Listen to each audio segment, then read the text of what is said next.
Seat 3 with 6,435,000 in chips. He is the current chip leader of the final table. Welcome Kaspars Butans from Latvia.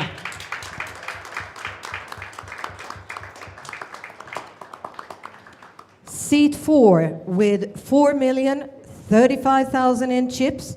A local player from Estonia. Welcome Igor Pihela.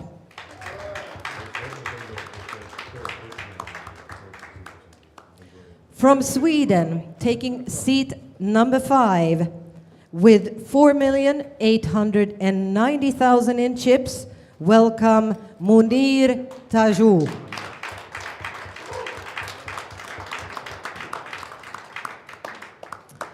And a former Kings of Tallinn main event winner, a local player from Tallinn, Estonia, with 2,840,000 in chips. Welcome, Priit Parmasto.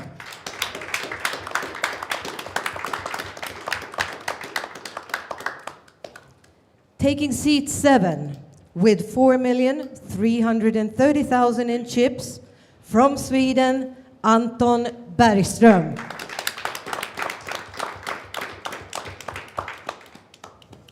Seat 8 from Finland with 2,735,000 in chips, Pasi Laihinen.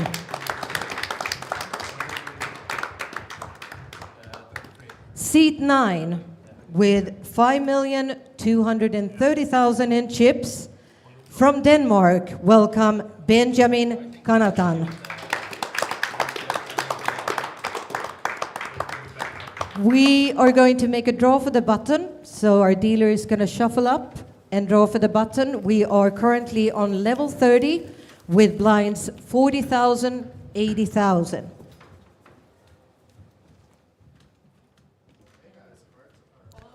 All right, here we go. The final table is about to begin. You saw the interviews conducted by Wise Guy, and you just heard the introductions by the Kings of Tallinn founder and tournament director, Teresa Nuzian. And the cards are being shuffled. First person out is going to only get about 16.8, but that's a lot of money still. But they're playing for a top prize of 182,000. It looks like Igor is having a little bit of chat with Teresa, perhaps getting some rules clarified. But the phones are all away on the on a side table, so if a player wants to check something, they can, but they have to leave the table to do so. That's quite important for security matters. But are you excited for what's about to come, Wise Guy? Definitely. I mean, this is a great final table, and many names. We have a few people that have already been on the final table in this series.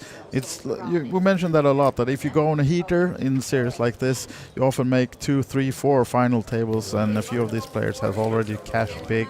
And as we spoke to Anton before we started, he has many cashes to his name, and Chris coming in, sitting down on seat number 1. I know you're familiar with him. I think he has the most live cashes on hand on mobile of all these guys. So yeah, it's a lot of interesting because he was a cash game player for so many years as well. So it's but I don't think there's a dead spot on this entire table. There's of course the usual nerves of entering a final table no matter how much experience you have, but once those cards are flying, I think everybody's going to fall into their comfort zone, ignore the fact that they're on TV, and just try to play good poker. Now, everybody has a good knowledge of ICM at this table for sure.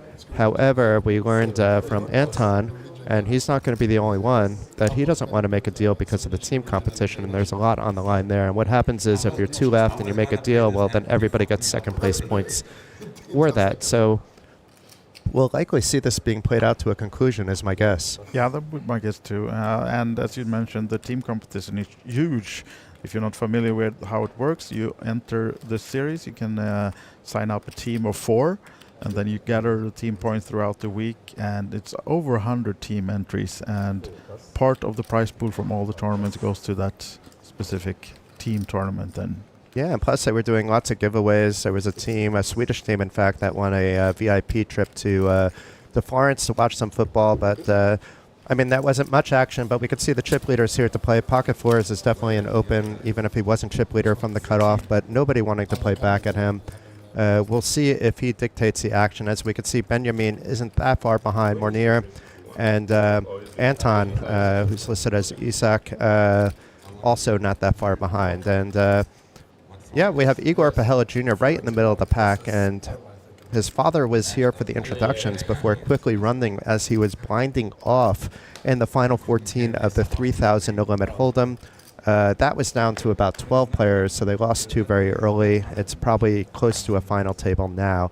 But you can follow along that action at poker.pro. Just head down and click on that event, the 3000 NLH, and you can follow that along while you're following what's happening here. And of course, thank you to Frank Visser for doing that, and thank you for Luca today for covering the main event action at Poker Pro while we sit back and relax and bring the action to your living room.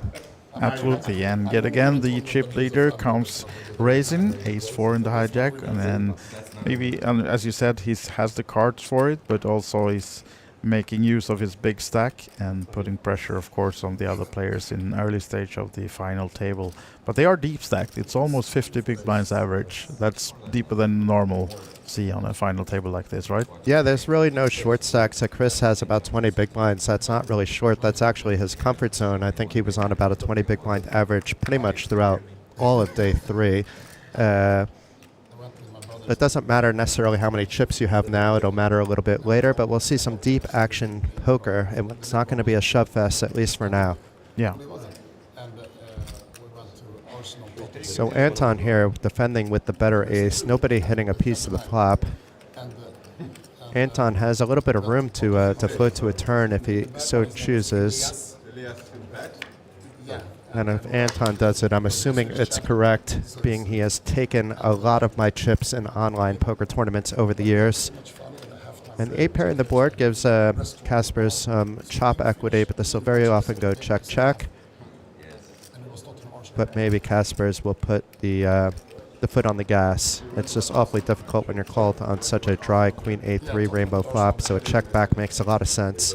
And the king on the river. This may go check bet fold. It may go check check over to Anton. The one thing I don't think we're going to see is Anton betting because he has too much showdown value on this board. I think Casper's going to try to make small bet from this one. I think he'll take a stab. Yeah. The problem is, what was his opponent calling with and what was his range of opening, right? So the 8 paired the board is actually not a good card for him because Anton is calling with a lot of 8s in his hand. He's calling, obviously, with that queen. We see he's as light as ace-10, but typically you're not going to be ahead if you were called on that flop, but then the turn and river don't really help your story at all. He'd be having to rep that king. But would you really be betting a king after the 8 paired the board is the question here. So the check back makes a lot of sense. Oh, he did bet. No, he checked. Why is it plus 60K over to... Because they're splitting the pot and he won a bit about the small blind. Ah, yes. And yeah, the river saved Kaspar's then to get the split with the kicker. And you can see it in the top right corner as well. 1,181 entrants in this big main event, and new record, which makes this the payouts for the final 9, and already at 9th place, 16.8. 182,000 for first. I think it must be the biggest main event first prize. Yeah, for the Kings of Tallinn for sure. And when you're looking at those payouts and you're questioning why there might not be any deal making, well, you know, some of these guys, they know they can put pressure on somebody else that wants to make deals. So I'm pretty sure there are players at this table that would make a deal, but guys like Anton really have no interest in that because, you know, he's been in these spots before. Yeah. It's not the first time. Benjamin, our only Danish friend at the table, and Chris, not happy with the 4-3 off, will be folding this one. Or? Does Chris know something we don't know? No. Just maybe want to keep the same tempo going and act the same way in all of his spots. And Decent hand now for Eldars. Hasn't been active so far. The second Lithuanian on the table. Latvian. Latvian, sorry. Oh, sorry, guys.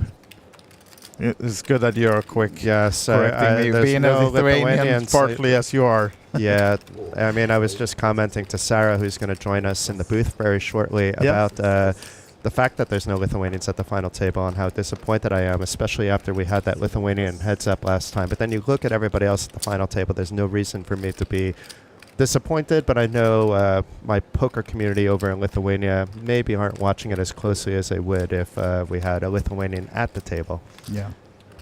But meanwhile, we have Igor, the one raising it up from the hijack with a suited ace, Pasi with the easy defend, only to flop that open ender to Broadway here.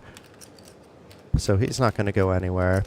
We'll see if Igor wants to bet here.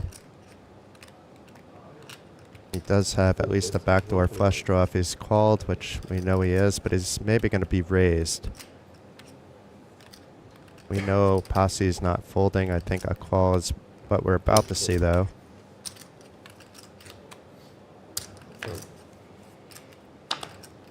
Oh, action to a spades.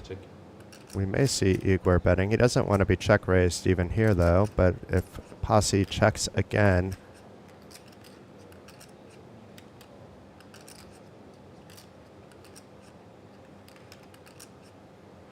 because if he bets here, he can keep up the story if it's a blank river and try to fire once again. Or to get value if he hits a flush. It looks like he's sizing it up a bit. Indeed he is to 450, so putting Pasi actually in a difficult position. This may be enough. We see Igor's actually ahead. Igor's trying to get some hands with a 10 or a 6 to fold. Maybe like an 8-9. I don't know if he was even thinking that Pasi can have a king-queen. Actually, it seems like he's calling here. Yeah, Pasi making the call.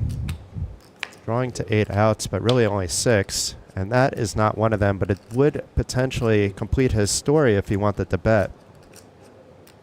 Because that 9-8 would have gotten there, certainly within a big blind's defending range. But Pasi giving up on the hand, unless he plans to bet over the top if Igor bets. Where do you think Igor puts himself now in the hand, though? I think Igor thinks that his opponent has a piece of the board. Yeah. Or that he had something that completed. He could have now some 9 queens, but then you check that back too.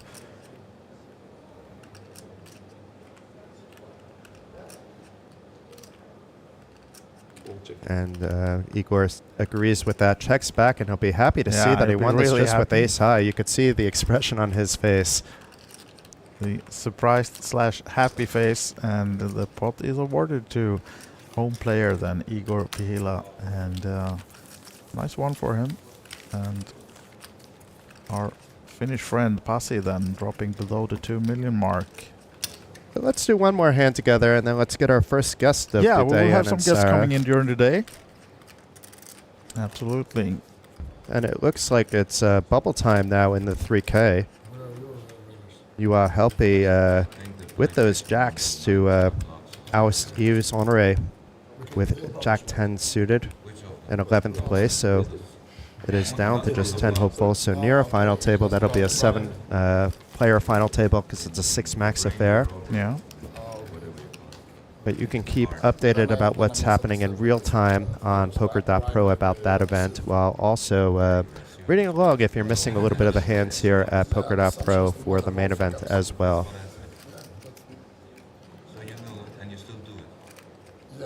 We should also head on over to the OlyBet Poker Facebook and Instagram channels, of course, their YouTube channel as well. There's content being shared throughout the day, both by Wise Guy, who's in the booth, but by Artis and Katri as well. So well done to that trio. Yeah, absolutely.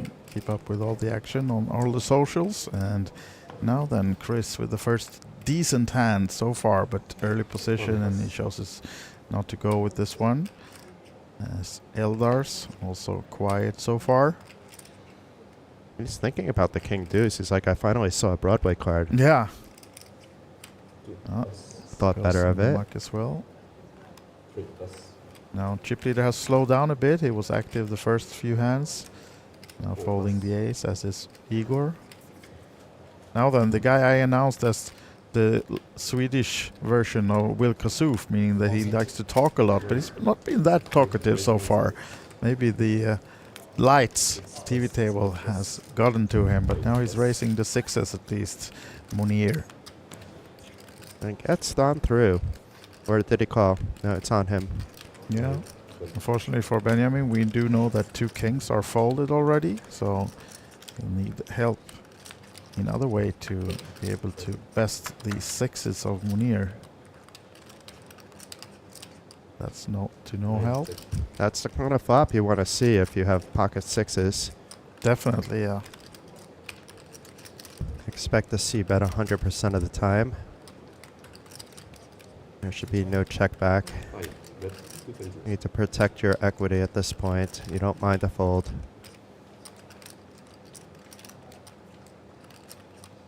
Obviously, you would love to have a king 4 type of hand to call. Yeah. Or in this case, you would even love more to have a king 5 hand to call with the 5 not really helping him. But Benjamin has no idea. That's going to be an action killer. Should be. Unless Benjamin is going to say, well, I defended with a weak ace and now I have a full house.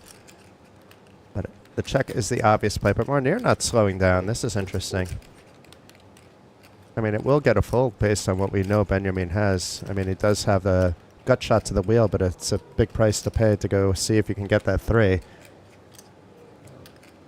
He doesn't know that his king is actually live. He also doesn't know that it's only live to 1 king. Only information that we have.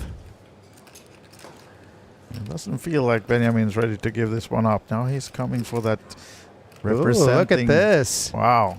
The chips are being counted out. We're going to see a move being made, and this just might work. It's an awful ballsy thing to do once that ace came on the turn, because there's so many aces in Monir's opening range from the hijack. And it's looking super strong. You would obviously be doing this with like a ace 2, any full house, even the 5-3 would have called the flop. That may have defended the big blind, especially if suited. We can see it's just the 5 and an unconnected king that isn't suited. Not that that would matter on this rainbow board that we're looking at. 1,125. 1,425. Some confusion on the tables. Why is it? Seems like they're not. Wow, he this sees is- right through it. Wow. He ain't going nowhere. Yes. He is being Monir is quiet with calling. his mouth, but not with his chips at all. Wow. And Big this pot. is not what Benjamin was hoping for with that check raise. Well, we get an 8 on the river as well. Doesn't change anything, but surely there might be some more action the way this hand has been played now. If Benjamin can find a shove, it would work, but it's awfully hard to put more chips in after that very strong-looking check raise he went gives through. up. I think he kind of has to. And here He's going to be shocked when he sees what he was called Is with. he really going for Wow, some what do you- value here you now? don't- Wow. He's now trying to get that ace off, or I don't know what he's trying to get off. This is No. very strange. This is, I was surprised by the river bet, but the call on the turn was really strong by Monir. He really had him. I guess maybe he's trying to get that 8 off, actually, in case he accidentally hit an 8. Yeah. That's the only thing I can think of. But well done by Monir there, seeing right through Benjamin. Benjamin showing a lot of heart. But I want to thank you, Andreas, for joining. And we'll be seeing more of Andreas both on social media. He's going to be interviewing people throughout the day, but he will be joining us back for plenty more throughout the day here at the Kings of Tallinn final table. But Yeah, it's going to be a long day, so we'll have plenty of time to see each other again. But now I'm going to leave it over to Sarah to guest you and enjoy the coverage. okay, thank you, Wise Guy.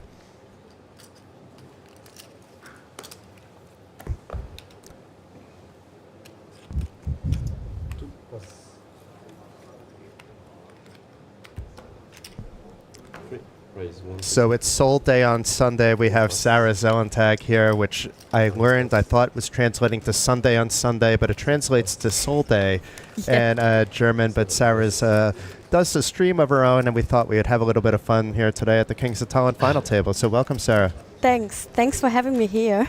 I'm really I'm really happy to join this final table and have a chat with you and see what the players are gonna make. Quite an interesting series also. Yeah, it's a great final table, and we see there's some action going on this hand. Then we have an open by the chip leader Kaspar's King Jack suited, and Pasi short stacked. Very good card for him to find. It's actually very good timing for him to find the spot. There's really no reason for Kaspar's to play this out of position, but if he does, Pasi is dominating him. But first action that we've seen from Pasi throughout the final table. We see the lovely Elena Kask, also known as Lenka, taking the final table photos. But Kasper is not giving up quickly, thinking things through, and comes to the, let's say, more traditional decision of folding. But as the chip leader, you can make some moves, you can put some pressure on players for ICM and other purposes. But meanwhile, it's Pasi who gains the breathing room that hand. Yes.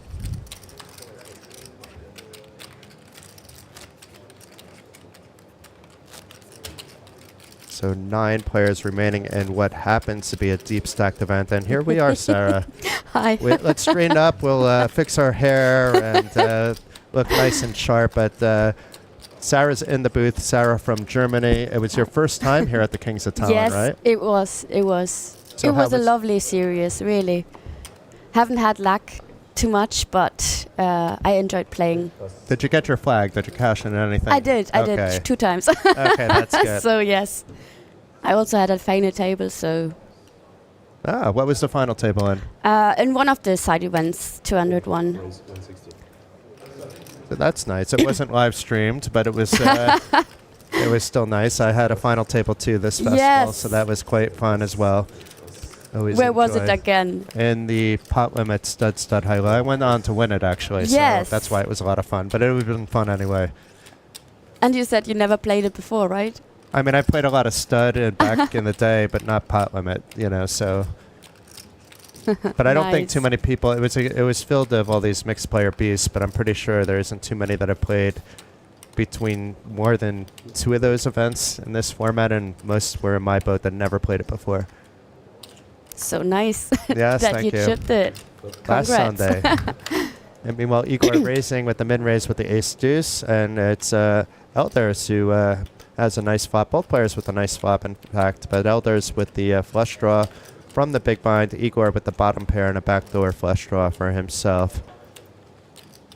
And Eldars looked like he was thinking of donk betting his flush, but I think he's just taking his time at the final table, which is never a bad thing to do. And Igor thinking about if he wants to continue bet on this board, and it's going to be a small continuation for just 100,000 into a pot of 440. So it's enticing maybe Eldars to check raise. We know he's not folding. Yeah, no. The problem with the check raise is you have ICM to consider. You're kind of in that middle of a pack. Better to see what comes on the turn. Oh boy, it's a 2 of spades. So Igor, happy days with the trips. He should be able to extract some more value here. He's hoping his opponent now has a 9. Or even a deuce, as long as it's not deuce 3 or deuce 9. A flush draw as well would be in Igor's thoughts, but he knows he should try to get value now if it's a flush draw. So I expect to see a bet coming.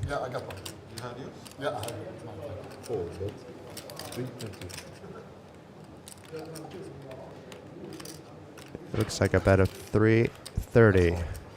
Half pot, yeah. Good sizing there.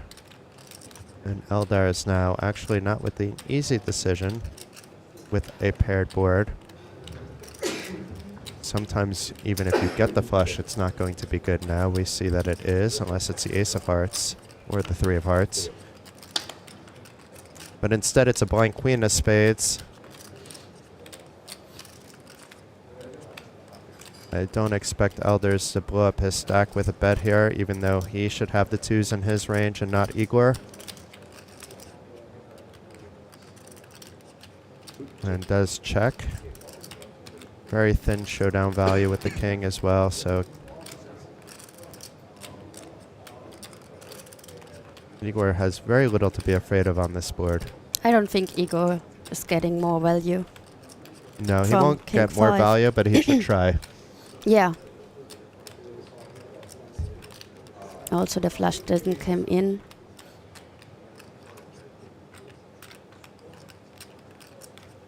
Yeah, I like this bet sizing. It looks like about 550. Call bet. 550. You could have even done a little bit more because it made it a bit polarizing. 550 exactly. You got it. We know Eldars is going to fold, but I do like the bet sizing. You know, you're going to get Me too. the 9 to call at that size. If you got lucky and hit the queen. Yeah.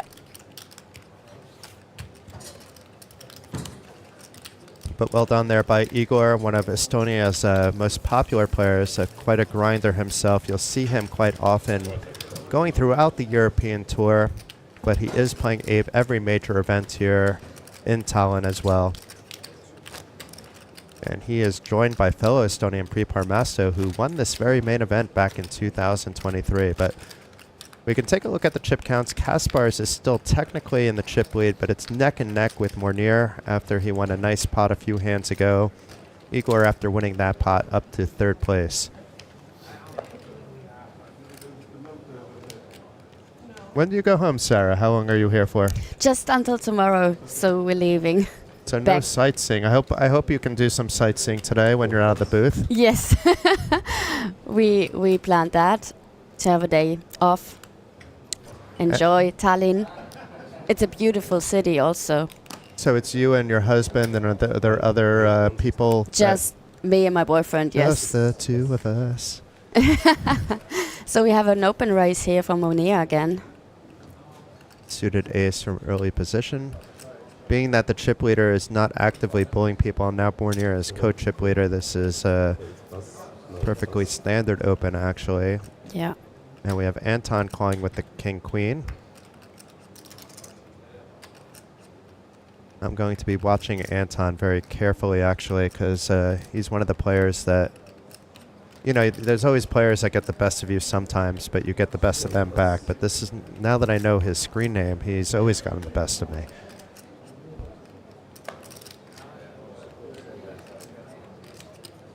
But calling from the low jack with the king-queen, and is this pricing an Eldars? So he's from the small blind. I think he should fold. He does. And the 6 is from the big blind. We could see the two this chip is a leaders call. in action. It's Yeah. getting very good odds to call. No point in 3-betting there to thin out the field when you just have 6s. Easy call. Just see if you hit. And it's Anton getting the best of it with the top pair. We'll see, though, if it's Monir that's saying, I'm repping that king. He does have an overcard, the backdoor flush draw, some backdoors to a straight as well. But some equity over there.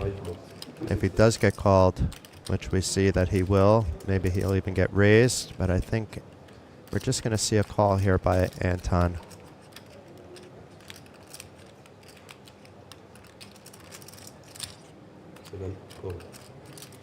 Anton making the call on Kaspars. He may have called a single bet from Monir if Anton folded, but wisely knows his 6s are no good. And an action card there, the 10 of diamonds. And Monir now with the flush draw. We have Anton with the top pair. And Monir now with the decision to make.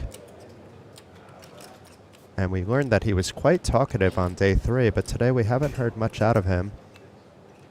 As much so that Wise Guy called him the Will Kasuf, not because of his antics, but because of his speech play of Swedish poker. But it's 2 Swedes up top, and it's now Monir putting pressure actually on Anton, and we see he has top pair, but it's looking strong when you bet the flop, bet the turn.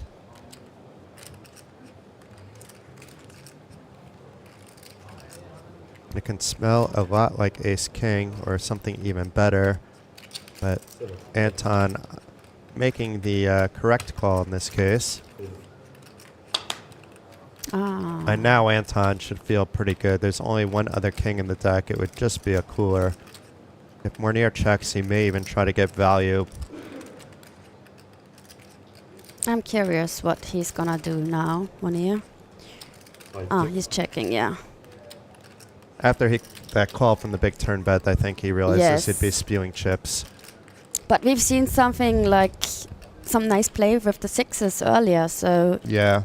I mean, if he bet big, you know, and he doesn't have the king, it's a fold. But we see that Anton does have the king yeah. and a pretty good kicker to go along with it.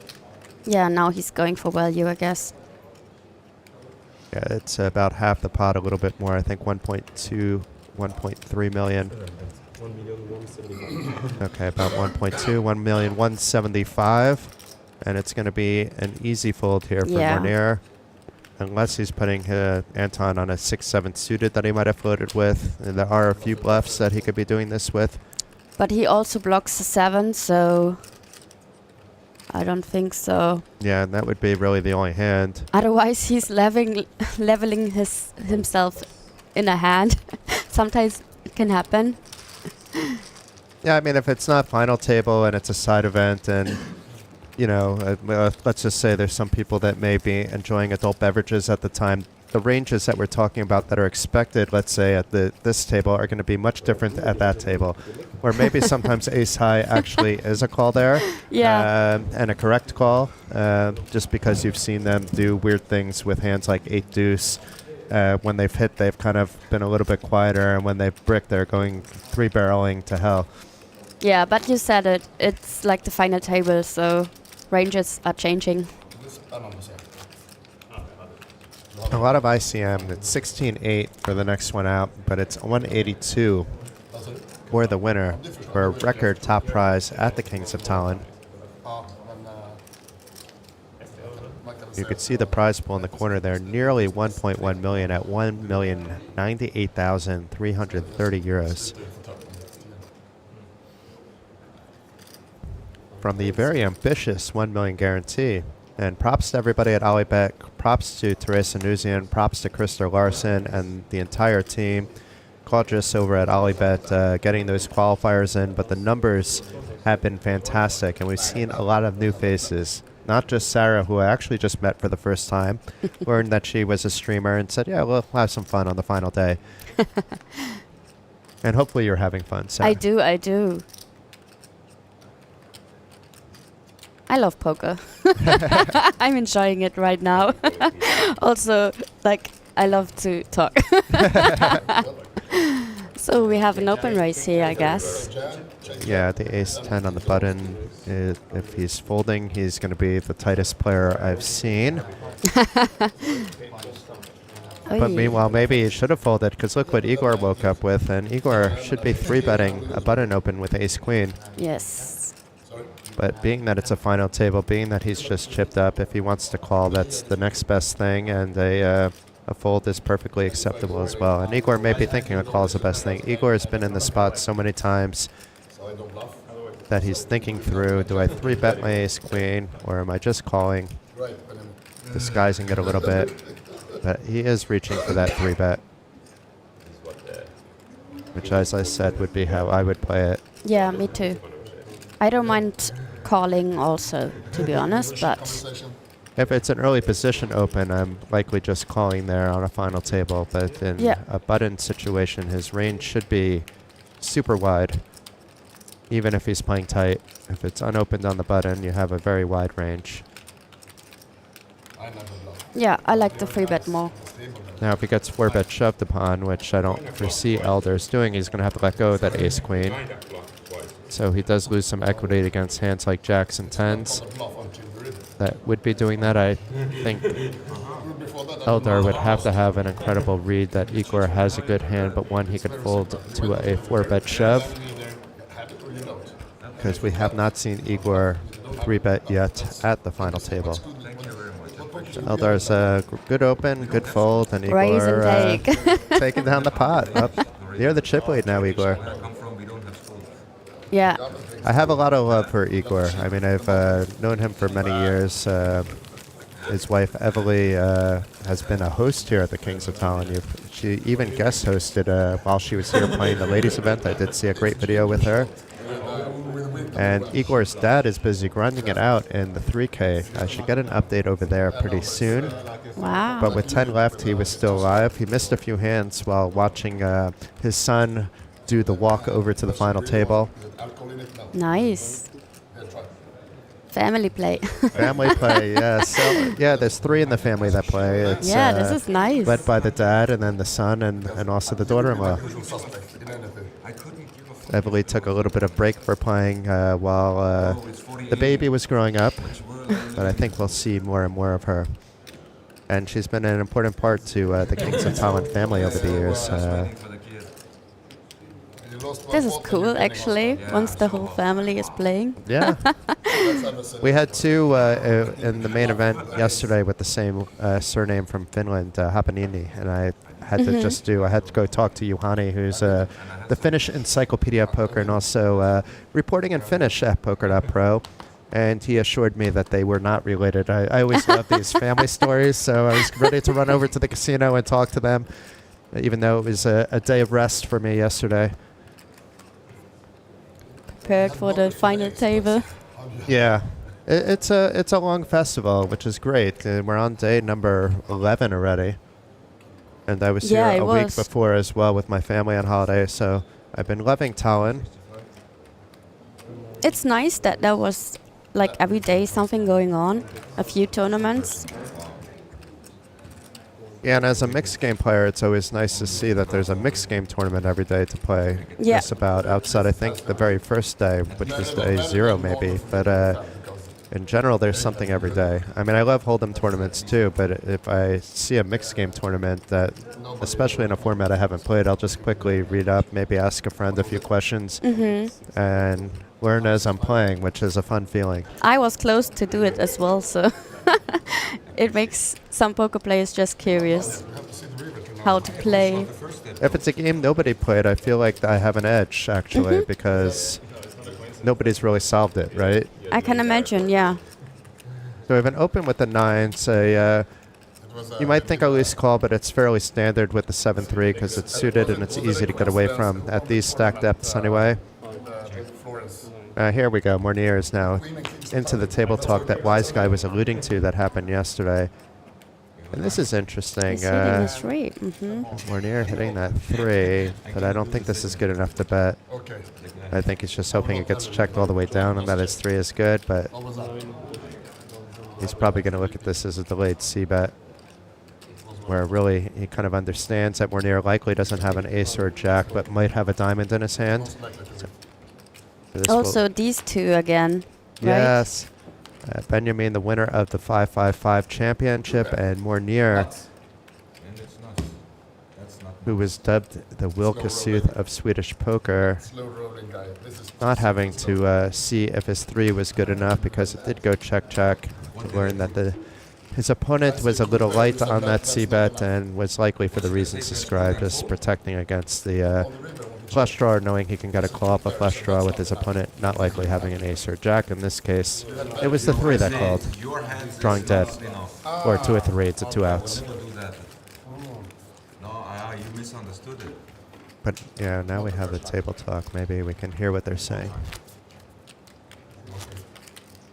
No, I meant like your 3 or whatever you said. It looks like Monir is having a little bit of strategic talk. It's okay, I can give you what you need. But I'm unsure who he's speaking with. I guess Benjamin. Yeah. So there's no phones allowed on the final table? No, they're all off the stage on a side table. So if a player wants to check something, they can, but they have to leave the table to do so. And by checking something, they're not allowed to check solvers and things like that. But if they want to message a friend, that's more than okay. Or if they want to check their messages, as long as they're not getting up all the time. What about the stream? Can they look it up? They're not supposed to. They're not supposed. Like it would be very hard to do just to, unless you're taking like 2 or 3 hands off, you're going to lose too much by checking the stream anyway. But that's kind of the least of the security concerns. And I would have, you know, there's no problem with them watching it if they want on breaks. Everybody can do it. It's just not cool if you're watching it in real time while you're playing. Oh, no. I mean, it is a 30-minute delay, so it's not that Yeah. you're getting the whole cards and all that, but still you're But getting still. information unnaturally Yes. about things. And yeah, if you want to have some friends on the rail, and you can always go 30 minutes after the hand, hey, what did he have? And nobody's stopping you from doing that. I don't think anywhere. That would be too hard to police. Yeah. It's just don't use technology and stuff like that to artificially boost your performance. Those tools are for before you play, or for breaks. But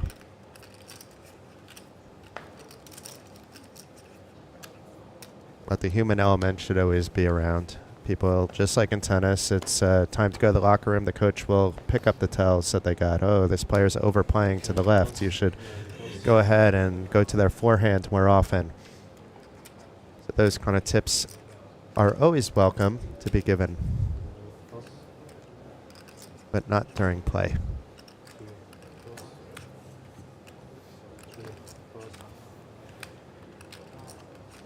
So Igor with the ace-queen again. Again.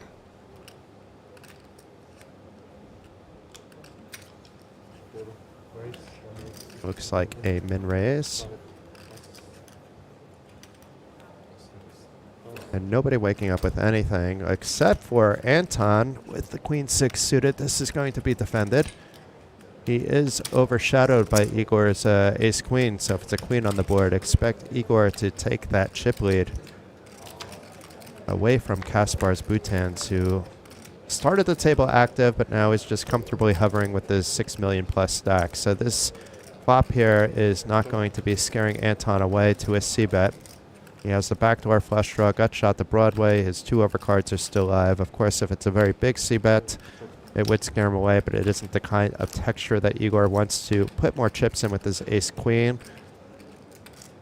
And we'll see if What If God here is going to find a bet here on the turn. The backdoor no longer exists, and perhaps senses that his opponent does have a hand like ace-queen, ace-king, king-queen that he can wrestle away, despite having a minute blocker with that queen of diamonds. And betting out that 335. Igor trying to figure out the story, but it's awfully hard to figure out a story when the flop went check-check. This isn't the kind of board that would hurt the big blind, typically speaking. But he likely is aware that Anton is capable of playing ranges and not just his cards. Also, the flop is really the big blind flop. Yeah. And the turn is actually not out of the range of the cutoff open, but also more in the range of the big blind defend. Yeah. But would he be betting so big on Yes. the turn? It was a very polarizing bet to me, and very hard for Igor to continue because he could be facing a much bigger bet on the river. So very good awareness there by Anton to steal that away from Igor Pihela Jr. And we see Artie is filming something for the OlyBet Poker social media, so I would go check that out. That was likely posted 30 minutes ago. OlyBet Poker Facebook and OlyBet Poker Instagram. You can watch the stream on many channels, including over at Go3 and OlyBet's social media channels. The Poker.pro homepage is also streaming it. Lots of media attention today for what promises to be an exciting conclusion of the 2025 Kings of Tallinn here at Olympic Park Casino and the luxurious Hilton Tallinn Park, which has played the gracious host to this event for the past 6-7 years, maybe longer.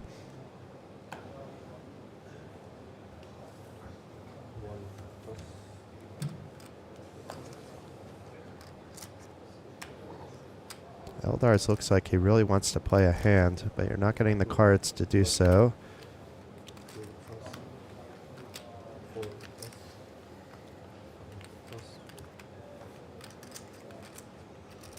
Priit with an ace on the button.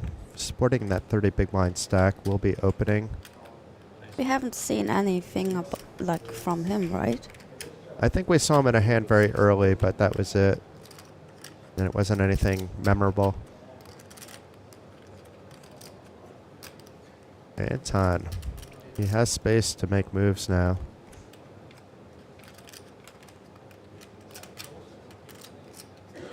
And that's exactly what he's going to do. He's reaching for that 3-bet.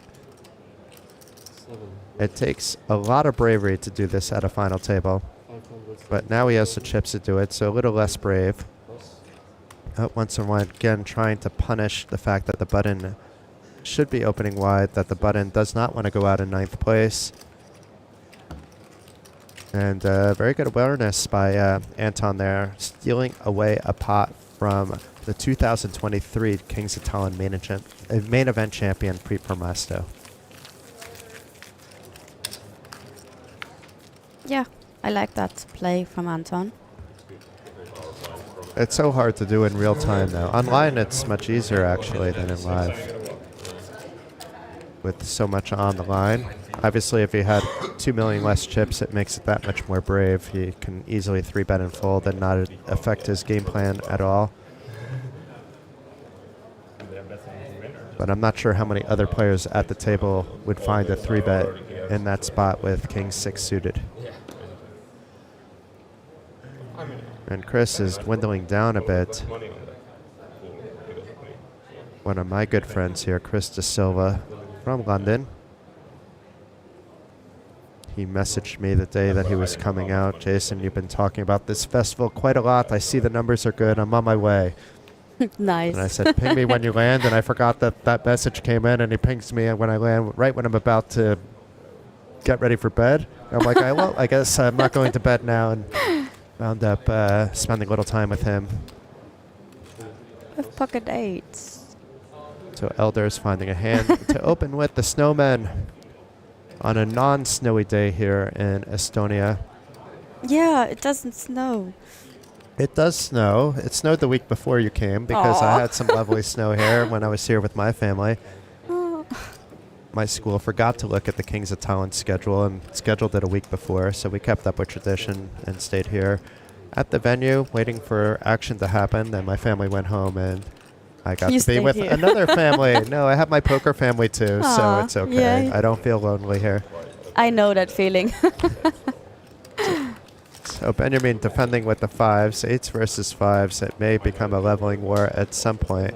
This is a flop that would actually be better for the big blinds range than the under the gun +1. Of course, under the gun +1 does have the overpairs in his range as well. And we see Eldars does have the best hand with the 8s with just one overcard. Probably shouldn't scare him away from betting. But as long as Chris is nursing the short stack, the other short stacks can be punished quite easily with the pay jumps coming. So a check call by Benjamin, opting to play it safe, thinking he's maybe ahead with his 5s. Very often he is. And let's see if this ace of club slows down the action or causes some leveling to happen.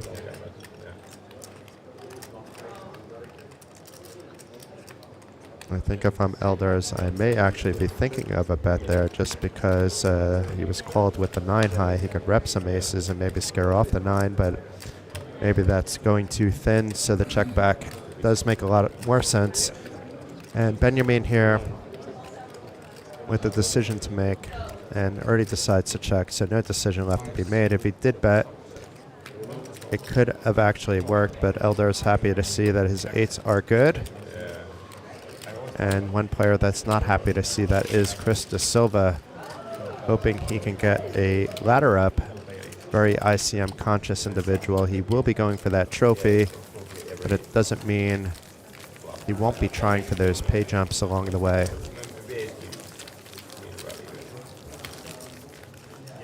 I want to hit sets. Well, all the wheels. I want to hit some sets. I want to see how it feels. I felt it actually. The final table against Michelle. It's not Monir actually doing all the talking at the table. It's Anton, surprise, surprise. Check raised him and he check raised him and he puts me all in. think he's having a chat with Benjamin. I think board was like queen 10x, he got 10 9. Eldars always likes to think with the king deuce. This is the third time he's had it that he's doing the same thing each time. He always looks like... Maybe that's where he says, this is where my timing tell Yeah. is. King deuce, I can sit and count to 10 and then fold. Yeah. He has the look he wants to play. And Anton, 10-5 suited, reaching for chips.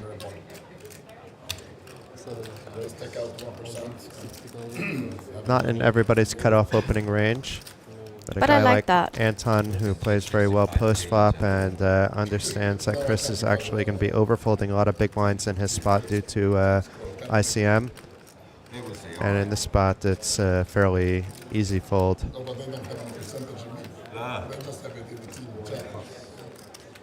And Chris didn't look like he would be overfolding anyway, to be fair, on the short stack. Typically, you're priced in so nicely with just the calls on so much of what you have, but then you also have to consider the ICM effect of what you're doing. Yeah, Anton is taking these spots. Really nice. If he's not in the chip lead, because I need to take another look at Kaspar's stack, he's very close at the moment. Monir guess was he very is. close. He was just a few chips behind at one point, but so far I don't think Kaspar's has let it go. Yeah. Monir lost a big pot against Anton. With So his Kaspar's ace-7. has 6.2. And Igor with 5.6 is in the top 3 for sure. Monir still over 5 million after winning back a pot. Yeah. And Anton is 6-3. in the lead. Okay. All right, all right, all right. A new chip leader this early into the game. And ace-10 is making an open that everybody that is watching would likely make. Less so on that 10-5 suited that got the job done. And Chris just card dead. He's maybe thinking Anton is opening a lot. Maybe I can still have some fold equity, but Jack 8 offsuit if your call is not the best spot. And Eldars should defend and then should be careful after the flop, even if flopping an ace. But with Anton's opening range perceptibly wide, and we saw that it is wide, I'd be surprised if he did anything but call. Maybe he's thinking about 3-betting, but I don't see why you would do that with ace-4 offsuit out of position either. No, I don't see a free bet.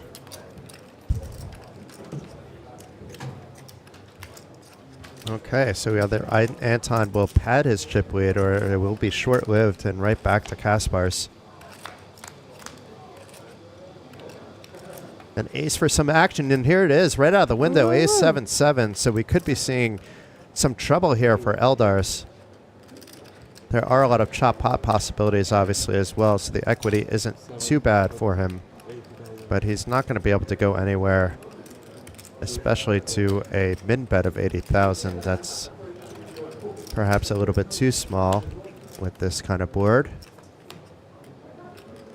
But now maybe Anton getting some information. My opponent either has an ace or a 7 or some spades.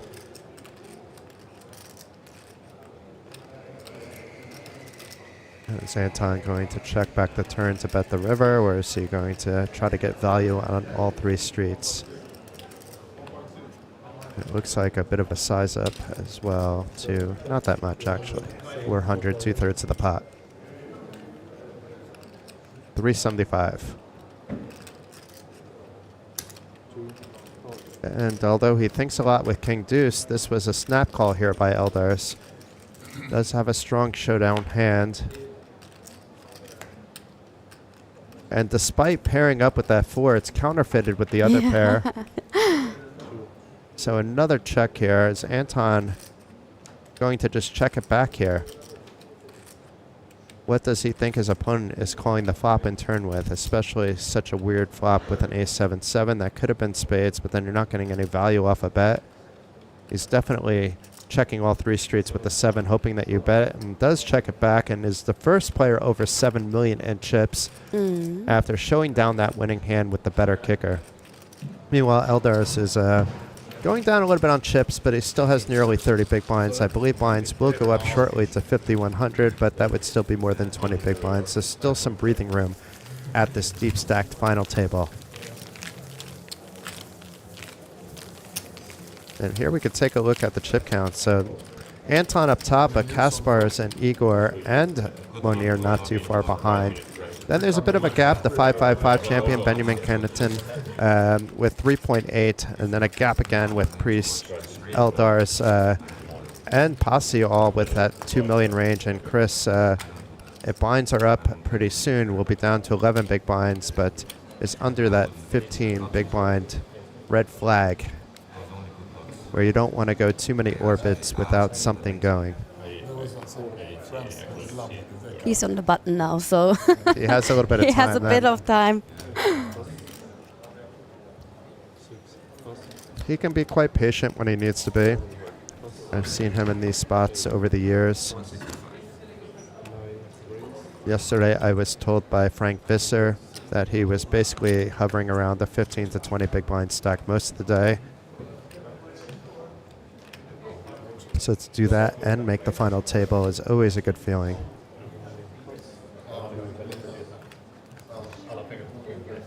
Benjamin with the ace-9. Kaspars, if it wasn't suited, maybe not defend, but most players would defend here with the jack-7 suited to a little more than a min-raise.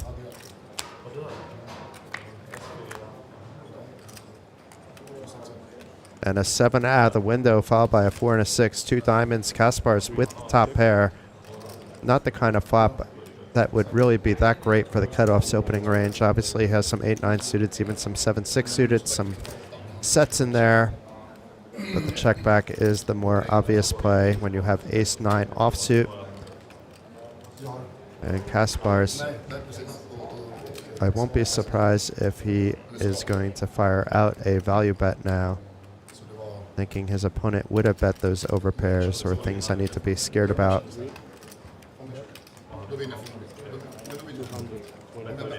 And it looks like half the pot, 225. And a quick easy fold by fold. Benjamin. So Kaspar is saying, you know what, I may not have the chip lead anymore. I need to get to work. I need to get some chips.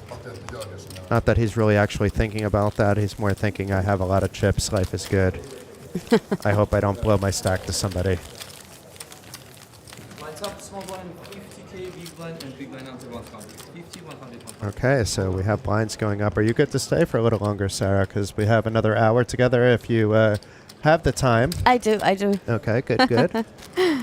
So let's see if we can take this to break. The only interruption I can anticipate, that is if one of the main event champions is floating around, then I'm going to immediately bring them into the booth no matter who is here for at least 5 or 10 minutes so that we can find out how their experience was with their name on the stairs, their photo on that wall of fame here at the 10th anniversary of this iconic Kings of Tallinn. The one that's going to be tricky is Priit Parmasto because he's actually playing right now.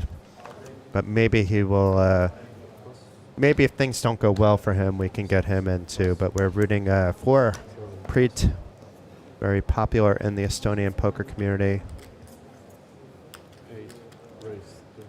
And very prideful of his country, wearing that Estonia scarf. Chris is not getting hands. Making his decisions easier, and perhaps it was good he didn't wake up with a hand there because we could see some action here. There will be a 3-bet from the button, or at least should be. I don't like to say what players should and shouldn't do, but this seems as obvious as it comes. I think he's just questioning, is 22 big blinds too much to shove? Yeah. Which would have been, I think, okay-ish to do. Yeah, it's right at the border. I think if it was like 18, I would shove. 22, I'm doing what he did, but making it slightly less to like 500 or 550. But that's semantics. And I'm not saying my sizing is correct either. You can play millions and millions of hands of poker, but unless you're studying like these guys, you know, you're not going to pick up on the small little betting size nuances that you should be adjusting for with different opponents, different situations, and especially post-flop with different textures compared to your range. These are things that take hours and hours and hours to study, to master, unless you have a perfectly photographic memory. My memory is not so bad, but it's not to the extent where I can just read some stuff and have it all completely memorized. You have to put it to work. You have to do some practice. So any aspiring poker pro, I recommend, you know, a lot of the information out there now is free, or it's very cheap, or you can find a friend at a live event, say, how do you guys go about studying? Maybe they invite you to their study group that they do once a week. But I would say, you know, a lot of the pros, for every hour they play, they study for an hour. You don't need to go to that extent, but you should plan in for weekly study at a minimum. And if I planned to ever try being professional again, I just enjoy having it as a, let's say, profitable hobby, I would definitely go down that route and treat it as a job. A job that you can have a lot of fun with, but I have a lot of fun with my job, and I prepare quite a lot. I put a lot of effort into what I do as well. Also, while you're commentating, you also learn something from these players. More importantly, if I have a guy like George, like for example, and shout out to George for the fantastic job he did all week. I mean, I'm learning from just talking to the other commentator, especially if it's a game like Pihela. Yeah, I've had some success in pot limit tournaments online and live, but George is the better player, so it's nice to have that, you know, right there. And you can actually ask the questions you want to ask that maybe other people wanted asked. It helps a lot. As well. But interesting board here. We had a blind versus blind situation that didn't look like it should develop, but Igor getting that top pair, checking it on. A 2-diamond rundown from the 8 to the 10. Monir is the one to bet in position 100,000, hoping actually for a fold, but does have a lot of equity with that open ender, but it's just the shit end of it. You know, it's not much nicer if it's the jack than the 7. And Igor not scared away. That king shouldn't change anything in Igor's head. The straight would have already been completed with that queen jack. The king is an overguard to his 10, but he will likely check again, hoping that his opponent actually does bet. He doesn't mind for some pot control either, because it could get dicey if actually Monir bets. So maybe he is hoping for a check back and just to get the showdown. And now, after the check back on the turn, it's going to be hard for Igor to get value. He's going to have to check and hope Monir bets. But after the turn was checked back, it's going to be hard for the river for Igor to think that would happen. Although I wouldn't put it past Monir that if it is checked, to try to take down the pot. But if I'm in Igor's shoes, I am also betting. And a quick fold by Monir. No reason to bluff in this spot. And Igor now near 6 million in chips as well. The chips are moving around a little bit. It's deep stack play, so it's no surprise that we're still at 9 players. Yeah, our shorty is down to 11 bigs. Yeah, Chris is in jeopardy, but on double up, he's right back in. He has a little bit of time. He can't go too many orbits, but he's just been completely card dead. There hasn't been a spot for him to do anything. Even if he was, let's say, doing a slightly minus EV type of shove, those spots weren't even there. Let alone, you know, the profitable spots of opening, and in this case, it will likely be an open shove or something close to it. There are a lot of players at 11 that will still just open and be able to open fold even at 11. So that's also a possibility. He doesn't necessarily need to shove quite yet. They broke the chair.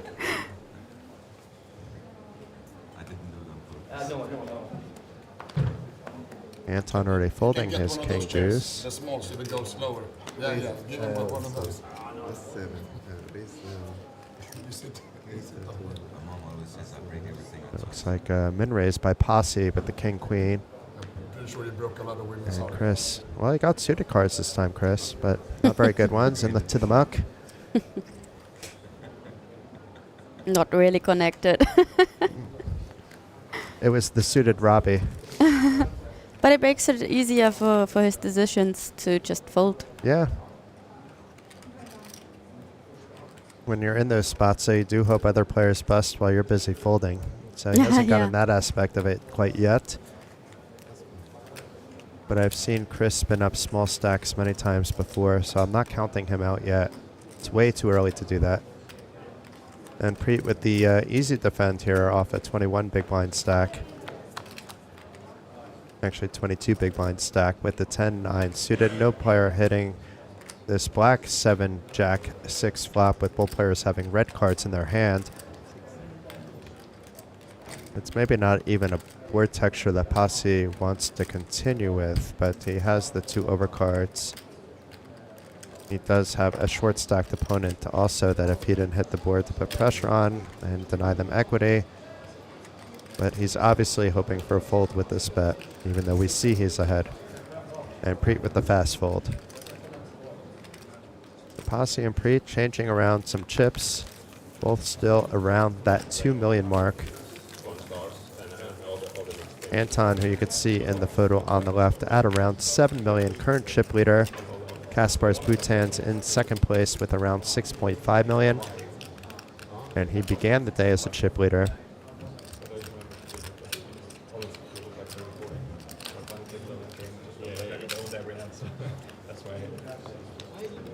And it's nice that the players are more comfortable now. I think there was like a little bit with the announcements, and then you're on the TV table with the lights, but it was a little bit quiet in the beginning. And now between every hand, we see players talking to each other. Except for Chris, and this side of the table is a little bit quiet, but Chris is typically very focused when he's playing. Super nice guy on and off the tables, but a lot more chatty when he's not have cards in front of him. How long did they play last night? It was not too far after midnight, actually. They got down to that final table faster than I was anticipating, which is why it's a bit deep today. So they had a bit of rest.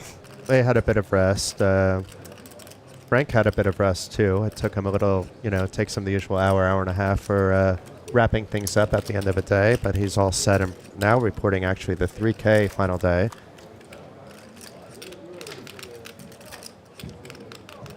The dealers were able to get some rest too, because a lot of the other events ended early as well. But meanwhile, we have Priit with the 7s, Anton with the Jack 9, and it was Pasi opening up with the pocket 8s, and this is a very interesting flop.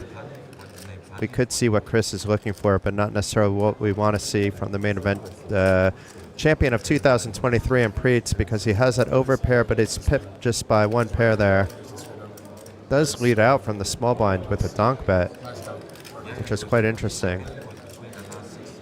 It may actually save him, because I would very often expect to see a check raise there rather than an open. Yeah, donk bets are interesting. I don't know how to apply donk bets into my game, so I just don't do them quite often. Like Same. it's very infrequent.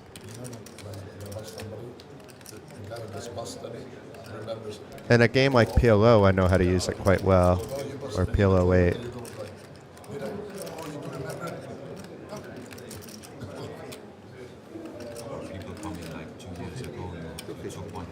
Interesting. Now Priit is saying, I have the 4, guys. This is quite a leveling war. He's no longer repping those 7s with this bet.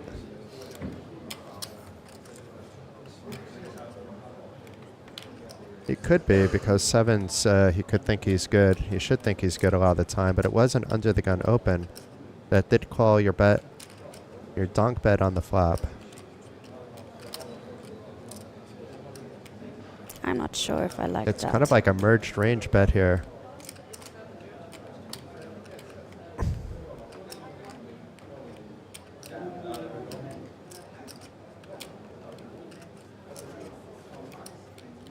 I'm not sure I like the bet, but Pasi is actually in a very difficult spot with the overpair and does get the fold. So Priit seeing something.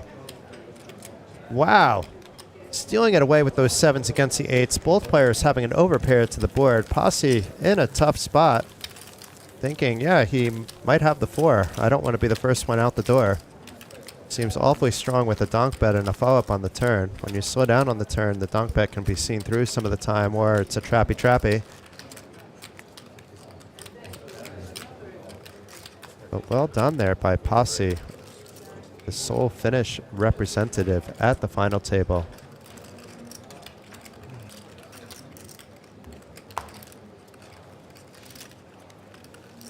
Very strong player at that, and we just saw one of the moves in his arsenal. Reading the situation a lot better than we did. That's why he's there and we're here, though. Yeah, that's what I thought. Chris, what's going on? Aww. Did you say bad things to all the dealers? They don't seem to like you at the moment. Igor folding the suited Brunson. And now 5s for Monir. This is openable from the cutoff. 47 big blind stack. Gets Priit to fold quickly, but Anton, what's he going to do with an ace-9? We've seen him 3-bet a king-5 suited from a button open from a more active player. He opts to just fold that ace-9 from the small blind.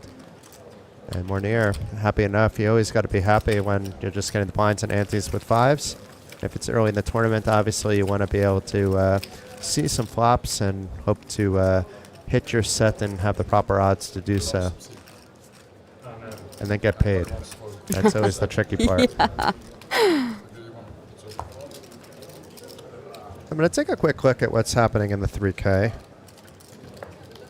See how many are left. I'm refreshing the reports on Poker Pro done by Frank Visser.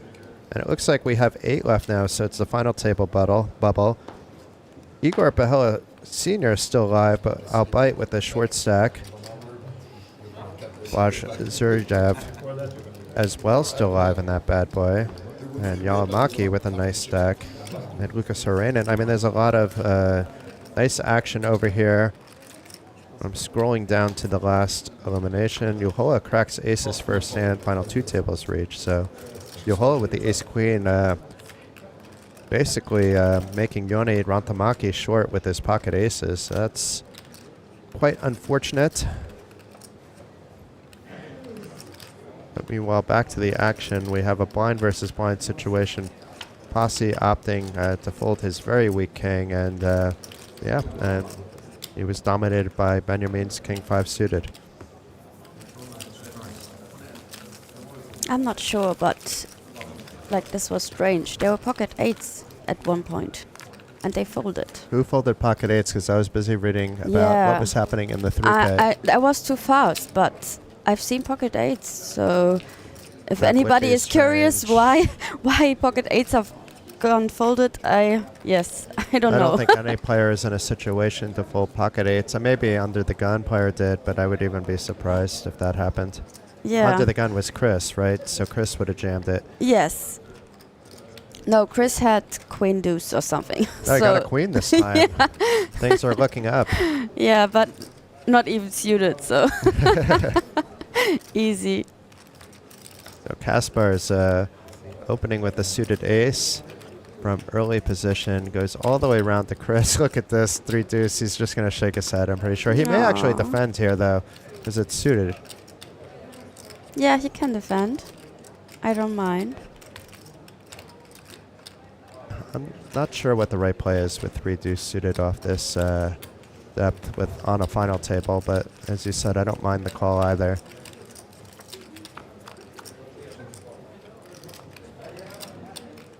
Easy to come off with. And doesn't really have any fold equity if he wants to bluff here to Kaspar's continuation. I'm assuming Kaspar is going to continue on this kind of board. And it doesn't have to be big. He's smart. It's just a min bet. Because every chip counts for Chris now. To defend, you're getting proper odds. Everything is good. To continue along, you need to either call and have a plan and just shove any turn, but you should just be folding and giving up. Then Chris has been in these situations before, but it must be quite frustrating when you're this card dead. Not a single hand in more than an hour for Chris, coming in as the short stack with 20 big blinds and now down to just 8 big blinds, as we can see on the screen. Yeah.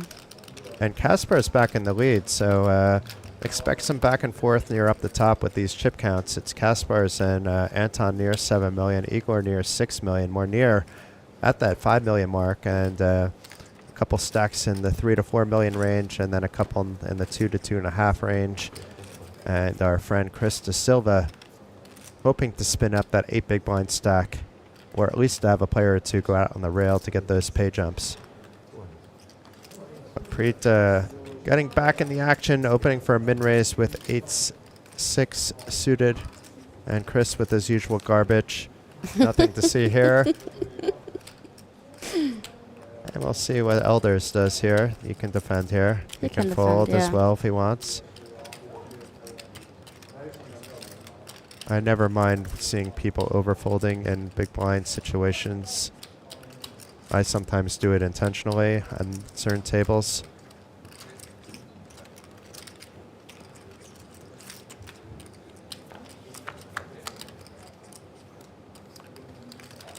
Not the worst flop for 10-6. A double gutter backdoor flush draw. We'll see though if Priit puts the pressure on.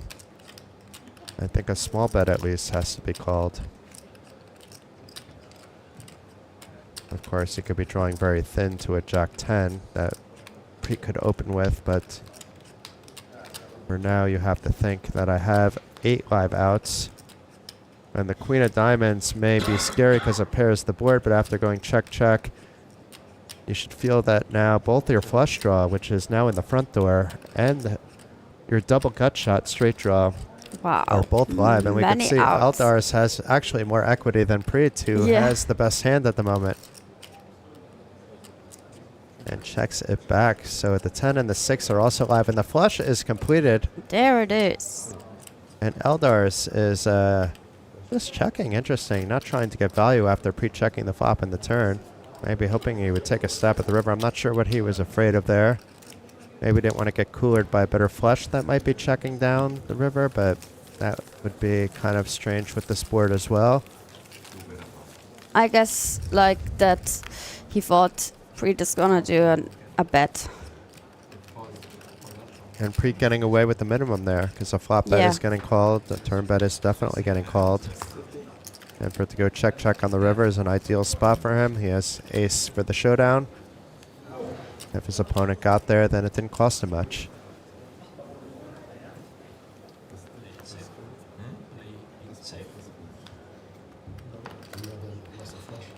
There are these 8s again.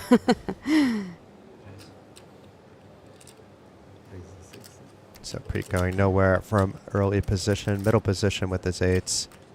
Ooh. And meanwhile, Anton, a 3-bet incoming. Yeah. He's been a little bit quiet after showing a few moves about 30 minutes ago to take the chip lead.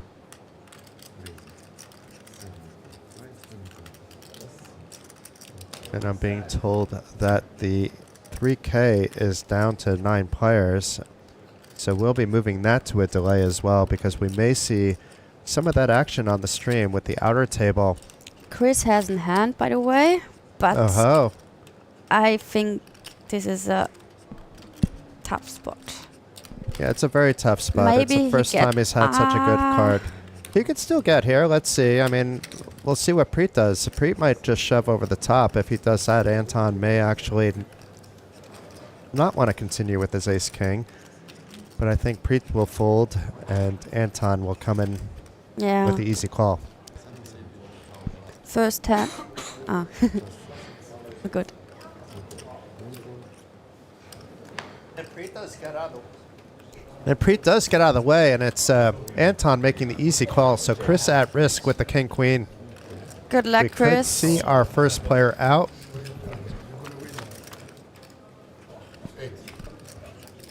Not the flop that Chris wanted to see. Anton pulling miles ahead out with the 4-jack ace flop. Needs a 10 and only a 10 to survive. Instead, it's the needle of a queen of diamonds that does pair Chris, but it's just not enough. Chris de Silva out in 9th place for 16,800 euros. Nothing he could do there. You could see he's a little bit deflated. Was hoping for that deep run. Was repping his sister's charity as well on the shirt.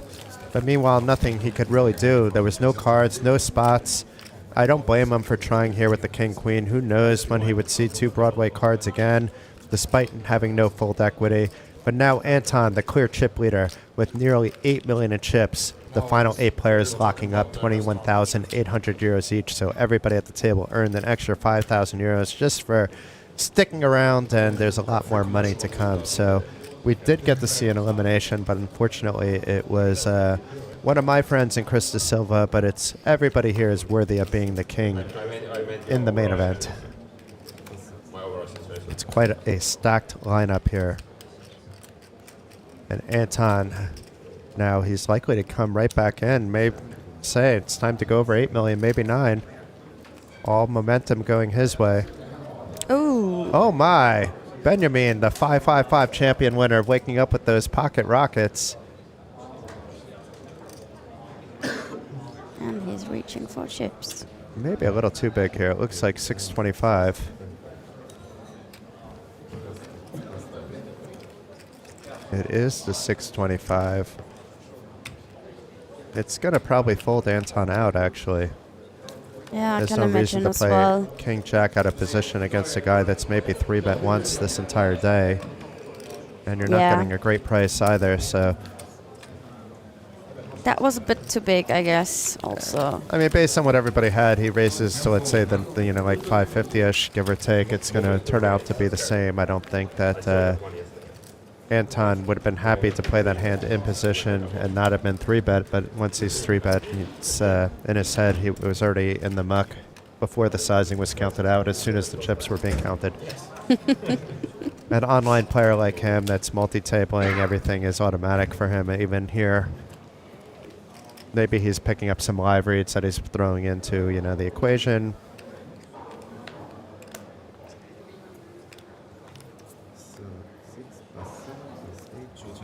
But meanwhile, there was no bad beat, at least for Benjamin, and he's up over 4 million in chips.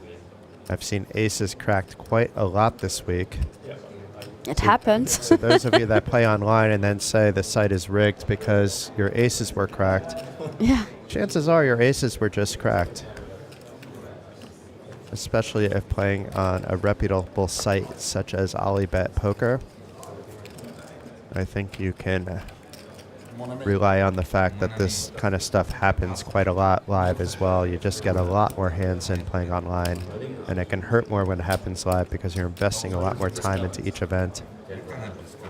And we have an open here by Benjamin with the Queen 10, who just won a hand with the aces, defended by a weaker queen, yet suited by Monir. Flop goes check, check, and a third club on the turn. So that queen of clubs, giving maybe Benjamin some confidence to bet here where he was unable to find it on the flop. Keeping it cheeky. A little more than a min bet, but that's all it needed. And Benjamin, who has been on a feature table this week, you saw him during that 555 championship go on to cruise to victory. Is chipping on up and near 5 million in chips now. Priit making it back to his seat just in time to post that big blind. I find it fun that these guys are actually talking about the previous hands and why they did things. Things you normally wouldn't see at a final table. You want to usually leave that information to yourself and maybe talk about it after with one of the players. If you respect them and you want them to know what they were thinking, ask those questions then. Let them ask questions of you. But at the table is it's quite interesting. They don't care that they're giving away what they're doing because they understand that they're all, let's say, have different levels of poker intelligence, but all well above the standard. Ooh. So it could be Estonian on Estonian crime. Is Priit gonna 3-bet normal? Is he gonna 3-bet jam? I think once again the 21 big blinds is a little bit too much, but I wouldn't fault him for doing it out of position with jacks. It makes all the decisions for you. You don't mind just taking down the raise and the antes, but it is possible he just calls as well. Him and Igor have played many tournaments and hands together, so there's that dynamic as well, that he likely knows a bit about how Igor plays and vice versa. And he's just going with the jam. It's out of position. I do not mind this, especially against Igor. And Igor is going to Hollywood a little bit, but there's no way he can call. That's what I thought. And a quick fold there, so... Not too much Hollywood. Yeah, not the worst case scenario for Priit either. There's a fun YouTube video out there somewhere. It was probably made about 15 years ago about, you know, about the 100 ways that you could play jacks, and they all suck. Yeah. They're all wrong. A guy getting excited about, you know, it's a parody video where he's getting excited about having jacks, and then, you know, he's up against ace queen and loses, up against tens and a 10 comes, up against other pocket jacks and still loses. Only do it to bet. That's why you should do it. They all lost. They're on the flight back to wherever they came. Now it's Pasi as the short stack. Not to check. To prime. Folds all the way around to Eldars here with a very pretty Jack 10 suited. Yeah, it looks nice, right? Off a 29 big blind stack, I would expect this to be opened in an open pot from middle position. I guess so as well. Is a min raise. Yeah, with a king 7 all in for no reason whatsoever. No, I said 40 big blinds. 40 big blinds jamming. I open button with And Monir. I said I'm gonna be aggressive. Yeah, and I said, okay. He's getting back into that chatty mode that Wise Guy was alluding to earlier in the stream. Anton likely to peel off with the fan. No reason to 3-bet here. And he's certainly a player that's comfortable playing post-flop. So I went and bought in, and some guys thought I was stupid to buy for 20 big blinds, whatever, 15, whatever. Not the worst flop at all for Eldars. He's not going to be able to get too much value here. Looks good. Middle pair, flush draw, backdoors to Broadway.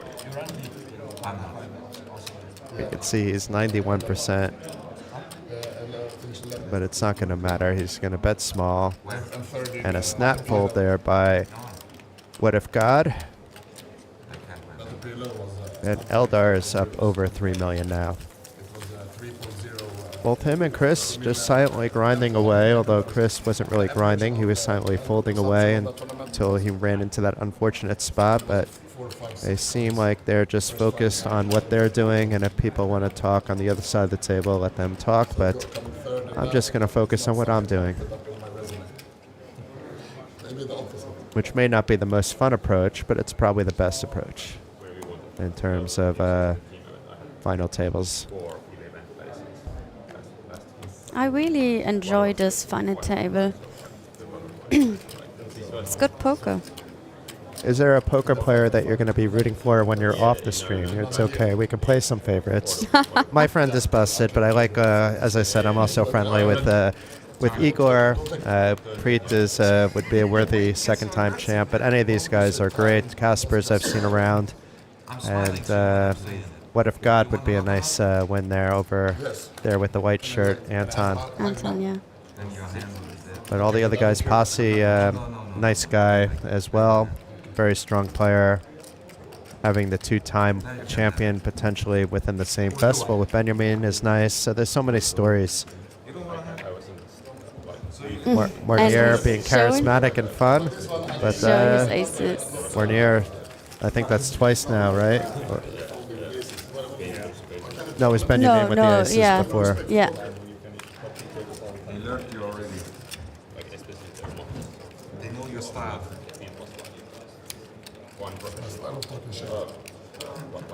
I'm wondering if we can get the volume tuned up a little bit on the on these guys, because we could be a little bit quieter. They're actually talking some interesting stuff in between hands, but I'm not sure if it's being picked up properly, because I can't hear all of it. No. I only hear little bits and pieces. But they're definitely talking about hands and spots, which I find to be more than the usual talk on. Usually, you know, there'll always be a few people. Hopefully, it's nice when they do that. Just try to keep things light and friendly. I'm kind of that guy because it also helps me relax. But to talk actual poker hands at the feature table, that is quite unique and quite special with this crew.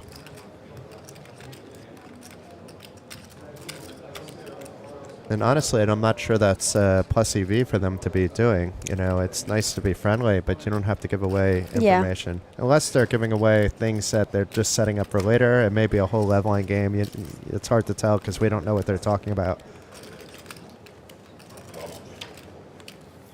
You know, a player wanting to know I'm capable of that fold for later information, planting it in their head for when they're in a similar spot. But it's likely just them talking about a previous hand, which is kind of cool. We have a dealer change. The dealers here, I want to give a massive thank you to them. They've worked super long hours this entire festival. There was more people here than ever before. Several dealers got sick, so there had to be overtime from a lot of the staff.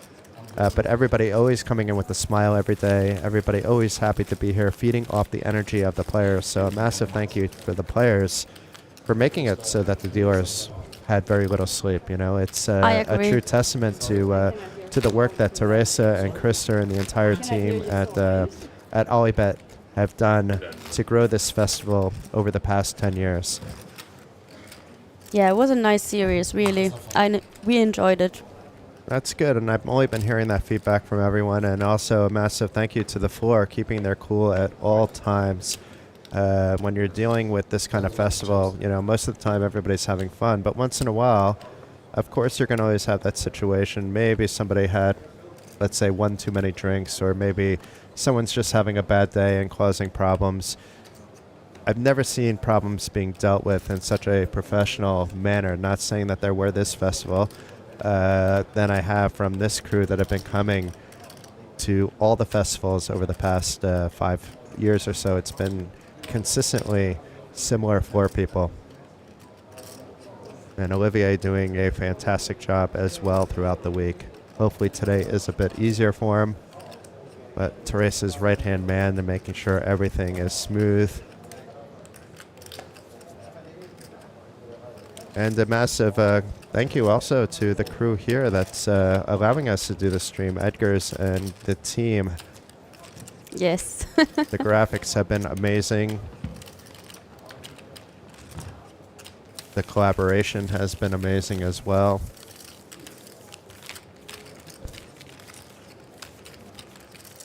But it's one of the most professional setups in all the world, and certainly, you know, it would be a little bit partial and biased for me to say it's the best in Europe, but if it's not the best, it's quite up there.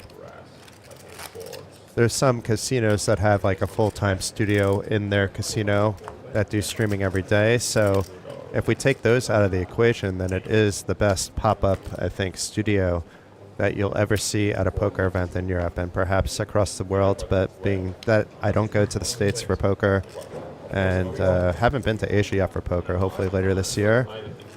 Ah, you have some plans to go to Asia. I don't have plans, I just have ideas at the moment. I have to see how the other plans fit in before I can see how something like 2.5 weeks in Asia would work.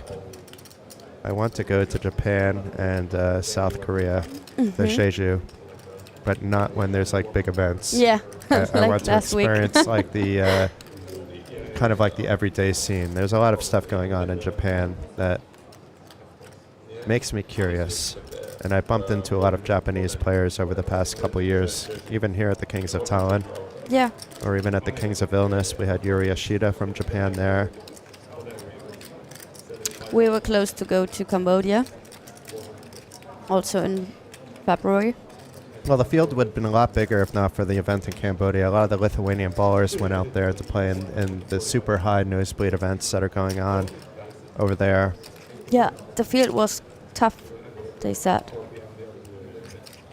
So we have an open from the button with the ace-5. And Casper's just opting to call with the 9s. And you know, he's going to wind up needing now likely to fold the best hand on this flop, whereas if he 3-bet, he would have likely have taken it down pre-flop, even though ace-5 is not that bad. If it was suited, you can even potentially see a 4-bet in that spot, but doing that on a final table seems a bit iffy from ICM perspective, even if it's a good chip EV move.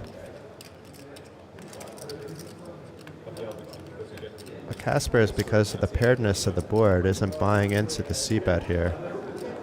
I think a lot of ace-highs are doing this, which is exactly what Benjamin did, or floating.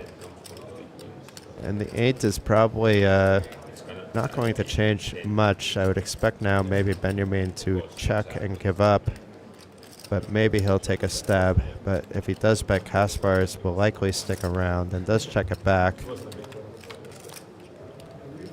Now it's going to be interesting whether Kaspars tries to bet off a 10, but or to get value from an 8. Could be a similar bet for the same reason.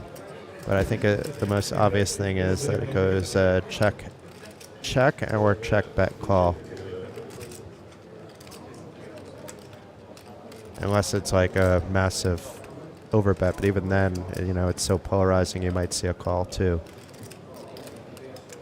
There's a lot of Jack Kings that could be doing that as well. I wouldn't expect it as much from a hand that has showdown value with the ace high against the big blinds, but meanwhile Casper's taking matters into his own hands. And Benjamin now has to think, am I being leveled by a Jack 9? Or does he have something? Did he hit the 10? He's not putting him on a hand like pocket 9s. It's impossible to do. But he could be thinking, is he trying to get value from a hand like a 10, or does he have the queen? Did he get a backdoor flush? Or is my ace high good against the king jacks, jack 9s that would have called the flop? And does, so was a nice bet there by Casper's. Good awareness, good sizing. Really liked it, yeah. And now Casper is over 7 million, likely back with the lead again. But we shall see when the next hand takes place. I guess Anton is still ahead.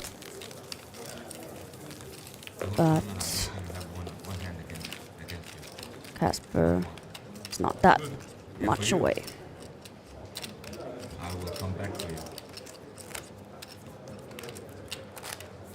And honestly, it doesn't really matter other than for the storytelling of the event who's in the chip lead at this given point, because we're looking at 70 big blinds regardless for both of them on a final table, featuring a lot of different stack depths at this point in time.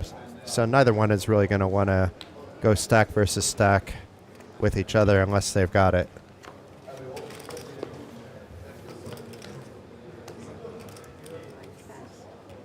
That would be kind of a worst case scenario, like an aces versus kings.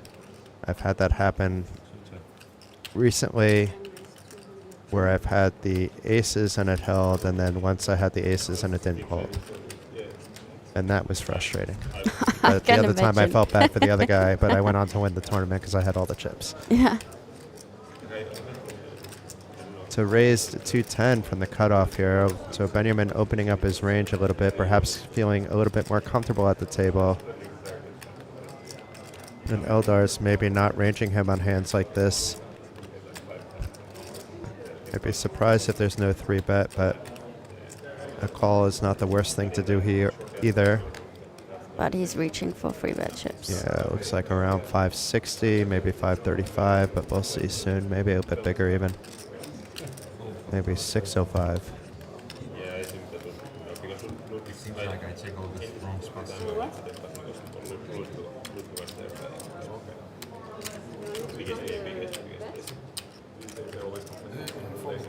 525. So it was a very small 3-bet, but that got the job done.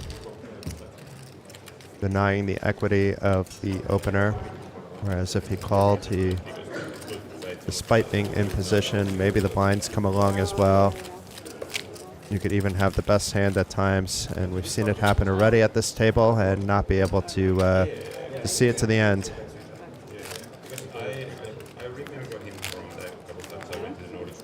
So 18 minutes in stream time until our first break. Meanwhile, the start of the day chip leader, I believe, is still in the chip lead, but I'm going to try to get some chip counts of that final table of the 3K event. Live. Oh, yeah, played, And indeed, Mori Dorbeck, another Estonian, with the chip lead, followed by oh, no. Mikko Yaomaki, Jari-Pekka Juhola, Have you played the Nordic Poker Masters? and then there's a small gap before Blaj Zurjev is also in the mix. The very formidable Luka Soryanin is also still alive. And the short stack is 29 big blinds deep, and Martin Svetanov from Bulgaria. So there are no short stacks on that table either, which is quite interesting. And I'm pretty sure at times we're going to pan over to that event as well, but being that we're not following the flow, it'll be more us watching what's happening. Against these two. So let's see some diamonds. 2 diamonds on the flop for some mayhem. Blind battle. 2.5 minutes in. Well, there's 1 diamond. I thought it was And the really 2-4 with because you should a not call backdoor wheel connection. with 1 pair. Just And because Monir we is are even Sweden. talking during his hand. I called all the way. I checked He's the- talking about another hand during this hand. snap call, basically. And the dealer- Mornier, pay attention. You're facing a min bet. Rush. You do have It has gone likely to call this min It's been bet, 2 minutes. And everybody in the which whole Igor room is not looks too up. happy to see. Lost the first hand. And he So, just called. I sat down. That call made sense. And now he pulled ahead, but probably doesn't realize it. Doesn't have any more backdoors. Is ahead with the deuce. Still has that wheel draw. Igor, though, also has a wheel draw now. And it may be hard for Mornier, who hasn't been really paying attention this hand because he's too busy chatting, I believe, with Anton. Let's see. Now he's tracking through his head, I think, all the actions. Isn't afraid to make the call there. And 7 of clubs on the river. It's going to be hard for Igor to find another bet. He could try repping those clubs and bet big.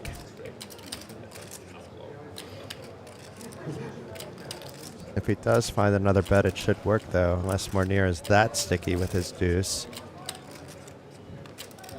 In most spots, he would not be ahead here, facing a bet on the flop and the turn. And Igor giving up on the hand, giving his opponent some credit that there weren't too many draws on the flop. A hand like 4-5 got there, for example. And quick Monir, check bet call.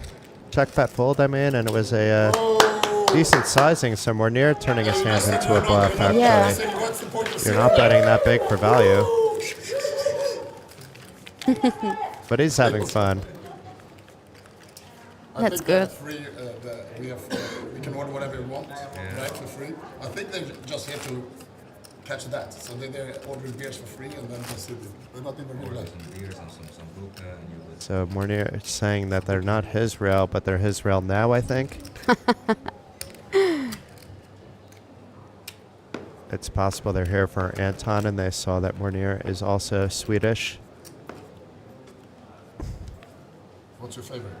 Really? Yeah, whatever. There's no 7 deuce game at this TV table, so an easy fold by Anton. Jack Coke? Is it in liquid form or is it in... Looks like Artis is in the background over there. Lots of camera people.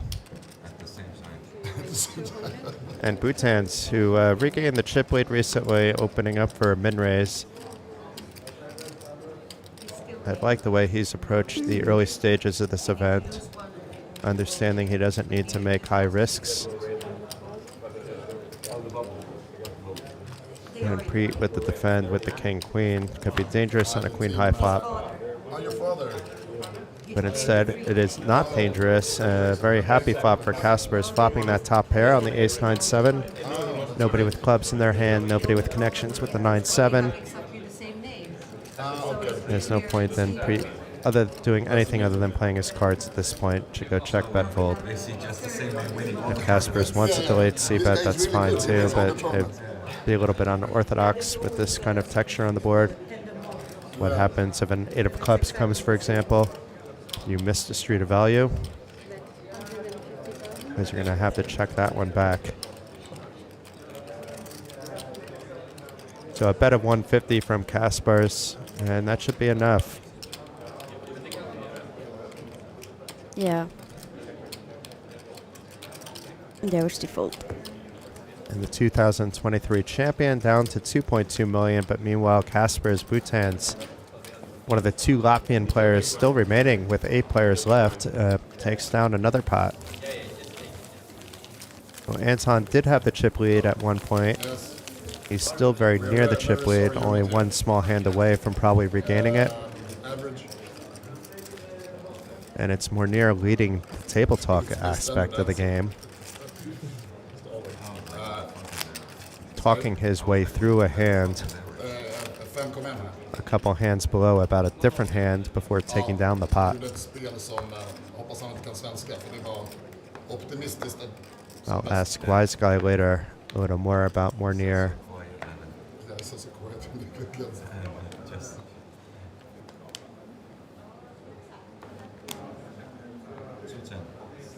Pasi with the discipline fold there with the 4s. Benjamin opening.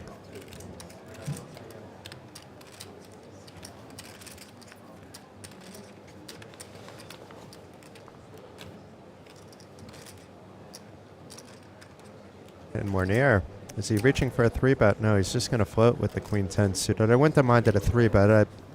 I've seen Anton call with these spots with the King Queen suited. It just seems like a strange spot off an early position open to flat with the Queen 10. Not something I would necessarily do, but he is in position. If he's not 3-bets, you know, it's easy to get away from, and this kind of hand does flop well as well.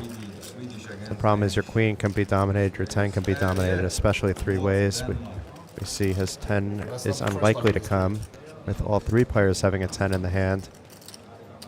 And nobody with an ace, so Benjamin, if he sees bets, it should get the job done. There's a gut shot to Broadway and a backdoor diamond draw for Monir. So it depends on the sizing. He may stick around for that reason, or to see if he can steal it away on the turn or river.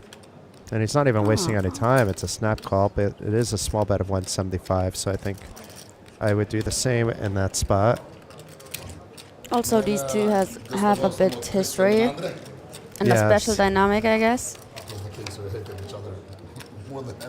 Interesting, interesting. We got Broadway going here for Benjamin now.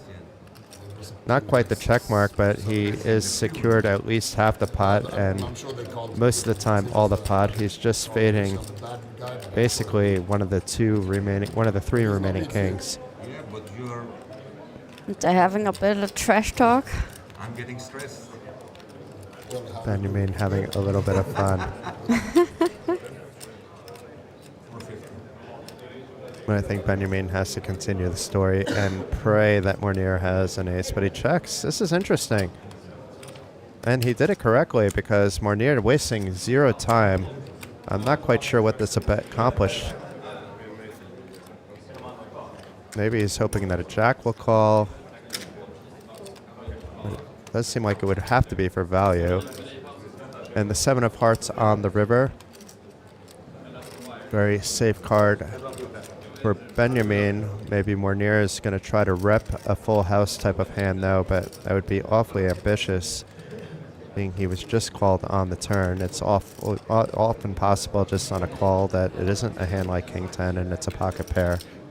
That just wants to see what the last card will be, or a 2-pair situation.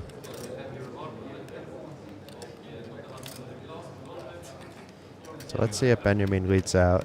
He is He's leading solving. out, and with a jam. Yeah.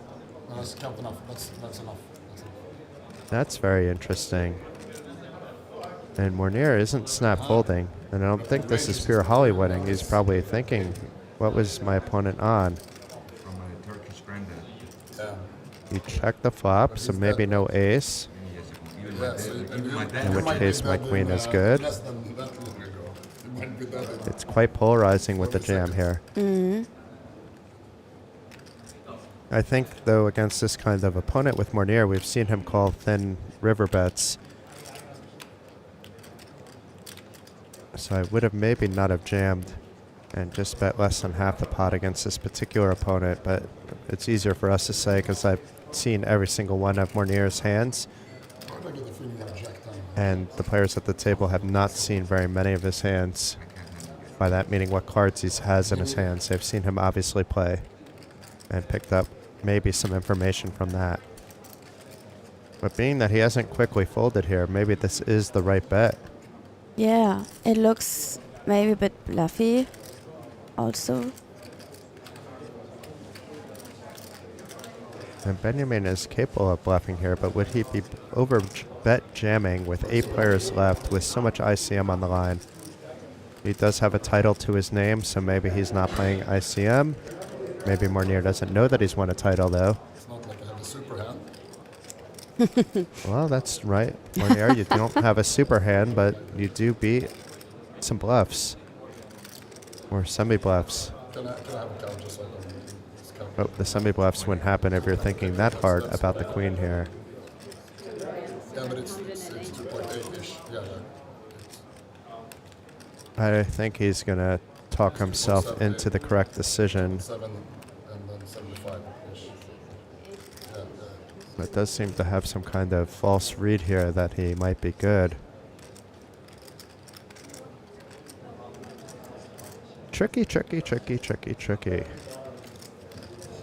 See, I don't get myself into this spot because I'm just folding pre-flop. Yeah. I guess he's leveling himself into this hand.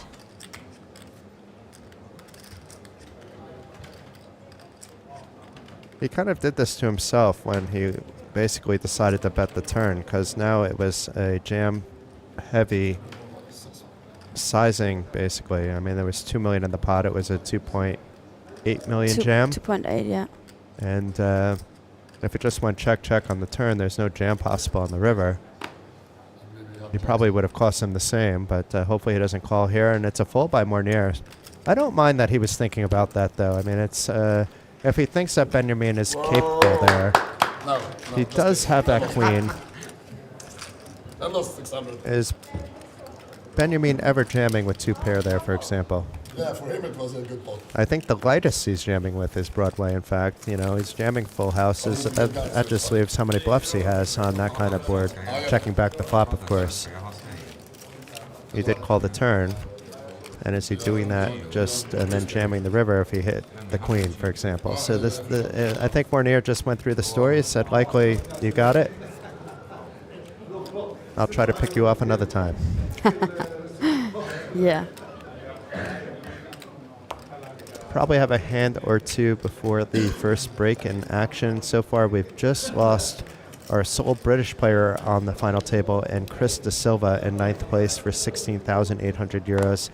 The 8 players you see right in front of you, they've locked up 21,800. They're playing for a lot more, 182,000 on the line. But back to the action, because we have Benjamin with the jacks. I thought he folded, but that wasn't Benjamin, so I got scared. Yeah, I was like, for a second. But it was Eldars. Yeah.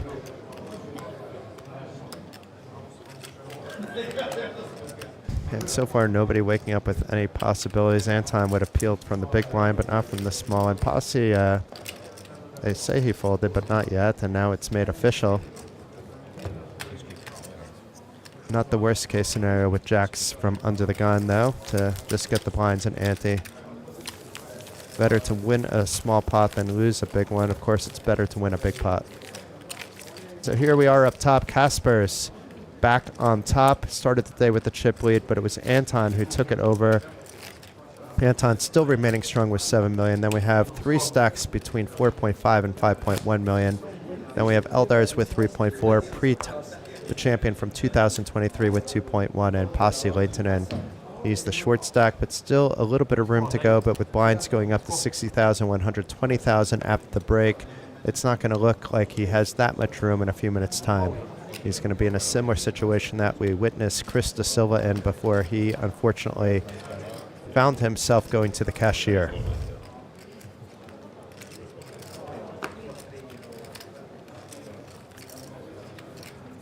Priit with the sevens.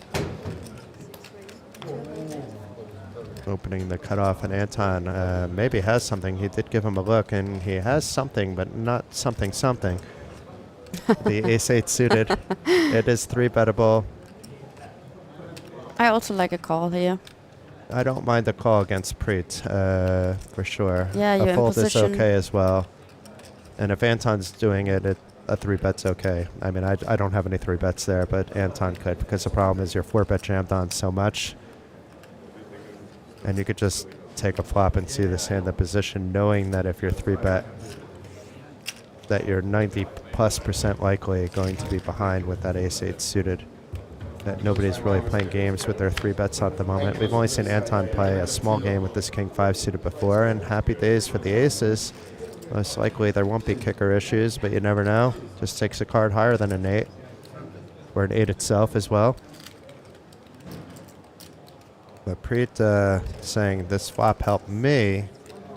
I think when you're playing against 2 other players, you could maybe check here, but Priit knows best. He's won this event before.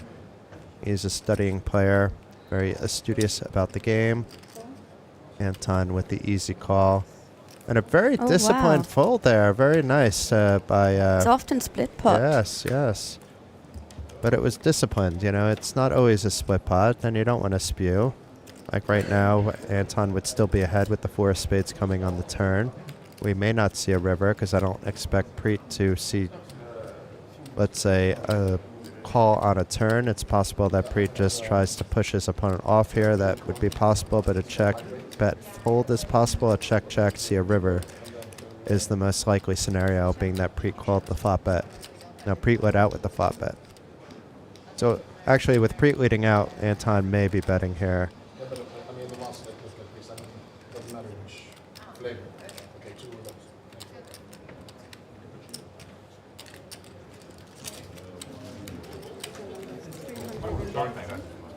So Anton thinking it through. Oh, he's already bet 350, so it's Priit thinking it through. And there's nothing to really think about here. It's likely we're going to play one more hand, then the break. We'll stick around for a minute or 2 in the studio after the break. And then we will be back with you in 15 minutes' time when blinds will go up to 60,000, 120,000. But I believe this pot was enough for Anton to be back in the lead, so we could have him on top at the break. We do have one more hand to go. Do you have another guest after me? I believe so. It will be Colin Grant, I believe, from Poker News, joining me in the booth. I did listen to Colin a little bit earlier this week. He was having a good time, so looking forward to having Colin. But it's been a pleasure having you too, Sarah. Thanks. Same. And there may be time you should speak with Wise Guy offline. There might be a slot for you to come back if you're interested as well, but I know there's a lot of people to get in today. So I will thank you, but if we see you back, then that's great too. Plus, you should be seeing Estonia today as well. If you haven't been around the town, it's such a nice city. Yeah. Catch We some really wanted daylight. to go to the city, to the old one, and have a walk after this week sitting around. So Anton trying to pad his chip lead on the break. Now his Pasi, this is a spot. I mean, he still has full equity. It is the cutoff. It is the button, actually. I do not mind a 3-bet jam here at all. That's what I would actually do. Yes. And does get that star. Ah, yeah. Oh, boy. Benjamin with the ace-queen. This is a weird spot for him. You had an open at 3-bet. You have ace-queen. I don't think a 4-bet's in motion, but he is calling. So we will have a player at risk on the final hand before the break. I think we're looking at folds the rest of the way, so Pasi flipping for his tournament life. Meanwhile, Benjamin will still be in comfortable shape, even if he loses a sand.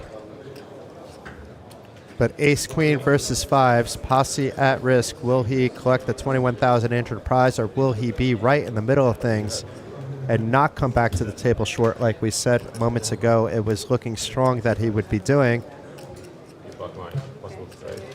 And here we go, the flashing lights. We're ready for the flop. Right before the And break. here we go. A 4-5 kings. The drama over before it began. Set for Pasi. He just has to fade some Broadway card.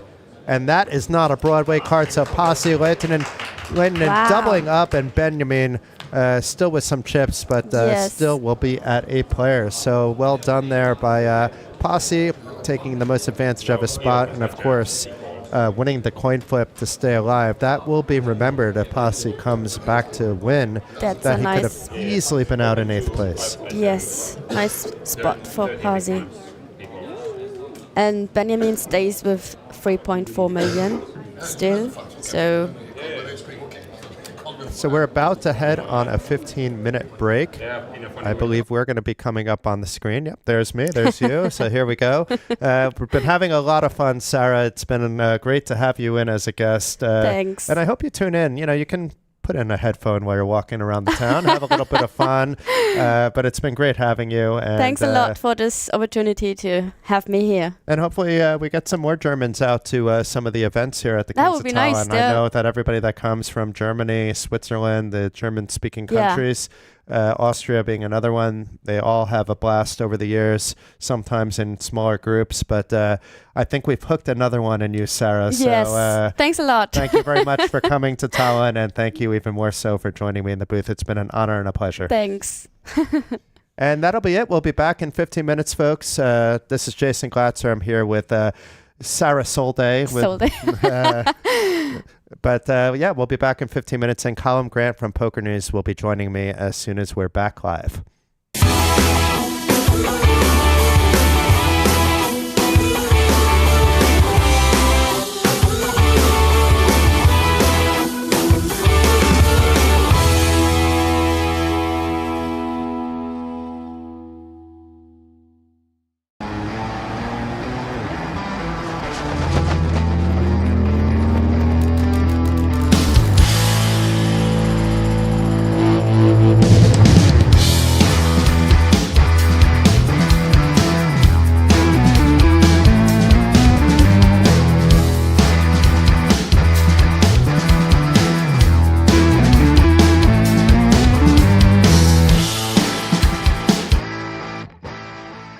Welcome guys back to Tallinn. It's the 10-year anniversary of the Kings of Tallinn, the beautiful event we all love, and we are so happy to welcome you to this edition. Right now, behind me, playing at the TV table, some familiar faces. They have all won a Queen or Kings of Tallinn edition during the years. Among these guys playing this sit and go is Rano Sotla, who took down the first event in 2015.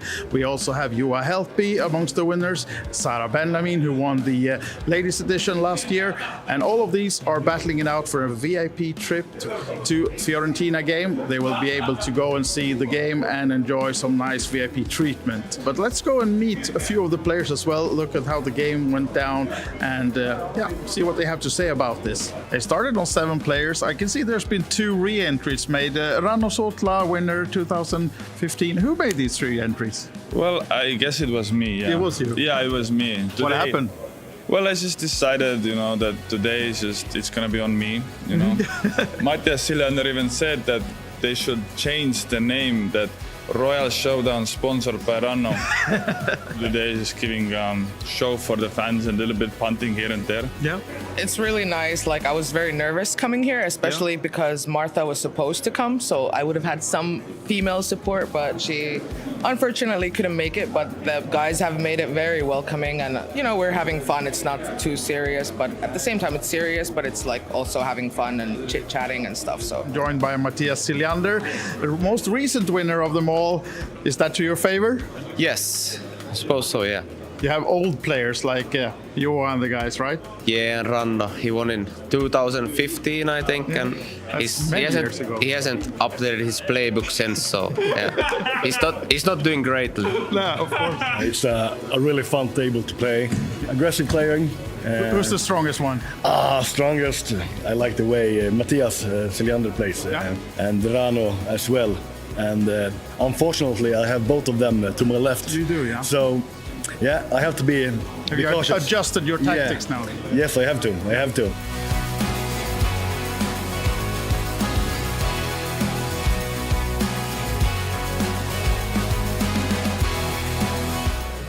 think deuces is just going to jam. Yep. And are we going to see a call? Yes. Oh. The ace-9. He's seen one. That's pretty good. If this one is... I don't want to expose my range. If it's amazing. Yeah, ace-9, a clear call here. And Yeah, heads up. absolutely. And you do feel as though... And this is for the title for Johan Karlsson, but as you can see, it's a flip, so... Yeah, it will does say help you find the 47%. double up. But you do feel like the luck is in the side of the Swede here. Yeah. Going for the Phil Helmuth prey at the table. Oh, there's the ace. Maybe a backdoor diamond draw for Helpy? No, Will the he 5. find one of the 2 remaining ducks? No deuce. And that's going to be the end of it for Juha Helpy. A spirited fight, but just couldn't get the job done versus Johan Karlsson, who it was his day.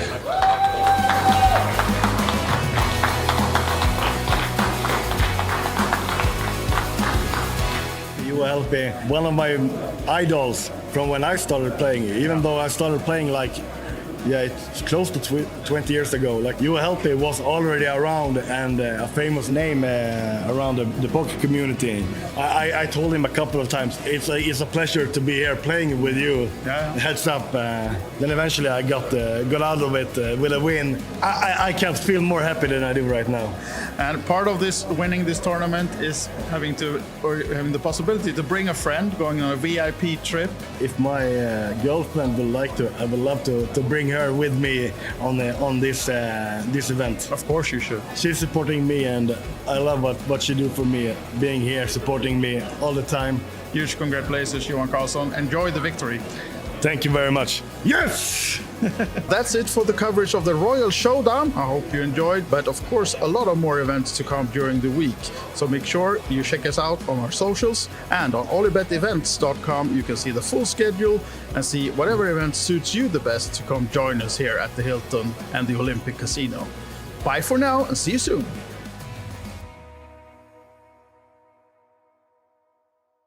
Hello, I have John Kite here, who won the PLO 4 and 5 last year. So maybe you can teach me a little bit how the PLO goes.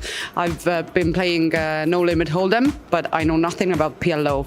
And what does the 4 and 5 mean even? Yeah, it's a bit different from Hold'em. In PLO, it's more about you need a lot more. You need draws. You need like 2 pair or better. You don't want to go crazy with like 1 pair, like over pair, as you do in Hold'em maybe. Yeah. In 4 cards, it's mostly about having aces, nut suits, high pairs. In 5 cards, you can have a bit more rundown hands, which means like, for example, Jack 10, 9, 8, 7. That's really good to crack aces, for example. Can we do a little like example or just to... And I really want to know, what does the 4 and 5 mean? Yeah, is it like 1 round with 4 cards and then 5 or? Yeah, 1 round of each. So we're 8-handed. So first we have 1 round with 4 cards. This is a very good 4-card hand. This is for me? Yeah. Very good card. Oh yeah, maybe turn it around. Yeah. So, you like equity run very close in PLO compared to Hold'em. Let's say you have aces versus kings in Hold'em, it's like 80-20, right? Okay. But here it's more like 33-66. Even though, so if you have like aces with something,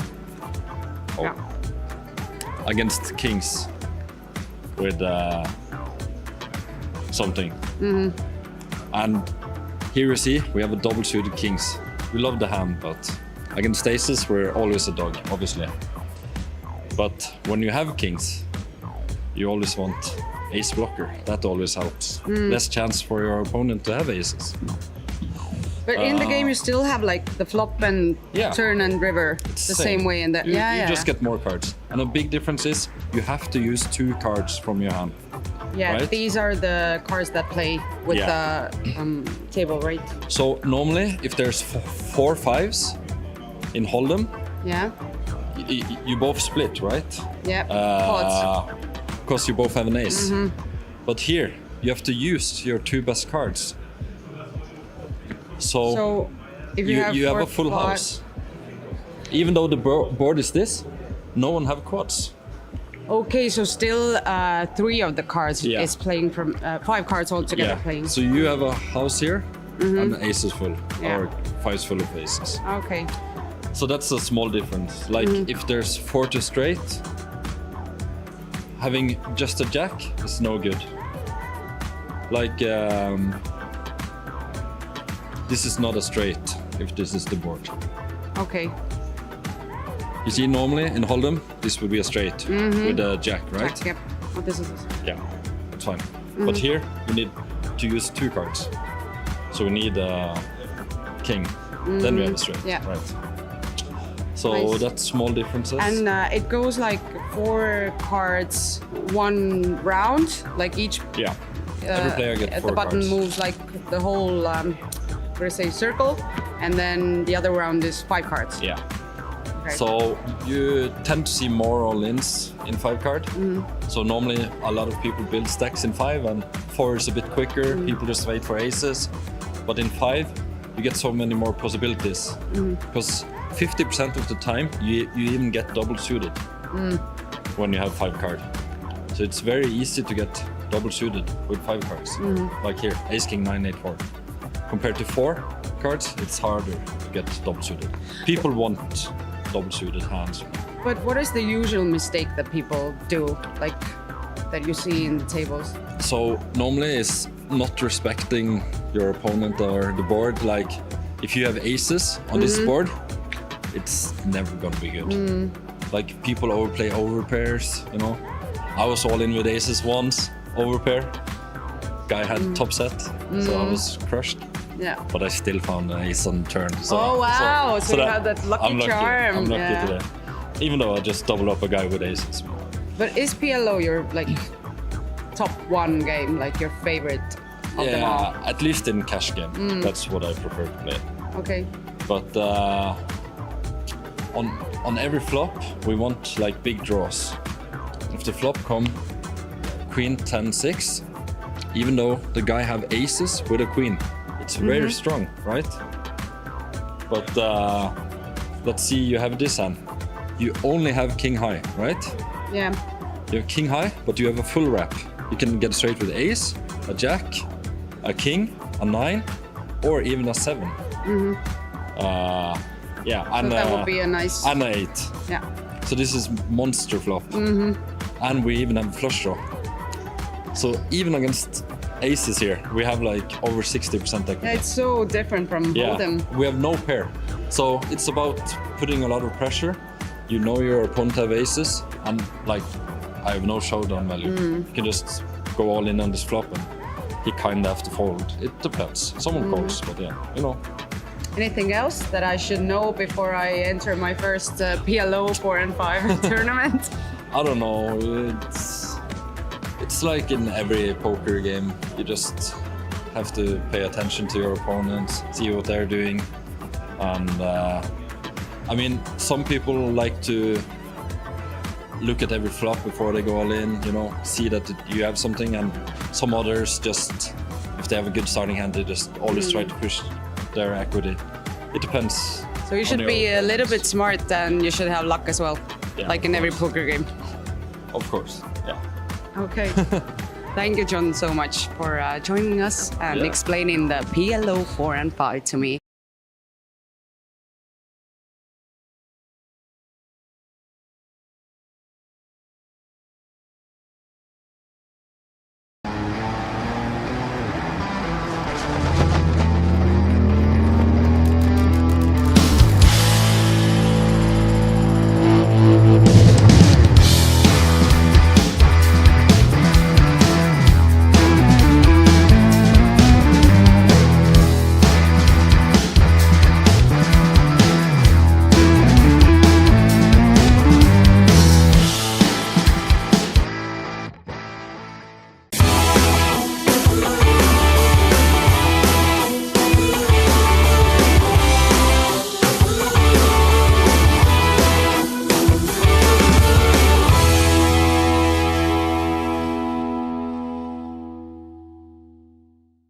Welcome back, everybody. This is Jason Glatzer, and I have a new guest in the booth, as promised, the one and only from Poker News, Colm Grant. So welcome, Colm. Thank you, Jason. No, pleasure to be here. Been one of the most fun weeks of poker of my life.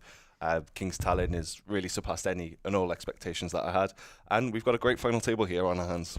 Yeah, and it's great that Poker News is back. Back when I was still with Poker News, I brought the festival in, and it's good to see Poker News also involved on an international scale with help promoting the amazing poker that we have here in the Baltics. So thank you to Poker News, and also thank you to you and Brad for the hard work that you guys have done this week. I know the poker community has appreciated it, and I know the team at OlyBet as well. And I like having you guys around, to be fair, as well. No, you thank guys you, are Jason. nice No, guys. that's really, really nice. Thank you. It's been a pleasure to be here, sincerely. Good. And the action has been hot. We're down to 8 players. I don't know if you've been following along on the stream or if you were busy with other activities as a member of media, or socially, being it's the last day. So a lot of goodbyes to be shared among old and new friends. No, we've been locked in since this morning. We arrived early, got some good player interviews done with us to find out more about these guys at the final table. I was sad to see my good friend Chris Silva leave, one of the first. Oh, he's your friend too? Yeah, Okay. one of the first pros that I got very familiar with on one of my first ever poker trips, and just an absolute gentleman, and always enjoy seeing him put in a deep run.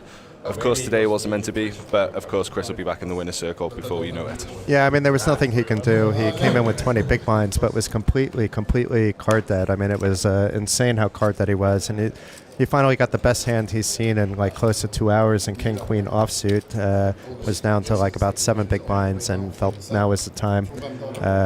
Not really having any fold equity with already a 3-bet in the pot before he had to act. And then, unfortunately, it was up against, I believe, Ace-Queen and Ace coming right away, and then a needle of a Queen or a King, whichever card was open. It's the second bit. But no, yeah, it was following the updates on Poker.pro yesterday.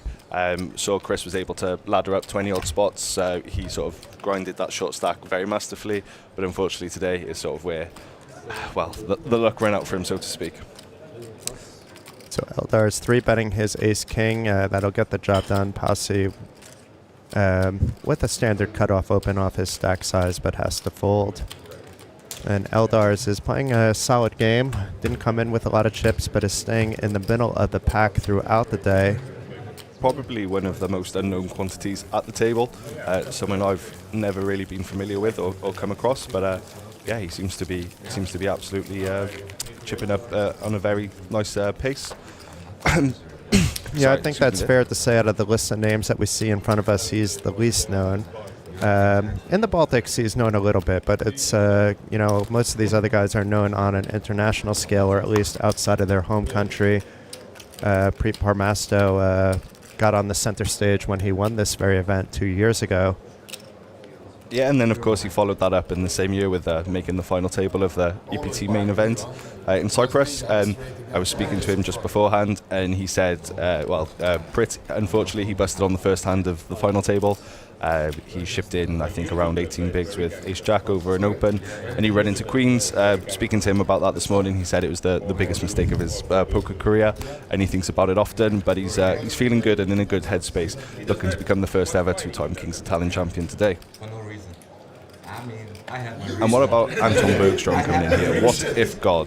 Yes, one of amazing. the best ever online players, who's just jumped into the live realm over the last, or back into the live realm after the last couple of months. Obviously, an amazing deep run in Prague. I think it was 5th place for 300,000.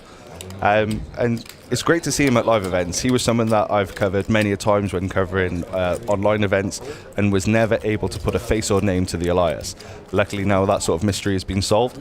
And speaking to him earlier on again today, he said something which really shocked me. He doesn't play online poker with a HUD. He's that good without a HUD. Wow. Yeah, he's definitely gotten the best of me online. When I heard this morning that's who he was, I'm just like, okay.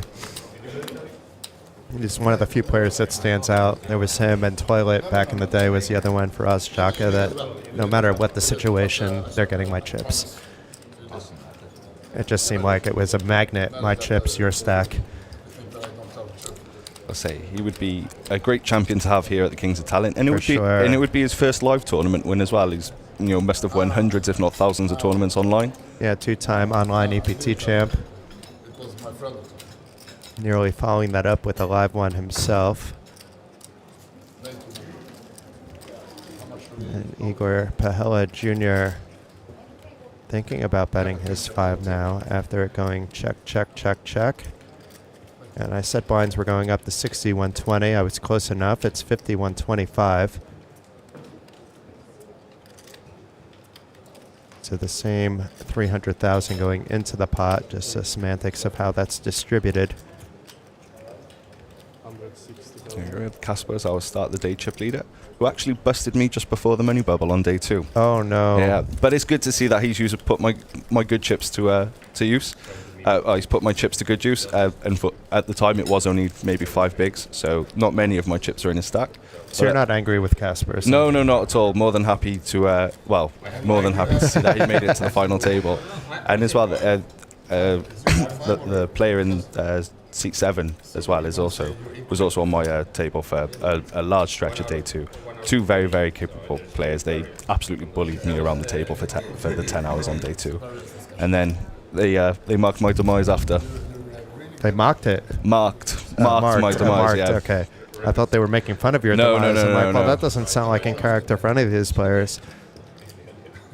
Let's see if Casper's tries to bet big here with this 2 pair. It's a very nice river for him if he's putting Igor on a jack if he's calling. Igor is going to have to fold to anything that Casper's might be thinking about, unless he's going super small, but even then, it was fine to call the turn.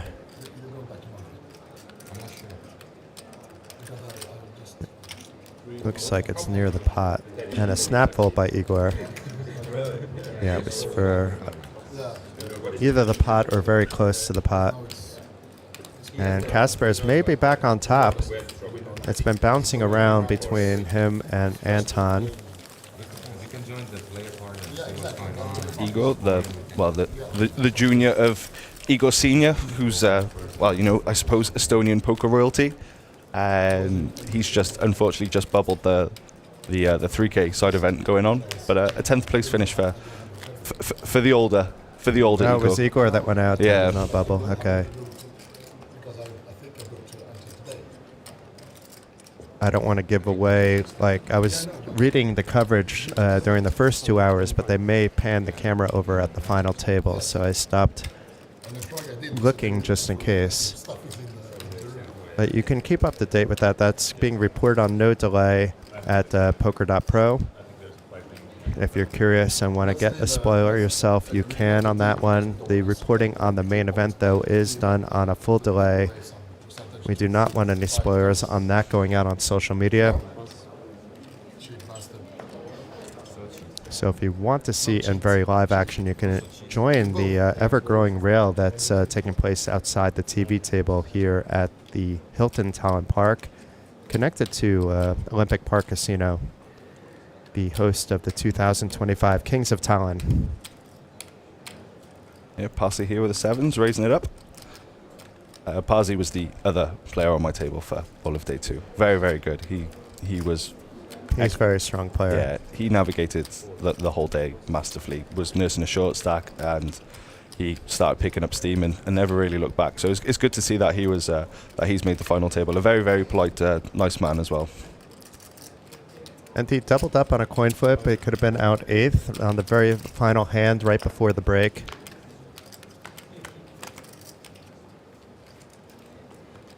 And look at this flop. It's all hearts, but all set for Pasi. Meanwhile, that 2 of hearts in Monir's hand isn't going to be enough for him to think he has a real flush draw, but it's the only heart in either player's hand, so that is live as well.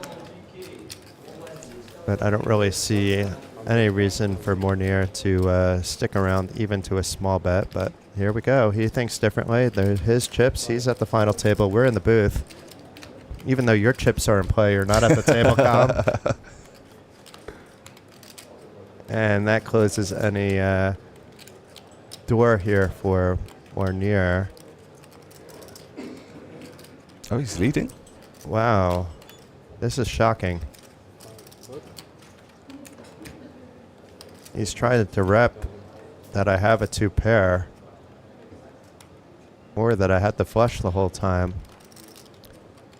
Let's see if Pasi can see through it. He's going to have to minimally call. We know that. He's not going anywhere with the set, but is he going to raise to get some of those draws off? Because now there's a lot of straight draws on the board, too. It looks like he's just going to call. He is in position and can get away if this is a heart. But it is the king of clubs, a very safe card. On the other hand, Pasi did not improve to the full house. I feel super safe here. And Monir showing a lot of heart here. He had a plan with that float on the flop. I'm going to try to take it over on the turn of the river. And look at the confusion in Pasi's face now. And a very interesting line here taken by the Swedish player. It's for half a Pasi's stack, but I don't see how he can fold. It would just be a cooler of a spot.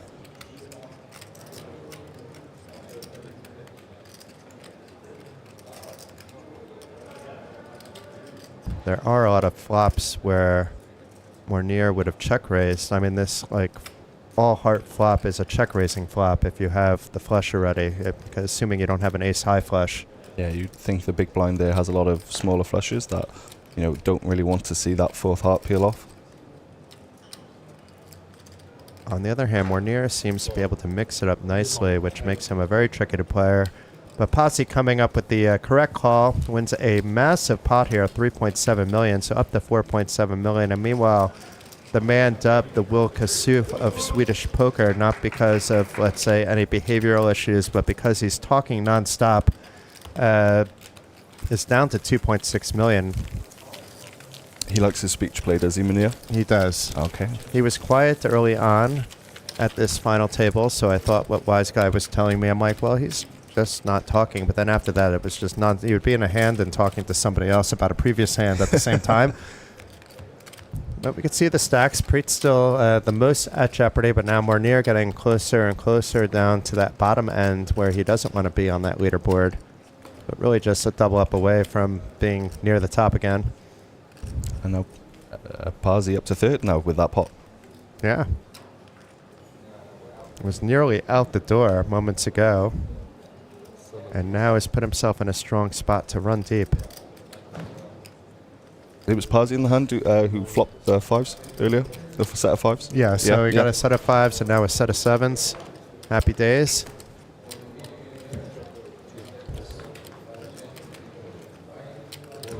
Are you going to try to get a trophy in any of the two final side events? Because I do believe, in theory, you have time for that. There's the mini main event today, and I believe there's a turbo as well.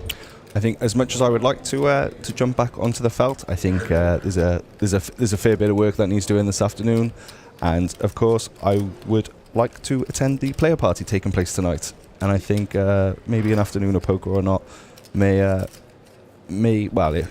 If it was a good problem to have, so to speak, of running deep, may have to miss out on the player party, and that's one thing I do not want to do. Especially when there's such a great band playing tonight as well. Yeah, I'm going to make an appearance, but I have an early bus trip home tomorrow, so it won't be Jason in full party mode. It'll be like this Jason, but at a party. Probably dressed the same without the sticker on. But meanwhile, this is quite interesting here. We had a limp and a jam by Priit, and if he's called, he's in rough shape. And Monir, I feel...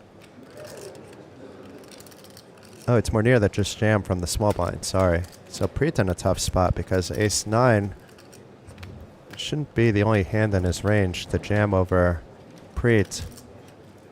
Nice fold. Making the disciplined fold, understanding he has enough space to wait for a better spot.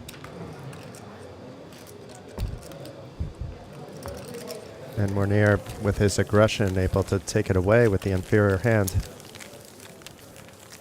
With the better hand, I'm sorry. I think this is the second final table I think Priit has made this festival. He ran pretty deep in the 555 championship, I believe. Was he on the final table? Yeah, I think maybe 5th or 6th. That event won by Benjamin.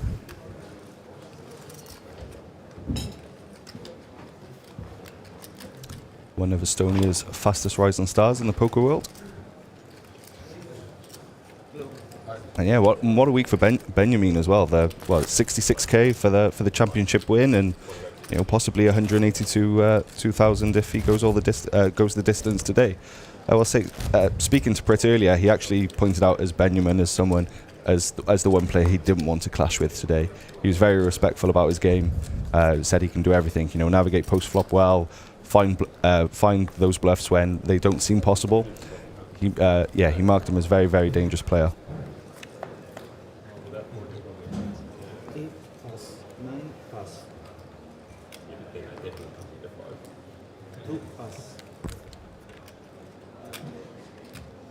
Holding fast around the cast bars. Let's see if he's opening up the hijack. He's been a little bit conservative as a chip leader, protecting his stack quite often, but this would be a good spot for him to open. He did open for 250 min raise. And Monir, is he really going to peel off a 22 big blind stack? No, too late for him. We saw him peel with the Queen 10 suited earlier. And Priit with the Cowboys, but likely not to get any action from it. I think he can call if he wants, but with his stack depth, I think it's really just one move and hope that you get called. Yeah, Priit being rewarded there for the nice fold with Ace-3 moments ago with Kings, and now picking up Kings.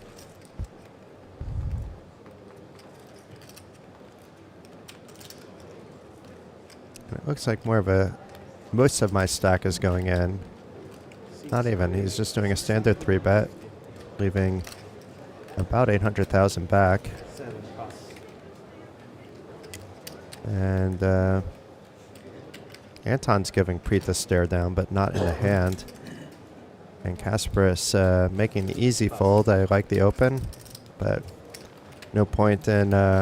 you really have no implied odds when you're dealing with such a short stack player. It's just an easy fold with the 10-8 suited.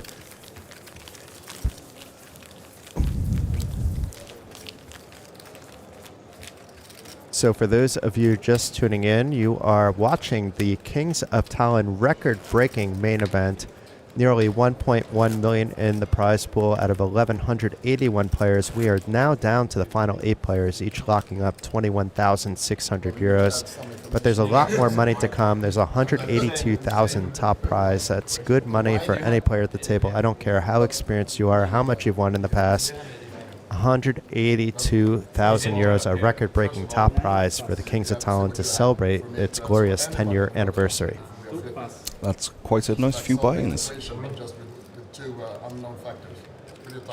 Well, it's not even 2 buy-ins for the super high roller. So maybe skip that bracelet event and go for...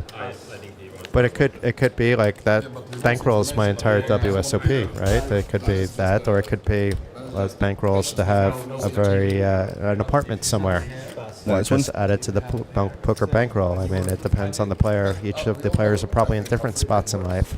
Now, this is one thing that I've noticed about the Kings of Tallinn. I think some of the prizes dished out here, it's almost like a perfect launch pad for up-and-coming poker players, who are looking for that sort of first big score to take their their poker journey to the next level.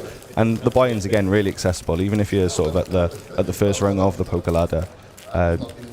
There's plenty of tournaments here with nice buy-ins. Maybe hopefully pick up a few scores, and then you can maybe move up in stakes or get that first ever bankroll going. Yeah, Priit is one example of that, but there's another winner that's actually not here because he's playing so high, and Vitaly Savaratny. So he wound up winning, I believe it was 2018 or 19. It was the year after Juha, and then went on to play in a WPT main event and shipped that like a few weeks later, and then ran deep or either won an EPT, I don't remember, but it was the start of like a massive year for him. And then you have Juha Helppi, who was another notch on his resume, but he was without bracelets at that point, and went ahead and motivated him to some degree to to do the grind, to get the bracelets. And now he has 2 of them, I believe.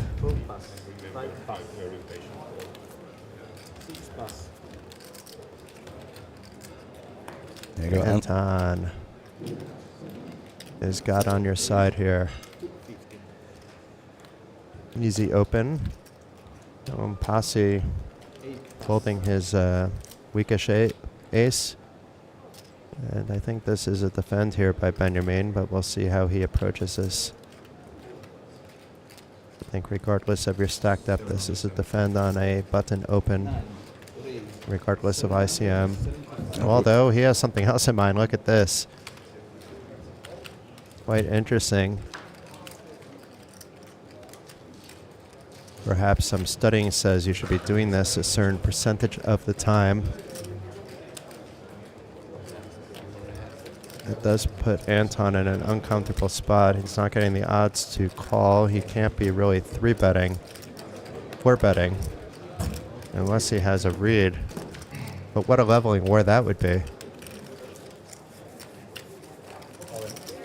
And he does jam it. Wow.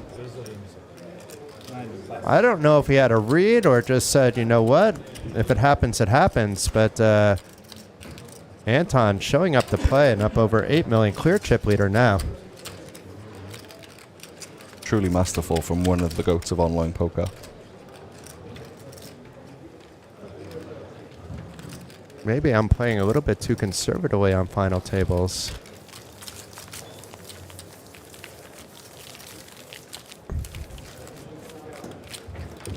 But very good awareness there.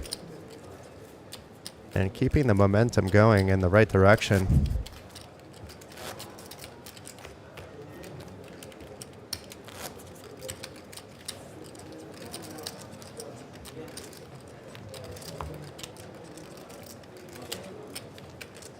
I had it during the intro, but I'm wearing the hat today. So the next OlyBet Festival is actually in the Latvian capital of Riga at the Cozy Voodoo Lounge. It's at the end of March, and you can check out everything you need to know about that event on OlyBet events. There are a couple of other events listed, such as the Queens of Tallinn, which has been moved up in the calendar. So instead of the winter, it will be taking place on August 22 to 24. The schedule on that bad boy will come out in the coming weeks. But I would bookmark that OlyBet events page. Check it out quite often. It's where you can get your information quickly. And then, of course, follow OlyBet Poker on social media. You'll be getting up-to-date information about all the new events to come. And then during events, you know, the stories are on fire. Lots of photos and posts shared. How is the Riga Showdown? That's not one that I've ever been to before. Well, Riga just reopened, really, for international poker this year. It's more of a cozy affair. You're not going to have 1K buy-in tournaments, for example. But I really like it there. It's as a player, I love it. You know, I played quite a lot that last festival. The nut flush draw here for Igor. Not much for Eldars. Yeah, this very often I'll go check, bet, fold.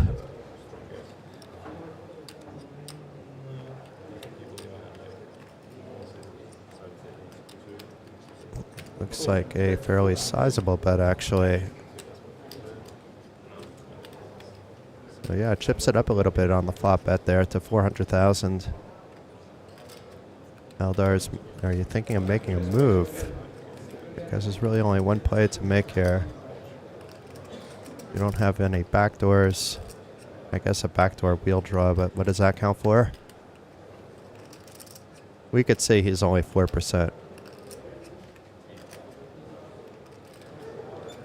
But even if you put Igor on a flush draw, well, you're still maybe not good, and we see that he's not. We've seen Eldar take time a little bit, sometimes pre-flop. It seems anytime he gets king deuce, he's just tanking for 10 seconds and then folding. So it could have been a situation where he's just timing himself for when he has a real decision to make, that it's not obvious, that he's already planning on putting more chips in the pot, that he was thinking about it. Sometimes you have those intrusive thoughts come in and you just got to compose yourself not to let them take over. Also a good point. With hour-long blind levels, if you need an extra 10, 15 seconds to do what the obvious says to do anyway, then take it. Nobody's going to complain about that. It's just if you're incessantly tanking every hand, then, you know, it's kind of against the, I wouldn't say ethics isn't the right word, but against the spirit of the game. Yeah, absolutely.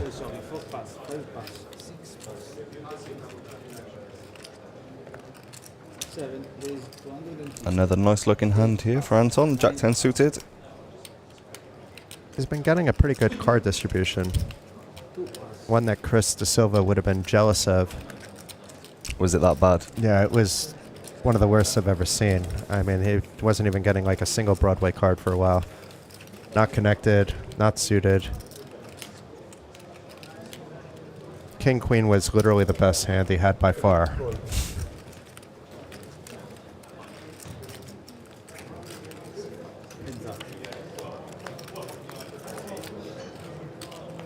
So this could be interesting. We have the two biggest stacks tangling up. Kaspar is defending with the ace-6.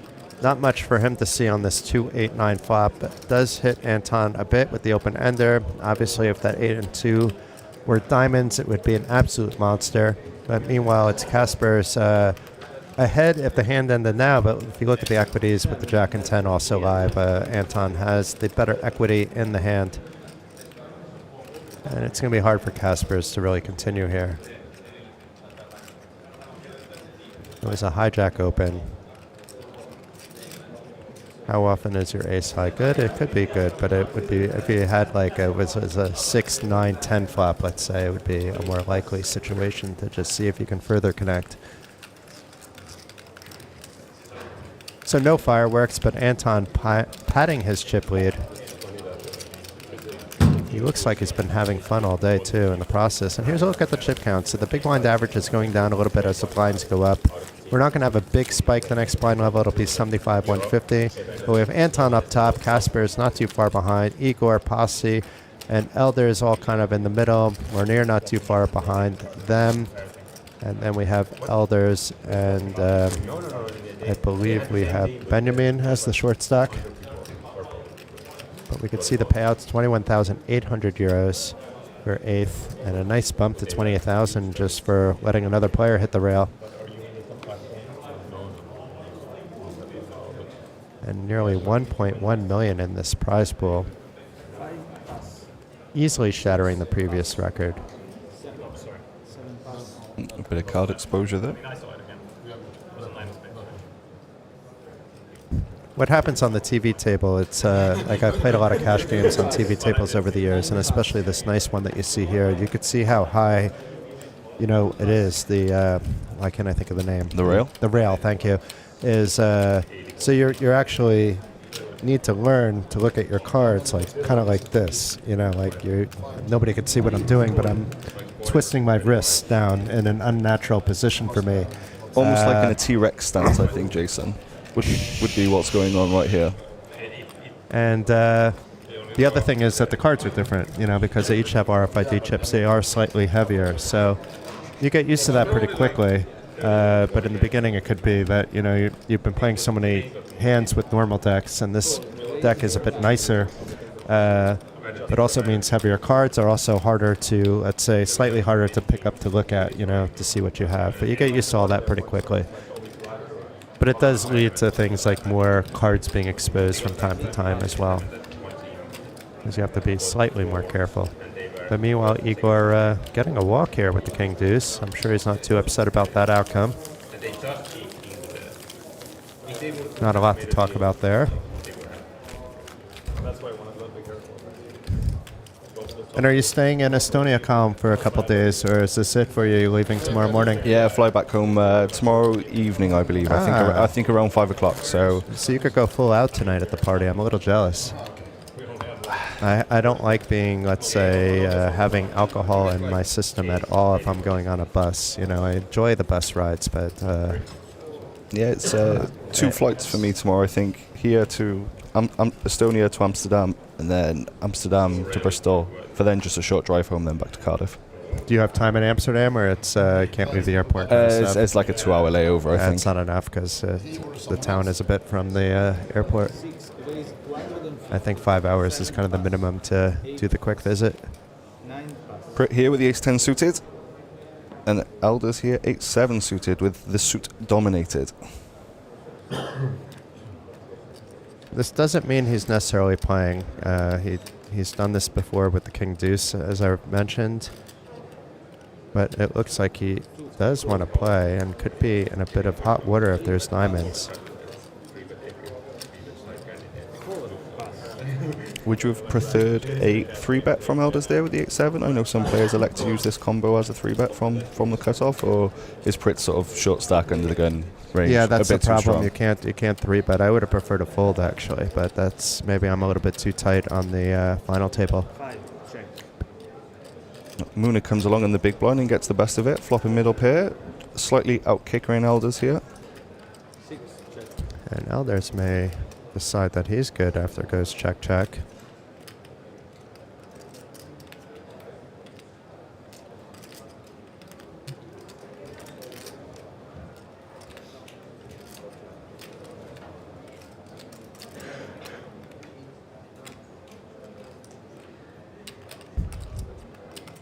It looks like it's for about half the pot.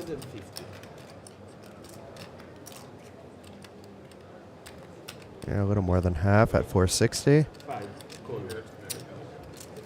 And Monir opting to call with the middle pair. We see that he's the best, but they were still Priit to act. Although Priit would have likely bet any board that he was happy with. The 9-7 still ahead, but very often this will be a chop pot if he checks all the way down. Maybe Eldars is going to continue the story. It's just kind of suicidal a little bit to bet, not because your opponent may have a better 7, just because of that jack in there. Ooh. But look at this. We have now a straight for Monir, but 2 pair for Eldars, so this could spell a bit of trouble for Eldars. Things have gone from great to amazing for Monir, who did lose a lot of his stack a few hands ago. Just sliding out there, it looks like 600,000. A little tremble of the hand as well while the chips went in. 800,000, so let's see. Even bigger. He does call, yeah.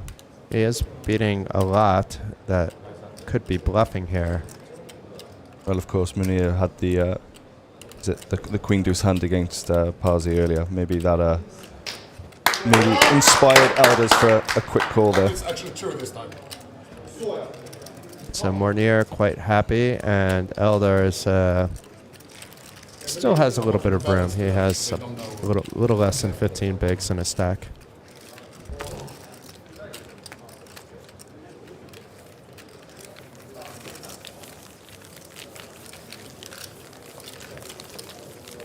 Let's see if that gets Monir a bit more chatty. He seems to have quietened down a little bit over the last 20 minutes or so. I'm curious about that call still with the 8-7. And I don't think you could 3-bet because of the reasons we mentioned. Priit was too short. If it was a big stacked opponent, then I could see a 3-bet. It just seems like you're not getting enough pot odds unless somebody else is calling if you call there. Especially with the way Priit plays, he wasn't going to be over bluffing, I don't think. I'm sure if he calls when he raises it, then he will raise himself. And I might be missing something. I really don't like that call, actually, but doesn't mean it was bad.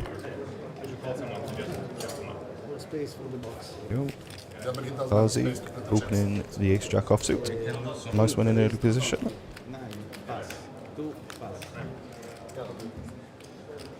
So Pasi trying to continue his momentum. Kaspers is playing a very disciplined game of poker today. And folds all the way around to Priit, who has 8-2, nothing the short stack can do, reminiscent of Chris De Silva, who busted in 9th for 16,800. He got nothing going, no cards, nothing until he was down to 8 big blinds. So even with the big blind ante, you don't want to be playing the 8-deuce off there. No, no. You can be defending so much of your range as a short stack, but not that wide. There's some players that would actually call there too, I'm pretty sure, but it can't be a mistake to ever fold 8-deuce at any given point in time.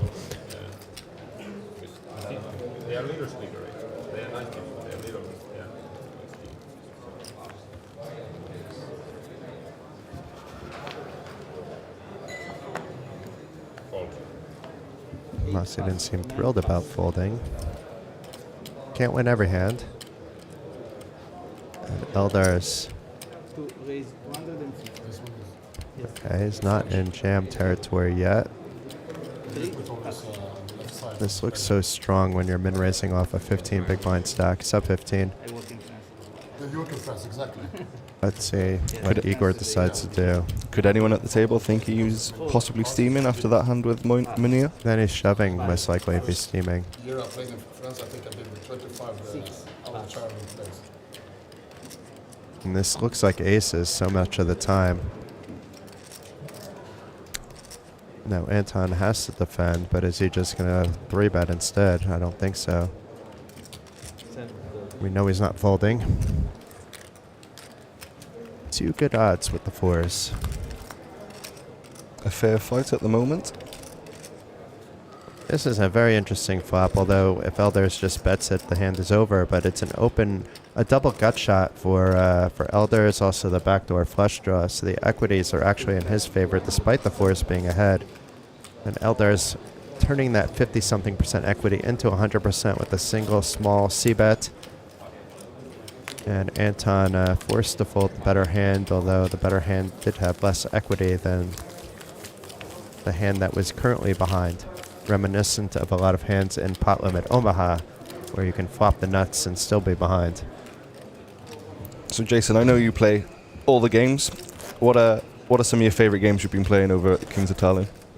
I mean, I didn't play any cash games this week, which is unusual. I didn't play that many tournaments. I played a few Hold'em tournaments, and then I won the stud, as mentioned.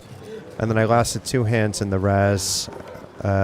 Late entered, had ace deuce 3-6, and shoved upon by ace x 7-8. The other 2 cards were lower than 6.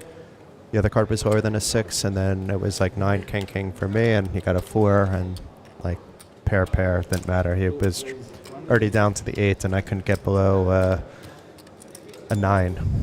And obviously working, well, I suppose that Raz tournament played very differently from what I imagine a lot of our watchers are used to. It was a pot limit Raz tournament. It was a pot limit Raz tournament. I would say out of all the formats of the mixed games, like Raz, I like it for cash, but for tournaments, it's a little bit, you know, if you're going the mixed game route, it's not nearly as interesting as stud or stud high-low. There's so much sneakiness you can do in those 2 games that you can't get away with as much in Raz. You can get away with a lot with Raz too, to be fair, but you need the cards in front of you to help support that. Where in Hold'em and stud high-low, you don't always need that either. Pasi here with a pair of 7s, the best of it, beating the ace 10. And it's going to be hard for him to stick around, being that it is only 3rd pair. 3 hearts on the board as well. Potential problems with that king coming on the turn for 2 different reasons. But Pasi sticks around with his pairing gut shot. Yeah.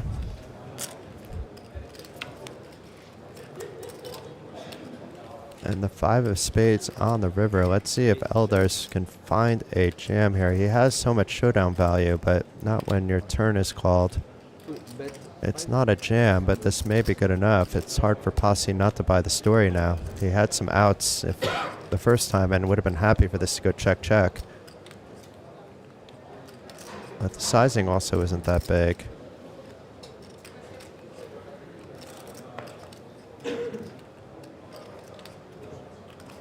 Pasi thinking things over. And is reaching for chips, so I thought they were going in the middle. If you thought he was good on the turn, you know, more than usually still good on the river here. On the turn, though, he still had some draws as well, so even if he wasn't sure, it's more thinking time now, I feel. What do you think? Do you reckon they call or fold? I think he will fold, but he does call and makes the right call for that matter. Just because there's so many kings, and Eldars should be opening with from early position, plus I guess he wasn't that worried about the flush, because the flush draw probably would have been bet on the flop, so I guess he said I'm ahead of a king and he doesn't have a 9. I'm not ahead of a king, but he doesn't have the 9, and there's a lot of bluffs he could be doing here. It's a nice awareness by Pasi. It was almost out the door and now is near that top of the chip count with 5.8 million. Eldars now has fallen below Priit Parmasto, the 2023 champ, and is below 10 big blinds. I'm not sure if the two of them are going to play a waiting game for ICM purposes or if we're going to see one make a move. Maybe they're both playing a waiting game for one of the middle stacks to go out. But then they have to wait for a cooler based on how these guys are playing deep stack poker. I've not seen any egregious bet sizes. And Eldars all in here with the ace-2 suited for 9 bigs under the gun. He's hoping this will get through. And everybody's folding so fast we can't even see what they have. And Eldars up to 1.4 million. Happy days. It's always nice when you don't need to see a board. Yes, you're ahead of a lot of some of the things you'll be called with, but you're going to be behind most of it. First time I met him, it was like this, it wasn't the same tournament as I was the first time but we played together and he calls me. Monir's back to storytelling time. It's a nice animal, but it lives sorry? He's having fun. It's not a wise guy calling him the Will Kasuf of poker would have a negative connotation to most people of Swedish poker. He does talk a lot at the tables, but it's not. It's all in good fun. It's all in good fun. Thank you for that. I had some other words in mind that may have been less PC. Always here to help Jason. So he never calls me by my name, he just calls me Kronhjorten. There you go. But he looks like a fun guy to play with. A guy that I would want to play with. Yeah. So I like this kind of banter. You tone it out when you need to, but pocket 9's jamming over the open of Anton. Easy fold for him. And Eldars back-to-back getting the job done. Went from 1.1 to 1.7 in a blink of an eye without seeing a flop.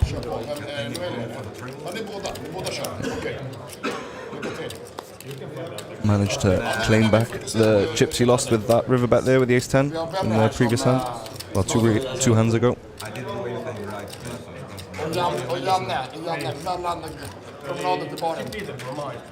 Nice bit of card distribution there for Eldars after, what would have been 9 big blinds, and then after the big blind and the small blinds, he's in really dangerous territory then. But now it looks like he's somewhere around the 18 bigs now, maybe? No, less, but it's 16, 15, 16. Yeah. I think 14 actually, but it doesn't. It's all the same at that 14 to 16 as you play same. Although some people start shoving at 14, so I don't know.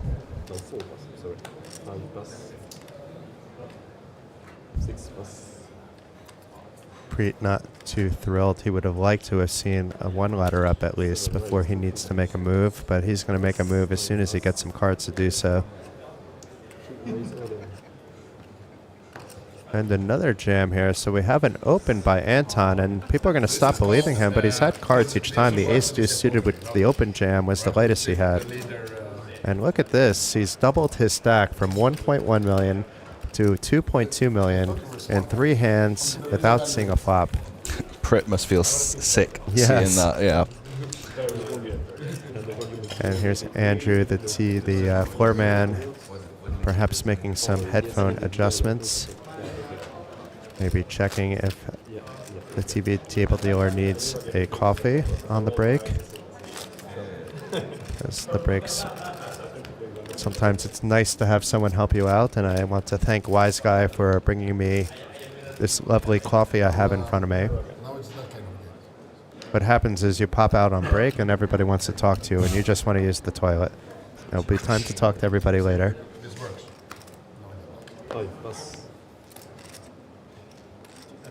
Oh, Priit is not unhappy anymore. Now just thinking about, should I jam or should I raise? Last time he had the kings, he made a small 3-bet. Of course, now he gets to raise first in. Just clicks it up. And this is why you can't 3-bet a lot of hands against Priit's opens. Not the only reason. Not until he has more chips anyway. But what's Eldars thinking about here? This is the same as what he does with the King Deuce suited. He's just making sure the camera's on him for a little while. I think Priit was praying for the jam there. Oh, but Igor may, I mean, these two have played a lot together. Ace-5 suited is typically a hand where, you know, if you have some fold equity, you can go with it, because if you're called, you're fairly live. And most spots except against aces. The two countrymen as well. But plays it conservatively with the call. It would have been interesting what would have happened if Priit jammed, whether Igor's calling with ace-5 suited. I think he's folding there. So not the worst flop for ace-5. He would have preferred those diamonds to be hearts, but other than that, does have some equity in the hand. May not be folding to a c-bet, but I anticipate a small c-bet and then a shove on the turn of the river. Yeah. Assuming no ace comes. I definitely think we see Igor stick around for one more street at least. It's a safe flop there for Priit's kings. Guessing it'll be somewhere around 200,000 his bet. Am I Nostradamus? Is it 200,000? No, it's lower. 150. Igor must be thinking, is he milking the cow? But can call here profitably. And the floor parts on the turn doesn't change anything for either player. Igor may feel he's ahead, but I don't think he feels he can be ahead. He was just calling to see what might come later. But I expect a check. And then it's a question whether Priit wants to get his chips in here or later. And then it's a question whether he just wants to jam his one SPR, his pot size bet remaining in his stack, or whether he's going to bet half pot now and half pot later. Or third pot now, 2/3 pot later. But it's getting dicier with the paired board. The diamond flush draw could still be a possibility. We see that it's not. But it's Igor doing something I didn't expect. Gonna rep that 4. Oh, that's 300.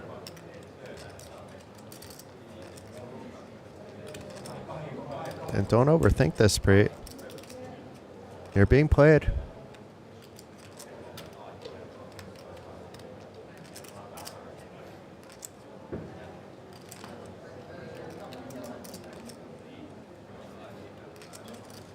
And opposite just call, which is the smart play. I feel you could shove also. I don't see a problem with that. And then, wow.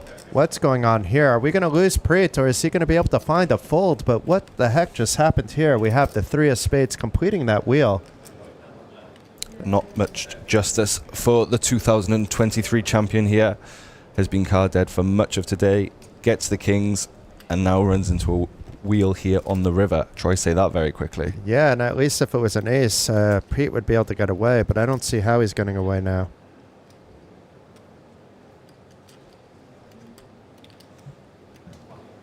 Unless Igor checks for some reasoning, then it would be checked back, but I don't see that being a possibility. This hand has truly come to life now. He has to call, but it's... Oh, poor Priit. And we have the lights, but there's no drama, no more cards to come. So it's Igor Pihela spoiling the possibility of his countrymate being the first 2-time champion of the main event. But meanwhile, congratulations to Priit. You played well throughout this event. Really at least showed up for the main event winners. You're the only one that made it to the final table, and you'll have 21,800 reasons to celebrate. And the rest of the table can smile a little bit too, because they've all laddered up to a cool 28,000 for the next prize comp. A cold deck there for the 2023 champion. You feel his pain, I think, more than he does. Yeah, I feel really sick about that one. It's a cruel game sometimes. But meanwhile, here's a look at the chip counts after winning that hand, getting that wheel. Igor now in third place with 6.1 million. Anton, What If God, is leading the way with that Swedish flag for 7.6 million. And it's Benjamin, who we saw short chip up a little bit. He's with 17 big blinds, so nobody's really at huge jeopardy at this particular stage, but that can change at any given moment. And here's a look. Priit at 8th for 21-8, and Chris De Silva, who is completely card dead to start the day, unable to get anything going, out in 9th place for 16,800 euro.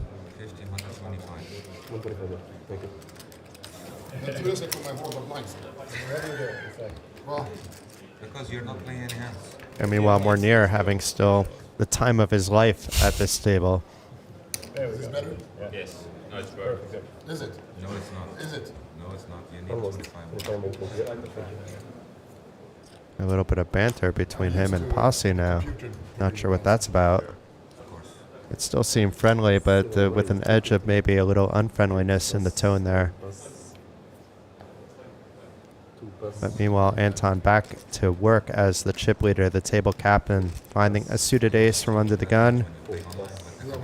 And everybody giving him respect, primarily because they have no cards. But Monir, he's still talking. Has he looked at his cards yet? Does he know it's his turn? It doesn't appear so. Oh. I don't mind. Because he's talking to Pasi still, but he's heads up with Anton. It shouldn't be allowed, actually, for him to talk to anybody but Anton. Me and this guy, random guy to my left. Anton, though, is not complaining. But he needs to be careful. He's going to be warned soon if that keeps up. You can't be doing that. You're a very dear, nice friend. An ace coming on the board. This could be good news for our chatty Monir. Anton must think he is good. This is a value bet. And one of the 6s are dead, so that makes things even worse. Potential disaster now with that ace coming. Wow, wow, wow. These last two hands, wow. Have they swapped the cards? This deck is cruel today. Yeah, it's a hot deck. I kind of hope that we see a 10 or a 7 on the river. Just it's so much fun watching Anton as the chip leader.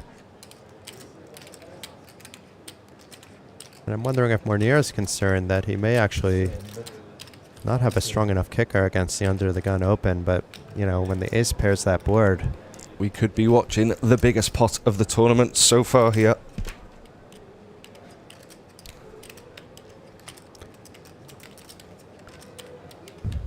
And of course, Monir just sticking around there with the ace-jack. So unless Monir leads out, they may go check on the river. The 3 of diamonds should slow things down. Monir may actually bet, but if he doesn't bet, I expect Anton to be checking this back actually, but he could be going for some finish value that doesn't exist. Hoping that a 10 calls. But there's also those 8-9s that are in the range. But he thinks he's good. He's reaching for chips. He's fortunate that he's not going to be raised over, I don't think, despite Monir having that ace of diamonds. It seems quite risky. Sorry? 1,150,000. And the pot is big enough. So we'll see what Monir decides to do. He just simply calls in Anton to get the bad news that he is no longer the chip leader, but still plenty of chips with 5.5 million or more near the top, if not at the top with 6.8 million. Talking his way into victory. Maybe not with the right player, but looking like he's disinterested in the hand in the beginning there. And Anton just saying bad run out, which it was for him. Not much he can do there, other than maybe checking back the river. But I guess against what he's perceived about Monir, he thought there was enough value in that bet. Spade the 6 of spades, check raise only. And it would be a very bad river, right? The 6 of spades, he's saying it's check raising all in. So that one particular 2-outer, because we saw one was buried, so 3-outer in reality would have been the one spot that he would have hit the rail. Assuming Monir would have done that. It was nice as well for Monir that he held the ace of diamonds obviously in his hand. Stops Anton having nut flushes that would have bet 2 streets and then got there on the river. Yeah, cut off pretty much at least half the flush possibility combinations from under the gun. Really just like a king-queen kind of suited hand. Queen-jack, king-jack, king-10. Maybe jack-10. Oh, round 2, here we go.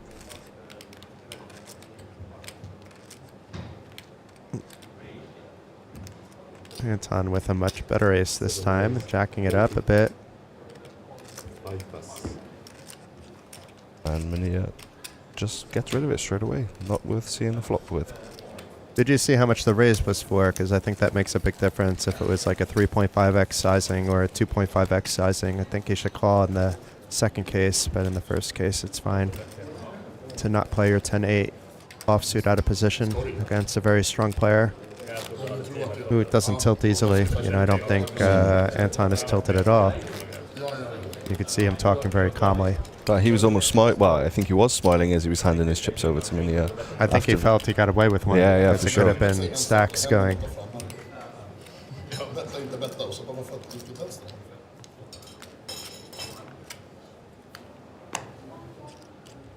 So it looks like blinds will go up either next hand or the hand after. You are welcome to take your seats. Tournament will start in 4 minutes. It looks like the final table is starting in stream time for the 3K high roller, if we heard that correctly. There was a 5K one-day event earlier this week that got more than 50 runners as well. A record breaker for the Kings of Tallinn Festival. It was only the second one, but yes, yeah, record breaker. Hey. There's enough other records being broken that we can toss in that it's a new event, but it has some traction. The 3K is something that's always been popular at the Kings of Tallinn, but now there's a 5K that was introduced in the autumn when they saw that there were 5K players ready to rumble at the WSOP circuit. It was only natural to add that in. But meanwhile, look at this here. Monir opening the button only to flop the bottom set. And let's see what Eldars does with his ace-9. Monir here, check behind the Oh, set. sneaky, sneaky. And the 9 coming on the turn. Maybe sneaky, sneaky for the right reasons. Now maybe we're going to see a bet from Eldars.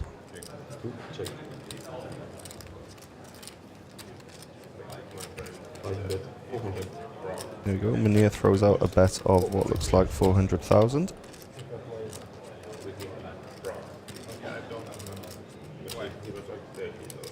And Eldars must be thinking this through. He's bet a lot of flops before, and this time he checks only to lead out on the turn after I check it back over to him.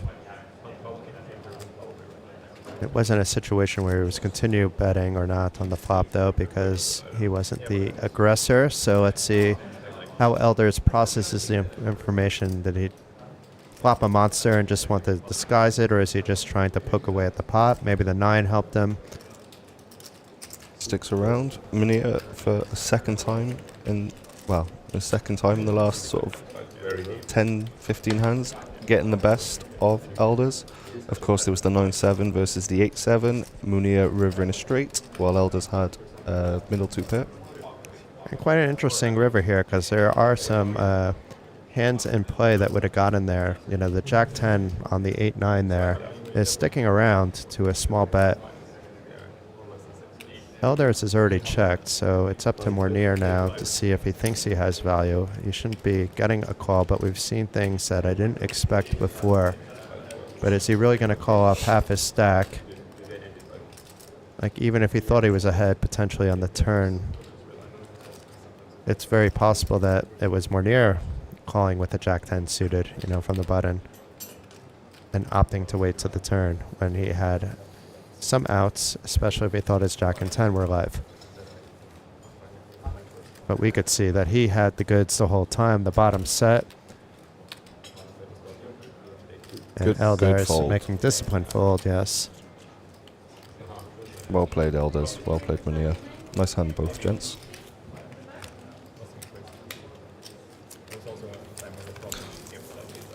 A bit of a heater here for the Swedish, as I believe he takes, well, had the chip lead, or if he didn't, he definitely has it now. Yeah, it should be in the chip lead. So we'll have a new chip leader once again, and we have blinds going up after this hand to 75,000, 150,000. So things are moving along.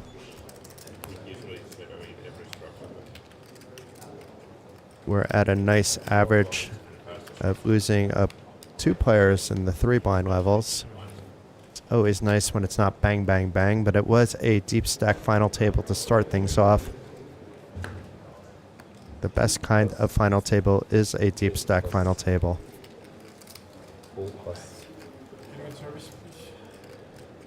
Well, the one thing I noticed as well about the main event is just a really, really player-friendly structure. You know, even when you're short, you still can norse the short stack for, you know, for a while. You're not really put in too many positions where you're forced to commit your chips in. So this is part 3 now. I mean, Anton's not 3-betting, just a matter of how much it is. And if Monir is going to get sticky and try again, we'll see. I don't think he's going to stick around, but he's the one player that's probably the most difficult to predict at the table. He seems to be going with his live feelings quite a lot. Not that he's made any bad plays or anything. But a snap fold here, and Anton getting some chips back over 6 million. Anton takes round 3.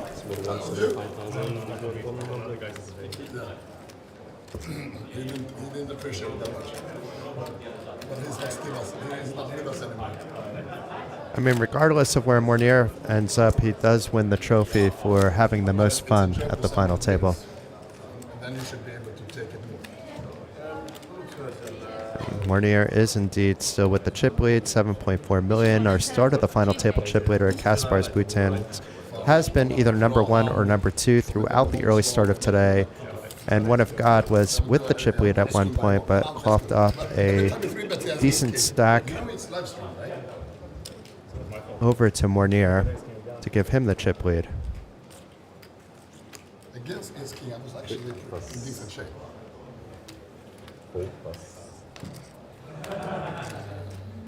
He's picking up some hands here, Monir. Yeah, ace 4 suited. You can open with the chip lead, and even without it.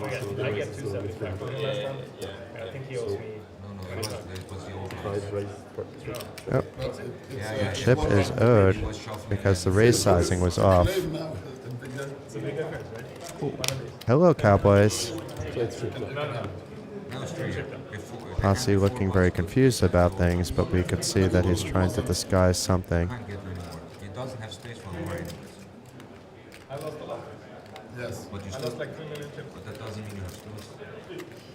We've seen the Cowboys a fair bunch the last few hands. Of course, the last time we saw them, they resulted in Priit Parmento's exit, the 2023 champion, falling to Igor Pihela Jr. Junior's ace-5 suited rivered the wheel against Priit's kings. Monir not paying attention to anything but his conversations, except for when it's his turn. That may cost him later. He should really be paying attention to the other players. But he's probably gone the whole tournament this way, so maybe that's his thing. He lets players adjust to him. Because he's obviously played a good game. Check seat 7's 3-bet against me on the button in 30 minutes if you can keep the clock.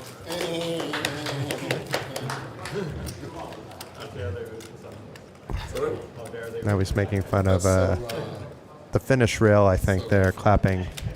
Little do they know how monstrous Pasi was with his holdings. He would have loved to have been 4-bet on. He wouldn't have minded to see a flop that didn't have an ace on it.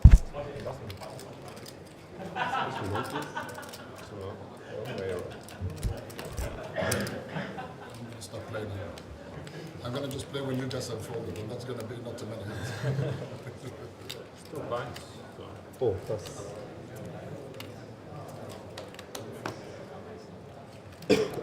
Chip leader with rags finally.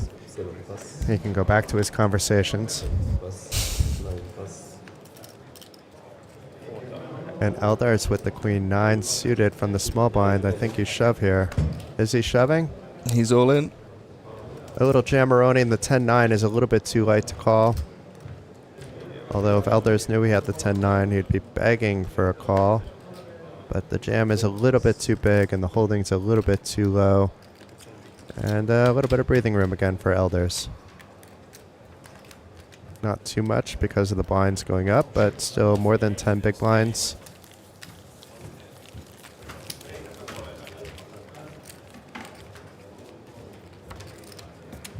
And it looks like Monir decided to talk to people that aren't at the table. Nope, he's back. It would be a lot of fun to play with Monir.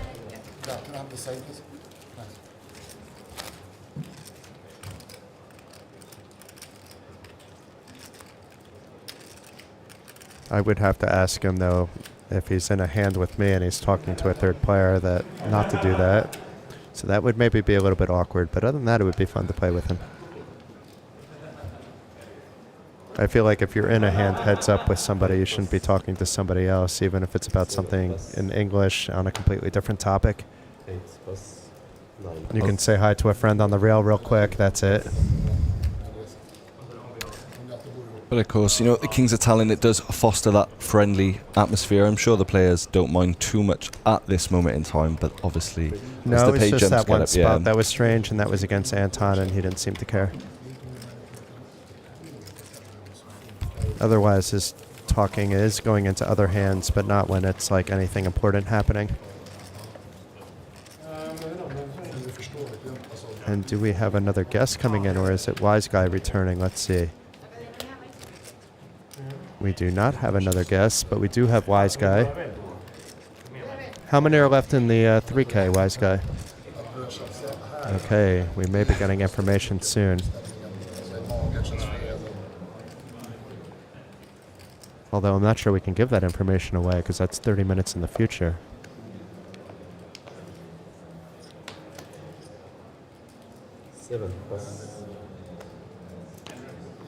Anybody interested in the 3K though can look at Poker.pro for the live updates. Thank you, Calm.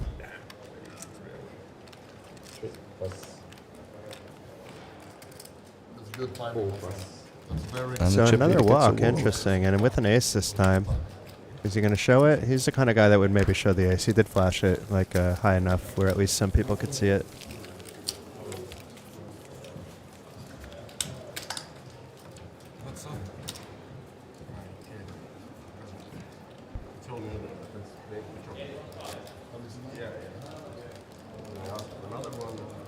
I'm waiting for an update from Wise Guy about whether he's fired 5 bullets yet into the mini-main event or if he's behaving himself. 6 bullets? Okay. No, Wise Guy will be working and he'll be back in the booth a little bit later, but he's helping out with the social media team. So check out OlyBet Poker's socials. There's also some good socials both on Poker News and at poker.pro from the external media.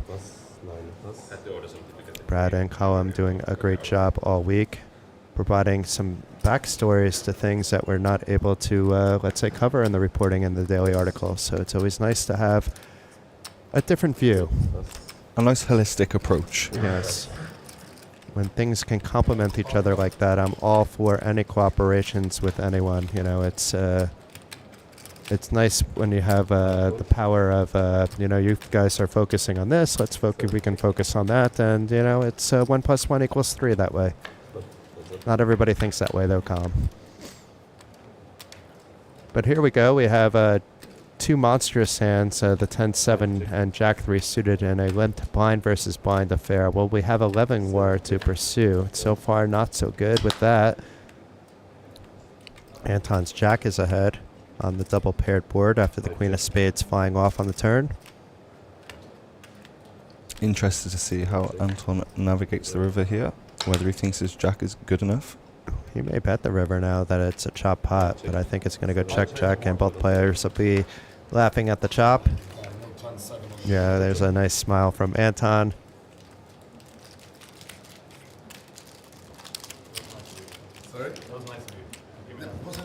And Monir should be happy enough to get half of that too.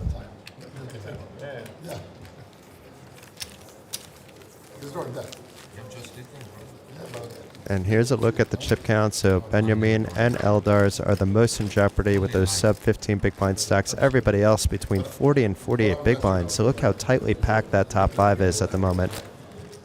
it's anybody's game because those two short stacks can easily get back into it. They're not in jeopardy of having to do anything that rash quite yet with hour-long blind levels. Makes for a very interesting dynamic where every pot matters to these players now. Will be leapfrogging or dropping below each other in the counts. What do you prefer, Jason? Do you like seeing someone railroad the table, or do you like sort of that where the stacks are close together and they've really got to battle the war of attrition, so to speak? I like it when you have like a clear chip leader, but then you have everybody else grouped together, and then you have like one or two short stacks. You know, I like to see the dynamic there. But it is also a very interesting dynamic to have everybody grouped together near the top, especially with how top-heavy the prizes are when you're getting to, let's say, 4 left. Monir? Wow, he just... Did he fall for 10s? That can't be right. Unless he just wanted to take a break. That can't be right. But we saw pocket 8s randomly quickly folded at Saraclot while I was checking up on the 3K high roller during the first session. But it seems awfully odd. Monir didn't get up for a break either.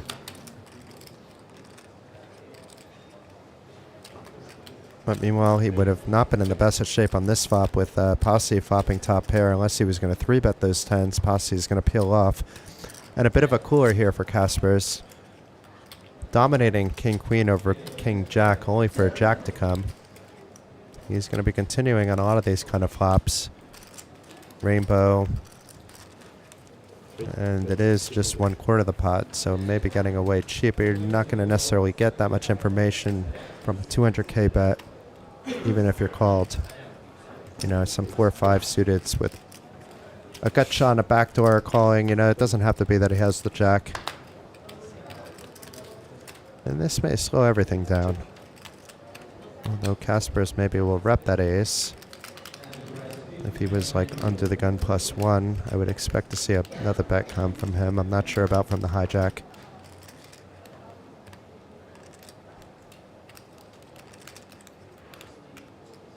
The percentage of aces in the range goes down as you get further and further into position. These two players do have history with each other already this tournament, haven't been on the same table for much of day 2. I was sandwiched somewhere in the middle. That's a good fact to consider that I was unaware of, that they... Like, I figured the 2 Swedes had a lot of history, and I know the 2 Estonians do. But then there's this Finnish-Latvian now history between Pasis and Kaspars. And Kaspar's not slowing down. I'm going to say I have 2 pair now, maybe something not as good as that, but the ace helped me.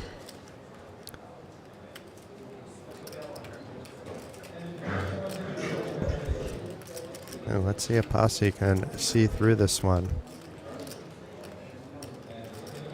Pasi's decision making has seemed to have been on point over the last few hours. And it looks like it's about to continue to be. He picked up that, picked off that nice picked off the bluff from Eldars maybe 20 minutes ago, 30 minutes ago. And the King Jack stays best. Yeah, let's see if Kaspers takes one more stab at it, and if he does, whether it would work.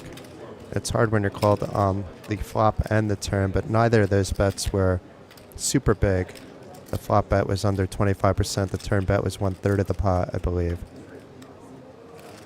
Maybe it was a little more, actually. It was a 600,000 bet, so it was half the pot.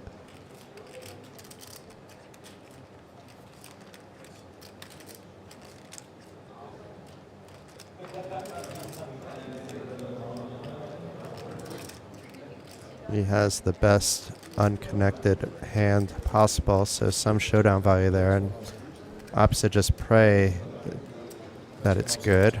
But he'll be happy to see he didn't fire again, I think. 16 big blinds there for Pasi. So Pasi and the chip lead.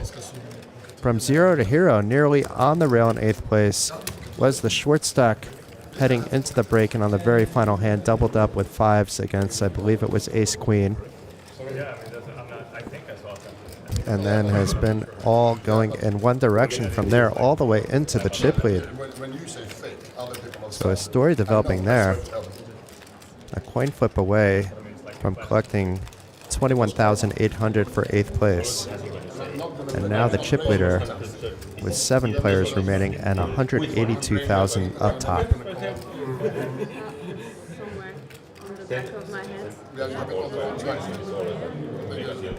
As we saw on the tournament clock there, we have 45 minutes left of this blind level. I think then with the players going on a 20-minute break. 7 players left, 28,000 locked up for the finalists so far, of course playing for a first place prize of 182,000 euros. Second place as well also gets a nice 6-figure score, 80,000 for third. Not a bad return from a 1K. Yeah, not bad at all.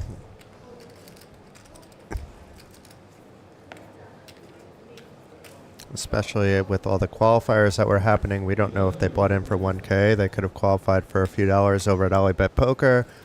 There were a plethora of live satellites not only running during the event, but they were also at the sister casinos over in Lithuania and Latvia, and also in other places in Estonia, I believe, also had live satellites. So it is possible that we have like a 0 to hero, but looking at the lineup that we have here, I have a feeling that very few, if any, of these players took the satellite path. At least I don't believe Anton did.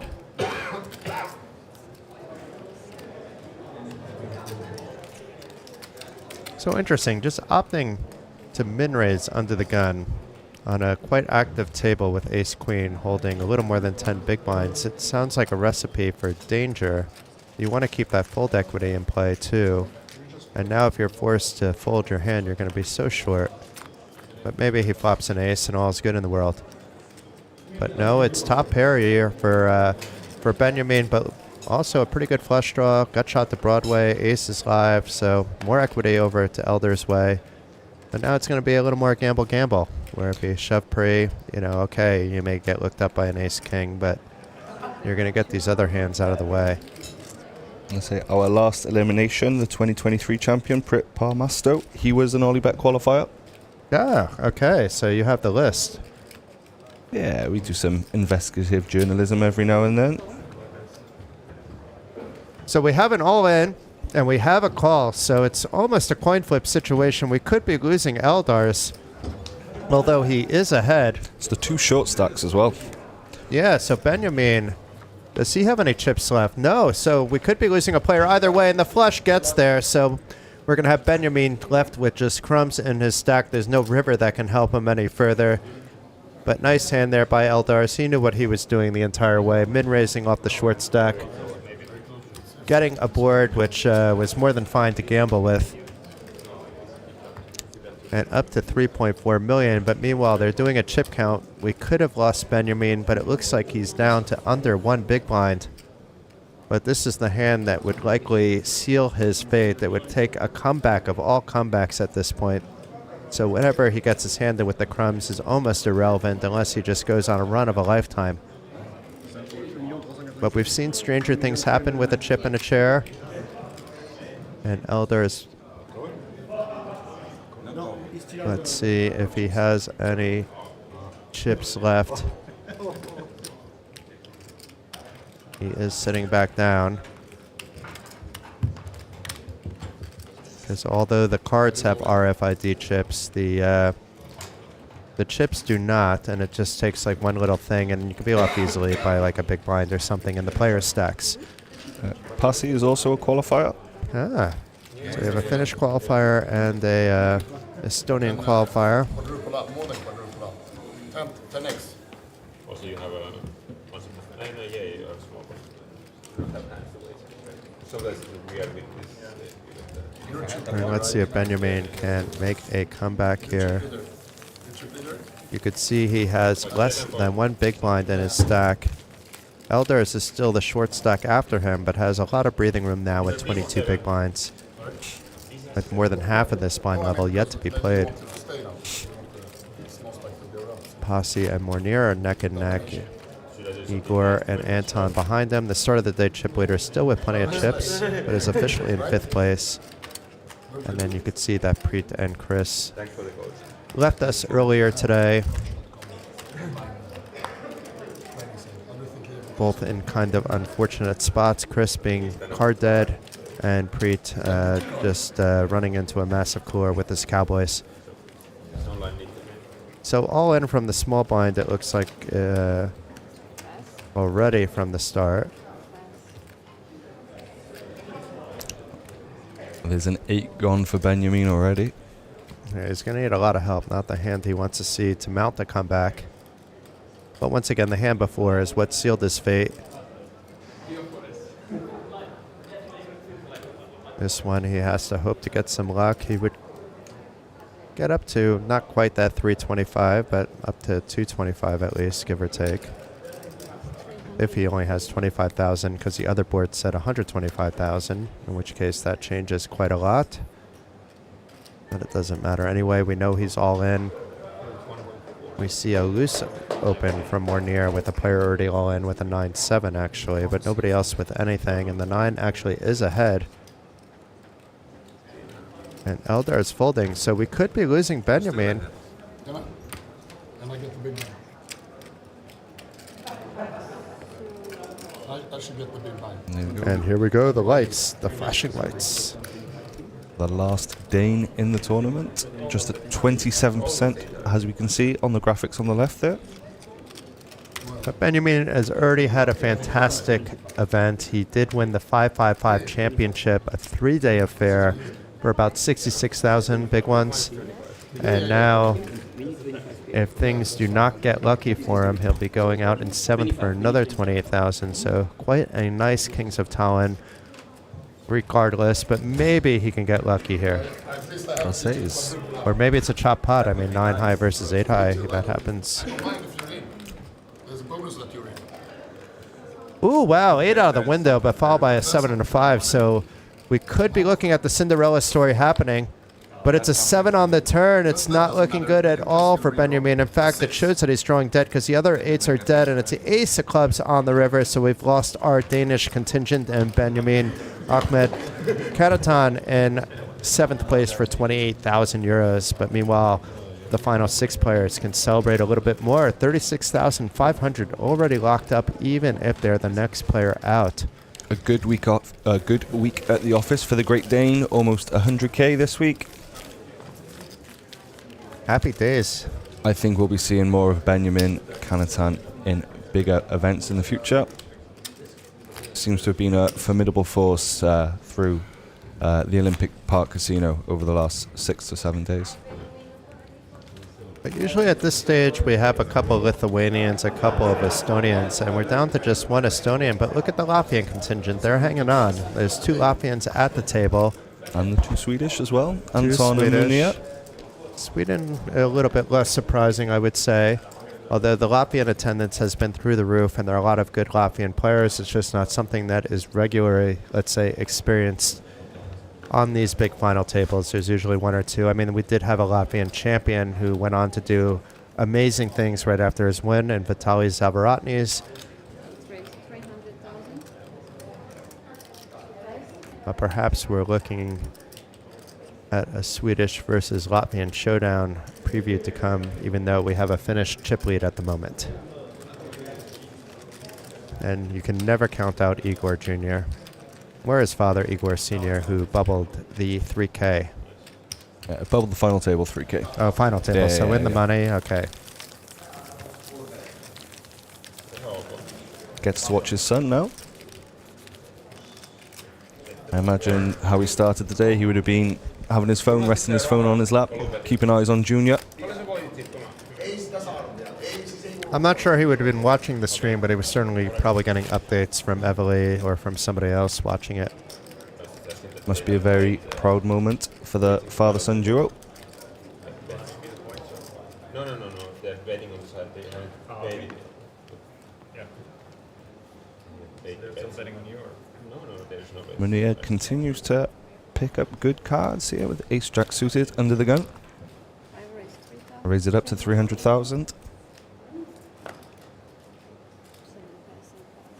Nobody waking up with anything playable.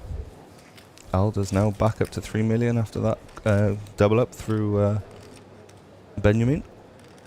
he nursed that short stack quite well there for 9 bigs. Yeah, he's in kind of like a Darryl Kearney comfort zone at the moment. Yeah, he obviously he was fortunate enough to pick up some hands when he was short, just to keep stealing the blinds, especially when there were opens as well. You know, able to pick up those extra 2 big blinds, plus the big blinds and the antes.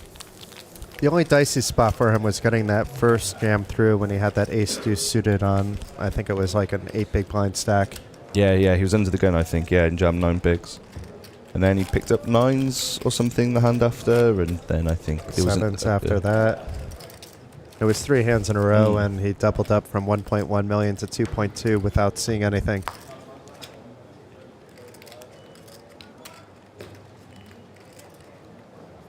And then Priit just waiting patiently for someone to call him, only to get his kings cracked not so soon after with that ace-5 from the chip leader Monir. So when you're in Tallinn, Jason, what do you like to do away from the table? Fan of the restaurants here? What do you think of Estonian cuisine? I like the restaurant selection, but, you know, I live in the Baltics, so for me, like, some of the cuisine is good, but I'm not, like, big on, you know, on a lot of, let's say, the local cuisine, but I am big on, let's say, the local chefs. So there's a lot of good restaurants, depending on what you're looking for. There is a few that have, let's say, very good Estonian cuisine with, like, wide variety in Old Town, especially. Pepper Jack, if you haven't been there, is reasonably priced. And yeah, we were walking past it yesterday in the Old Town. We've quite good. Eyed up that menu a few times. It does look good in there. Although we had, well, me and my colleague Brad, we had a bit of a bar snack somewhere last night watching the football or the soccer. And the barman talked us into trying pig's tongue. Not something I would recommend to anybody. No, and that's had roots in the area for quite a while. Not necessarily always pig's tongue, you know, when there was like big Yiddish Jewish communities pre-World War II, it was cow's tongue, you know, so it may have come from that. I have no idea. But it seems to be like different parts of animals' bodies are delicatessens. Me, I'm trying to not feel guilty about the fact that I still eat a lot of meat, so I'm trying not to try too many new things, but curiosity sometimes gets the better of me. Yeah. So I would have tried the pig's tongue as well. And probably quickly swiggled it down with some beer after realizing it's not my thing. Like, I don't think if it was served in front of you and just told you it was just some weird ham, I don't think you would care too much. I think also a part of it as well was the mental of the fact that you are eating a pig's tongue. Like, at first I thought, oh, it was okay. But then I saw one piece and it still had sort of like the tongue look of it, almost like a brain membrane. And I think that's when I saw that then. Yeah, we'll leave that to the local people. Yeah. And served with a side of cold peas as well and horseradish. The cold peas... That sounds quite British. Yeah, the cold peas confused me a little bit. The horseradish was nice though. Almost like making it into just add some mashed potatoes and you can make a nice shepherd's pie out of all that. A pig's tongue shepherd's pie? Yeah, Whoa. why not? Oh. Then you don't really notice what you're eating, and maybe it tastes really good. They call it something else. Pig's Delight shepherd pie. But anyway, Cowboy's here for Eldars. He's taking a bit too much time once again, but this is what he does when he has hands like King Deuce as well, so it doesn't really mean anything. Thankfully, the deck of cards taking us back to the action after our segue into Pig's Anatomy. Yeah, I think we scared Wise Guy out of the room. Or maybe he's going to order Pig's Tongue. That's also possible. But we have Anton here with the Queen Jack suited, facing an under the gun open. I don't expect a 3-bet, but he does want to see a flop. Let me show you a picture of it, Jason, actually, and then you can see. Do we really need to make me nauseous while I'm commentating? But we should see. And apologies to anybody that enjoys this local delicatessen. I'm a very picky eater. Yeah, I'm not sure that I would have been able to eat anything on that plate. I mean, that was the bit that I thought that looked a bit like brains. Yeah. I could see that would maybe be difficult if you're looking down at your food. But meanwhile, good flop for kings here. Just a backdoor flush draw for Anton. If he doesn't put his opponent on such a hand like kings, he has those 2 overcards as well. But it is an under the gun open. Let's see how What If God processes this hand. You could see the computer gears moving in his head. The man that does not use a HUD while playing online, yet crushing at the highest stakes. Especially during the pandemic, he was all over the place. And makes the correct fold there. We'd been drawing very thin. Needed runner, runner hard, a runner, runner jack, runner, runner queen. To all scenarios, quite unlikely.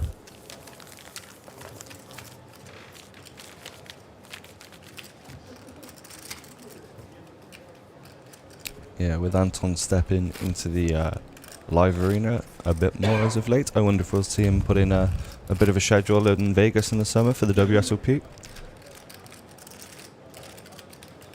Have you got plans to go out there this summer, Jace?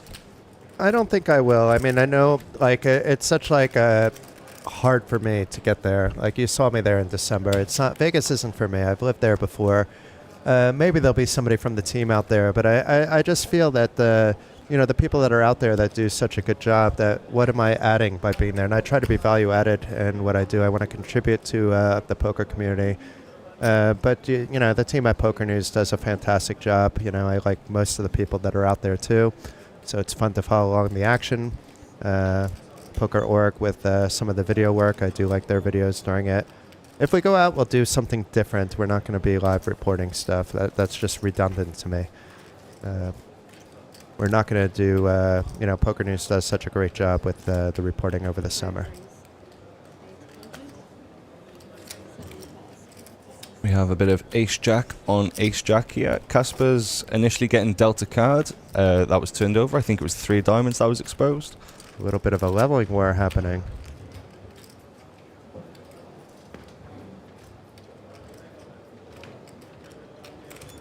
We've not really seen Casper's play too many hands over the last sort of hour and a half.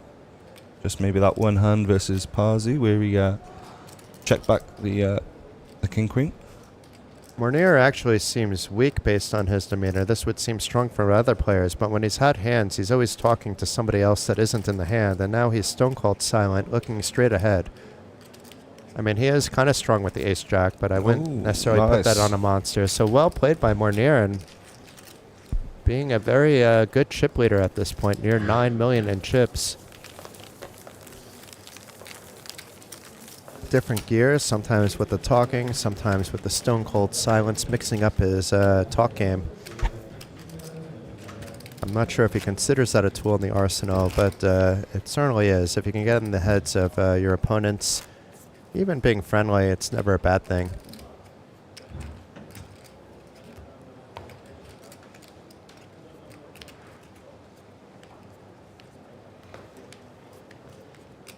It does appear to be all going Monir's way at the moment.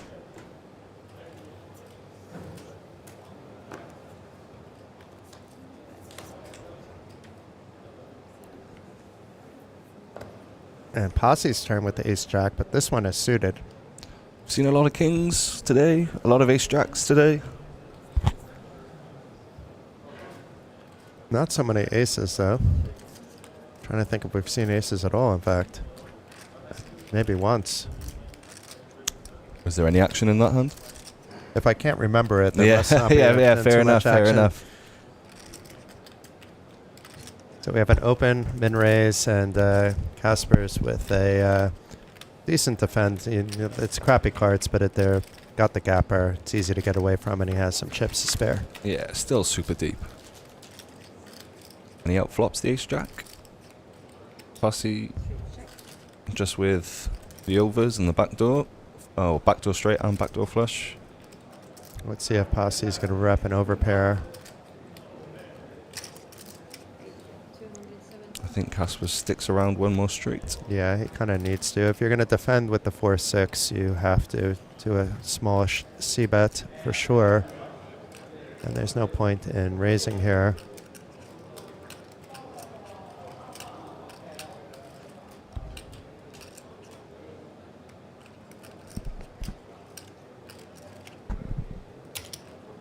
And it does look like just a call, although he was reaching for more chips. Those were the green ones. And a club on the turn for the sweat. That's still can be interesting. Casper should be checking again. And will Pasi now try to rep? I had ace-king with some backdoors. The Latvian will not enjoy seeing that king come on the turn there. Better for Pasi's range than his own. He goes check, check. Checking it back. Nervous about what his opponent might have. And the 8 of clubs pairing the board on the river. Let's see if Kaspers tries to sneak in a really tiny value bet. You know, there are ace highs that should be calling here because you're going to be calling that flop bet on this kind of board without connecting with the 8-4-2. Hands like ace-3, 3-5, 5-6, maybe even 6-7. There we go. And it does go check, check, and Casper's back up to 5.7 million. And Pasi maybe disappointed he didn't get a bet through on the turn of the river because he likely could have taken it down. But you never know. Maybe Casper's was sticking around and he saved himself some chips. I think there's a lot of respect between those two players there. They've neither have really gotten out of line against each other from what we've seen today. Obviously, they were on. Well, they did play pretty much the majority of, well, if not all of day 2 together. I think they recognised they were both very skilled players, and possibly, you know, not looking to go toe to toe as much as they were with players like myself at the table. So here's a look at the payouts, and what a pay jump. They're really getting big now. It's next player out 36.5 and then all the way up to 47,000. A lot of players would just be happy with that pay jump, not the amount, you know, that 10,500 that's in the middle.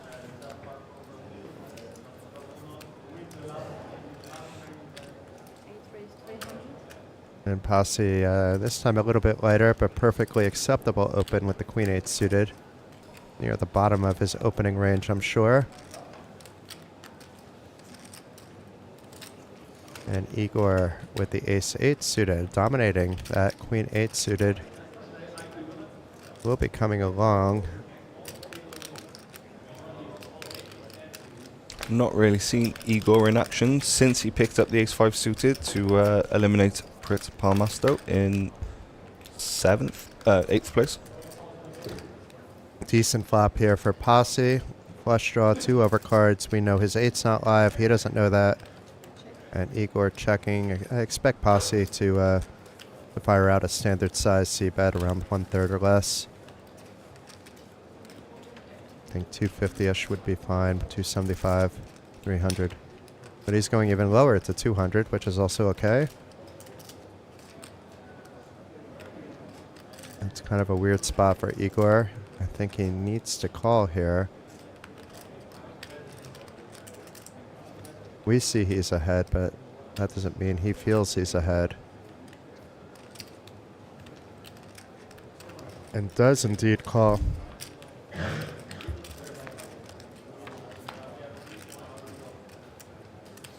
And this should slow down the action. Igor now probably going nowhere here.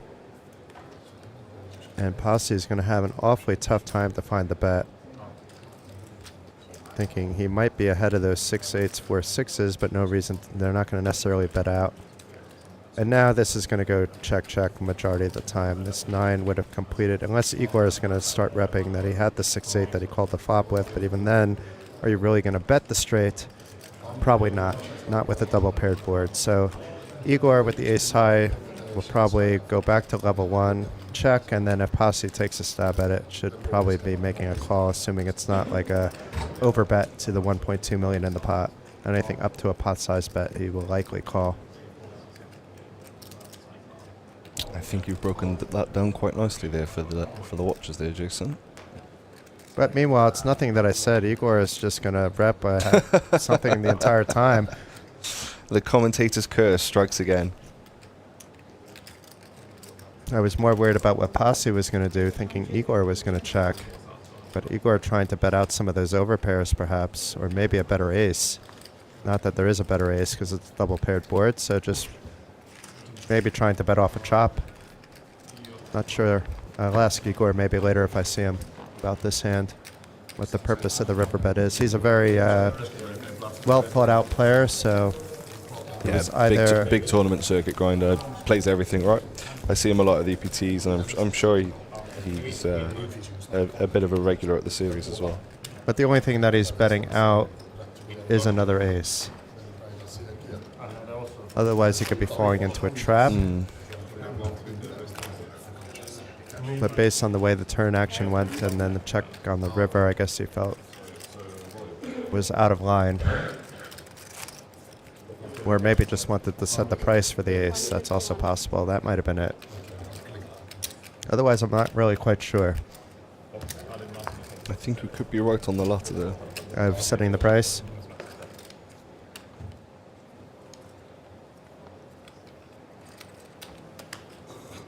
Because the bet wasn't big enough to force out any other ace.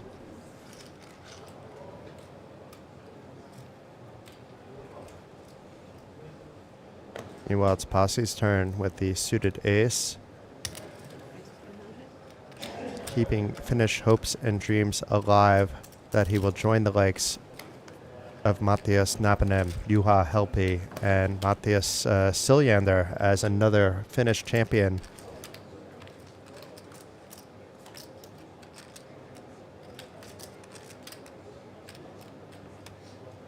And Igor thinking about whether he wants to 3-bet, I believe, his Jack-10 suited. Facing a hijack open, but says not today. Maybe against another player. And Monir is probably not going anywhere. Has some small kicker issues if it's an ace-high flop, but not ones that usually come into play. They can, though. And it is just a call, so 825,000 in the pot. And Pasi with 2 pair on the 6-7-6 flop. Should be able to get 1 street of value here. More if it's an ace on the turn, or even if it's a 7 on the turn, which improves into a full house. The ace-5 likely going nowhere. And once again, keeping it small, 200,000. For less than 25% of the pot, and a call here by Monir.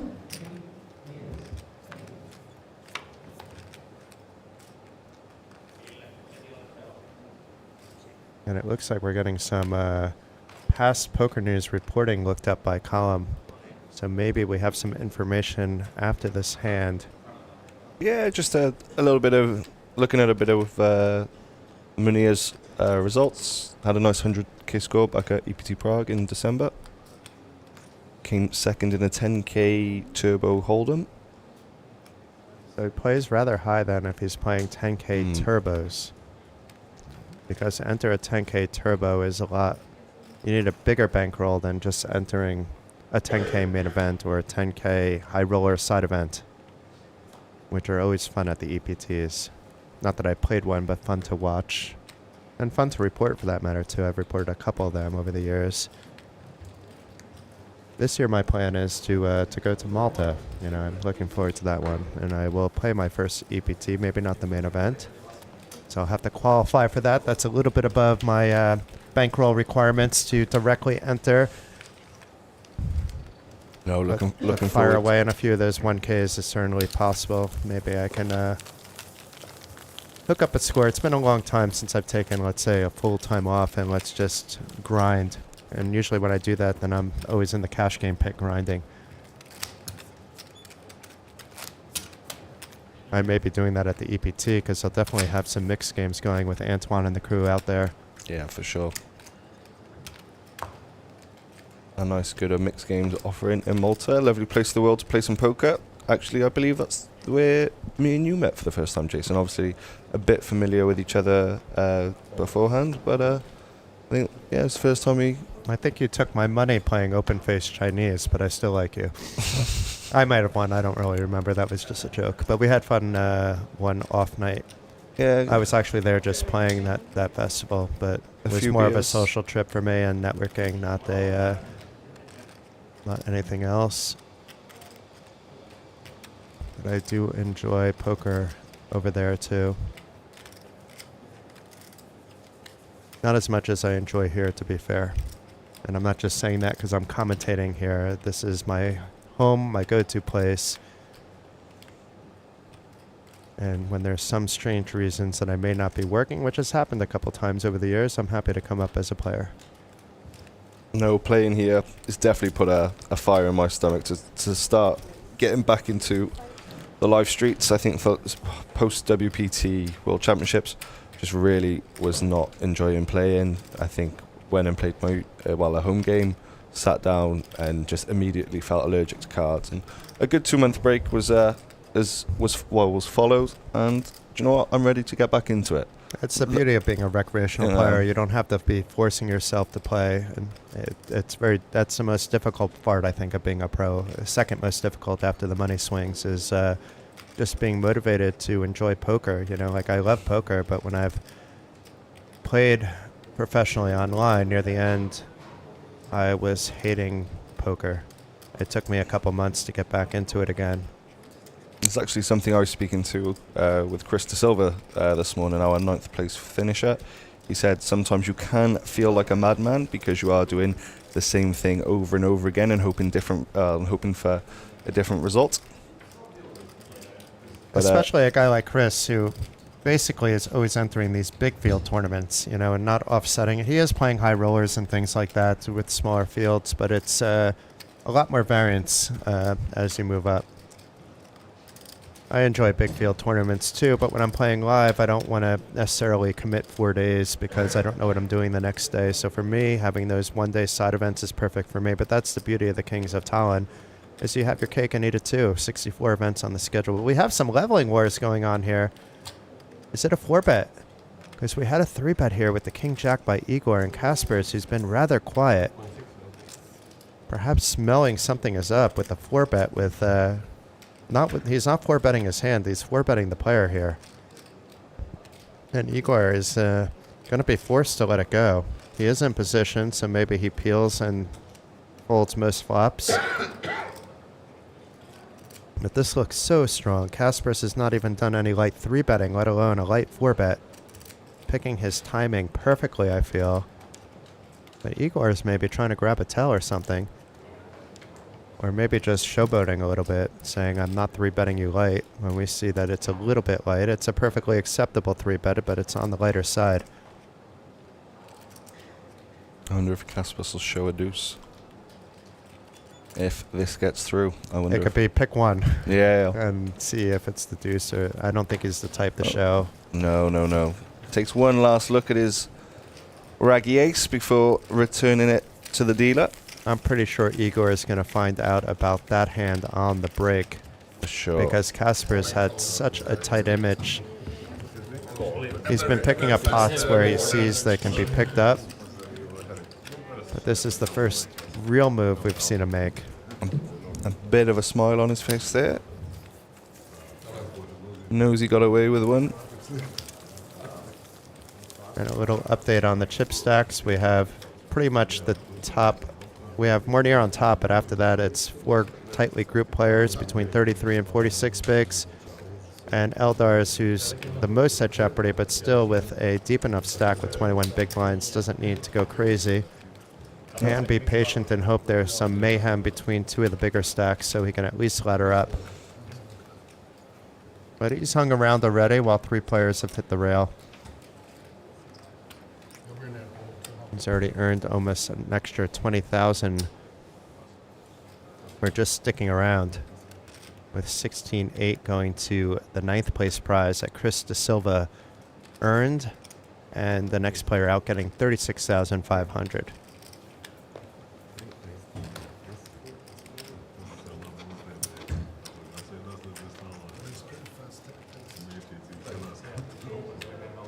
So open by Kaspers. He's starting to open up a little bit. Queen 9 offsuit from the hijack is fine, but maybe a hand we would have seen him fold a little bit earlier.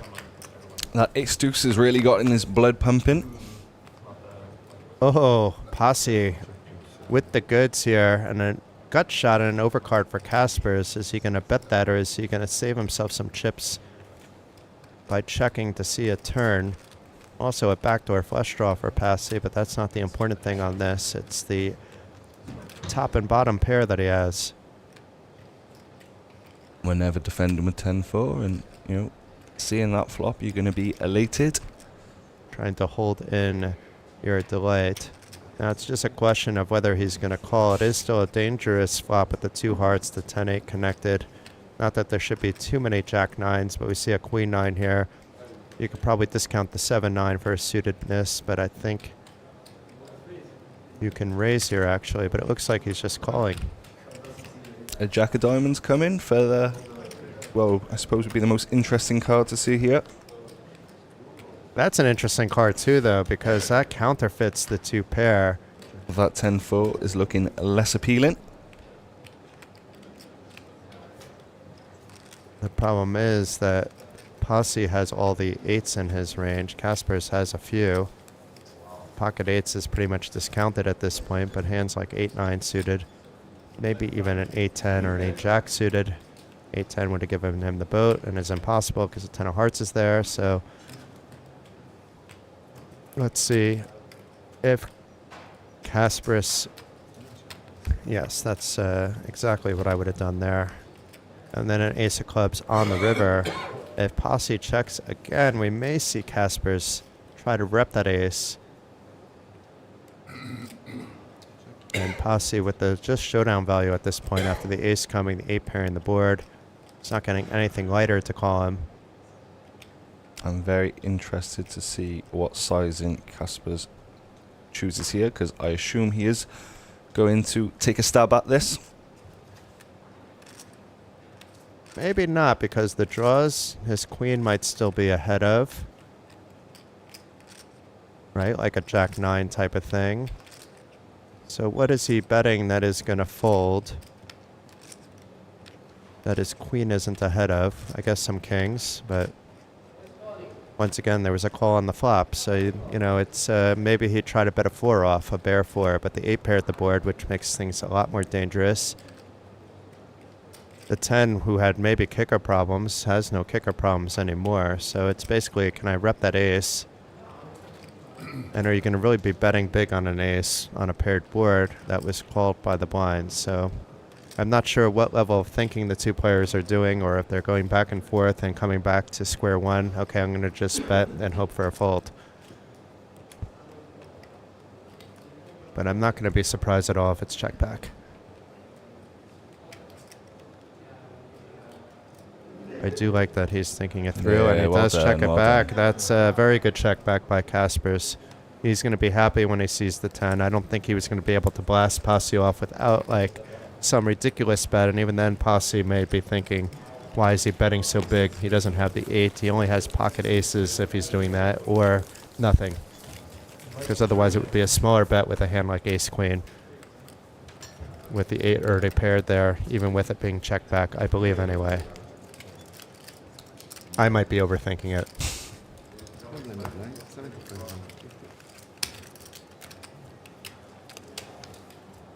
No, an interesting river spot for sure, though. I think you broke that hand. You broke the hand down quite nicely there, Jace. I suppose my thinking was just, oh, we have queen high, can't really beat anything. Take a stab. There you go, Monir with the queen jack. Maybe I've learned something from Mr. George Sanford, who was locking down the booth with amazing commentating for the first 3 days of streaming. He unfortunately had to go home on Friday. This was all pre-planned. It was a pleasure to get to know George earlier on in the week. Oh, Eldars here. Kings again. What a spot. He has an open in front of him in the big blind. Is he going to slow play it and then hope there's no ace? Or is he going to 3-bet and hope there's no ace? Either way, he's not wanting to see an ace, despite we see Monir not having one. The fact that he's taking so long would normally not bother me because he was taking long with hands like King Deuce, but his, let's say, demeanor is a little bit different, and I'm not sure if we're just picking that up because we're zoomed into him on the stream. It's easier for us to get tells in the commentating booth, I've always found, than at the table. I don't pick up the same tells when I'm playing. But this just looks strong to me. But he is in position for just 500 more with a very pretty hand, and Monir seems to like to see flops. It will be difficult for him to get away from if it's a queen high flop perhaps, but is he floor betting? No, that's a call. Okay, I got nervous for a second. He pulled his chips back though. Ooh. Oh, here we go. Well, at least if it's a flush, it's likely that Eldars can get away here, but not the flop he wanted to see at all. With 1.8 million in the pot, and he's not slowing down at all. No, he's sizing up there. This is a little bit curious. I mean, it would get the job done if Monir didn't have a flush draw. Maybe he's calling with an 8, and you're getting some value, in fact, but in this particular spot, this could spell trouble, or it could spell a double up for Eldars. Oh, wow! Monir jams. This is crazy. He may have just saved Eldars. But on the other hand, it's a very ballsy play, saying you don't have the ace. And if you do, well, I have a 1/3 chance of winning. And he called with the kings. Oh, my God. Wow, what a brave call here by Eldars with the ace on the board. We have Eldars versus Monir. He just needs to sweat a diamond or any kind of runner combination to the jack or queen. And 2 of spades is a safe card, so now just needs to fade that diamond. Oh, no! Wow. Monir continues to run hot. Wow, wow, wow, wow, wow. So Monir is showing a lot of heart there. Eldars coming up with a courageous call as well, only to hit the rail in 6th place for 38,500 euros. Meanwhile, we're down to just 5 players column, each locking up 47,000 euros. I mean, this would be a top prize. If we're going back 10 years, it would be more than the top prize when Rano Sulo won it. And yeah, absolutely amazing action. And Monir showing a lot of courageousness. I didn't like necessarily the shove, but I don't think it was that bad, actually, now that I'm thinking a little bit more about it, you know. But I just think there's so many aces that you're getting to call, and you're obviously, if you got kings to call, then they're seeing through you. And you just happen to get there, 1 out of 3. But that's poker. Now he's padded his chip lead. First player above 10 million with a cool 11 million. 75 big blinds at this stage is absolutely fantastic. And nobody is short. And we're going to be heading to a break in 3 minutes. And I don't know if you're coming back, if you have time to come back, or if there's another guest lined up. But we will find that out during the break. But as of now, there's nobody new to announce before the break coming into the comms booth. No, if you're still happy to have me, I'm happy to be here. Yeah, it's been fun. We want to get a few faces in, but if there's nobody waiting, then by all means, it would be amazing to have you return. The second, well, Eldars there, the second player of this final table to go out with kings. The first, Priit Parmasto, the 8th place finisher. I thought kings were supposed to be a good hand, Jason. What's going on? Yeah, I mean, I thought it's turning into the latest jacks, you know, where you can never play jacks correctly. If you've seen that video, you know, 100 ways to play jacks, and the guy's getting all excited about having jacks, and then it's bad beat after bad beat, or oh, here we cooler go. After cooler. Casper's flopping the joint here. Pasi with bottom pair. These guys battling a little bit more now. It may be the kind of flop that maybe he doesn't see bet, but he's already reaching for chips.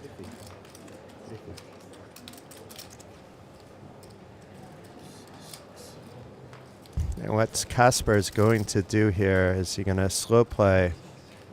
He doesn't have the nuts, but does have the second nuts. Shouldn't be afraid of that Jack King. He's probably just thinking how I can string this along the best. Should I be afraid of anything here? He's blocking a lot of the cards he should be afraid of.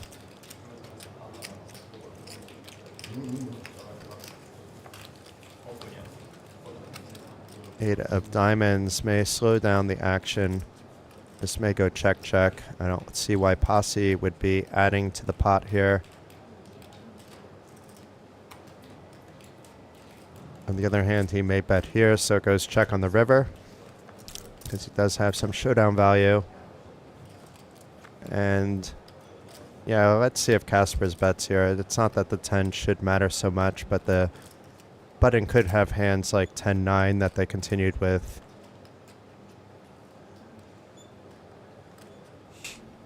But you shouldn't be afraid of the full house here.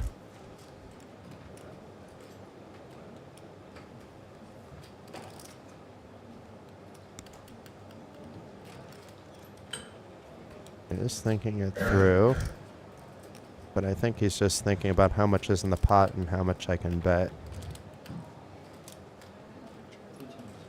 That's something I always try to keep in my back of my head. I sometimes lose track in the pot limit games, but in Hold'em I seem to always know what's in the pot.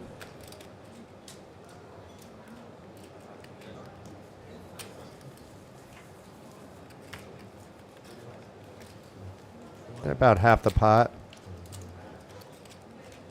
And Pasi looks a little confused.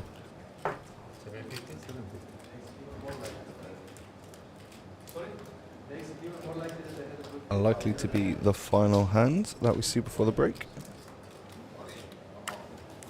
And Kaspers takes it down. Pasi makes a good fold again. Yeah, he did have he could beat a bluff, and that's basically it there. So we're going on break, folks, and the stacks are fairly close together. We have just 5 players remaining. We have Monir with the lead. He's the only player over 10 million in chips. They've already locked up 47,000 euros and a lot more money to come, Colin, with 182,000 top prize. Yeah, absolute fireworks there in that last level. Yes, it's been a lot of fun, and I'm not sure if you're coming back. Andreas is in the background here. He's giving a 50-50 chance, so we'll see on the break, but hopefully you come back, Colin. It's been an absolute pleasure, though. If you're not coming back now, hopefully you can come back in later. It's been smooth sailing, an absolute pleasure to have you by my side, and super fun. Hope you can come back in. For sure. Okay.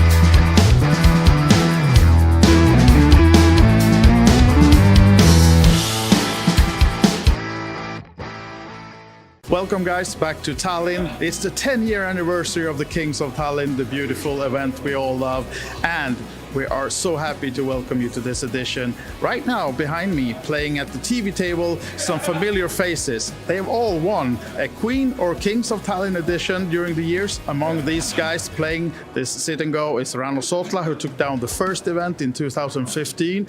We also have Juha Helppi amongst the winners, Sarah Benjamin, who won the ladies edition last year, and all of these are battling it out for a VIP trip to Fiorentina game. They will be able to go and see the game and enjoy some nice VIP treatment. But let's go and meet a few of the players as well, look at how the game went down, and see what they have to say about this. They started on 7 players. I can see there's been 2 re-entries made. Rano Sotla, winner 2015. Who made these 3 entries? Well, I guess it was me. Yeah. It was you? Yeah, it was me. Today, what happened?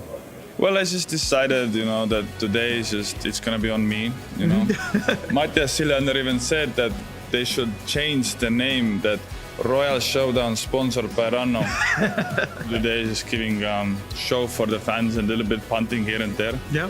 It's really nice. Like, I was very nervous coming here, especially because Martha was supposed to come, so I would have had some female support, but she unfortunately couldn't make it. But the guys have made it very welcoming, and we're having fun. It's not too serious, but at the same time it's serious, but it's like also having fun and chit-chatting and stuff. So joined by Mattias Siljander, the most recent winner of them all. Is that to your favor? Yes, I suppose so, yeah. You have old players like Juha and the guys, right? Yeah, and Ranna. He won in 2015, I think, and he hasn't updated his playbook since. So yeah, he's not doing great. No, of course. It's a really fun table to play. Aggressive playing. Who's the strongest one? Strongest. I like the way Mattias Siljander plays, and Rano as well. and unfortunately I have both of them to my left. You do, yeah. So, yeah, I have to be cautious. Adjusted your tactics now? Yes, I have to. I have to.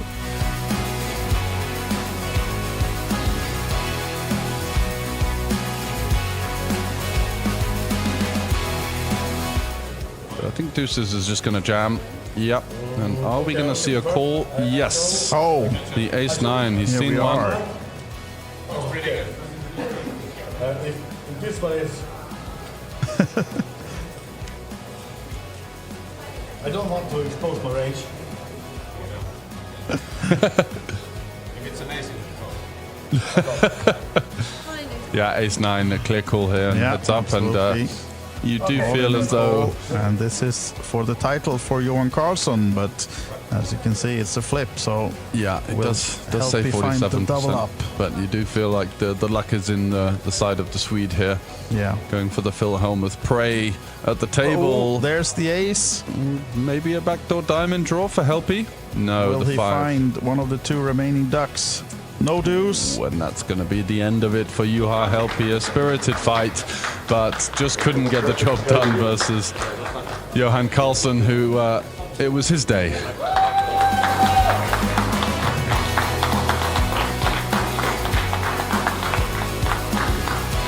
Juha Helpy, one of my idols from when I started playing, even though I started playing like, yeah, it's close to 20 years ago. Like, Juha Helpy was already around and a famous name around the poker community.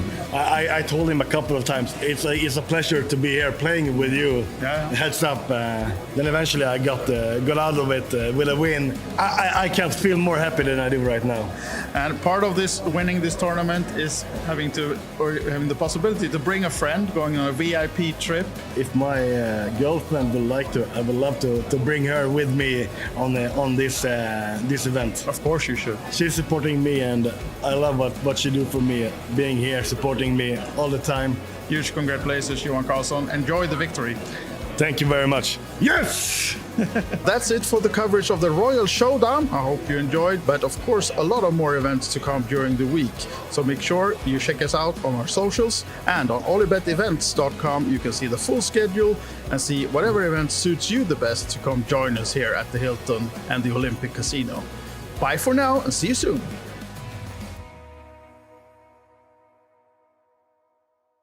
Hello, I have John Kite here, who won the PLO 4 and 5 last year. So maybe you can teach me a little bit how the PLO goes. I've been playing No Limit Hold'em, but I know nothing about PLO. And what does the 4 and 5 mean even? Yeah, it's a bit different from Hold'em. In PLO, it's more about you need a lot more. You need draws. You need like 2 pair or better. You don't want to go crazy with like 1 pair, like over pair, as you do in Hold'em maybe. Yeah. In 4 cards, it's mostly about having aces, nut suits, high pairs. In 5 cards, you can have a bit more rundown hands, which means like, for example, Jack 10, 9, 8, 7. That's really good to crack aces, for example. Can we do a little like example or just to... And I really want to know, what does the 4 and 5 mean? Yeah, is it like 1 round with 4 cards and then 5 or...? Yeah, 1 round of each. So we're 8-handed. So first we have 1 round with 4 cards. This is a very good 4-card hand. This is for me? Yeah. Very good card. Oh yeah, maybe turn it around. Yeah. So, you like equity run very close in PLO compared to Hold'em. Let's say you have aces versus kings in Hold'em, it's like 80-20, right? Okay. But here it's more like 33-66. Even though, so if you have like aces with something, against kings with something. And here you see we have a double suited kings. We love the hand, but against aces we're always a dog, obviously. But when you have kings, you always want ace blocker. That always helps. Less chance for your opponent to have aces. But in the game you still have like the flop and turn and river the same way in that. You just get more cards. And a big difference is you have to use 2 cards from your hand. Yeah, right? these are the cards that play with the table, right? So normally, if there's 4 5s in Hold'em, Yeah. you both split, right? Yeah. Quads. Because you both have an ace. Mhm. But here, you have to use your 2 best cards. So if you have have a 4 full quad- house. Even though the board is this, no one have quads. Okay, so still 3 of the cards Yeah. is playing from 5 cards altogether playing. So you have a house here, Mhm. and the ace is full, Yeah. or 5's full of aces. Okay. So that's a small difference. Like if there's 4 to straight, having just a jack is no good. Like this is not a straight if this is the board. Okay. You see, normally in Hold'em, this would be a straight with a jack, right? Jack, yep. Oh, this is this. Yeah, that's fine. But here, we need to use 2 cards. So we need a king. Then we have a straight, Yeah. right? So Nice. that's small differences. And it goes like 4 cards, 1 round, like each. Yeah. Every player gets 4 The button cards. moves like the whole, what do I say, circle, and then the other round is 5 cards. Yeah. Okay. So you tend to see more all-ins in 5 card. So normally a lot of people build stacks in 5, and 4 is a bit quicker. People just wait for aces. But in 5, you get so many more possibilities. Because 50% of the time, you even get double suited when you have 5 card. So it's very easy to get double suited with 5 cards. Like here, ace, king, 9, 8, 4. Compared to 4 cards, it's harder to get double suited. People want double suited hands. But what is the usual mistake that people do, like that you see in the tables? So normally it's not respecting your opponent or the board. Like if you have aces on this board, it's never gonna be good. Like people overplay overpairs, you know. I was all in with aces once, overpair. Guy had top set, so I was crushed. Yeah. But I still found an ace on turn. So, Oh, wow. So you that- had that lucky I'm lucky. charm. I'm lucky Yeah. today. Even though I just double up a guy with aces. But is PLO your like top 1 game, like your favorite of them all? Yeah, at least in cash game. That's what I prefer to play. Okay. But on every flop, we want like big draws. If the flop come queen 10 6, even though the guy have aces with a queen, it's very strong, right? But let's see, you have this hand. You only have king high, right? Yeah. You have king high, but you have a full wrap. You can get straight with ace, a jack, a king, a 9, or even a 7. Yeah, So and that would be a nice. and a 8. Yeah. So this is monster flop. And we even have flush draw. So even against aces here, we have like over 60% equity. Yeah, it's so different from Hold'em. We have no pair. So it's about putting a lot of pressure. You know your opponent have aces, and like I have no showdown value. You can just go all in on this flop, and he kind of have to fold. It depends. Someone calls, but yeah, you know. Anything else that I should know before I enter my first PLO 4 and 5 tournament? I don't know. It's like in every poker game. You just have to pay attention to your opponents, see what they're doing, and I mean, some people like to look at every flop before they go all in. You know, see that you have something, and some others just, if they have a good starting hand, they just always try to push their equity. It depends. So you should on be your a little bit smart, and you should have luck as well, Yeah, like in of every course. poker game. Of course, yeah. Okay. Thank you, John, so much for joining us and Yeah. explaining the PLO 4 and 5 to me.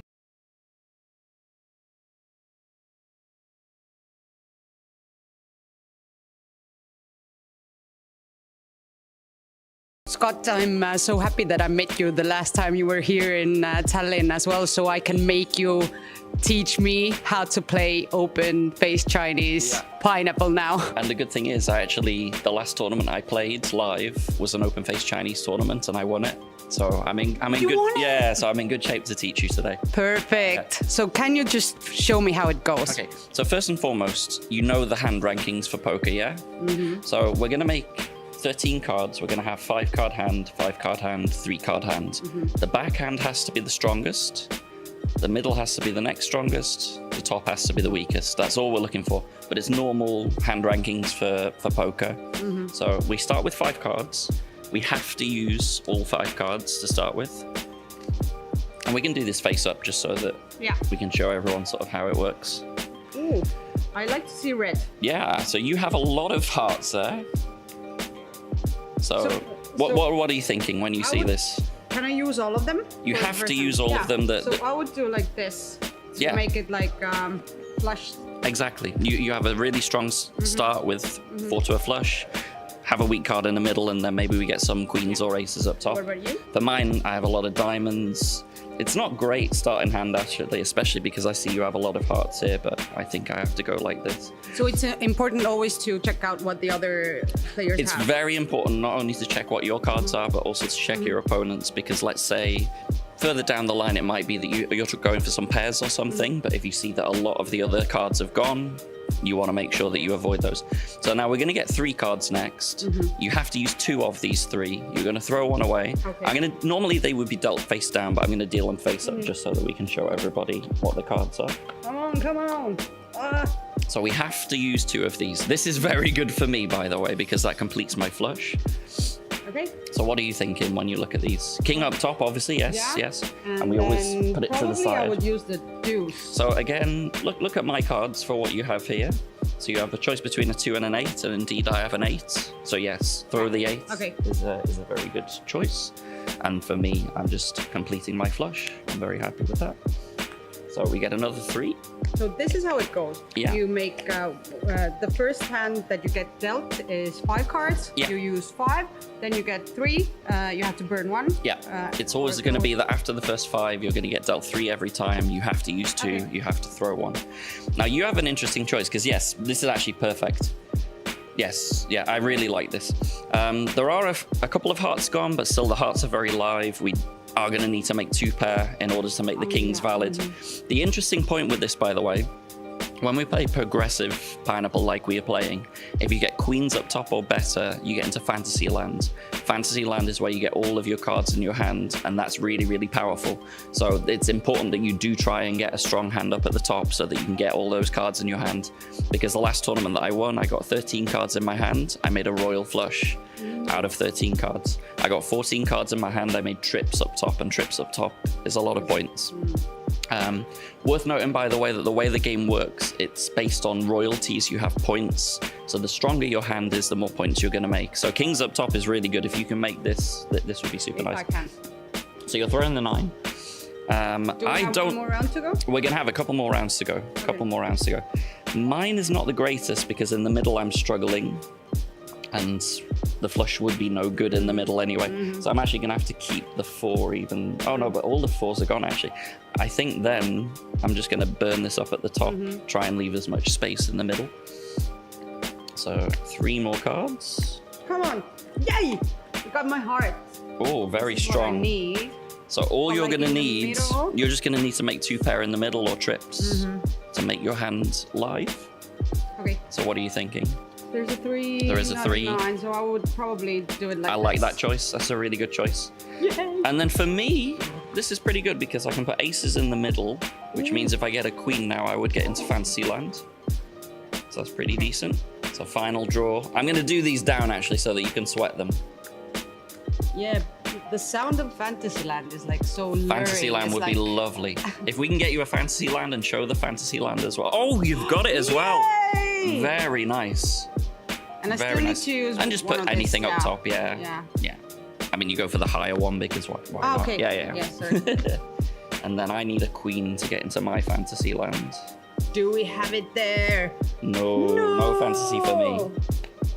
So you are now going to get 14 cards in your hands, and then you get to make the hands from that. So we'll do one fantasy. I'm going to sort of ignore what my hand is.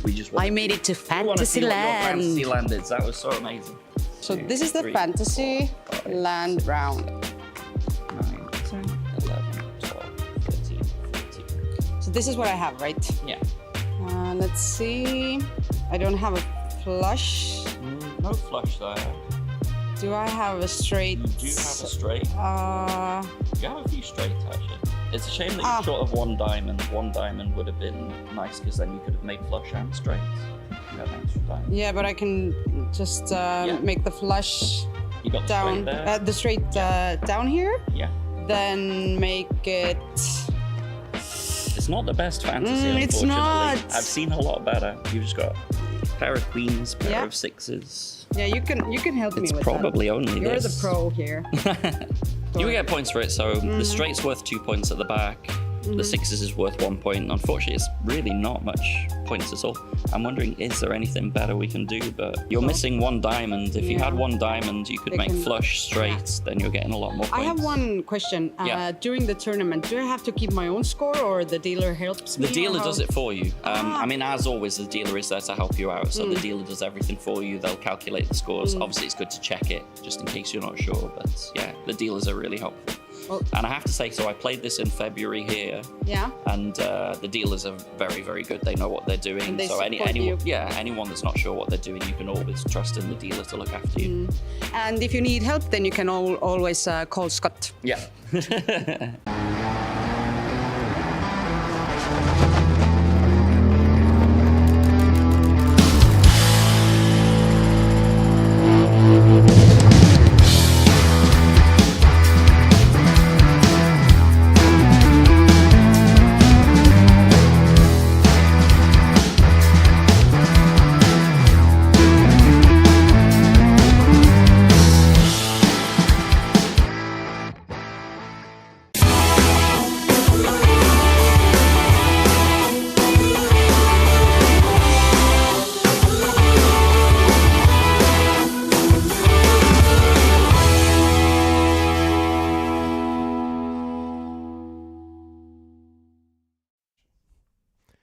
Welcome back, everybody. This is Jason Glatzer, and I'm here with Poker News' Colin Grant. And we've been having a lot of fun commentating this final table of the largest ever Kings of Tallinn main event, celebrating the 10th anniversary of this wonderful affair. And lots of action down to 5 players, Colin, and looking forward to some good action coming up. How's it been for you so far? Having the time of my life, Jason. That last 2 hours there, I think that Eldars hand, Monir hand of the final table so far.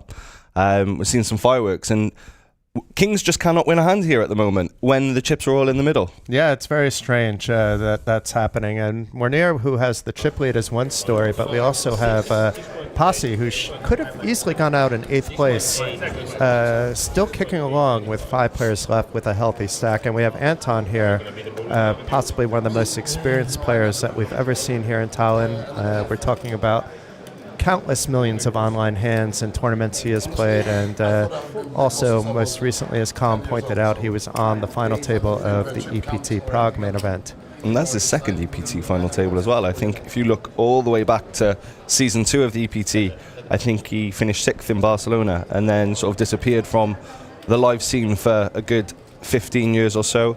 I saw in the YouTube chat there's a few people asking what if God? So for those unfamiliar, What If God was is the alias of the PokerStars alias of Anton Bergström, a very, very accomplished player, 2 EPT online titles, numerous scoops and W coups, up there with some of the best ever. Maybe put him alongside even Lena in that regard. That might be a bit hyperbolic, but yeah, What If God, if he's on your table whenever you're playing online, be scared, because he is an absolute beast. And speaking of him, he 3-bets here with the king-queen off and gets Igor to fold that ace-10 facing a 3-bet, but let's see how sticky Monir is here. Swedish versus Swedish. And Monir seems to be able to do nothing wrong, so if he calls, he's probably going to hit trips. Or a straight flush even. Yep. He is calling a little bit light. Unless it's a 4-bet, but it does look like a call. Of course, Monir has a big chunk of his stack after, well, not a big chunk, but a good healthy portion, which put him into the chip lead, was when Anton and Monir both had trip aces. Monir with the better kicker. And Anton fired 3 streets. Oh, wow, what a flop. Top pair here for Monir with a backdoor flush draw and an open ender for Anton. We are starting off as we finished with more fireworks potentially.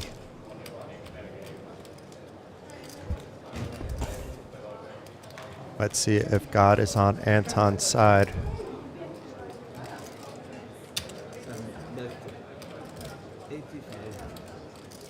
Doesn't look like a big sizing. 850. So around 1/3 of the pot. Oh my, jam. just jams it in and putting Anton to the test, potentially denying all his equity. Anton calls. Anton wasting no time to call, wow. All in scene. First hand off the break. 12 outs for the Swedish, well, for the shorter stack. I was about to say the Swedish player, but they are both Swedish. So any 9, king, queen, or ace is good for Anton. If it's a club, we have an additional sweat, and we have a club here too, so that reduces some of the outs with Monir not only having top pair, but also that jack-high flush draw. And the 3 of clubs on the river completes the flush, eliminating one of the most experienced players that we've seen here in Tallinn. Anton, what if God, Bergstrom out in 5th place for 47 large. So well played there by Monir. Once again, getting a call, but this time he was actually with an amazing hand, unlike the bear flush draw he had last time that worked, and is just absolutely running away with the action here. 17 million for the chip leader now. And the final 4 now have locked up 61,000. So just in a few hours work, we're at around, I don't know, 4+ hours into play. They went from a 16,800 guarantee to already playing for 61,000 euros. I think you can see a bit of adrenaline on Munir's hands there. I guess those white chips are millions. No, they might be quarter millions because it seems like it would be too much, but maybe not with the 17 million. That was 10 million in whites if those were, no, they can't be millions. They have to be quarter millions or half millions.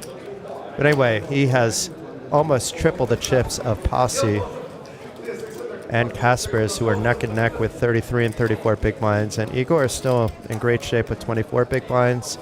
A double up, he's right in the mix, but doesn't need to do that now. The blinds do move around a little faster in 4-handed play, but still, it's pretty deep. In some stages, that's the average stack in 4-handed play. It could even be less. So, despite the frustrating look on Igor's face, he does not need to worry too much. Pasi happy, likely to get a walk with that 10-8 suited. We'll also see more walks, I believe, 4-handed than we've seen before, but we've seen a few situations where the small blind could have completed or raised and opted to just give the walk.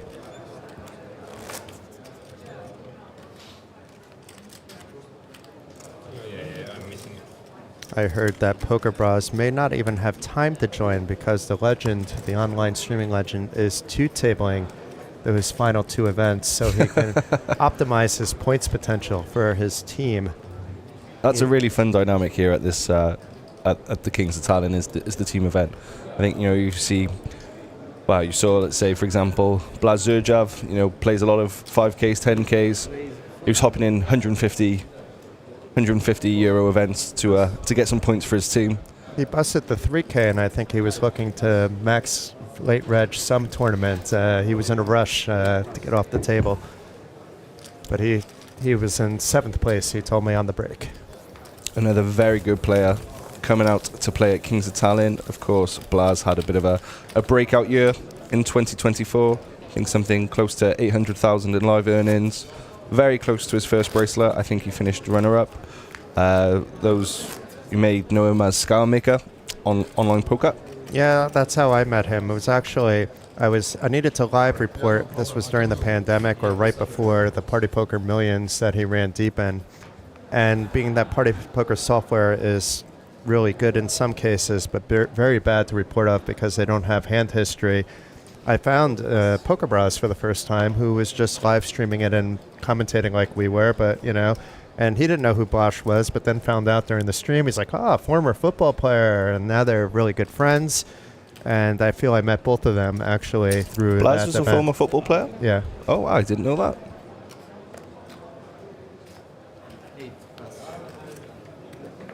An open from Monir. This one is very standard 4-handed on the button. It would be very standard 22-handed on the button. Not that you should play poker with 22 people at the same table. It would get a little tight with the card distribution and with the body odor. But easy peasy, gets the walk. And Igor has shaken off whatever was bothering him when he had to fold the 4 high from the small blind. I never made a deal in my life. I'm not stopping. Here we go, Monir laying down the freaking law. I've never made a deal in my life, and I'm not going to start today, or I'm not going to start now. Because I believe it was Igor as the short stack, seeing if numbers can be looked at. So we could be seeing this play down to one player taking that 182,000, especially if Monir is heads up, as it looks like he has a very good chance to be. So Monir now opening a bit wide, but under the gun is also the cutoff, so not as wide as it seems.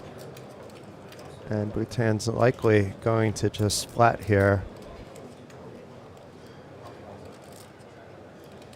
He's seen that Monir is calling most 3-bets and to play 5s out of position. You don't really want to blow it up the pot. No need. And Igor likely to complete as well, but I wouldn't blame him for folding. And he opts for the safer route.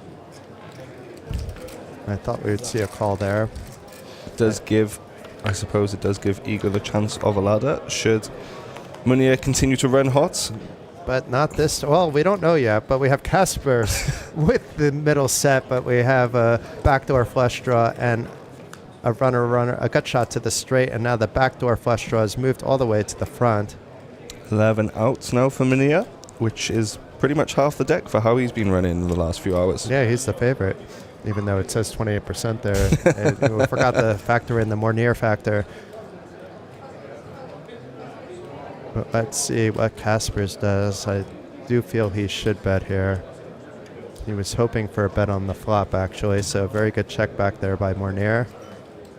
Recognizing that this might smack Casper's in the face, he just has no idea how hard it did. And now is he going to call with the gut shot and just a 9-high flush draw? We see that 9-high is live.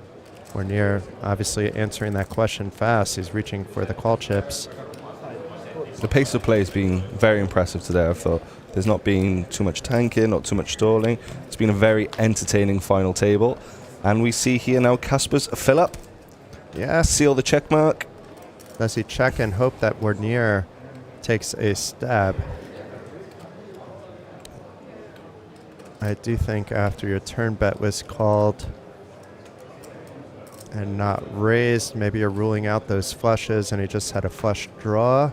On the other hand, really Monir can have anything in Casper's head, but I think my move would be to bet, even though we see that that's the wrong move based on the cards that Monir actually has. If we're being results oriented, he should check and hope that Monir fires something out.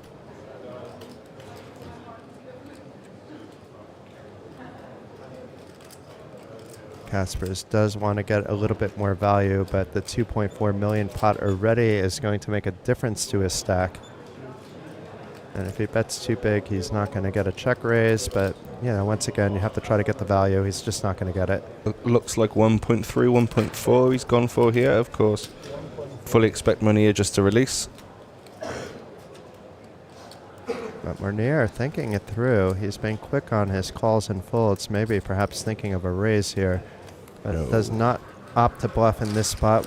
Good for him, he didn't. And Casper's now up to 8.3 million. He started the final table as the chip leader and now has his highest stack of the day. Still, we have Monir with double that at 16 million chips. Of course, Monir has had the deck on his side, but I've also been impressed with his level of play that he's been showing. You know, he's not put in, just because he's the big stack, he's not being sort of too aggressive, hasn't really wasted too many chips from what we've seen. Yeah, that's a good point. It's not always that you're getting cards, it's what you're doing when you're not getting cards. You know, very easy sometimes to be the big stack and think you can just bully everyone and everything, you know, obviously to come down with ICM implications now. Ace queen off here for Pasi. Easy open. Feels like aces four-handed. And Igor with the king 8. He would defend from the big blinds, but from the small blinds he's opting to fold. And this could go either way. A call is fine, a fold is fine. It's on the bottom end of either range. And ups to call. Does have 2 live cards, so not the worst situation for him. At least the way he's been going, there's going to be maybe a 6 and a 4 on this flop, but there's a 4 right on the window, followed by a 2 and a 2. Now, Pasi, being the undergun opener, has a lot of pocket pairs in that range. It's not that he's been out of line at all. But as we see, Monir is the favorite to win this hand 78% of the time. And he's actually looking like he might raise here. Look at him grab that stack. Nope, he's just counting out a call.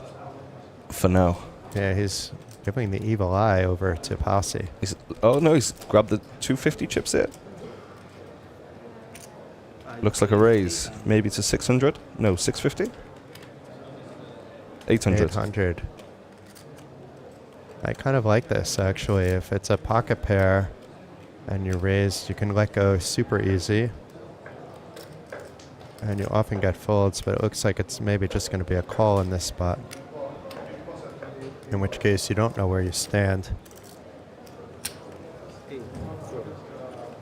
So it didn't work, didn't get the hands that he wanted to get out of the way. But on the other hand, if the board keeps low, it's all different, but it's all changed. Pasi is going absolutely nowhere. He's not afraid of the deuce. And Monir may decide to take the foot off the gas. Yeah, I quite like Monir's raise there on the flop. You can sometimes get some better hands to fold, and while also getting some worse hands to call, as we saw with the ace queen, but of course it turned into the top pair now, aces and deuces for Pasi.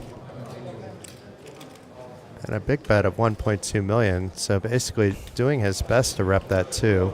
Or a 3-5 of clubs would have gone there, which he could be repping that as well with a raise. You're rarely going to raise a hand like 6-4 though, and that's exactly what we see from Monir. So Pasi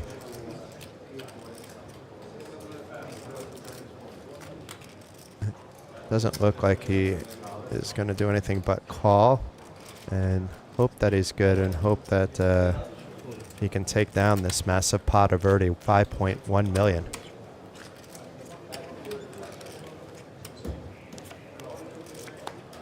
No 4 on the river, so check mark over to Pasi. And Monir slowing down. And is Pasi going to try to squeeze in some value here? I don't think you could really squeeze value. I think it's like a shove or a check. You could do less, but I think based on the stack depth, there's a shove. Oh. He's going really cheeky. And gets an extra 300,000 donation because Monir maybe just wanted to see the cards. For sure, and Monir just chucking the chip straight at Pasi, knowing he was likely beaten. I guess the price is too good, but I mean, what is he? You can never really fold there, to be fair. But still, you know, it's squeaking out as much value as you can.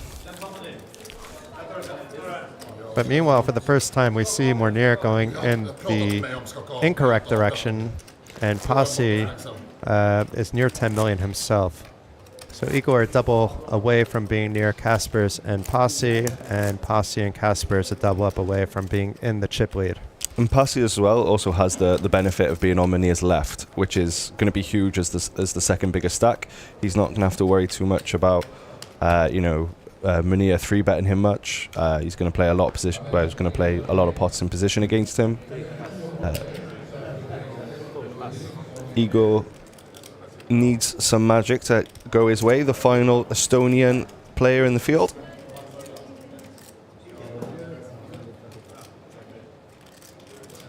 So Monir just limping from the small blind with a fairly okay king.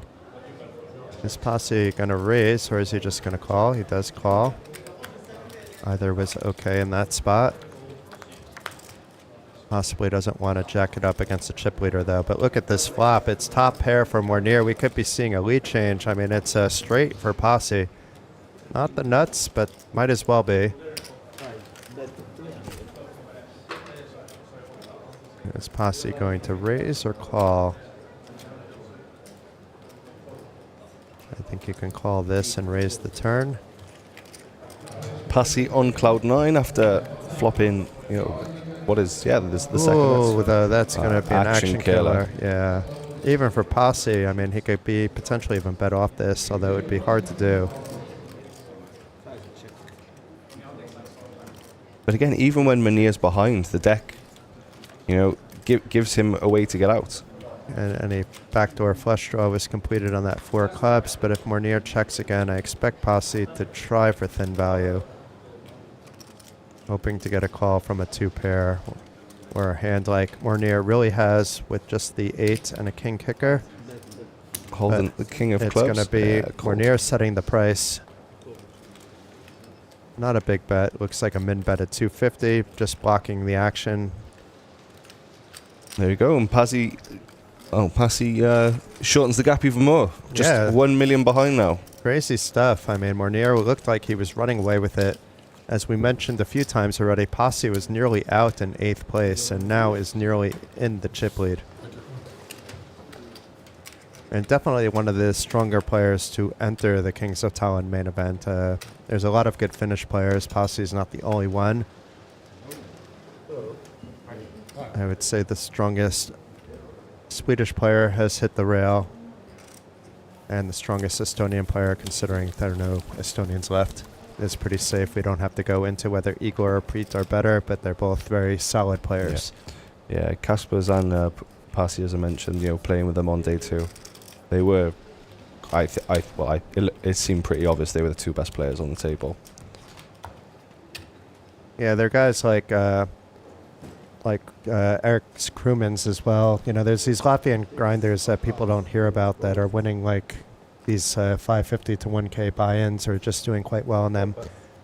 It's a shame that Kaspers has opted to block most of his results at the Hendenma, but I do recognize the name quite a lot from events over the years and have seen him around plenty of times. And Kaspers here picks up the pocket 7s after Monir had the 5s. From what was a dream spot for Monir before the break is, well, he's leaking. We were just saying how he's not being really wasteful in chips. Not that he has been wasteful, but yeah, the 5 million already gone in the first couple of hands, and maybe a little bit more now. There you go, and Kaspers flopping middle set here. But Monir has the backdoor flush draw to a 5 that will likely get there. And don't forget the backdoor straights as well. Yes. Okay, but it's Monir doing the dirty work here for Kaspers, but a very small bet of 300,000, less than 20%, well, less than 25% anyway. And Kaspers, it's not the driest of middle sets, but it's still dry enough to maybe just call. I mean, if he wants to take the lead in the action, he should do a small check raise to like 800,000 or 900,000, which would probably, with most players, be a fold, but Monir may get sticky with those 5s.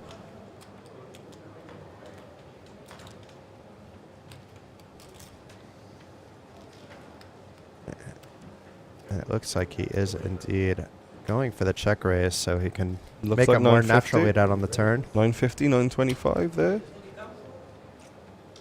925. Oh, still got it. Can still do the chip counts from here. The power of doing hours and hours of live recording over the years. And Monir lets it go. So good discipline there by Monir. I do not mind Kaspers doing that. The board is a little bit wet, a little bit connected.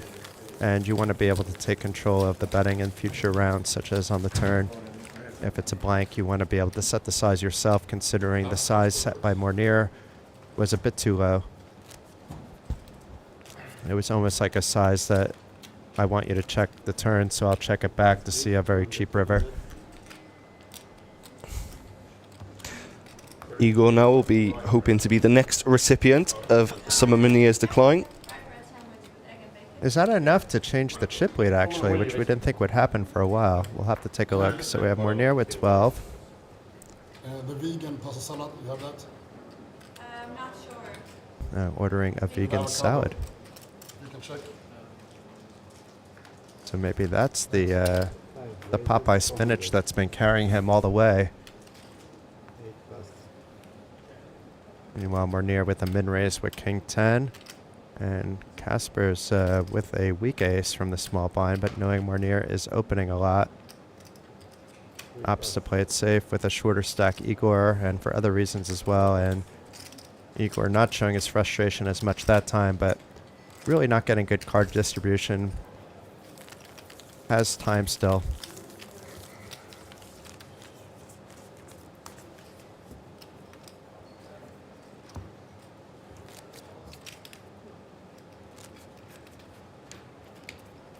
And while we're waiting for the shuffle, I've carefully chosen my cap today. So the K for the Kings is off because I'm already partially thinking about that festival coming up at the end of March at Voodoo Casino. Need to take a closer look at that schedule, but I had so much fun back in September when they had their first OlyBet special.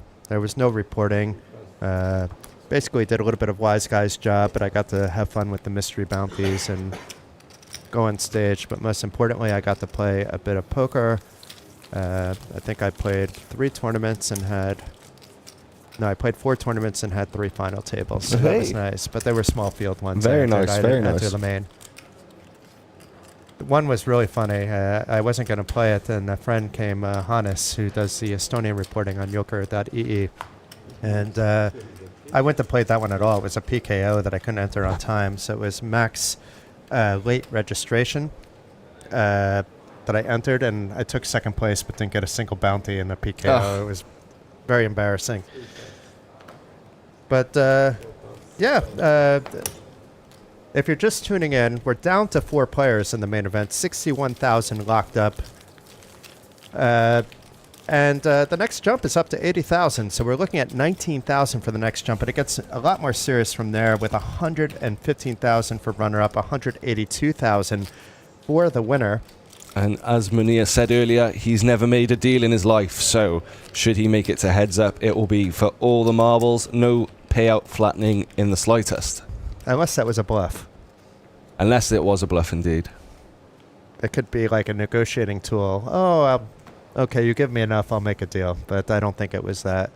Well, with the heads up that he got to in Prague in December, it wasn't reported that there was a chop. So, from what we've seen so far, it seems to be true to his word. But not all festivals allow you to actually report chops. There's very few that stop you now. Here is not a place that would be the case, but they look at that top prize and they see it as a marketing tool, and I look at it and I see, let's just be transparent. You know, it's okay that they won 150,000 instead of 182,000, you know, if they made a deal. It doesn't take away from the greatness of the event at all. And meanwhile, Igor in a spot All in and a jams call. it. Monir with the quick call. Not call yet, no. He's having a look. I thought he put chips in the middle. This would be a little bit loose. I mean, we see that he's flipping. And he's called. And we have a call. Wow. So let's see if Igor can get back in the mix or whether he's going to be going to that cashier to collect the 61,000 fourth place prize. Does not want to see anything fancy out of the window. And here we go. For all the marbles so far, so Monir. no. Monir runs hot again. Pairs Ace, up. King, King, Jack, and a 7 will still get the job done, but I think it showers for Igor.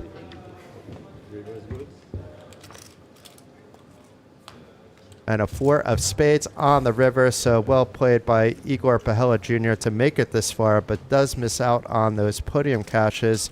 He'll have 61,000 reasons to wipe away any tears he might have at the moment. It was still an incredible finish, a lot of money to add to his bankroll or for something that he wanted to get out of life. A frustrating 2 hours there for the Estonian. Yes. Really didn't get any help with the deck, and the first time he picks up a hand, it's a flip, and well, he's heading to the rail, albeit with 61,000. Of course, now the final 3 locked up 80,000, 111 for second, 182,000 for first, plus the trophy and the bragging rights. Here's a look at the chip count. So Monir, after winning that hand, has put a new gap over Pasi, and Kaspers is not too far behind Pasi, but being with the short stack with 43 big blinds, it's going to likely mix around. I won't be surprised if all 3 of these players are chip leader at some point. We've seen that happen quite a lot here in Tallinn, especially with the structure of 1 hour blind levels.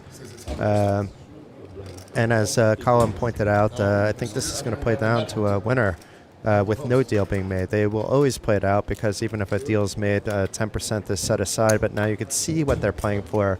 80,000 already in the bank, but there's 102,000 difference between that and first place in a very, what could be volatile 3-handed play. As you saw from the chip graphics though, still quite deep. So if I were you, I would put the kettle on, make a cup of tea or a cup of coffee, sit back and relax. A lovely Sunday afternoon of poker, or morning or evening, wherever you're watching. You were kind of ahead. I didn't want to say that. Poker Sundays, Jason. Is there anything better? No, there probably isn't. There's like most live final tables now are on Sundays, although some go into the week. And of course online, Sunday Fun Day.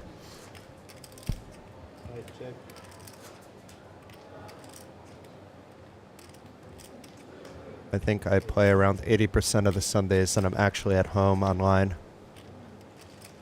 They got Monir turning the flush draw while Pasi's ace high still remains best. Interesting that Monir didn't fire out a little bit of a bet there. And he gets there anyway, but he's not going to get too much value. He may just go with this min bet thing that he likes to do. Unless Pasi thinks of something with his ace of clubs here. This looks big, a little big. He reached for those bigger chips of 250k each. Now we know how much they're worth. And it's a bet of 750. Pasi with that ace of clubs might be thinking, does he really have a flush here? Would he be betting anything else? He'd be betting a bear 7. Definitely be betting full houses. Would likely be betting a jack. But we've seen him bet nothing as well, so it's... And I don't see Monir folding either, should Pasi He's raise. raising. Wow. Wow, wow, wow, wow, wow. Bad timing here for Pasi. The 2 million. Now Monir shouldn't do anything but call here because nothing else is calling him that, what is he targeting? A 9 high flush? It's not the likely of situations. But let's see. He does just call, and up to near 20 million. A lot of heart by Pasi. It was all about having that ace of clubs. And there we go. Monir back to 19 million. Well, that's the peak of his stack after going from 17, dropping down. Yeah, what a hand. He wins round 2 against Pasi. What a hand for Monir, yeah. And Pasi doesn't look too thrilled, but I think he's just thinking about the spot, not necessarily... More money for Monir. That's what today has been. More money.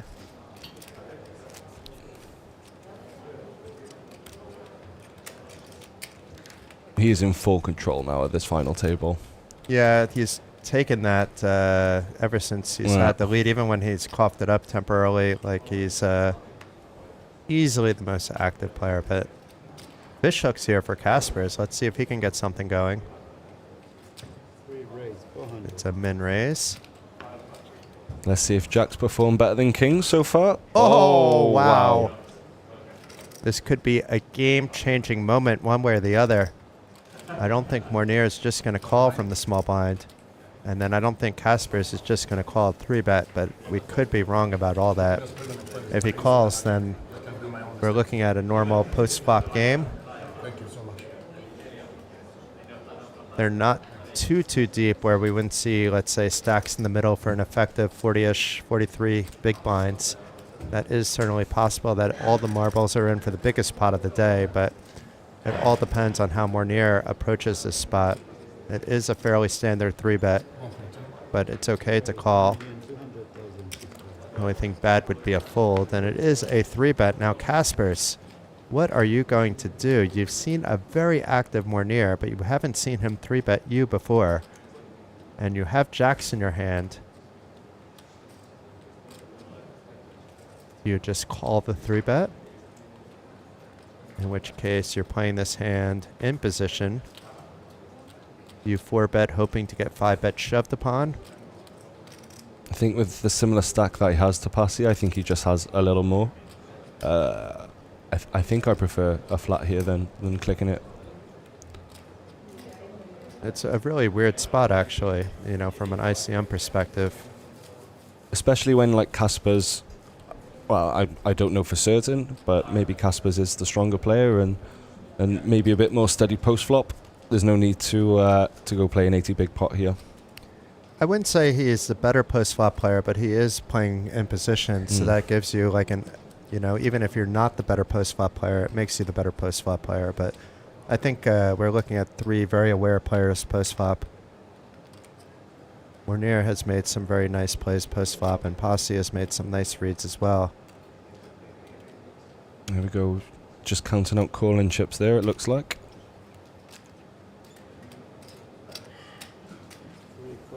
And does choose the column route here of just calling. And we have a bloated 2.8 million chip pot with the 2 players flipping at the moment.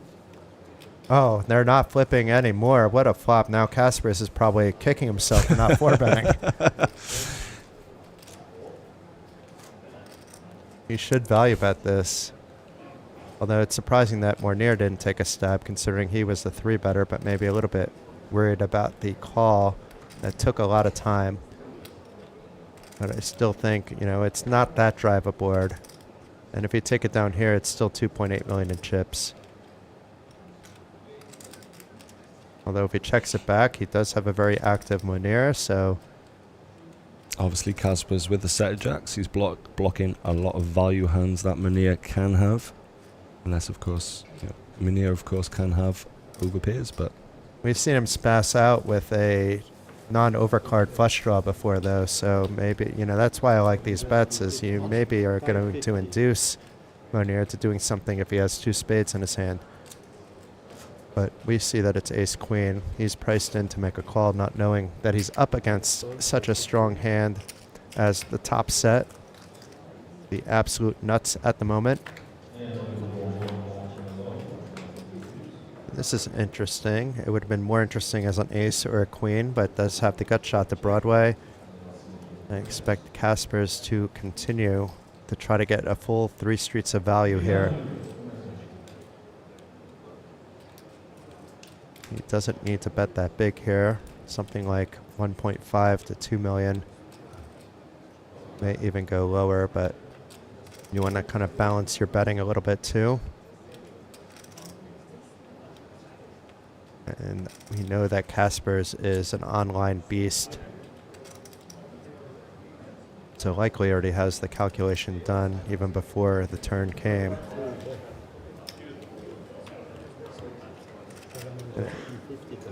It doesn't look that big. I've heard that before, Jason. That's what she said? So 1.6 million, I like it. And a snap call. This is strange over here, that it's snappy. As far as he knows, his ace is live, but it's really just the 10 to call that big of a bet. And Monir doesn't get there. He doesn't get there. It's shocking. He runs so bad. As Kaspers just going to unleash, I think it's an all-in here. Nothing to be afraid of. If he wound up just calling you down with the 4-6, wouldn't TV bet that already on here, but it would have had to have been the 4-6 of spades. And is that really a 3-betting hand, considering Monir 3-bet, perhaps, but not likely. So there's nothing to be afraid of.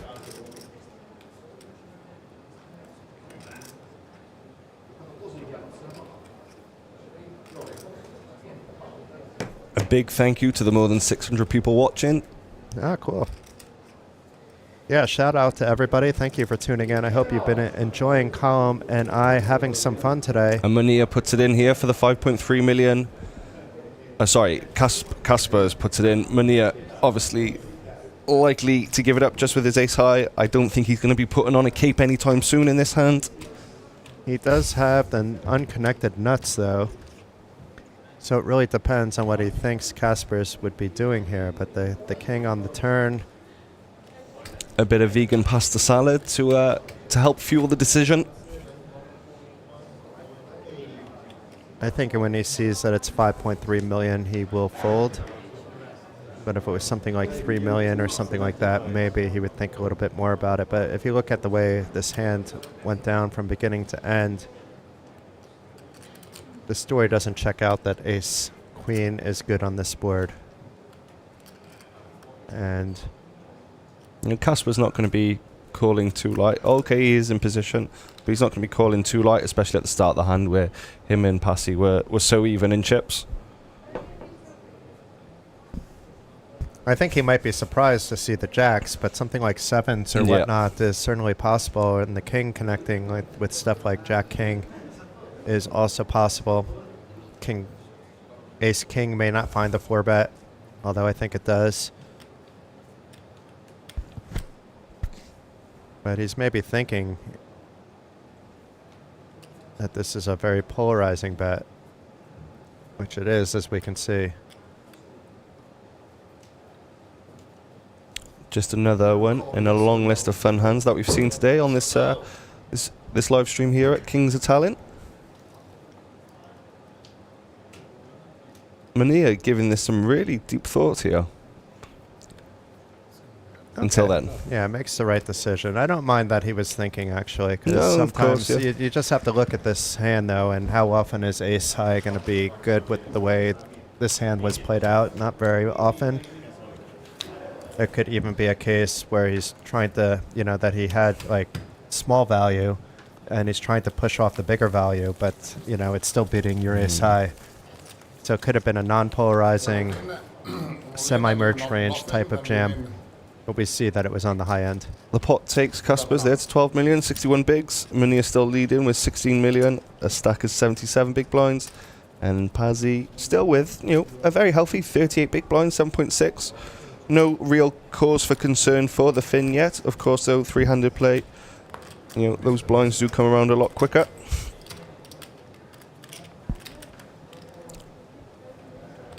I remember in the beginning of the big blind ante, everybody was using a small blind size when it was three-handed, and then no ante when it was heads up. It's nicer that instead of cutting the clock, they leave the blinds up. Now I see places both cutting the clock and using a big blind ante, which is also fine when you know when, but I like when, this is where the money is to be played for. Let's give them as much play as possible. If the players make a deal and then agree to reduce the clock, yeah, then fine, that's what they want. But typically if no deal is made financially, then no clock can be reduced. And we're not going to see a deal made, I believe, today, unless everything falls apart for Monir, and then we may see Pasi and Kaspers agree to something. But Monir has made his intentions crystal clear.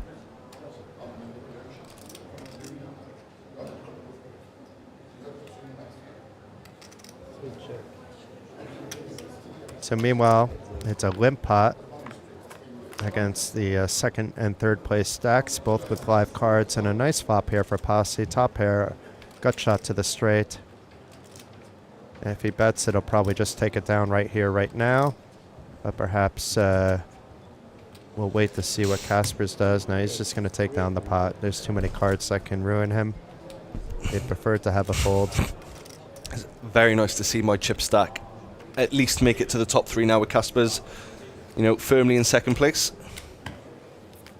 So if Casper's win, you get like what, like 3% of the trophy that he should cut off and give to you? Well, it's I just get to explain to some of my friends back home who aren't really familiar with poker that the guy who beat me ended up winning the thing. So okay, so it's for like reducing any storytelling. Absolutely.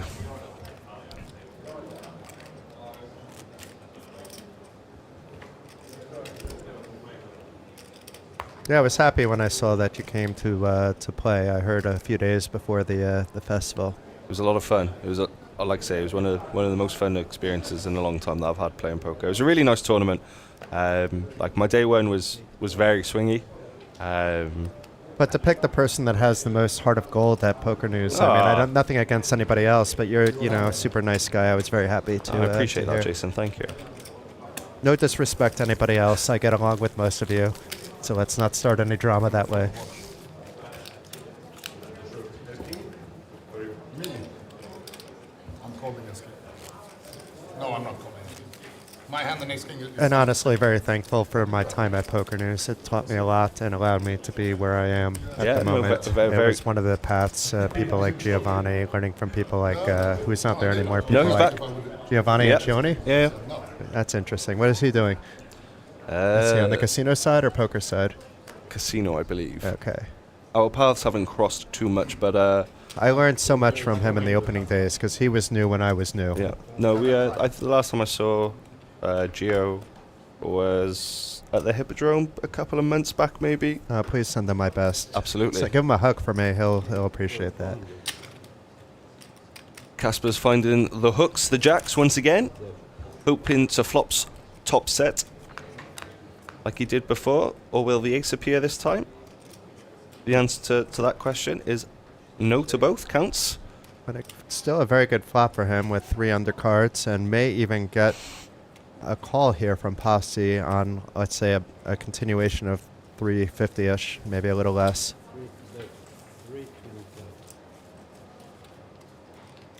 And opts for 325, so about 1/3. Pasi with no connection with the spades, but does have a decent hand, but wisely giving it up. Was just drawing to the ace, maybe a runner straight. So Casper's winning twice with jacks. Once very big, and once, small pots count too. Poker News, one of my Poker News colleagues, Pete Robinson, in the chat. What's going on, Pete? Nice to see you. The father of Lucas Robinson, the Game of Gold star, and I didn't know that. Yeah. Okay. I believe I met Pete recently, but I could be wrong. Pete's a great guy. All the love in the world for Pete, as well as Lucas. Lucas absolutely smashing it on the online streets at the moment. My son's name is Lucas, so I like a strong name. Lucas. So yeah, Lucas is the Poker News ambassador. Has done a lot of cool things for us. I think did an amazing vlog for us at the nice guy, WPT voyage last year or 2023, whenever the voyage was. So for giving shout out to Poker News, I haven't done enough. My back office has been working their ass off the last week. So shout out to Lorena, Deborah, Juliana on the social media side. Luca, you've been a lifesaver throughout the week with all the back-end fixes, handling the reporting today, stepping it up, and just killing your Sunday to help us out. And much love and appreciation, and then support for the people that are lesser involved, but still, giving encouragement. We're in this together. So much love to all you guys, and much love to Juhani doing finish reporting on Poker Pro for the first time, and we have a hand situation with now a flush draw appearing. So I'll get back to the thank yous. This Pasi also has that open ender. We can. Despite the flush draw covered, still 11 outs. Yeah, that's nuts. And the pot is getting bloated. Casper is likely going nowhere here. It's half the pot. What do you think Monir is thinking, seeing the two smaller stacks duke it out here? Is he going to be happy? I don't think he minds. It's always good to get the heads up. It's better if you get the chips. You never know what might happen three-handed, so to lock up that one spot over, even if you're just playing for the win, it's still nice. But it may not get... If there's no club on the river, both players should still be in play, being that there's no connection for both players at the moment outside of that flush draw.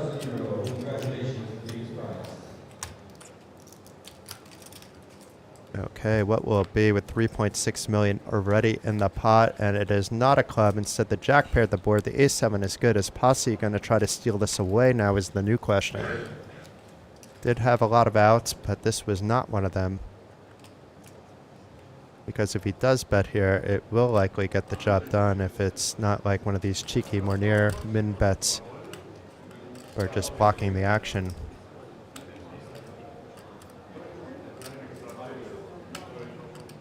And Pasi giving up on the hand. Kasper's now, is he going to try to bet something off? We see that he's ahead.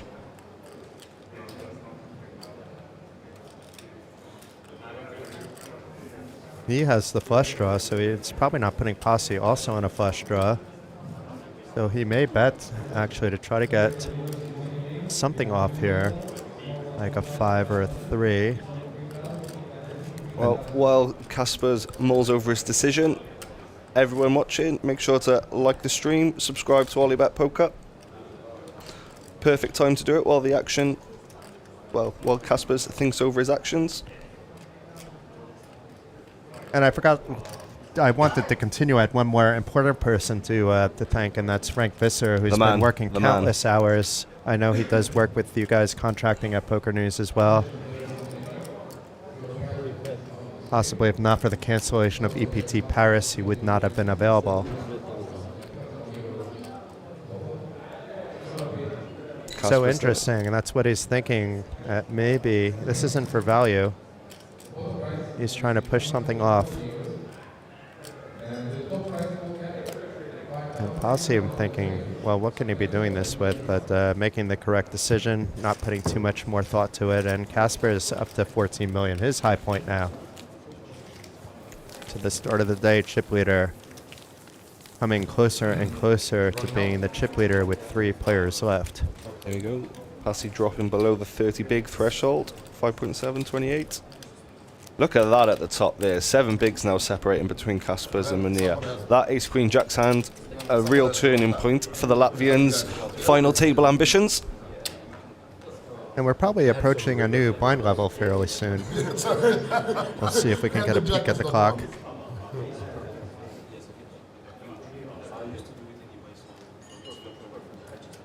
Easy fold here for Pasi when it gets around to it. Different situation here though for Kasper's with the monster big slick. Picked up some hands the last few orbits. A couple of jacks a couple of times. Now big slick. Will be out of position should it go post flop. Looks like a raise to around 750 maybe even, but let's see in a second. 650. Oh, hello. Wow. Wow. Is Monir going to call or 3-bet? He just calls. That actually could have been a 3-bet. Probably should have been a 3-bet. But it could be dangerous if there's an ace on this flop. But it's just a deuce jack 3 board that neither player connects with, and we might have some leveling going on, but no players are going to go anywhere if the other bets, and at least for now. Unless it's rather big, then maybe they think twice. I'm 99% sure we're seeing the turn here. Ace 10, even when just as ace high on that flop, heads up. Probably want to see one more, especially 300.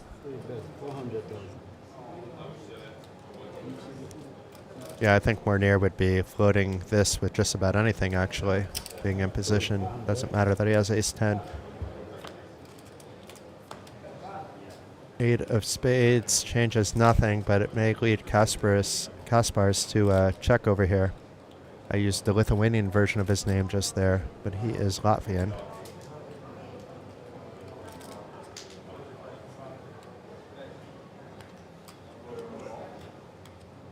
I tried learning some Estonian myself last night while enjoying the Estonian nightlife.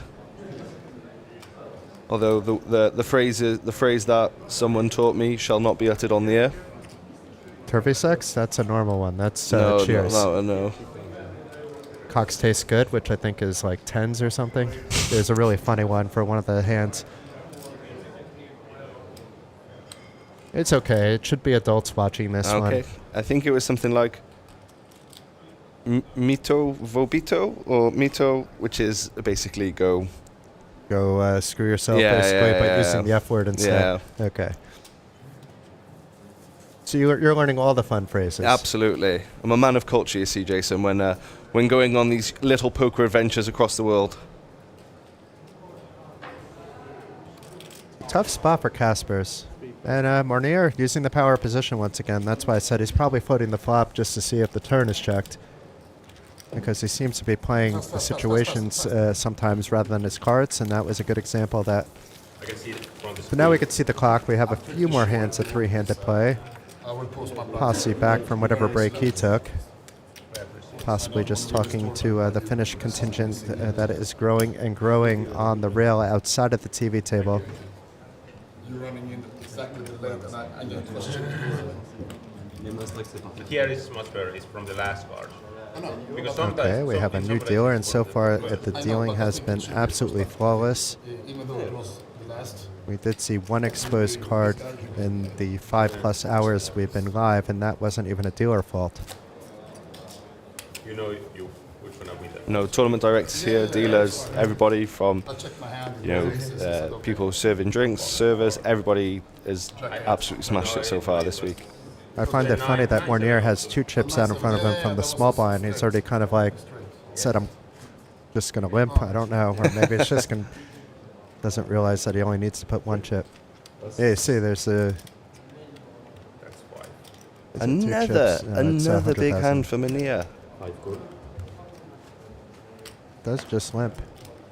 I like this. And Pasi actually has a raising hand here if he wants to take the spot in a blind versus blind situation. Monir licking his lips right now as we see Pasi bump it up to around, to 700,000. I think he can 3-bet. Yeah, He does just jam the lot. Yeah. And Pasi's going to get out of there. He may Hollywood. Well done, Monir, there, getting the 3.5 big blinds while getting Pasi to put in some extra big blinds. It also slows down those isolation raises that may take place later, so now he can freely limp a little wider. I've been really impressed with Monir at this final table. Obviously, the deck has treated him well, but I think he's been navigating his spots wonderfully. Yeah, he has great awareness. He's made a couple of, let's say, judgment calls that haven't worked out, but for the most part, all his judgment calls have been spot on. Your tell is that you're going to fold is when you move your hand with the cards. You go like this. Monir from Sweden, Pasi from Finland, Kaspers from Latvia. That's your tell. So the trophy will not be staying home, but it could be staying in the Baltics if Kaspers is able to pull this off.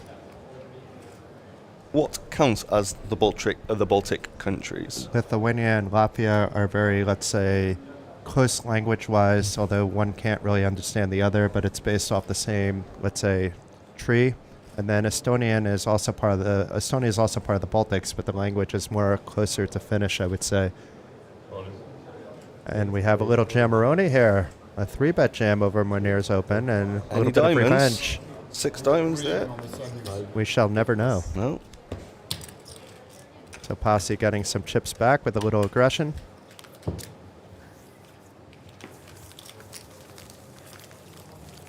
And then I heard last night that the Estonian said that the language isn't too far from Hungarian, but I've seen Hungarian before and it seems nothing like Estonian to me. Maybe I misheard that, but it is fairly close to Finnish, other than a little bit with the accents. The words are a bit different, but I've watched Finnish and Estonian people have full conversations where they're both speaking their local language. It was like Anton said that he wanted also to do something like that.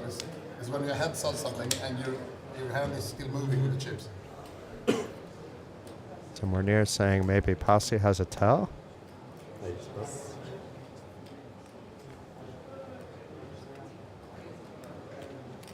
Let's see if Kasper's wants to complete. Not going to cost him much. And Monir with the dominating, which I shouldn't use that word, 10-3. And a 3 right out of the window, so both players catching 2 pair. Nice spot for Monir here, even if he...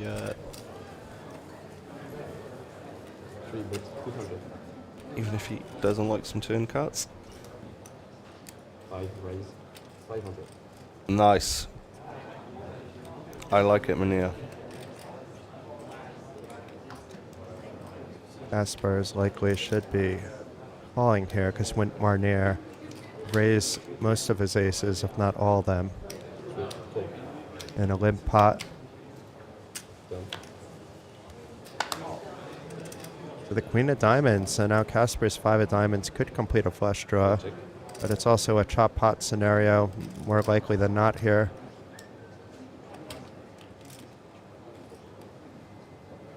Unless the queen pairs up as well.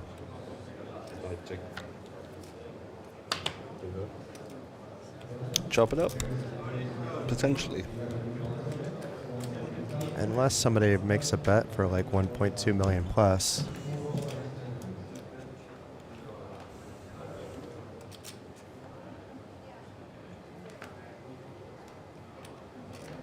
Kasper's thinking about what he wants to do. Opts to check. Not good. Monir with the showdown value, checking back, and let's chop it up. Emotional damage on whom? You? Me or you? Mix. A split emotional damage. Lucky guy.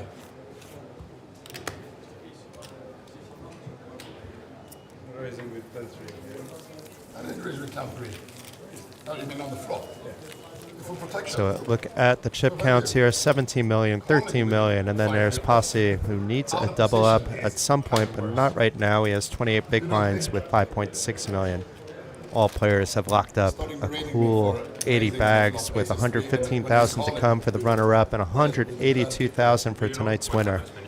And it doesn't look like there's going to be any deals made today, as long as Monir is still on the table at least. For those just joining, Monir earlier, with 4-handed play, said he's never made a deal in his life, and he doesn't intend on starting now. Because I know that you are raising the shit. So far, it's working out for him. Been in control for much of the final table. I hope that's not what you said. Had a little bit of a shaky start when play resumed after the most recent break. But then, of course, winning that flip against Igor Pihela Jr. And coincidentally, Monir picks up the hand that Igor had when he busted. Yeah, that's right. The pocket sevens. And another limp with the big hand for Monir. And Pasi as well. He's got a raising hand here, but he checks it. He's afraid to be shoved upon. Yeah, no, nice. So that was going back to that other hand. And sevens are ahead. But it is a scary board for the sevens. And relegated to third pair after this flop.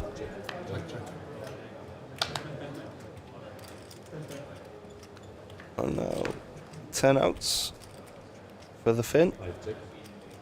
Let's see if Pasi takes a stab after it gets checked again on the turn. He thinks he has some good showdown value.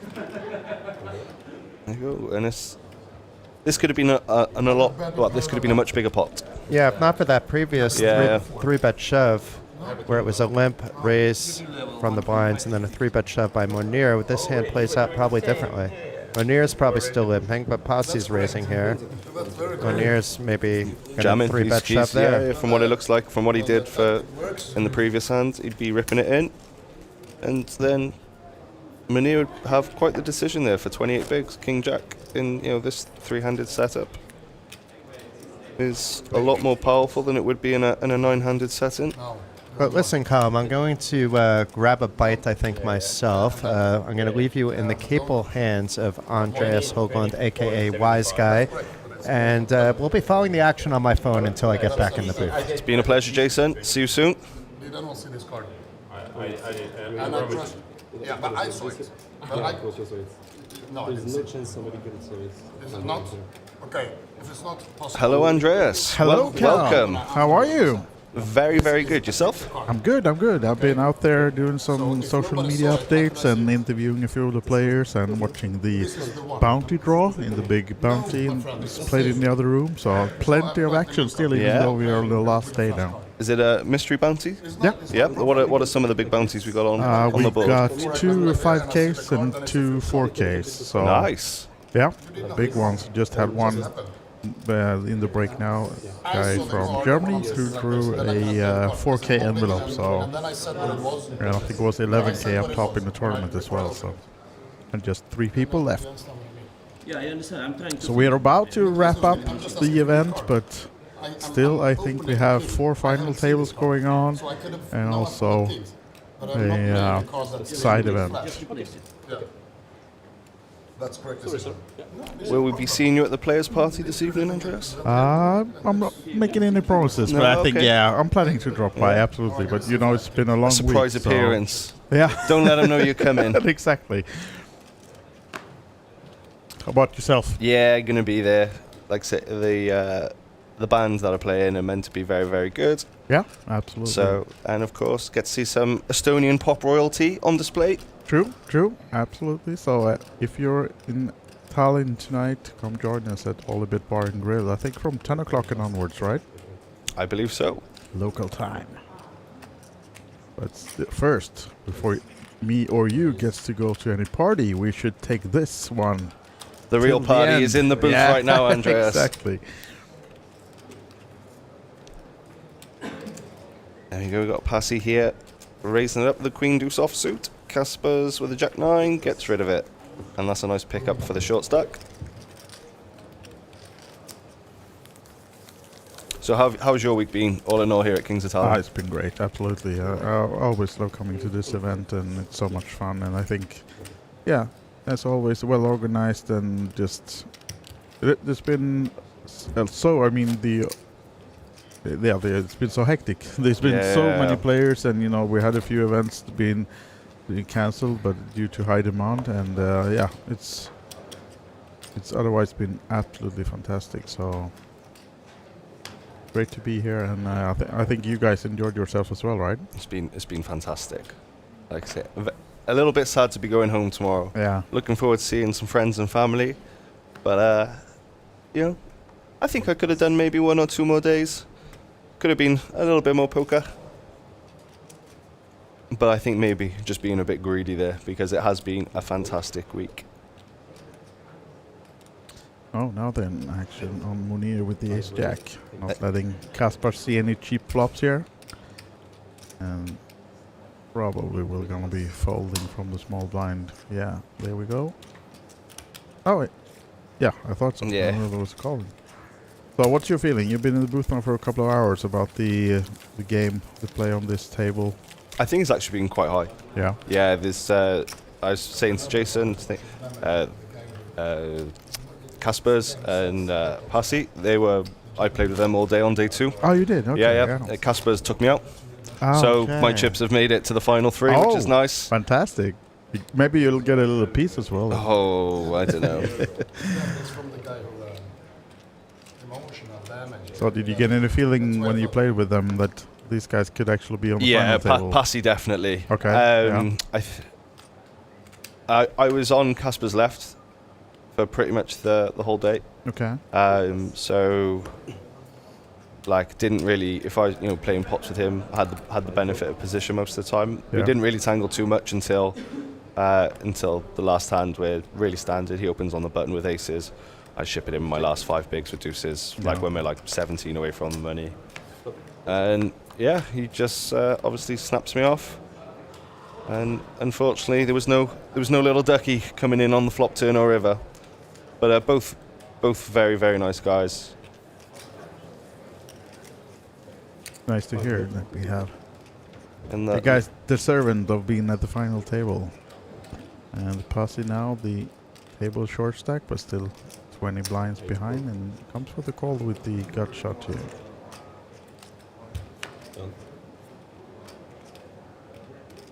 More help for him on the turn. Let's see if it's Monir stays active, betting. No, this time he checks. Free card option for Pasi. Decides to get busy.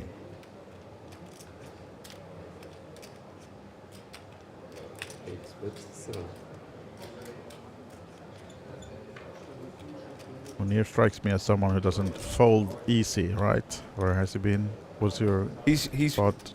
There's been a couple of times where he's been getting a good price and just been and just sort of like flicked it in without thinking. But when discipline has been required, he has shown it.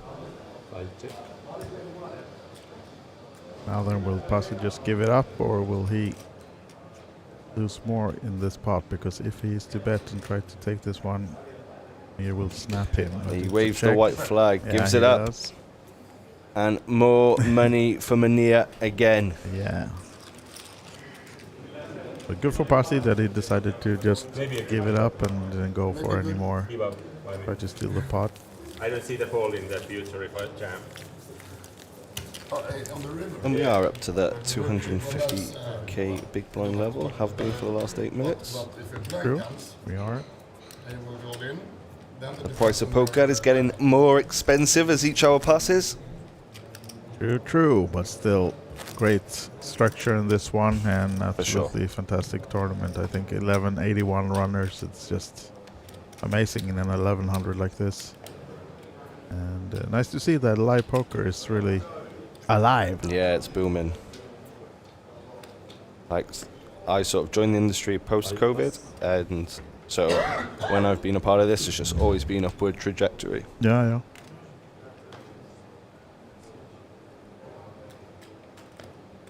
You know, every main event is record breaking for all the tours. It's really good to see. Absolutely. Pasi now with the limp from the small blind, 4-3 suited. And especially when there's festivals as brilliant as the Kings of Tallinn, there's no reason why the players keep coming back.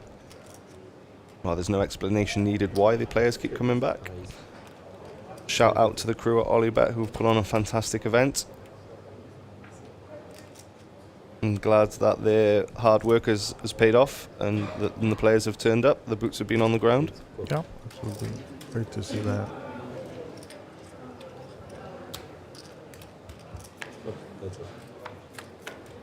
Another blind v blind confrontation.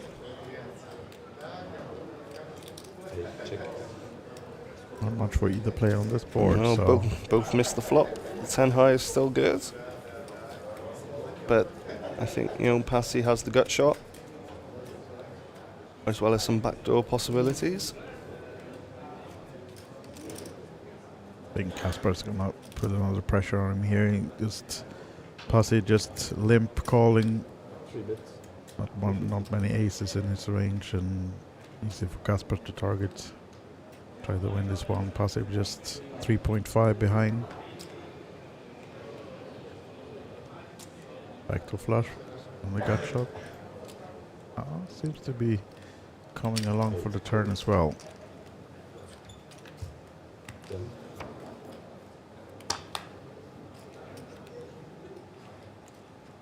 No help for him, adding the gut shot for Kaspers instead. Not connecting with the flush draw pass either, so...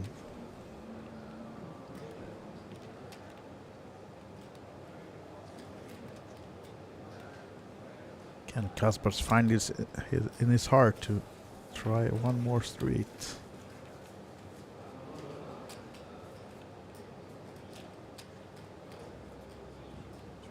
Checks it back. And the 10 high remains best. Do we think Pasi takes a little stab here? No, I doubt it. Tough for him to try to represent anything now, but of course he knows that it's the only way to win the pot, but so much more aces or kings. Oh, he actually does. Chips it in. Oh, ships. Wow. Really? Nice one. Strong. Wow, wow.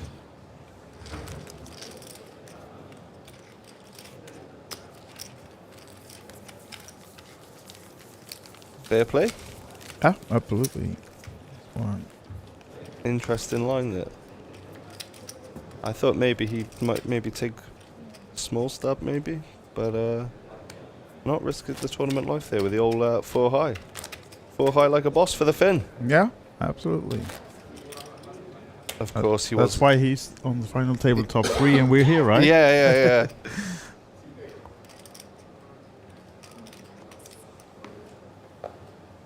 Now I've been watching part of the streams and absolutely great play by all of the players really that have been on this final table. High level and really skilled players. Nice to just sit and watch. Saying Pasi's played a pretty good game. The only reason for his stack to be as sort of short as it was is when he made the bluff with the nut flush blocker. But of course Monir had the flush. 10-6 flush from Monir, yeah. I saw that one. Just ran into it that time around. Another gut shot for Pasi this time, and Monir with just the 8 high, not likely. And as we can see with the graphics, just 2 outs because a 4 would give Pasi the wheel. Yeah. And there we go, the 8 high takes it down. Nice 2 pots there for Pasi.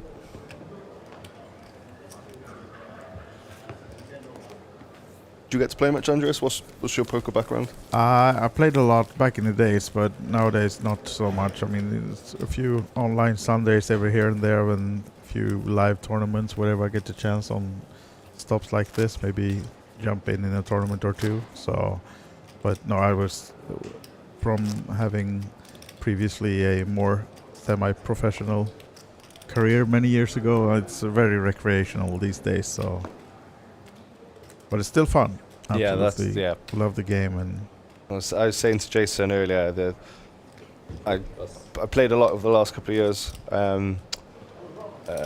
Fired a few events in Vegas in December for the WPT.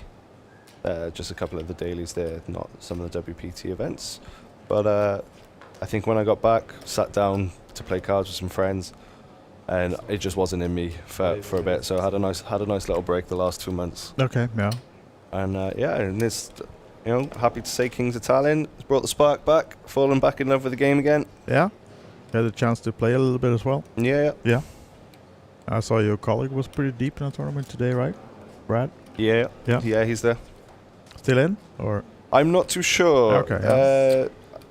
He made the money. Yeah, I saw him on the last 2 tables of the. Was it the PLO?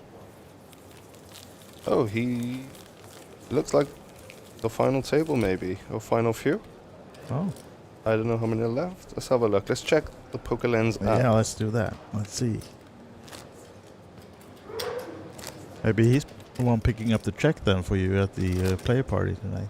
Ooh, I didn't think of that.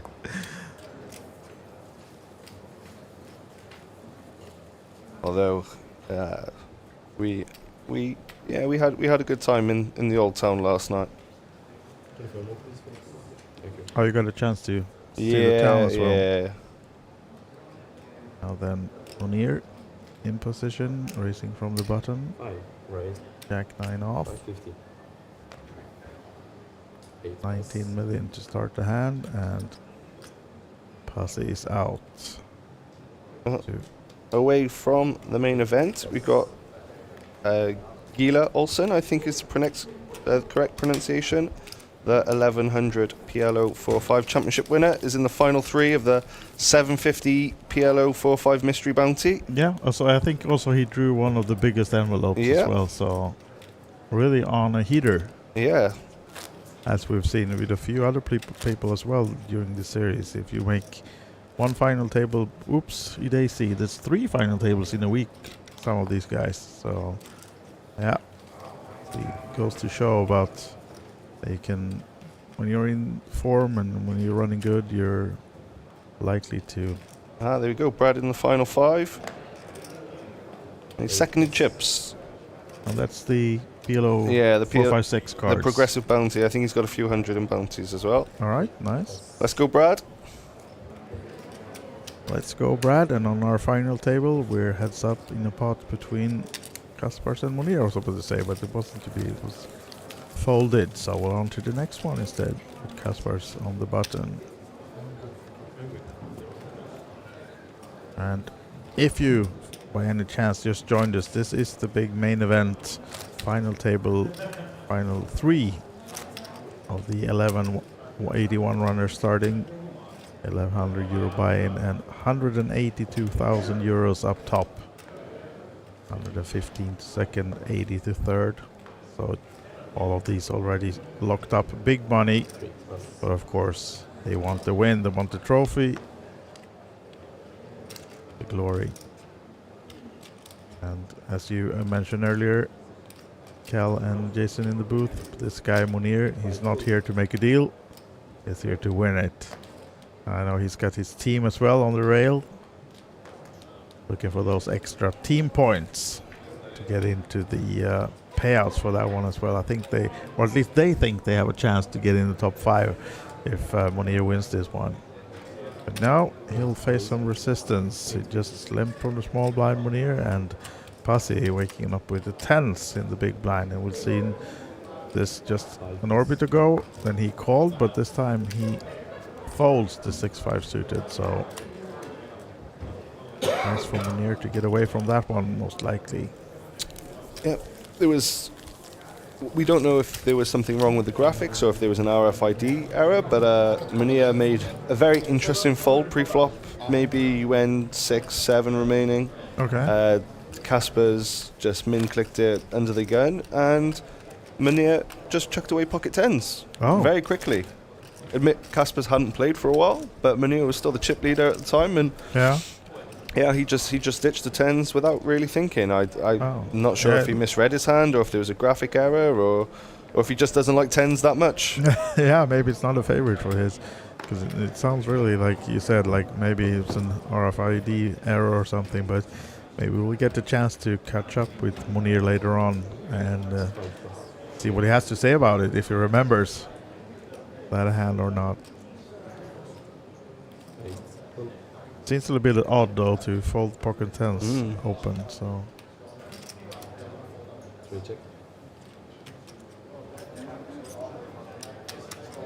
And here taking a little break off the table as we have a heads-up pot between Pasi and Kaspar's. And Kaspar's getting the better of that one with a 9. But it's Pasi comes first in.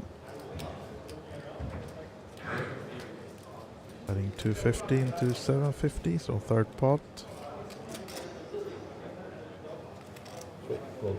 Kaspar's of course staying in this one. There's the deuce as well, already check mark for Kaspar's. But Pasi the aggressor. Will he try one more street? Gives it up this time. It's up to Kaspar's then if he wants to extract some more value out of this one. Try it already now on the turn, or if he checks and hoping for Pasi to bet the river perhaps. Here's the check. And luckily for Pasi, it doesn't hit anything on the river, so might just end with this one. 1.3 million pot for Kaspar's. Unless Pasi really gets out of line. No, it goes for the check and not likely to try anything when Kaspar's comes with his value bet soon. 1.3 in the pot. Cal, what do you reckon the bet will be? Say 500. You're spot on, I'm right? closing my eyes. 750. I'm closing my eyes so that I didn't see it. 550. Okay. Oh, he's gone 550. Okay. I was actually gonna go a little bit higher. I think I was thinking 825 because for no reason. I was just that seemed the number that as soon as you asked me, that was the first number that came to my head.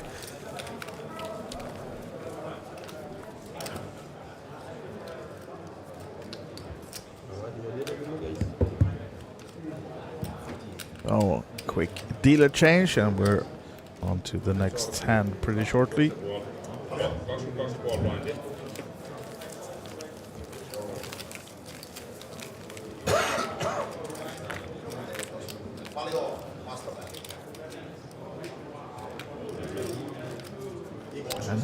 goes for Monir. If you haven't touched on it already, he needs to finish second or better to make this his biggest score ever, because he has a 100k euro second place in a side event on EPD Prague 2023. That was a 10k buy-in. Yeah. Pablo Brito Silva, the winner that time around for around 153k, if I remember correctly. Yeah, covered the event. Potentially. Potentially.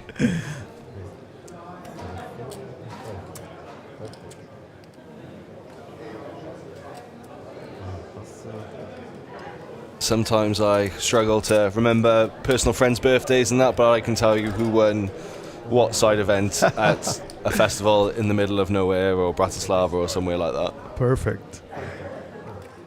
That's also a talent. Not sure you will get on Jeopardy with it though. No, unfortunately, unless there's just a poker version of yeah, Jeopardy. Exactly. Yeah, maybe that's what we need to arrange.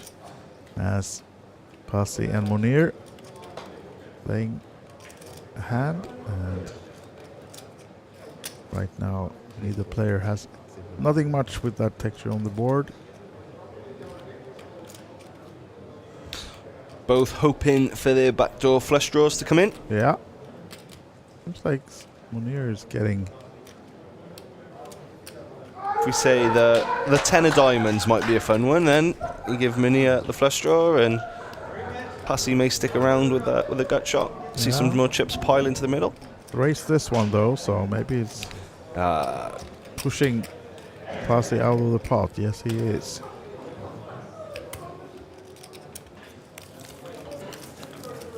And Monir above 20 million. Is there anything more fun in poker than like just having all the chips but in the end of the tournament? Building the towers, Yeah, Goosebumps. I think he feels pretty good about himself right now, absolutely, and I can feel my hair standing up just thinking about it. Yeah, and especially when you know it's 182. Yeah, up top. That's an 80 grand anyway. Even if it does all go wrong, 80 grand is still a nice consolation prize for whoever finishes in third place, and of course 111,000 euros for the runner-up. Yeah.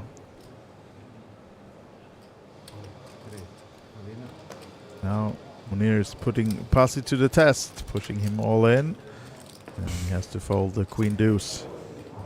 Really in the danger zone now is the Finn and the 20 big blinds.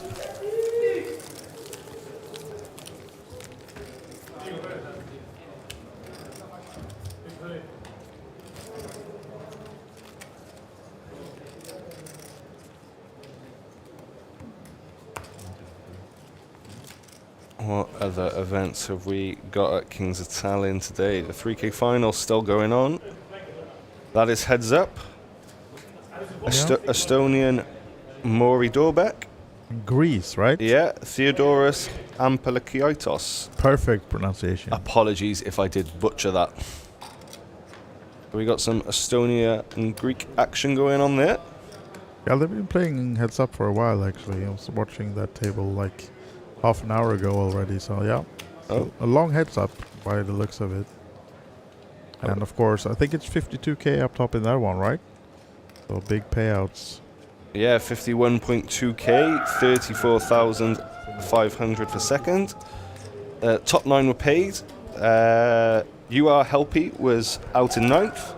I mentioned earlier that Igor Pihela Sr., the father of Igor Pihela Jr., who finished 4th, was in that event. I said he finished 10th.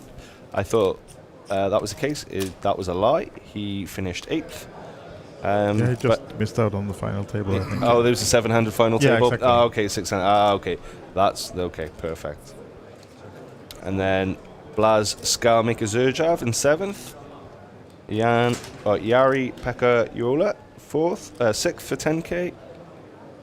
Mikko Tapani Ilamaki for 12.9. Martin Svetanov in 4th for 17.7 thousand, and Luka Soroinen fell in 3rd for 24 and change. A lot of notable names on that final table for sure. And now a long ongoing heads up. They don't want to give in. They have the trophy on the table as well. And yeah, they're really fighting for it. Greece and Estonia. And you get a really cool winner's picture in that throne as well, right? Yeah, absolutely. Yeah. Have you gotten yourself a picture taken, even though you hadn't taken that in the I event? could only have that if I'd won an event. Which actually, Jason Glasser just joined the booth again, and he had us sitting in that chair for a reason. He won an event. Jason, sorry. Every fish can hit one. The event was, Jason? Stud event as well. Yeah, that's... They've also...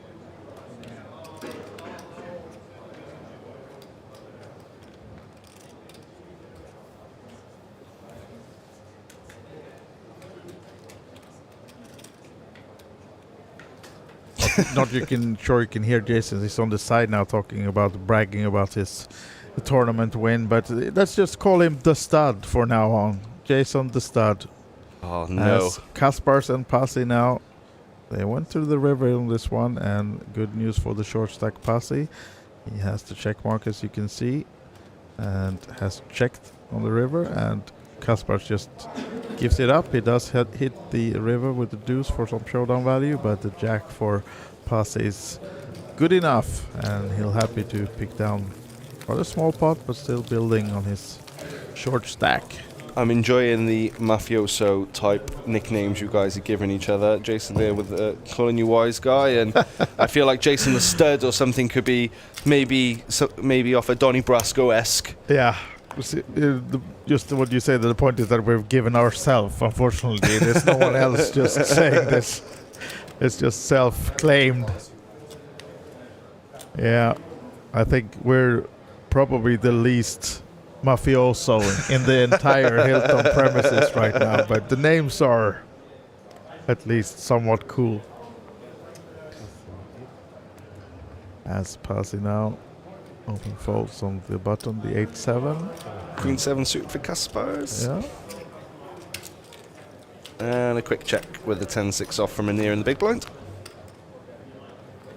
Seems like a lot of 10-6s for Monir. He won one Monir flush earlier and had one more just now, but flush draw for Kaspars. And a gut shot, of course. Monir with the 10. So might build this pot a little bit more. Kaspars betting 300 into the 800. I don't think Monir's... Oh, surprised to see that fold actually. But I was just about to say, I don't think Monir's going anywhere, but he's keeping us on our toes in the booth at least. Yeah, have some nice pot tools in his box, right? Yeah.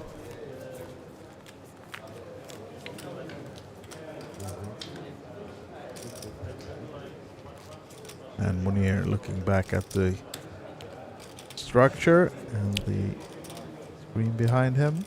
Definitely a bit of fatigue setting in for these players now. Yeah, now it's starting to be a long event for them. Absolutely. 12 hours yesterday, 12 hours again the day before. I'm not too sure which paths these guys took through to qualify, or whether they were, well, to be fair, they could be. I don't know. Pasi definitely bagged in day one. I think that Monir actually had a bag from day one, but then he exited on day two and bought in again. So just before the late edge, yeah. Exactly. I think he almost maxed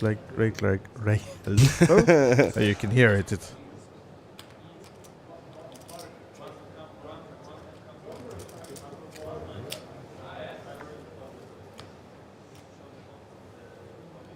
no gut shot for Monir, and Pasi with the flush draw.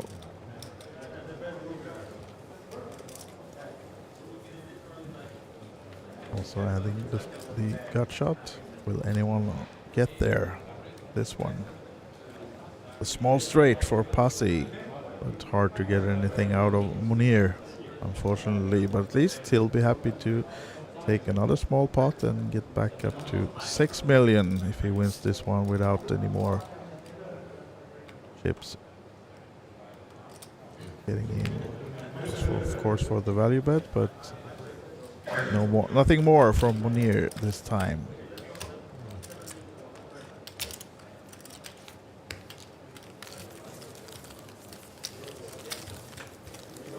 Jason, are you ready to get back on the action? You're so ready, never been more ready. So, guys, I'll hand it over to the stud again then. Jason Glatzer is Jason coming the back. stud, replacing White. See you, Andreas.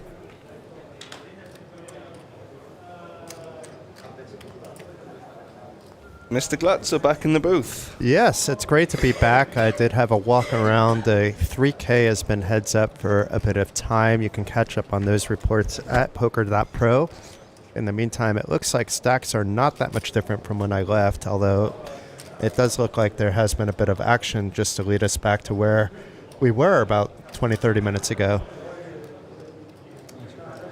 But it's been very interesting. I had a few people ask me about how Monir is playing, and I said, you know, other than that Queen Jack that I didn't quite understand that got there, he's been playing super solid and super tricky. It's not a player I'd want to be facing off against. I'd rather be facing off a Kaspers or a Pasi, who are both very difficult players, but are keeping within a certain line, I would say.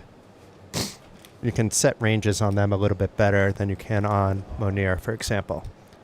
But meanwhile, both players with a piece of this board.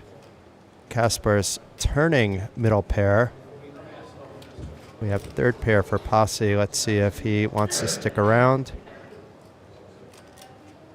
It's actually Pasi that bets, so now it's Kaspers. No reason to raise here. He might be facing a queen or a better hand.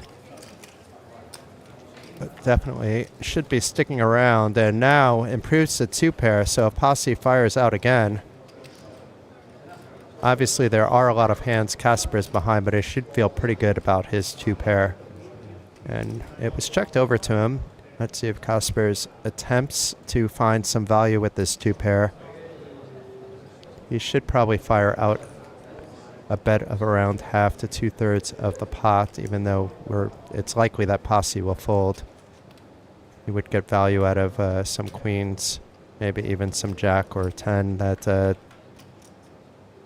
obviously didn't improve the two pair. And it looks like that's what he is about to do. A little bit smaller than what I thought.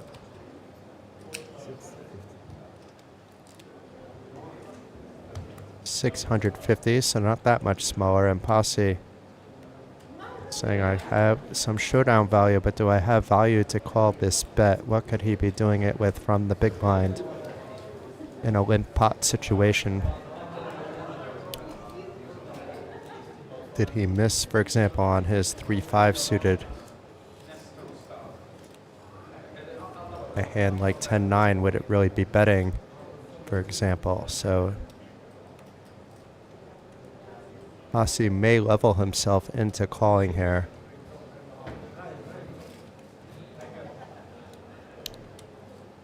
But it does look like he's about to fold, and in the muck those cards go, so very good awareness by Pasi there. It looked like he didn't like folding there. He might have called Monir, actually, but fold against Kaspers. I see someone in the chat asking about Kaspers' shirt, what brand it is. It looks like Carhartt from here. Benny, the guy with the to the right. If I've got that wrong, apologies. He has my number. So in case you go and say, sorry? They're exchanging digits now. Yeah, okay, in that case. Okay, good. Otherwise, Benny has it. Like old school style, when digits were the thing. Now it's about add me on Facebook or Insta. What's your WhatsApp? Do you have Telegram?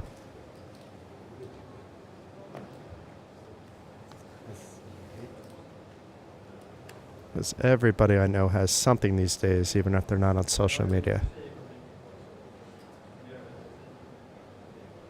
Casper is likely just a complete. And let's see what Monir woke up with.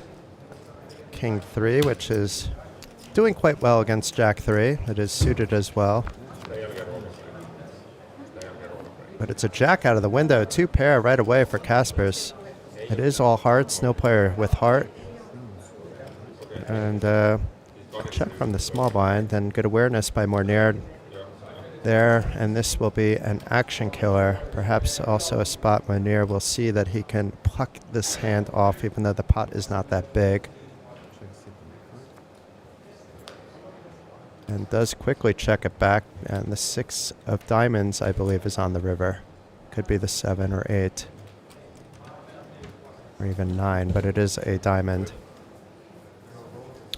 There you go, the Jack 3 takes it down. Perhaps missed a little value on the flop there, but after the flop it was going to be hard for either player to get value.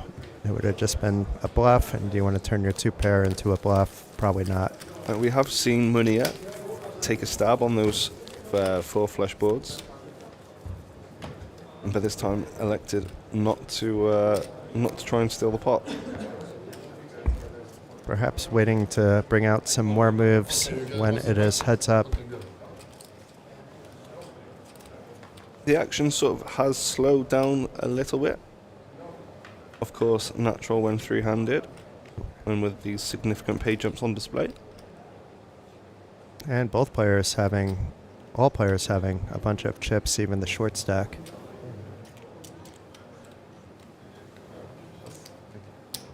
You don't know what Monir had, but it must have been pretty crappy. A quick fold.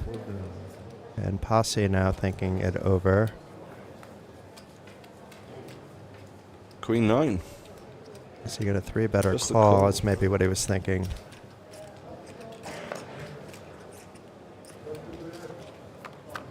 So both players with live cards, both suited, and it's a jack of clubs out of the window.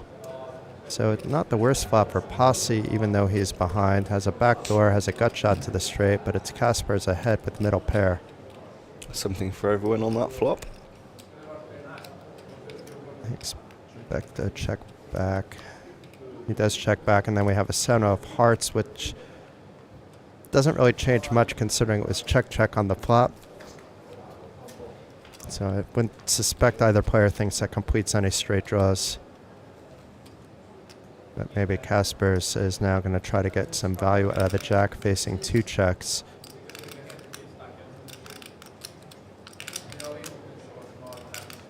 He shouldn't feel like Queen 10 would be trapping him anymore, or that a king went to bet by now.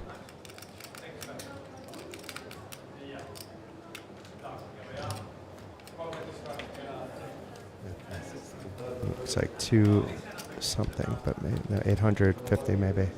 650. Pasi is still with some showdown value.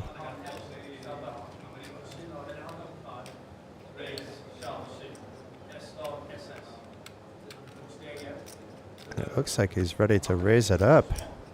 Or is it just a call? It's just a call. He had more chips over there.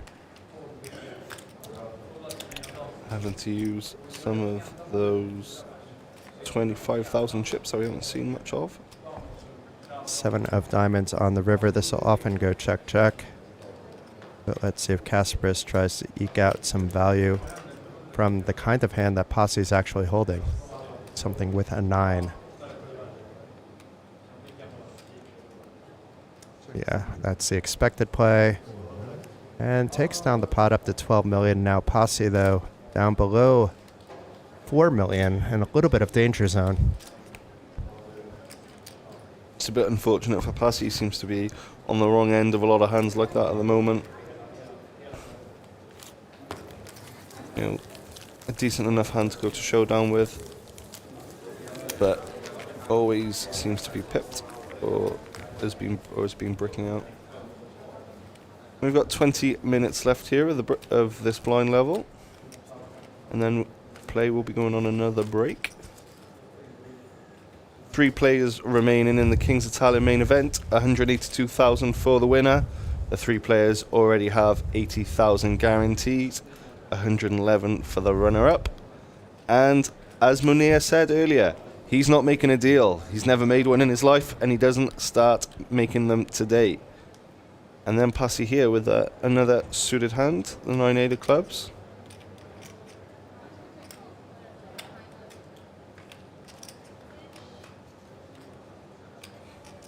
too many chips to jam at this point.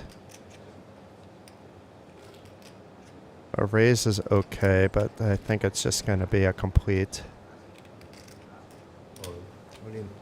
Okay, it's not too much to jam. In they go. Does Kaspers wake up with anything? Nope. Happy days for Pasi. He was actually good if he got a call, but no way Kaspers is calling with 6 high.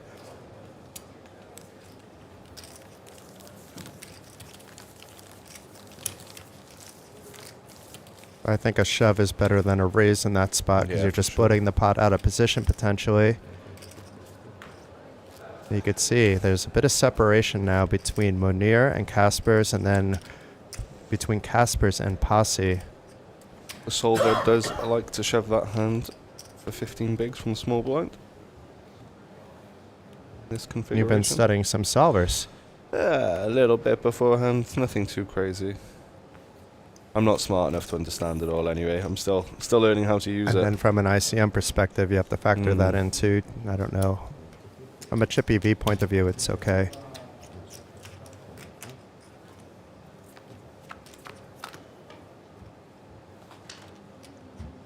The 7 connecting from the big blind on the ace 5-7, so Monir once again pulling ahead with the inferior hand, but unlikely to get action while he's still ahead, and now falls behind on the turn with the 9 of hearts connecting with Kaspers queen 9 of diamonds. And Kaspers is going to fire out a value bet after it went check on the flop. And I don't think Monir will go anywhere. He's in fact already getting the chips ready and makes the call.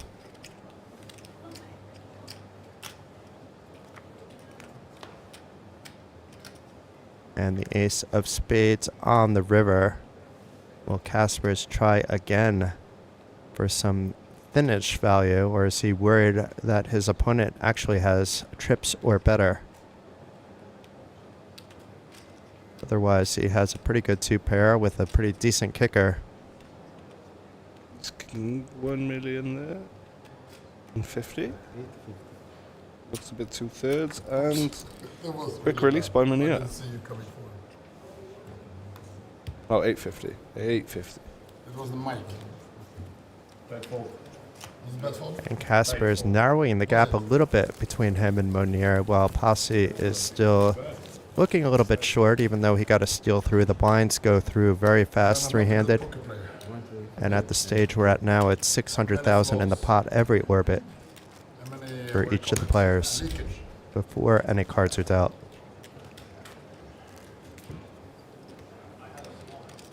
I'm so interested. I want to wait to see that camera. I'm going to run. See. Actually 625,000 because it's not 100 250, it's 125 250. Either you did have it or you didn't. Kaspers, the 5s will get opened.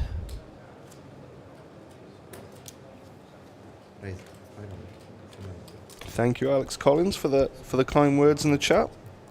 Great stream. We appreciate it.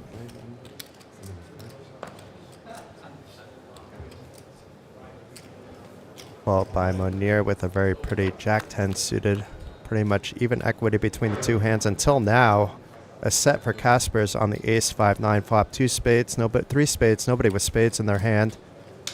It should be an easy release for Monir. Kaspers needs to protect his hand. 5's quite hot at flopping sets, it seems, today. Of course, the reason why Pasi is still in this event and was not the 8th place finisher. His 5's making a set against ace queen, if I remember correctly. And there have been a lot of monotone flops as well when those sets come.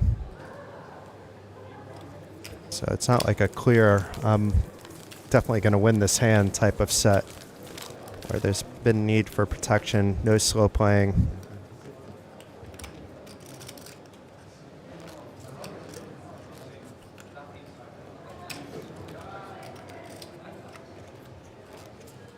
A big shout out to those of you watching on Go3 TV as well. Hope you've been enjoying the coverage. What is Go3 TV, Jason? That is one of the big networks over in the Baltics. We have it also in Lithuania, so it's being broadcasted right now on Estonian television. Wow.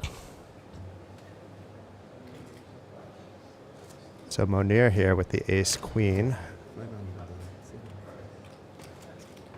He's going to open most buttons, so this one is an easy one. But Pasi now, knowing that Monir can open so wide, this is actually a candidate for a 3-bet shove. It would be a bad choice in this particular situation, being results-oriented. And does jam it in. Oh, no. I don't think there's any way Monir is folding here, but let's see what Casper says first. It's a 10-5 suited. Yeah, the chips are already in and the cards are on their back. That fast. So it's ace-queen versus queen-jack. Pasi, who has had an amazing run, was nearly out in 8th place, now desperately wants to see a jack out of the window. But it's over before it began. Flopping trips with the ace-queen. A celebration by Monir and Israel. Drawing dead now for Pasi. Sealed. And Pasi landing out in 3rd place for $80,000, 80,000 euros. And I do believe we will be heading for a break while they set up for heads-up play, but maybe we'll see some heads-up action before that happens, considering there's a scheduled break happening in just 12 minutes' time. Good game, Pasi. I think, cross... It looks like we will be going on break just now with Monir having nearly a 2-1 chip lead over Casper to start off this heads-up affair. There will be no deal in this tournament. Monir made that very, very clear when it was 4-handed. But get ready for an exciting heads-up affair, Colm. It should be an exciting conclusion. We could be here. It could be one of those 5-hour heads-up matches. It could be one open in one hand. We do not know, and we'll not know until you guys do. So come on back. I believe Colm is coming back right after the short break for Heads Up Affair. And yeah, we'll be with you too. So shout out to everybody tuning in. Much love. And let's see who will win this record-breaking Kings of Tallinn main event.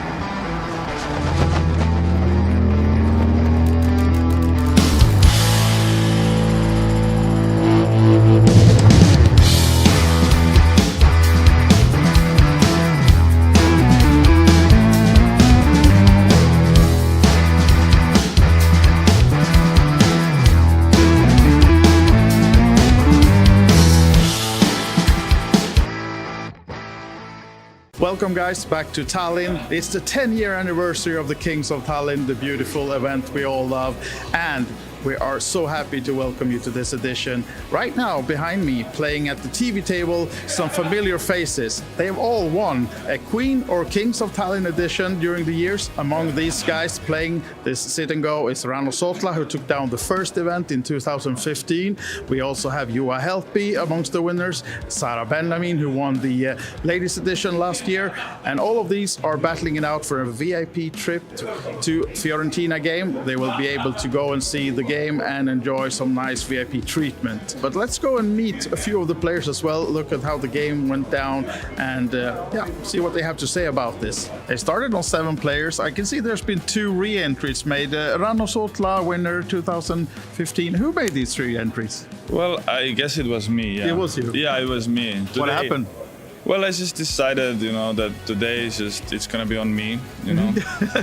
Silva even said that they should change the name, that Royal Showdown sponsored by Rano. Today is giving show for the fans and a little bit punting here and there. Yeah.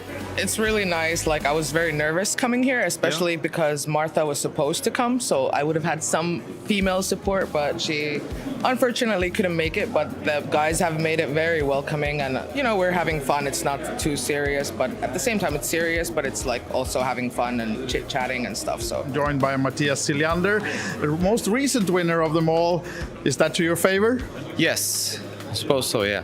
You have old players like you and the guys, right? Yeah, and Ranna, he won in 2015, I think, and he hasn't updated his playbook since, so yeah. he's not doing great. No, of course. It's a really fun table to play. Aggressive playing. Who's the strongest one? Strongest. I like the way Matthias Siljander plays, and Rano as well. And unfortunately, I have both of them to my left. You do, yeah. So Yeah, I have to be cautious. Adjusted your tactics now. Yes, I have to. I have to.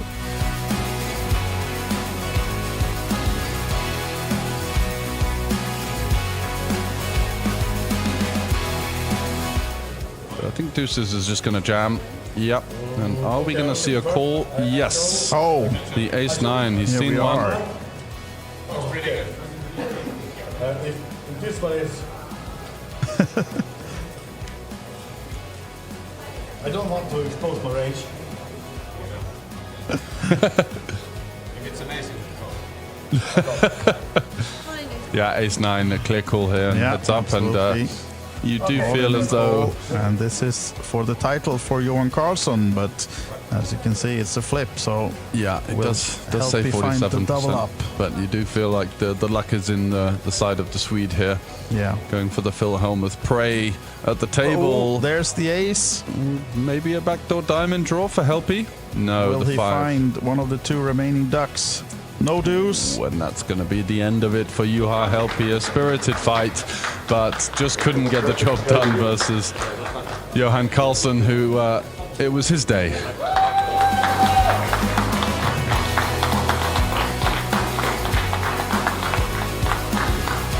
You help me. One of my idols from when I started playing, even though I started playing like, yeah, it's close to 20 years ago. Like, you help me was already around and a famous name around the poker community. I told him a couple of times, it's a pleasure to be here playing with you. Yeah. Heads up. Then eventually I got out of it with a win. I can't feel more happy than I do right now. And part of this winning this tournament is having the possibility to bring a friend, going on a VIP trip. If my girlfriend would like to, I would love to bring her with me on this event. Of course you should. She's supporting me, and I love what she do for me, being here, supporting me all the time. Huge congratulations, Johan Karlsson. Enjoy the victory. Thank you very much. Yes! That's it for the coverage of the Royal Showdown. I hope you enjoyed, but of course a lot of more events to come during the week. So make sure you check us out on our socials, and on OlyBetEvents.com you can see the full schedule and see whatever event suits you the best to come join us here at the Hilton and the Olympic Casino. Bye for now and see you soon.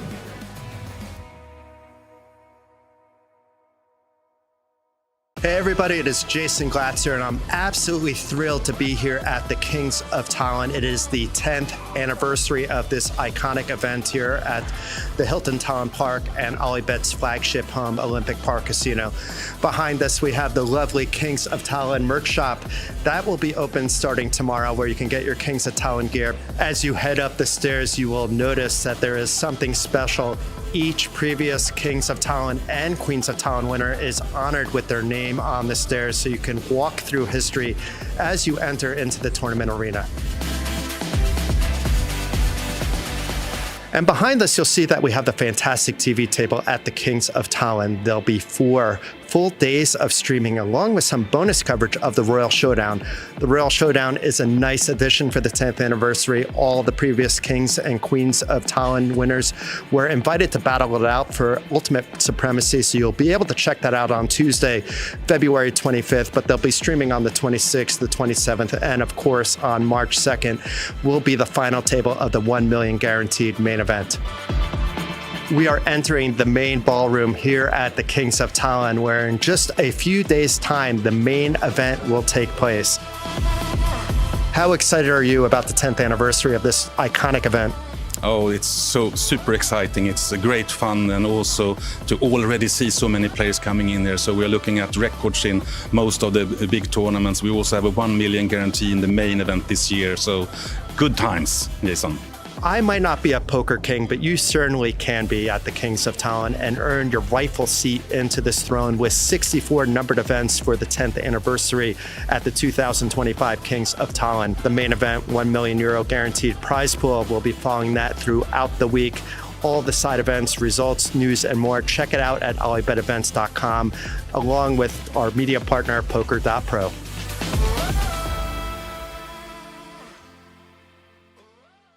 Teresa, we have a new game this time in the festival, and it's called 5-card stud. And in Finnish, I also learned it. It's sökö. or Sökö Nullo? Yeah. Getting good at Finnish with the new games. But can you tell us about the game? Yeah, so this is a 5-card stud game. It's a traditional Finnish game, but it's actually originated from Canada, I think, North America. So some people call it Canadian stud, but in Finland it's called Sökö. And we've had the Sökö before in the schedule, but now we have also introduced Sökö Nullo. And for the very first time, we have Sökö Nullo also in the Kings of Tallinn schedule included. And it's Sökö Low. So basically what we're doing is we have a tournament that has 1 round of each, Sökö High and Sökö Low. Can you maybe show us how the game works, how it goes? Yeah, so first of all, people usually ask like, what's the nuts? What's the best hand? So the nuts in Sökö Nullo, which is the low version of Sökö, that would be, there you go, 2, 3, 4, 6, 7. So it can't be a straight. Yeah, so in Sökö, in the traditional Sökö, you have also a 4-card straight and 4-card flush. In this low version, you gotta watch out for any straights, any flushes, any pairs or anything. So basically, you're looking for the lowest possible hand. Ace is considered a bad card, a high card. So you're looking for the lowest possible hand, but you can't make even a 4-card straight. So therefore, the nuts would be 2, 3, 4, 6, 7. Yeah. And because it's a 5-card stud game, the initial deal is 1 card down and 1 up. And eventually, the players would get this. So this is the final Sökö. It's 1 card down and 4 up. And that goes for both high and low. Okay.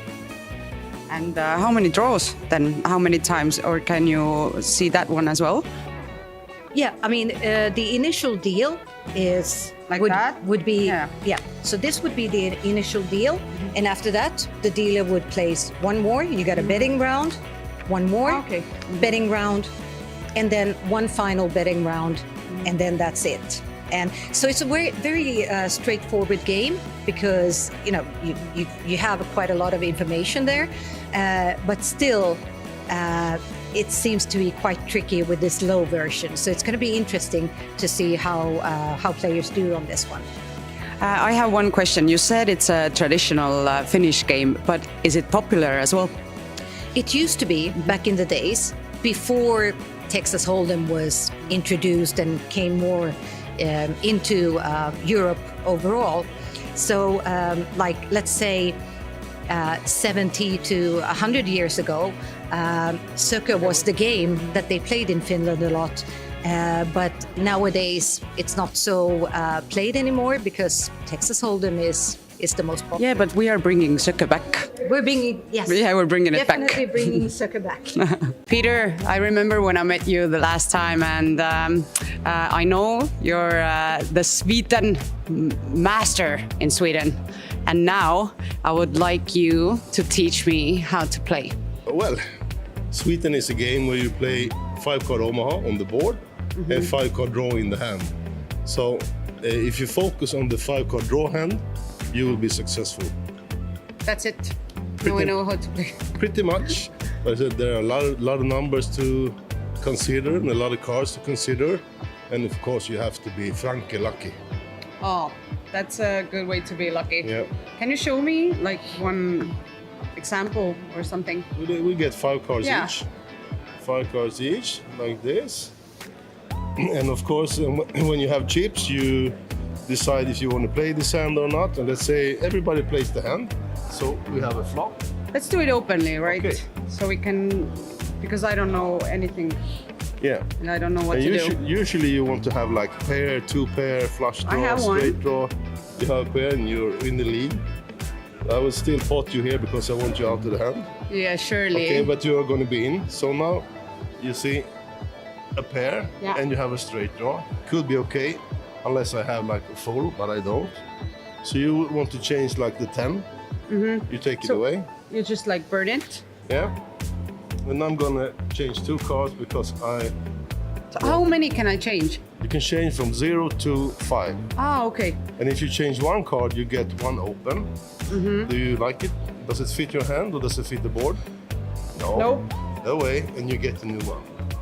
Ah, the same. And I get 2 cards, so I don't get the face up. How do you like it? No. But still, here's the turn. Yeah. And you're probably gonna check, I'm gonna check.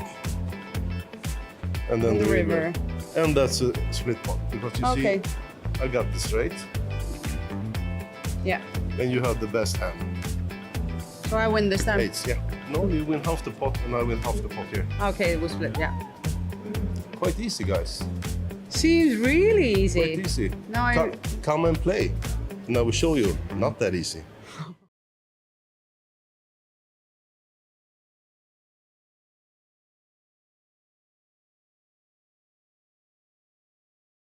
Scott, I'm so happy that I met you the last time you were here in Tallinn as well, so I can make you teach me how to play open-faced Chinese pineapple now. And the good thing is, the last tournament I played live was an open-faced Chinese tournament, and I won it.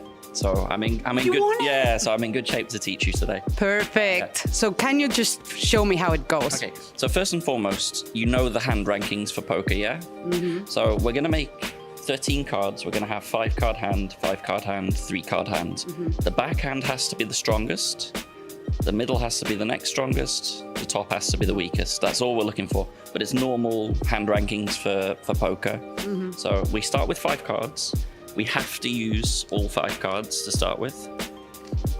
And we can do this face up just so that we can show everyone sort of how it works. Ooh, I like to see red. Yeah, so you have a lot of hearts there. So what are you thinking when you see this? Can I use all of them? You For have the to first use time? all of them that- So I would do like this to Yeah. make it like flush. Exactly. You have a really strong start with 4 to a flush. Have a weak card in the middle, and then maybe we get some queens or aces up top. What about you? For mine, I have a lot of diamonds.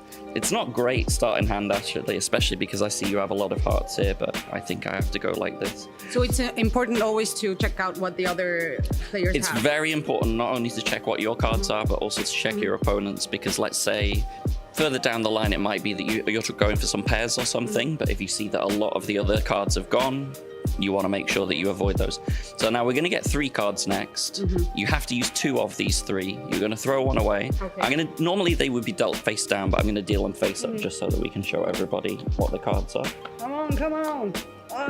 So we have to use 2 of these. This is very good for me, by the way, because that completes my flush. Okay. So what are you thinking when you look at these? King up top, obviously, yes, Yeah. yes. And we always put it to the Probably I side. would use the deuce. So again, look at my cards for what you have here. So you have a choice between a 2 and an 8, and indeed I have an 8. So yes, throw the 8 Okay. is a very good choice. And for me, I'm just completing my flush. I'm very happy with that. So we get another 3. So this is how it goes. Yeah. You make the first hand that you get dealt is 5 cards. Yeah. You use 5, then you get 3. You have to burn 1. Yeah, it's always going to be that after the first 5, you're going to get dealt 3 every time. You have to use 2, you have to throw 1. Now, you have an interesting choice, because yes, this is actually perfect. Yes, yeah, I really like this.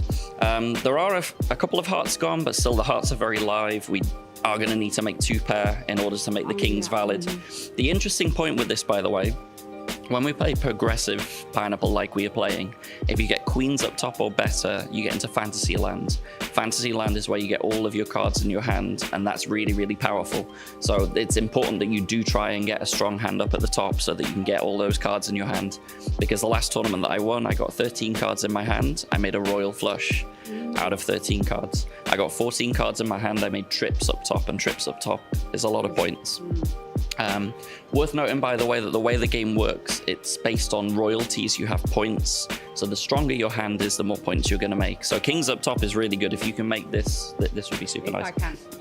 So you're throwing the 9. Do we have one more round to go? We're going to have a couple more rounds to go. Mine is not the greatest because in the middle I'm struggling. and the flush would be no good in the middle anyway. So I'm actually gonna have to keep the 4 even. Oh no, but all the 4s are gone actually. I think then I'm just gonna burn this up at the top, try and leave as much space in the middle. So 3 more cards. Come on. Yay! You got my heart. Oh, very This is strong. What I need. So all you're like gonna in the need, middle? you're just gonna need to make 2 pair in the middle or trips to make your hand live. Okay. So what are you thinking? There's a 3. There is a not 3. 9, so I would probably do it like I like this. that choice. That's a really good choice. Yay! And then for me, this is pretty good because I can put aces in the middle, which means if I get a queen now, I would get into fantasy land. So that's pretty decent. So final draw. I'm gonna do these down actually so that you can sweat them. Yeah, the sound of Fantasyland is like so luring. Fantasyland It's would like, be lovely. If we can get you a Fantasyland and show the Fantasyland as well. Oh, you've got it as well. Yay! Very nice. And I Very still nice. need to use And just one put of anything this, up top, yeah. Yeah. Yeah. I mean, you go for the higher one because why Ah, not? okay. Yeah. sorry. And then I need a queen to get into my Fantasyland. Do we have it there? No fantasy for me. So you are now going to get 14 cards in your hand, and then you get to make the hands from that. So we'll do one fantasy. I'm going to sort of ignore what my hand is. We just I made it to want to see what your Fantasyland. Fantasyland is. That was so amazing. So this is the 3, Fantasy Land round. 9, 10, 11, 12, 13, 14. So this is what I have, right? Yeah. Let's see. I don't have a flush. No flush there. Do I have a straight? You do have a straight. You have a few straights actually. It's a shame that you're short of 1 diamond. 1 diamond would have been nice because then you could have made flush and straights. You have an extra diamond. Yeah, but I can just make the flush You got the down. straight there. The straight down here. Yeah. Then make it. It's not the best fantasy, unfortunately. It's not. I've seen a lot better. You've just got a pair of queens, pair Yeah. of 6s. Yeah, you can help me It's with probably that. only You're this. the pro here. You get points for it, so the straight's worth 2 points at the back. The 6s is worth 1 point. Unfortunately, it's really not much points at all. I'm wondering, is there anything better we can do? But you're missing 1 diamond. If you had 1 diamond, you could They make can- flush straights, then you're getting a lot more points. I have one question. Yeah. During the tournament, do I have to keep my own score, or the dealer helps me? The dealer or how- does it for you. I mean, as always, the dealer is there to help you out. So the dealer does everything for you. They'll calculate the scores. Obviously, it's good to check it just in case you're not sure. But yeah, the dealers are really helpful. Oh. And I have to say, so I played this in February here. Yeah. And the dealers are very, very good. They know what they're doing. And they So support anyone, you. anyone that's not sure what they're doing, you can always trust in the dealer to look after you. And if you need help, then you can always call Scott. Yeah.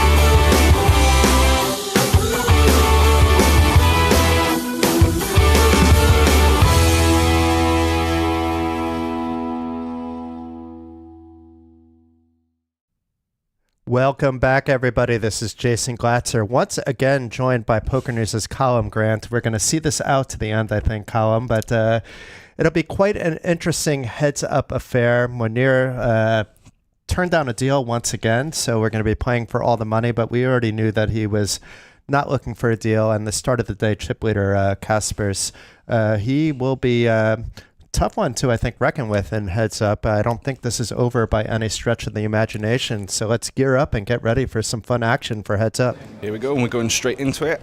We're starting with Monir as the chip leader. Of course, Kaspers has around 52 big, so there's plenty of play here still to go.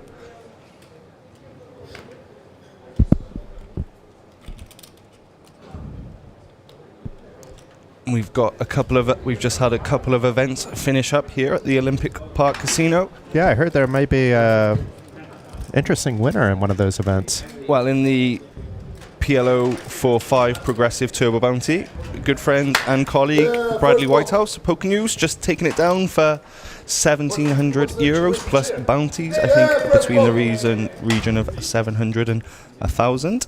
Congratulations, days. Brad. What a day to end it. Yeah, finally even on the trip. Oh, even on the trip. No, he's up now, but we got to check in the need, all right? And look at this trophy. That's a special one. It's in the shape of a crown. Who will be anointed the Kings of Tallinn? Where do you see this one going, Jace? I think we're in for a bit of a battle here, but anything can happen. It's hard to say because we haven't seen them play heads up against each other, but I expect there to be Monir V-pipping around 100%. And Casper's around the same, and I think it'll come down to a little bit of card distribution, but we'll see who the stronger heads-up player is. It's hard to tell right now, but I would guess Monir has got the no fear in him. You know, he just wants that title. The money doesn't seem to matter to him. It's all gone his way today, and he will be hoping for the same now for the remainder of this tournament. And they've already locked up 115,000 euros, but they're playing for 182, so that is quite a jump.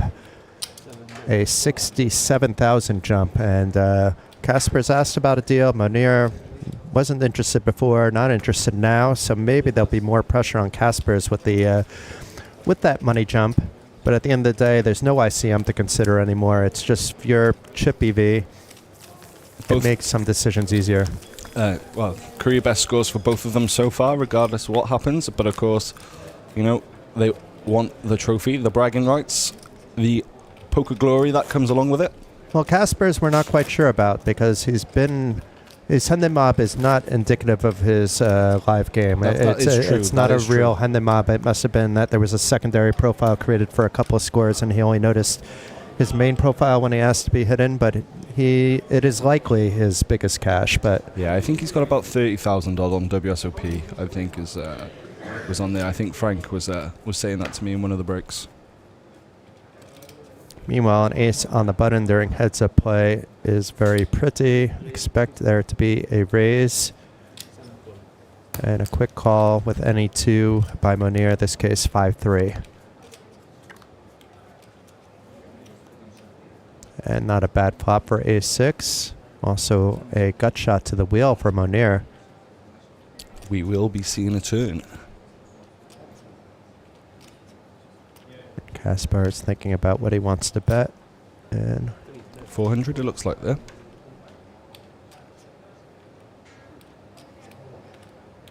And as you mentioned, it is a quick call by Monir. I think we're going to be in for a fast-paced heads-up. The battle may go on for a long time, but I think we're going to see a lot of hands in that space. Yeah, both players are pretty deep, despite Monir having double the stack of Casper's at the moment. Still a lot of poker potentially to be played. And Casper is hoping to get some additional value here. It's hard to tell what that bet was. 775. I would suspect this is the spot Monir gives up on his hand, but there he goes reaching for some chips.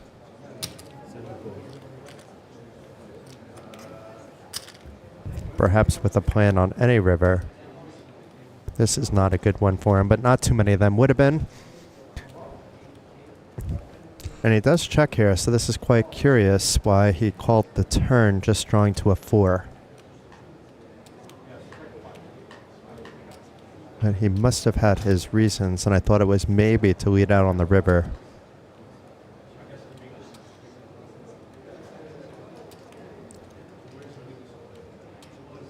And Casper's thinking, can I get more value? What can he possibly have? Can he call? Can he still call with an 8 if he has an 8? Does he have a sneaky 2 pair that I'm betting into? But I think he's showing no fear. 1.6, 1.7 it looks like. A little less than half the pot. And it should be an easy fold by Monir. No reason to really play cute at this point and fire in a raise. And he buys the story. And Casper's narrowing the gap. It's now a 3-2 chip edge for Monir. And if Casper's finds a double up, he will be the clear chip leader, leaving his opponent quite short.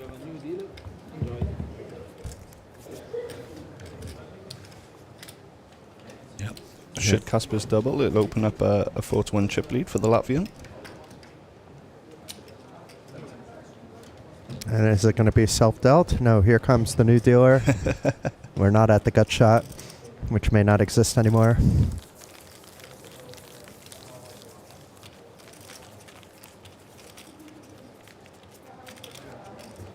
Look at that there, the crown in the middle.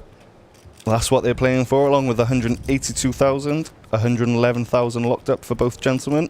They should splash that on the table, but with like 50 € bills. The flop, turn, and river go over the money. Ooh. That would mess up with the RFID that the technology of the stream is based on, but other than that, it could be fun. A nice one here for Monir, heads up.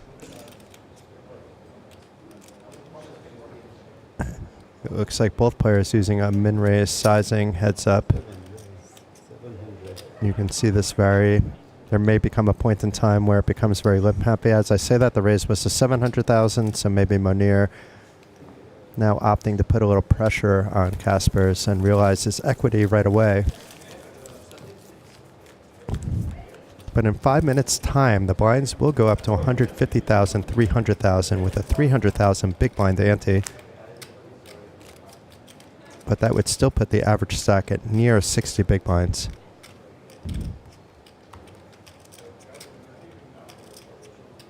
Yep. Casper, when the blinds go up, Casper stack probably worth around, what would that be, Jace? Like 40, 43 bigs, 43, 44 bigs? Yeah, about that. It really depends on what happens the next few hands, but we're going back to the button open, this time with the 9-7 suited. Monir will likely be defending here. Perfectly fine to open with a raise. And Queen 6, fine defend. Oh, he 3-bets to 1.3. Wow. Getting a little cheeky. And Casper's sticks around. I like the call, though. He's in position. It's a sneaky 9-7 suited as well. Yeah, very playable. And not the worst flop for 9-7 suited. Middle pair. Gut shot, although that might not be good. And meanwhile, it's Monir repping. I have queens or higher type of bet here.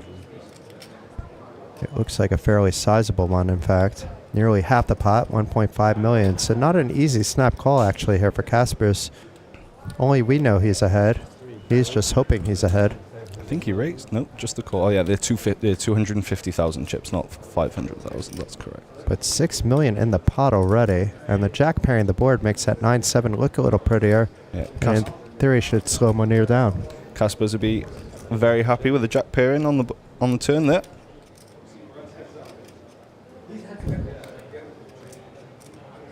I think we very often see a check back here, but maybe we're going to see a bet. I think he can find a bet here too. And do you think Monir will stick around with his gut shot? It depends on how big the bet is. He seems to like to call these smaller size bets. And this one doesn't look too hefty, so I think he will stick around, actually. We just saw him stick around with that 5-3 offsuit on an ace-deuce XX board. Oh, he gives it up. Okay. We're done trying to predict how Monir is going to approach his cards. We just know that he's doing quite well with what he has, but meanwhile, it's nearly a tie now. Casper's in the first few hands of heads-up play, narrowing the gap and has all the momentum at the moment. If momentum is really a thing, which I believe psychologically at least it is. For sure, it does seem to be going in Casper's favor at the moment. He'll be the more confident of the two after those few hands.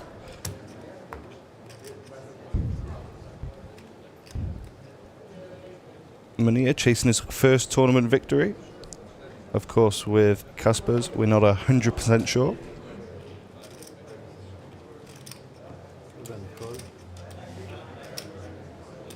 So Monir limping this time, and Casper's more than happy to check it back with this suited 10. He would have called a raise as well, though. No love for Caspers, but Monir with the bottom pair will likely bet. He would have likely bet even if he didn't hit bottom pair. And easy game for Monir. Just 12 big blinds in it for the time being, soon to be 10.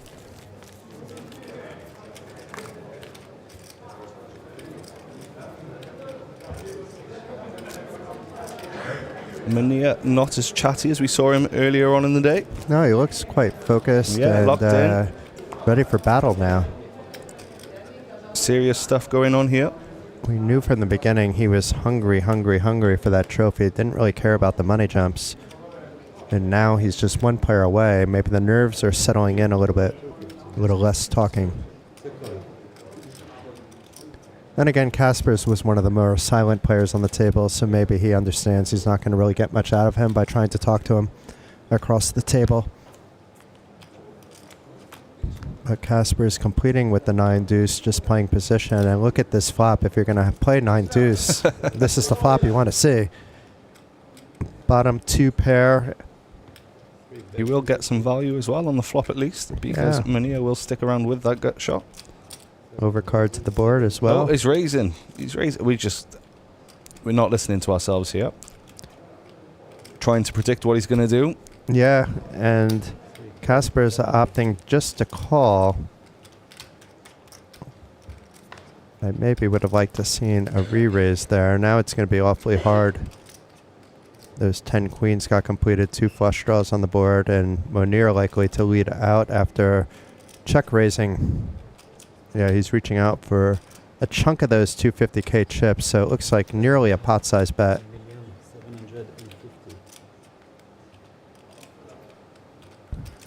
$1.75 million. I think Caspers can call, but he can also just jam it in and protect his hand. On such a wet board, we see that Monir doesn't have a good piece of the wet board.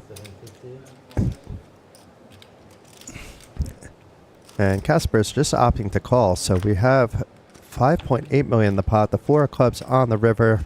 Check mark over to Casper's, who flopped the bottom 2. His 2 pair is still more than good against Monir's queen that isn't connected with anything. But that's not going to stop him from putting a lot of pressure on Casper's. This is like a lot of chips. This looks like a big bet here. It looks like something like 4 million into a pot of 5.8. Nope, it's just one of those stacks that goes in. So it's much more reasonable.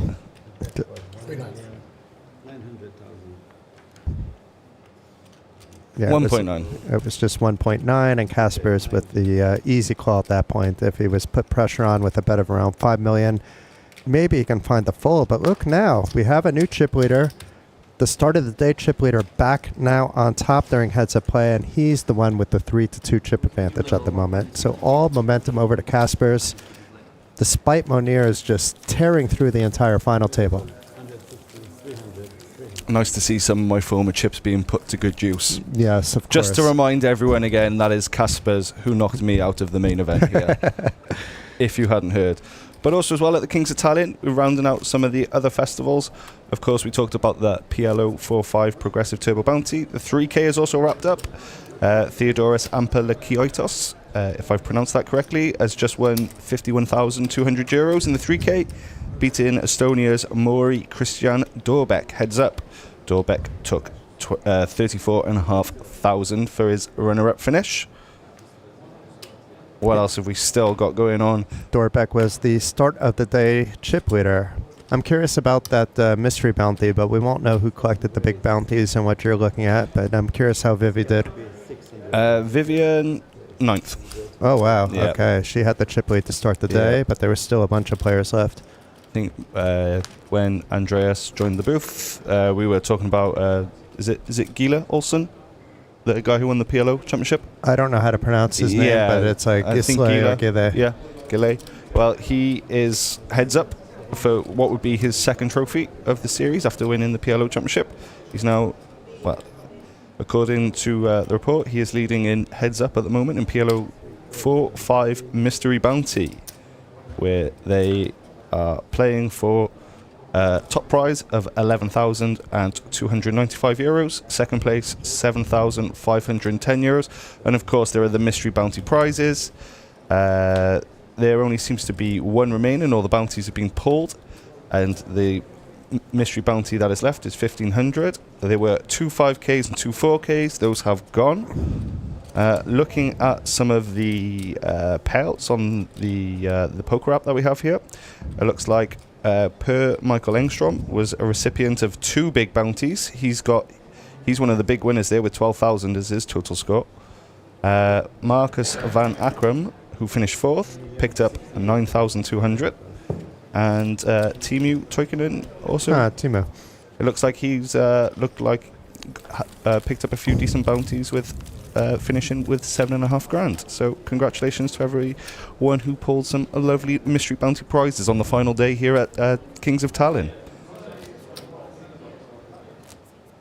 Meanwhile, Casper's won another 2.8 million chip pot, so continues the momentum. This is Casper's world at the moment, and we're all just living in it.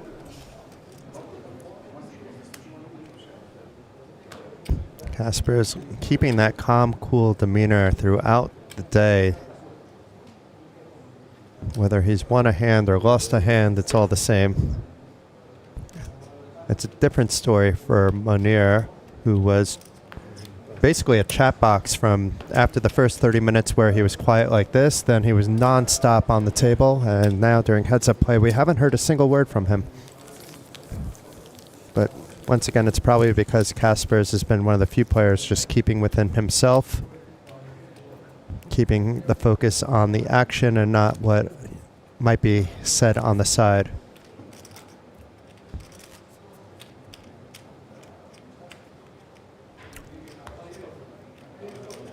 As the mini-main event ended as well, because that was, I think, started around 3 o'clock, and it was a very fast structure. So it's probably, this might be the only action left. Yeah, it does look like it's ended. So yeah, we have obviously this record-breaking Kings of Tallinn main event still going on here at Olympic Park Casino, as well as the PLO 4-5 Mystery Bounty. And I will get the final result here on the hold your horses here, Colin. We have Ace-3 raising to 700,000, but Casper's waking up with the Ace-9 from the big blind. Is he going to fire a 3-bet? This is definitely 3-bettable, more so if it was suited, but even unsuited heads up, he can 3-bet. He can also opt to call because he's been holding his own in heads up play. It's been all Casper's during heads up, but a lot of that has come down to the card distribution in the early goings. Opts to call only to flop the top pair. Let's see if Monir continues. Not this time, so not getting value with the top pair, at least straight off the bat. And now it's a queen of clubs, making the top pair look a little less pretty because it's now second pair. And another check by Casper's. Maybe we'll have a bet. Nope, check back. And 8 of hearts on the river. Maybe Casper's now tries to get in some thin value.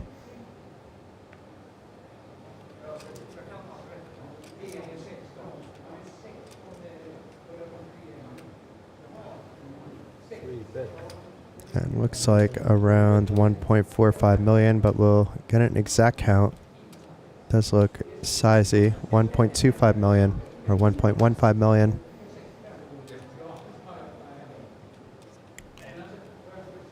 $12 left in the mini-main. Okay, so that's still going too. And they are playing for €5,000, 610 for the winner. So that got some players. Yeah, let's have a look. 152 entries. Nice.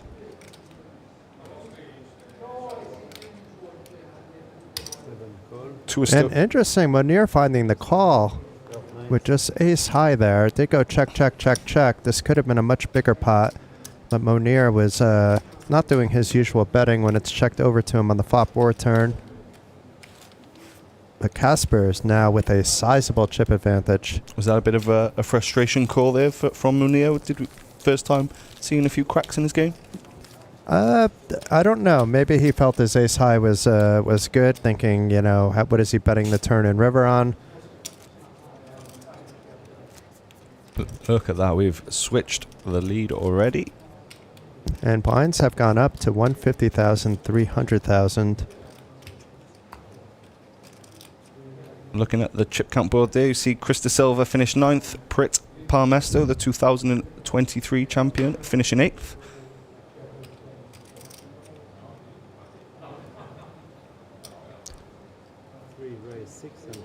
Casper is adopting a limping strategy, it looks like now.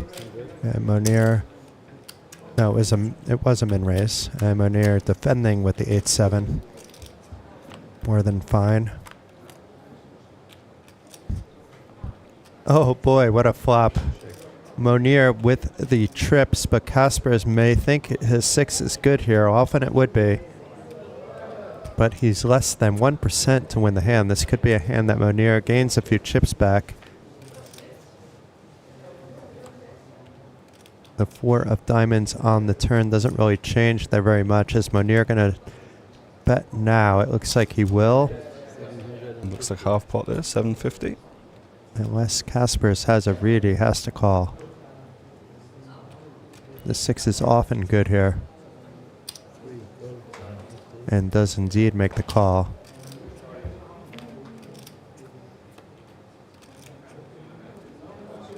And this is very interesting. I don't think Casper's is going to get away unless it's like just a massive blow up kind of jammy bet.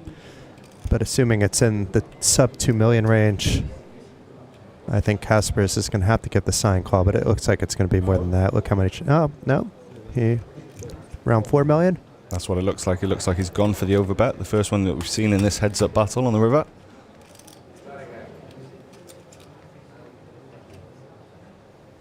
Very polarizing. Yes, I think, does my opponent do this enough times as a bluff? Because even if he's only bluffing 50% of the time, it should be a fold at this stage. But it's an awfully hard fold to make. The spade shouldn't matter. It's the fact that it's a double paired board. And you have the one bear card that's in the mix there, so.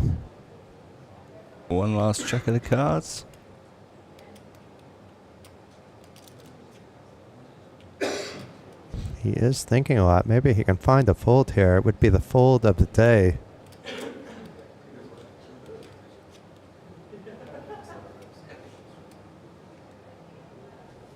I think my chips would have already been in, and I would have been crying about the fact that I didn't think about it long enough.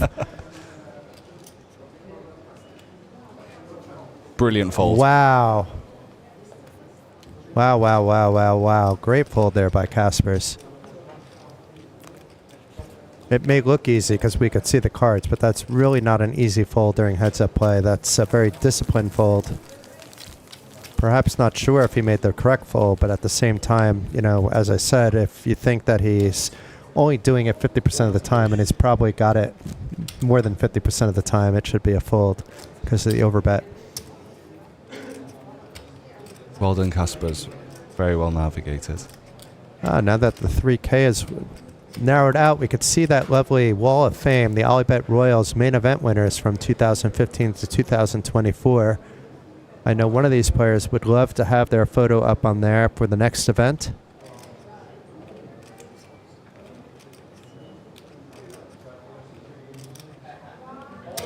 Monir back to raising from the button.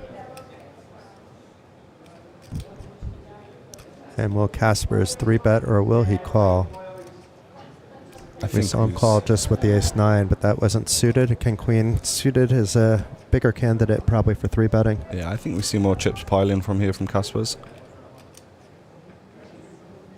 Raising it up to like 1-7 or something, maybe even just 1-5.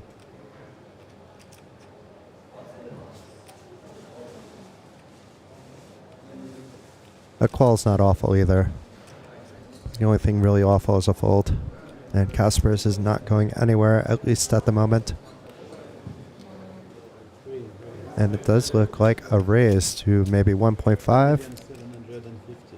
We will get the official number soon. 1.75 million. Shuts down Monir's equity, picks up some free chips. Well played once again by Casper's. Of course, we don't know what the board was to come. Maybe the 3-bet cost him some chips, but he's not concerned about that now. Happy to pick up 3.5 big blinds in the process. Or 3 big blinds net, really. Big blind that was in for the ante and the 2 that were raised by Monir.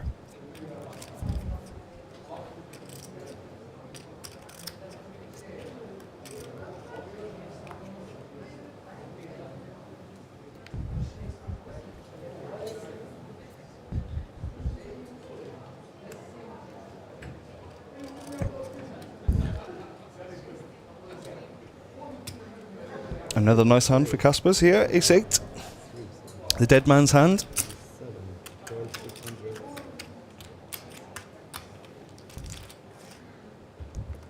And Monir with the live cards. He does like his 6-4. And a 4 out of the window again, so hits the 6-4.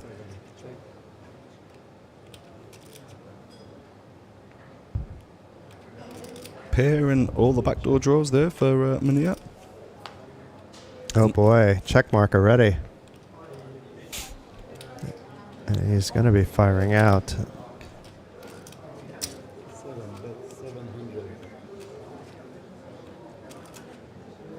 Little less than half the pot. Let's see what Kasper's opts to do here. Monir is a very tricky player. He doesn't necessarily need to have a strong hand to be doing this. So do not blame Kasper's for at least calling to see a river. But it'll be disastrous if it's an ace. And it's a king instead. That should save him. Monir should be betting for value at this stage, knowing that Kasper's will check back a lot. He's not the candidate to, let's say, check raise on as much as some of the other players that we've seen earlier.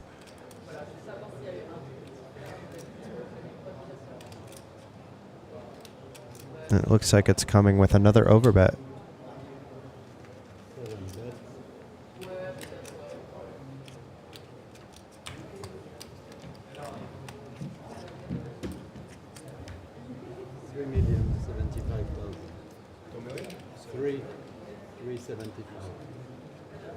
It's over 3 million, so over a pot size bet. And Kasper's thinking about whether his ace high can possibly be good. It's the second overbet he's facing in the last few hands. Especially with the combination that Kasper's has at this moment in time. Obviously, he's got no clubs in his hand, allows Monir to bluff with clubs. But of course, he has the 4 of hearts to make trips. Also as well, not holding any sort of 7s, 6s or 3s. You know, Monir could possibly be doing this with some missed gut shots, some missed straight draws.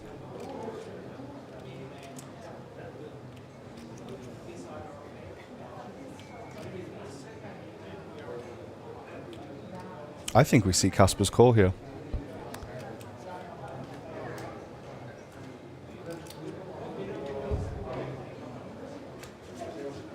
And he does indeed make the call, only to get the bad news that he was miles behind and in fact drawing dead on the turn.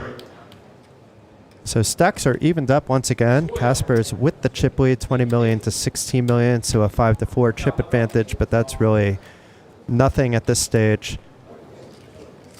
One player doubles through the other, they're likely to win the event. But it could be a bit of time before we see any dramatic ending here at the 2000 Kings of Tallinn record-breaking main event.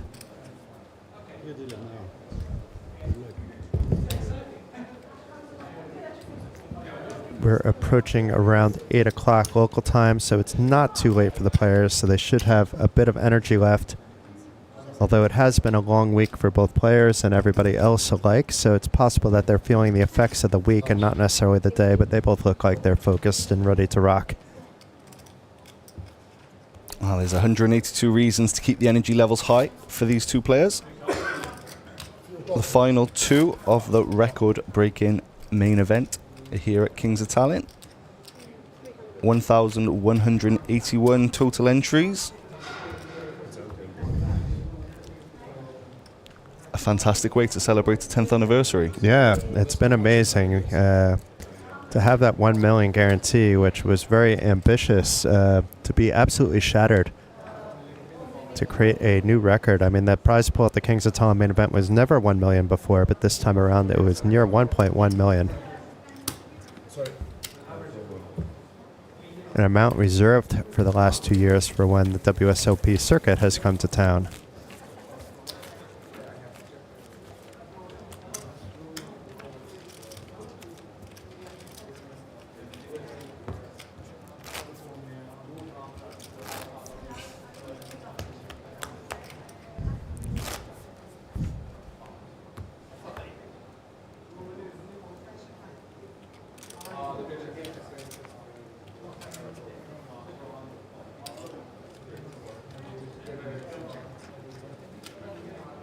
Likely to see a raise here from Kaspers on the button there with his Queen 9.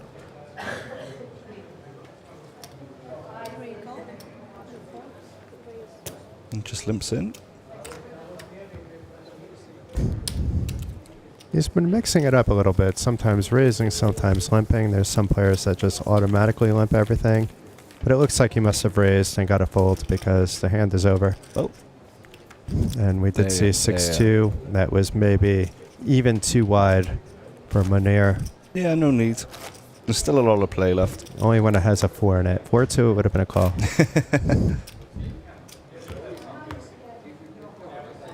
So he does like his 6-4s. They've treated him well.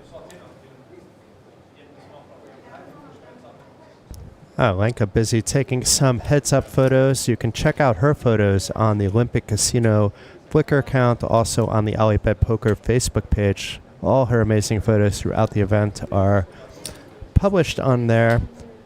We have a bunch of them in our live reporting too, and I'm pretty sure Poker News has taken advantage of Lenka's lovely work. Absolutely. And, you know, very happy to give Elena a round of applause for her hard work this week. Very, very kind enough to let Poker News use her photos. And they are stunning. If you like good poker action shots, go check it out. Yeah, she nearly won a GP, a Global Poker Award a couple of years ago. I was surprised nothing was in the nominations even this year. I wouldn't have been allowed to vote for it, even though there's others that, let's say, bend those rules. I tend to approach the voting as impartial as possible, whether it's a friend or somebody even I don't like I voted for. You know, if they're doing good stuff, they're doing good stuff. You know, that's how it should be. There's enough bad politics in the world that we don't need to turn the Global Poker Awards into a political situation like it seems sometimes to be. No, look. Although we somehow won an award despite all of everything working against us, so kind of happy about that. Jonathan Raab's excellent piece there on the bot farming issues in poker. There should be a follow-up coming out this week as well. Not to let a little sneaker out of the bag, but I did read a draft that we need to spend a little time on. And no spoilers coming. Yeah, this year's winner for, photograph of the year went to a good friend of mine, Danny Maxwell. Danny's a good guy. When he captured Barney Boatman winning the EPT main event Paris, or EPT Paris main event. Super happy for Danny. One of the hardest working people I know in the business.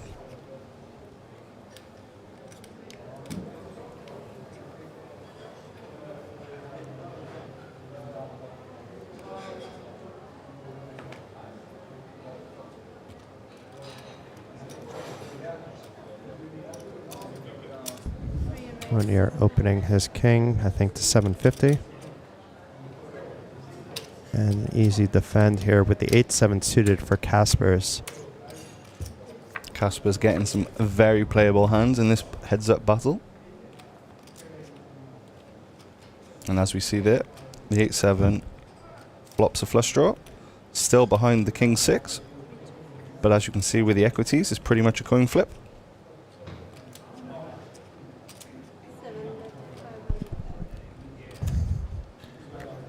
Looks like it's going to go check, back, call. If it was the hands the other way around with the different positions, it may go check, bet, raise, question mark. And there we go. Sick turn, a flush here now for Kaspers, but Monir now possibly having a card that he's not going to turn away from, and has that king of diamonds as well. No, that's a very nice turn there for Kaspers, because obviously he makes the flush, and Monir's not going to get out of the way with a king high flush draw there. I wouldn't mind seeing a raise being out of position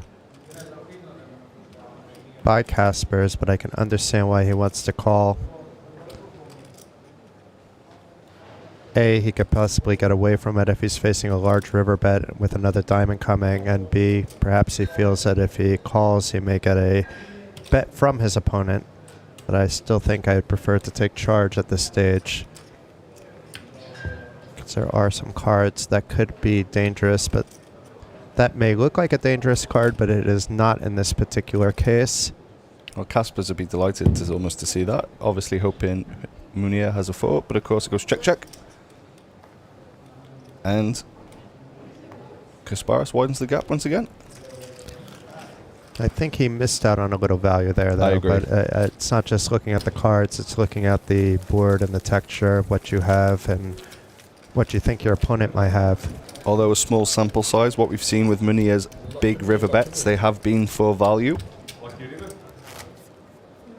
First with the 8s full of 4s, and then the trip 4s moments ago. Something I'm sure Casper would have picked up on, but of course he folded correctly in the first hand, so. But I didn't mind his call with the ace high in that hand at all. No. I mean, heads up, it's so hard and in many ways. I do quite well whenever I'm heads up, but it's a different approach against every player, whether it's online or live. And then it's good to mix it up if you know you're going to be playing heads up a while to keep them guessing. And it's better if they're guessing you than you guessing them. Not always. Because sometimes they guess correctly. Sorry? 650. Sorry. But the experience of playing hundreds of thousands of sit and goes the last 2 decades before they became spins, and I'll even find some sit and goes somewhere and like to play them when I'm just got a few hours. I don't want to be playing tournaments. I used to love the 45-man sit and goes when I first started playing online poker, but of course you don't really see the sit and goes anymore, which is a bit of a shame. The spins have replaced them, which I haven't ever tried at high stakes, but I fire a few during breaks or when I'm low on tables. I looked at my numbers for this year, and I have a very small 10% ROI, but at least it's positive over a decent sample. Very nice. It's so volatile, though. Yeah, there's been... It's just knowing push fold, really. There's almost been a few laptop breaks. I haven't been there. I have broken a few mouses, but not in the past 18 months. There we go, another pot from Monir. I would say the days of me having any anger-related issues are more than gone.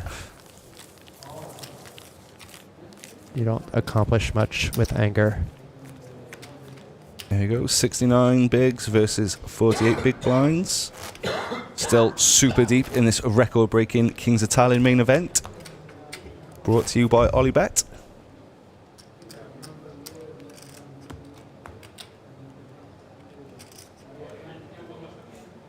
I was going to play the online event yesterday, but I just was so in rest mode and at peace that I skipped all poker yesterday. The sailboats here for Monir, pocket 4s.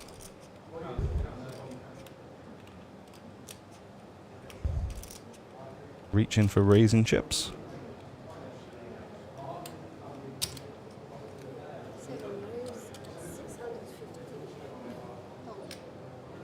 And a quick call from Kaspers here with the 9-8 offsuit.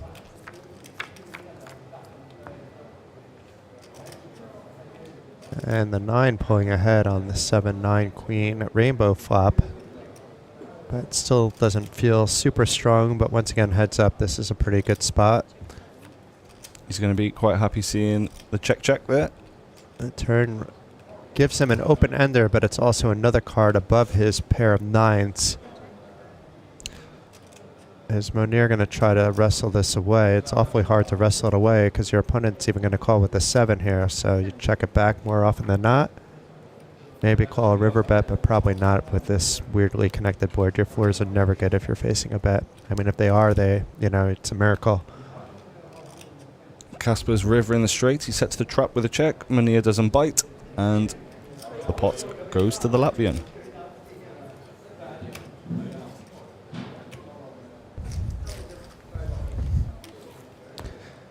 So for those of you just tuning in, we are heads up in the Kings of Tallinn main event. We started with 1,181 entries for nearly 1.1 million in the prize pool.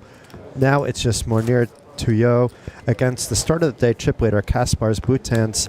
They've both locked up 115,000. No deal is set to be made.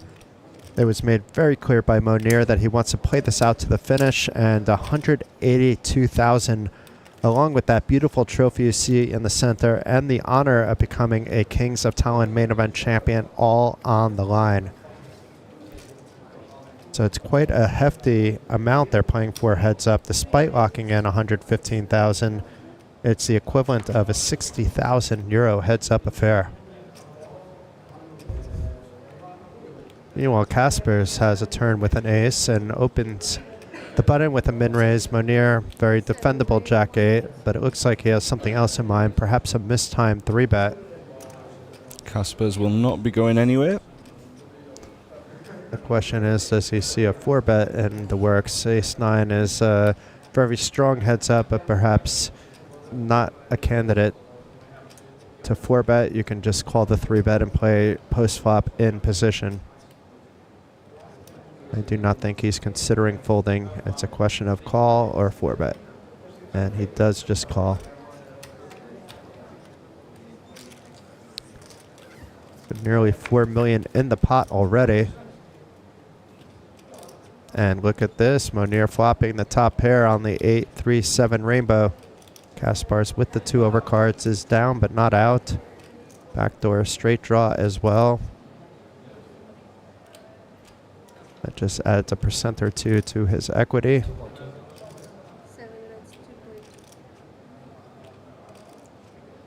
$2.2 million.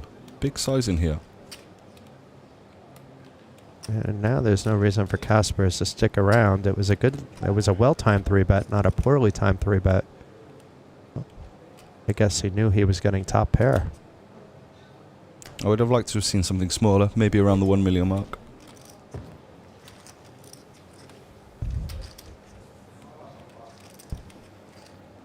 But of course, denying equity to the overcards. Yeah, I like the bet. I think it could have been slightly smaller, but I think it was more or less okay. Let's take down the pot now.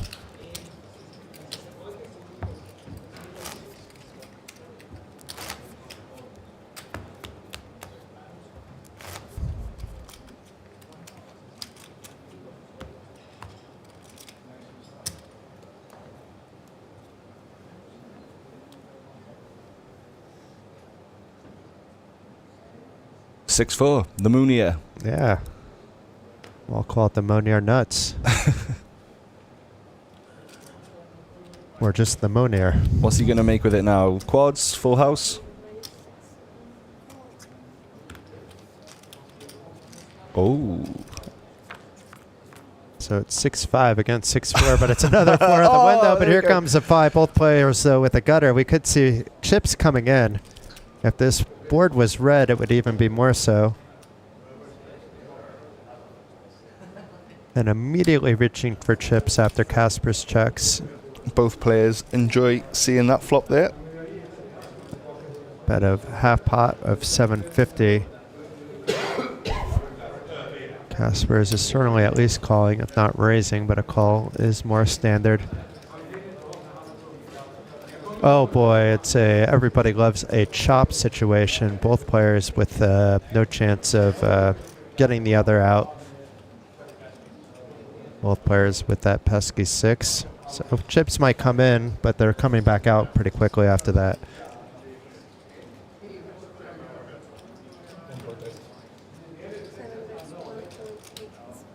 Rather unfortunate for Kasper's, actually. 1.8 million is the bet, of course.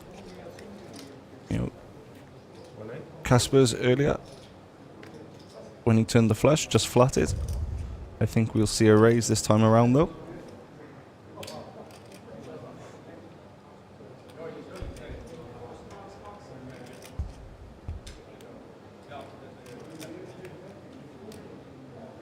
Monir does check a lot of rivers as well. You know, when Kasper's out of position, I agree that a raise would be something that we could expect, but Kasper's wants to see maybe if a spade's coming on the river, or something that potentially can add a better straight, such as a 6. 8-10 is a better straight, 6-8 is a better straight, but those are the 8-10, the 6-8 is likely, it's possible, but 8-10 is not a straight actually. So it's just the only hand beating is 6-8, which was already beating anyway. But interesting, another check by Kasper's. Is Monir just gonna do one of those overbets again? Or maybe even just jam. He does like to overbet when he has the goods, from what we've seen with the limited sample size of twice.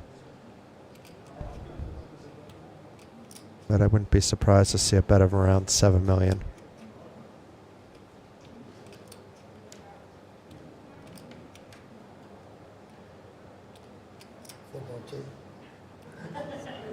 Is that 4.2, did I hear? Sounds like it was a 2/3 the pot, yeah.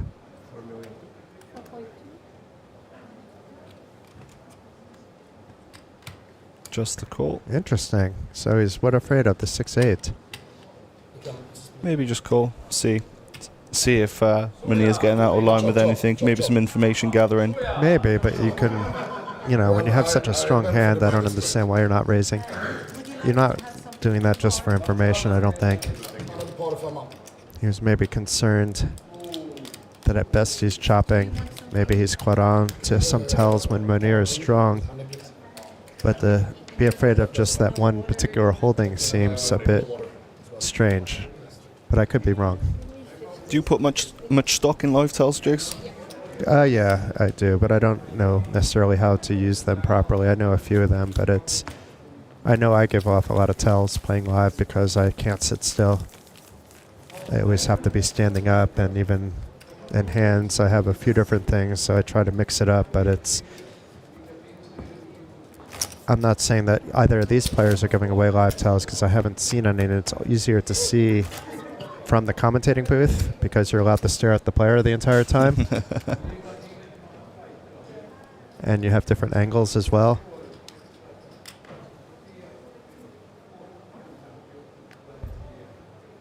It's very easy, though, with live tells to at least see who's a little bit nervous about, let's say, playing for the first time, and you could take some advantage over that, too.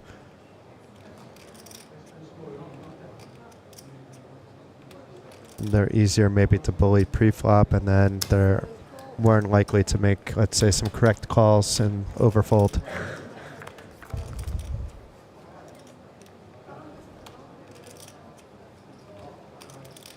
There you go.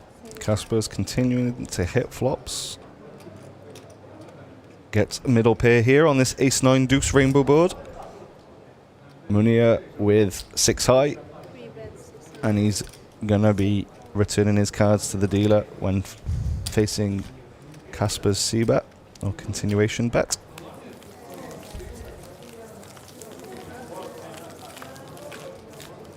Both players look like they have enough stamina to keep going.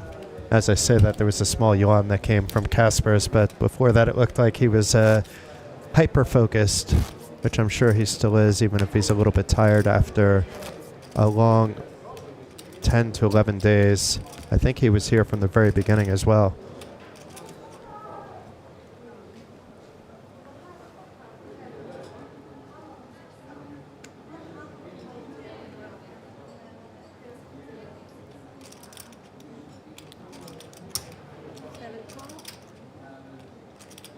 Just limping with the 7-deuce suited and 8-6 suited with the same suit by Kasper's checking back. Let's see some action clubs. But that is red, and it's a 7, but followed by 2 clubs, so we got the action flop. It's middle pair for Monir. And Kasper's not only has a flush draw, but some backdoors as well to a straight. His 8 is live as well. And it's his turn to do the cheeky little min bet. But it was a limp pot this time, so min bet does have some logic to it. But there's a raise incoming. Wow, so it's a 1.2 million. This pot between 8-6 and 7-deuce is going to build up.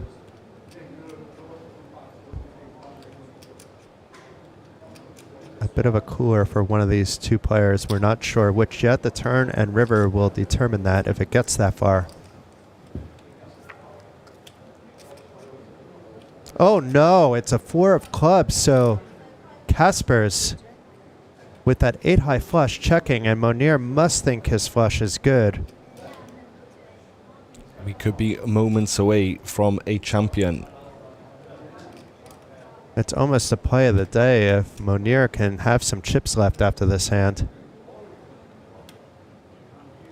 Another club on the river would slow down the action, probably for both players. Not that Kasper's has been doing anything other than reacting to the aggression of Monir this hand. Did lead out with a small min bet though on the flop, to be fair. So a bet of 1.8 million into 3.3 million, so more than half the pot. It's another case where maybe you want to raise it even though you have such a strong hand, because if another club comes, it's a problem. I don't know. I don't think it's really a spot that he has to worry too much about seeing the cards. But before he called, just looks like with another the straight. call.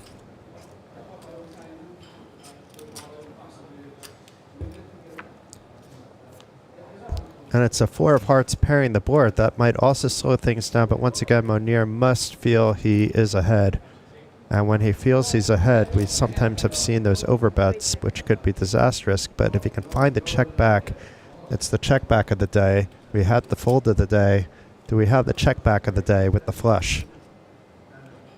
We've seen him check back rivers before, but not when he's this strong. No, here come a lot of chips. This 4.5. could spell disaster. Now, if Kasper's can find a raise here, it could be all over. There's only one move, right? I mean, he has to, but he just flatted before with the straight, where there was only one combination of cards that beat him. Here, there's a bunch that beat him. There's a lot of hands that, you know, any 9 high flush, 10 high flush, queen high flush, king high flush, ace high flush. Now, the ace high flush would have raised pre-flop most likely with the ace.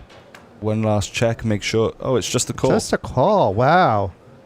So Monir will have a chance to come back. Wow. Monir must be like, wow, I still have chips. I think Kasper playing a bit little too conservatively. He could have closed this out just now. Especially when, like, Monir must just think he has the winner there every time when he just sees a call. I mean, he's never folding with a flush there on the river, you know, and if you don't even put him on a flush, you know, it's okay, you know, you still raise. So the only reason why you're not raising is, well, he could have a better flush, or he could have a full house. It's a pair board. Your benefit. But do pocket pairs not raise pre-flop? Maybe he's worried about like a 4-jack combination, which just limps. I'd be interested to hear Kasper's thoughts on that one. Sorry? In heads up, I can't fold that. No, of course not. Heads up, I can't fold that. Nobody was questioning you folding at any stage of that. Oh, he's saying he put him on the flush? He said he put him on the flush? How do you put him on a flush there, though? That's nearly impossible.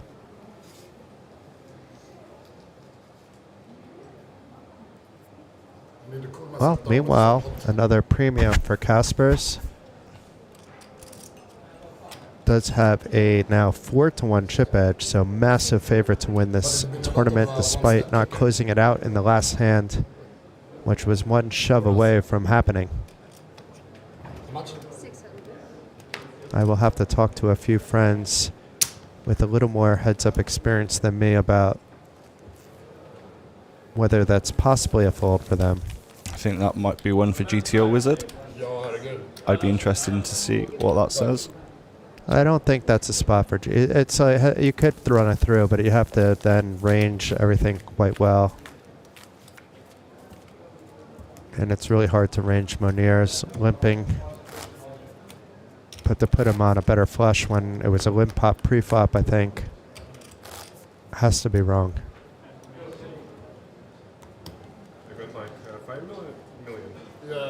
But once again, Kaspers has played a lot more hands of live poker and possibly a lot more hands of online poker than I have, so he has his reasons. He's still in amazing shape. 1, 3, 4. Yeah, 6-ish. This is half. I find using things like GTO Wizard actually hurt me because I don't study. So if I don't understand what GTO Wizard is saying, I'd rather just speak out the logic with somebody that does use solvers or has someone that I respect a bit more in that spot, whether it's a particular game or a particular situation. Yeah, I'd like to see what it said about Monir's play there. I think flop raise there, the pair, the flush draw. I think, that flop is one that we are happy to pile in chips in most of the time. Yeah, I think there were multiple stages where that could have been different, but certainly on the river. But it may not matter. We have a 9-4 open. Perhaps Casper says, I'll be conservative every step along the way. I feel I'm the better heads-up player, but now Puts just it in. jamming it in, Yeah. and we'll get a fold. So keeps piling on and piling on chips. It's been really all Casper's this heads-up. He was at a 2-1 deficit to start things off, and now has got about a 5-1 chip advantage. It doesn't seem to be phasing Monir too much. He was enjoying his cafe latte there on the side. Perhaps a nice chaser after the vegan salad he enjoyed earlier today.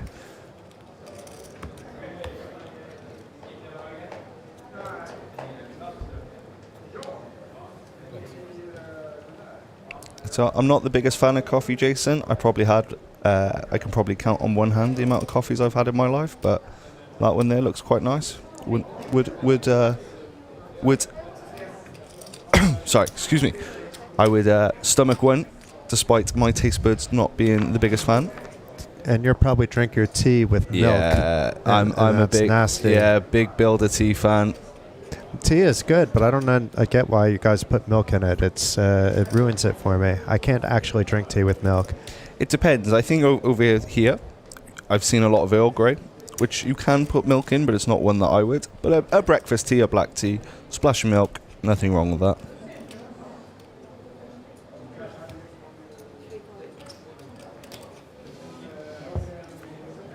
But I have been enjoying the Lapsang Shylong lately, a Chinese smoky tea. And do you put milk in that too? No. Okay, good. Then maybe I can enjoy that. Nothing against milk, I just don't feel that it has a place inside tea. Nothing against milk. I didn't think we'd ever hear that on a poker broadcast. Here we go. Monir's 6 aces and 6s good here. Let's see if he's got some milk. I don't think he can call with this queen. I mean, we're seeing him play fairly tight here.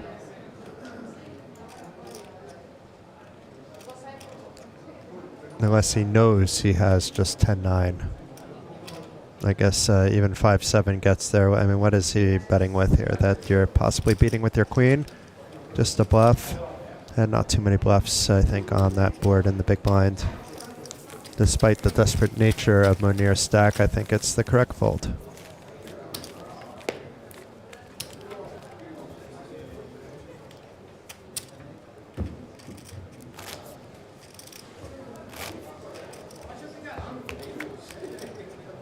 Here we go, just waiting for the next hand to get underway. Casper's in the lead with a massive chip advantage over his opponent, Monir. For those joining, Casper started the day as chip leader. Monir took over for much of the day. This heads-up battle has been all Casper's so far. But I have to say, I've been very impressed with Monir's play. He was facing a lot of difficult opponents, and he had them reacting to him and not the other way around. So he was really controlling things until heads up. But what a flop here for Monir. Top 2. It's going to be hard for him to get value from the Robbie Jade here by Caspers. I'm not sure how PC it is to call it that, but... I say, have we fully moved on now from the flat tire for Jack 4? Is it the Robbie J. Lujan now? It has to be. Although if you want to go with flat tire, we can, I'm happy, switch it up the next time. I'm happy with either. Both have their place. One might say that the Robbie Jade situation was a whole flat tire all around anyway. Nice, Jason. Look at that there. We're looking at the stacks. 28 million versus 7.2. 94 big blinds, plays 24. The Latvian in the lead. So I think we only have one Swedish champion in the past, in Johan Carlson in 2020, the last big one before the pandemic. And one Latvian champion a year or two earlier in Vitaly Zavaratnis. So the country could move up on the leaderboard. Hannes, if you're listening, this is for you. Casper's limping in with a 5-4, and then just gets rid of it after Monir bumps it up with the Jack 10.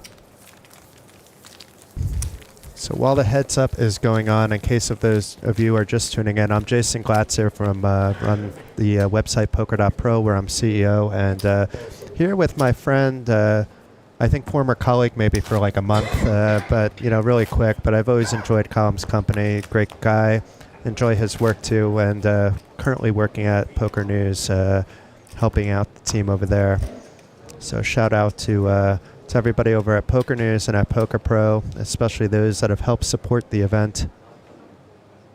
At least Colum and I have taken down our labels despite what patches we might be wearing, and just want to see this event be as amazing as possible. And there we go, the red deuces.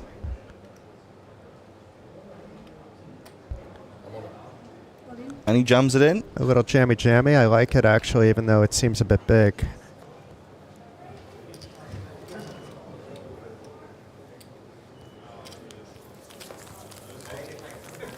And I want to give a thank you to everybody here at Olympic Park Casino, whether it's Krista Larson and Teresa Nuzian running the show, all the way down to the people cleaning up after the messy people in the bathrooms, all the way to the dealers, to the floor, to the people working at the registration desk, the cashiers, the security people as well. At times maybe have some challenges late at night. The lovely bar staff from OlyBet Bar and Grill, along with the bar staff on the casino floor. Everybody's been fantastic, attention to detail, rolling out the red carpet. But most of all, I want to thank the players. I mean, the players are why this record was set, not just in this event, but just about every side event that existed. Was one record after another. It almost got tiring to say another record being broken. That's how many records were broken. So a massive thank you to all the players, and of course to my team helping me out both on the ground here with Frank Visser doing an amazing job throughout the week in the reporting. Now it's Luca handling the main event reporting from home, the social media team, Lorena, Juliana, Deborah, Ruan, all doing a fantastic job, and of course Juhani reporting in Finnish on Poker Pro. So thank you to everybody that has had a part, and apologies for anybody that I've left out. And congrats to Brad as well. It was great meeting him. Super genuine, nice guy, and very stoked that he's going to go home with the trophy. Yeah, he's just got enough room on his carry-on case to get it in. I sent mine through like a mule, basically. I was looking for a mule for my coffee maker too, but don't ask why I have a coffee maker up here. But we're going to try to get that on the bus tomorrow. I don't have my car up here anymore. How long is the bus? About 7-8 hours. Ooh. But it's in one of these nice lazy boy chairs, and I have work to do and just need some peace of mind as well. I enjoy actually road tripping, whether it's me driving or the bus is fine for me. It's when you need to sleep on the bus, actually. If you sleep on the bus, it should just be like you fall asleep and you take a nap, but I don't like these overnight bus trips anymore, so I stopped doing that. Quite partial to the train. Enjoy taking the train to events. when possible. The train is a little bit inconvenient still, so they finally opened up the Riga to Tallinn bit. The Vilnius to Riga bit was opened last year, but it's not timed correctly, and it's once per day. And I think the bus is actually more comfortable, and it's not like the bus is ever in traffic. You can walk around maybe a little bit more on the train is all.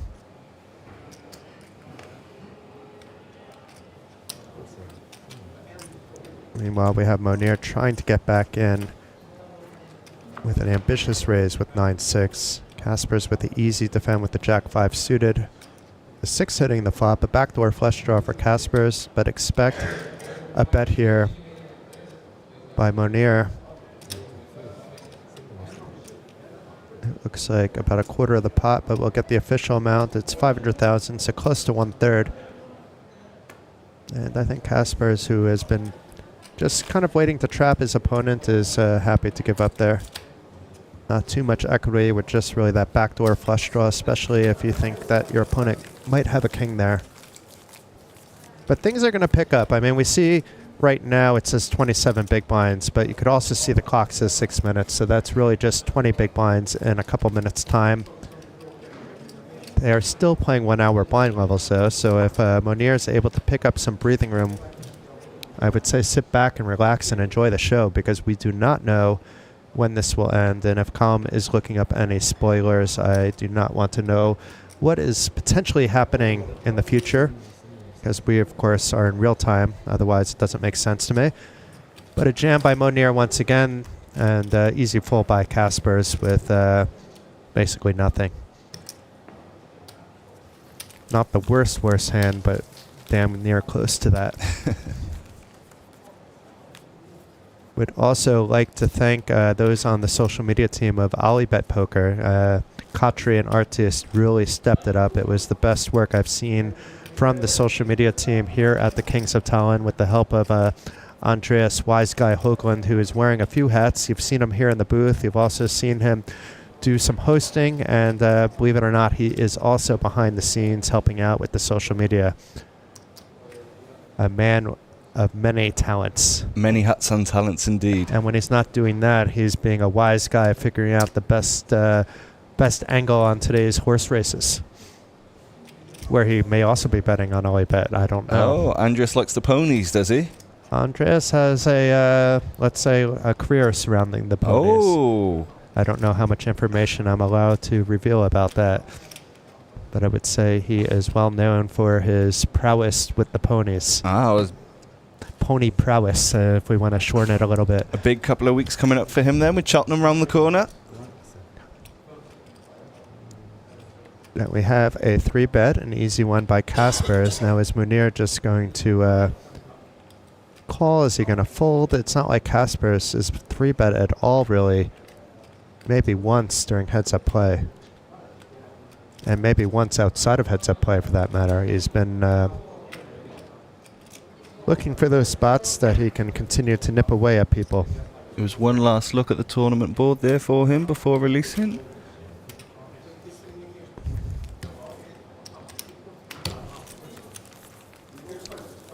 So things still not desperate for Monir. They were a moment ago. He has a little bit of breathing room, but not for too much longer. I want to see the winning player actually put that physical crown on their head. You know I would do it, but that's... Still true to his word, though, Monir earlier, despite chipping down. No deal. Yeah, I don't know if Kasper's would make one right now either. There's really no reason for him to. Nope. If his opponent offers a deal, you could say, well, let's see what happens. If you chip up a little bit, we can talk. There you go, pocket sixes here, we limp in. Or Kasper's limps in more specifically. A little bit sneaky. Let's see if Monir just checks it back, which he does. He's got the 2 overs as a flip. He gets middle pair, out flopping the 6s. Kasper's would have much preferred for that 9 to be upside down. Maybe there's a 6 to go along with that 9, as both the men and ladies live.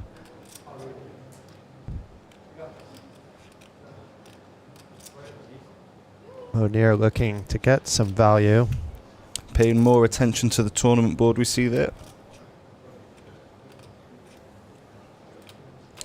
Goes out for a small bet of 500,000. Kaspers would have to have a good read to fold here. Like, I think he now has a read that we can't really identify from Monir based on a couple of the plays that we've seen from him. If he folds here, it's a read. I don't know Kaspers well enough to ask what he picked up on, but it's evident that he's picked up on something. That call with the flush, that call with the straight, it only makes sense now based on what we saw there. Fold into the sixes. Yeah. Well, when you have the pair of sixes on the 8-6, 4-4 board. Up when his opponent is a bit strong and just doesn't know if that means that it's nutty strong or just strong. Yeah, the only sort of misplaced decision of any consequence that we've seen is when Kasper's called with the ace high on a paired board where Monir had trip fours.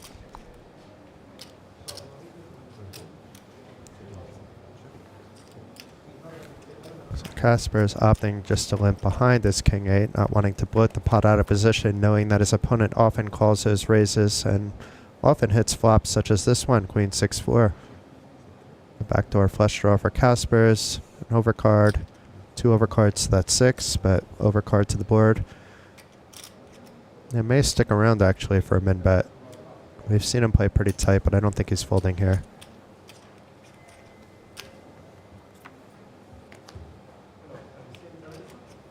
And if only Monir had his patented 6-4, he would have a full house.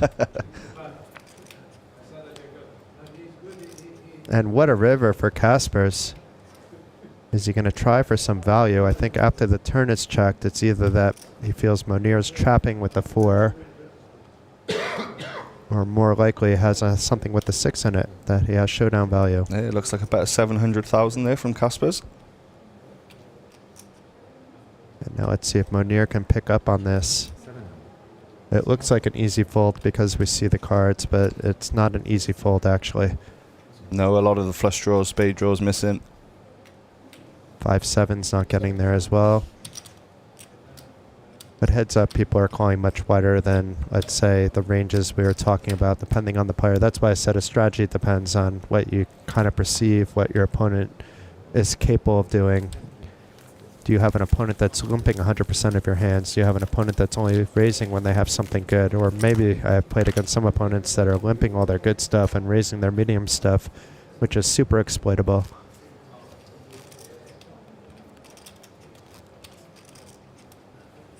There's been a lot of interesting talking points from this heads-up battle. But as we can see, Kaspers is the favourite to take home the trophy and 182,000 first place prize.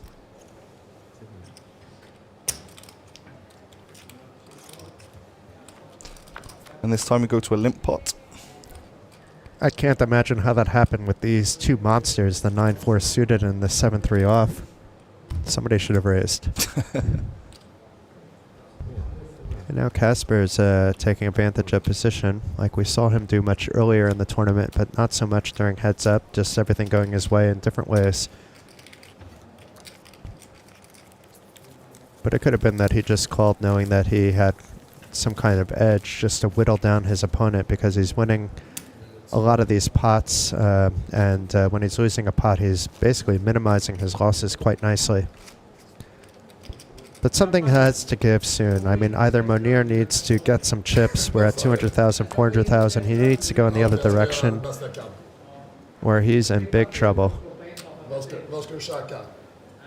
He still has a little bit of time with 15 bigs.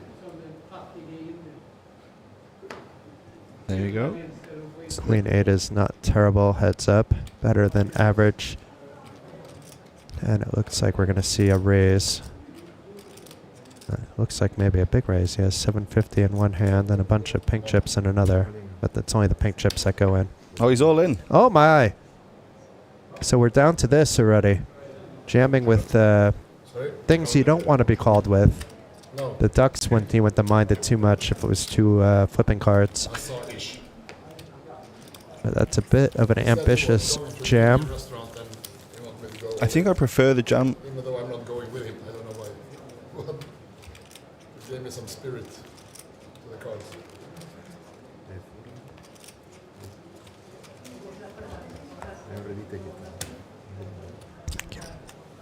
I think I do prefer the jam than possibly raise, fold, then raise, and then having to fold when Kaspers does wake up with a jamming hand. But it's not that Kaspers is doing that lightly either. No, so that's it's true, actually giving you information. It's an easy fold at that stage, and you should be very happy that you only min raised. But meanwhile, we have this could be it. Wow, wow, wow! What a setup and a limp here by Kaspers, just setting the trap. And it's a jam with the ace jack this time with a very pretty hand, but he needs to get a little bit lucky. We know Kaspers is going to snap that off, and indeed he already did. The red lights are flashing, both players standing up. It could be over, Johnny, unless we see some spades, an ace, or some other combination that helps this ace-jack suited, but not that 10, 5, 8 rainbow board. It is one spade, but that's not enough, and a 10 of hearts on the turn, so now it's an ace, and only an ace, or we have our latest 2025 Kings of Tallinn main event winner, and it's the 4 of hearts on the river. Congratulations to Kaspers Butans for winning that 182,000 top prize. Came in today as the chip leader. Got the job done, and Monir, well played by you two. Fantastic effort. You did get a little manhandled heads up, but also the cards really weren't going your way either. You could have been out actually much earlier in that flush versus flush situation. So congratulations to you two. I know you wanted that trophy really badly, but you have 115,000 reasons to celebrate. And yeah, it's been an absolute pleasure, Colm. I hope you've enjoyed it too. I know that we're going to be going to the studio very soon, but it's been a blast.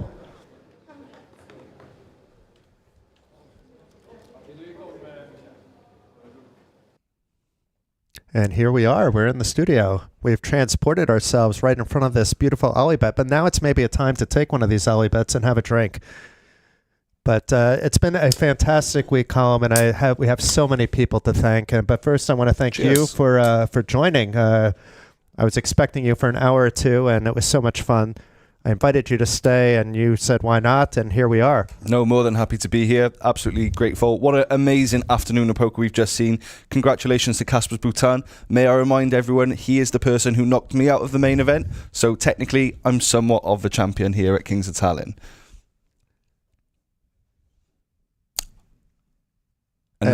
And now, but without further ado, we're going to have a winner's interview quite already. So here we go. Let's sit back and listen, and we'll be back in the studio as soon as we hear the interview between Andreas. Oh, not Andreas. Just a ceremony. Okay, here we go. So presented by Teresa Nuzian and Krista Larson as well. So we'll be quiet and watch the ceremony. We have our main event winner. 1,181 entries in this 1,100 euro main event, and our winner from Latvia. Please give a hand to Kaspars Butans.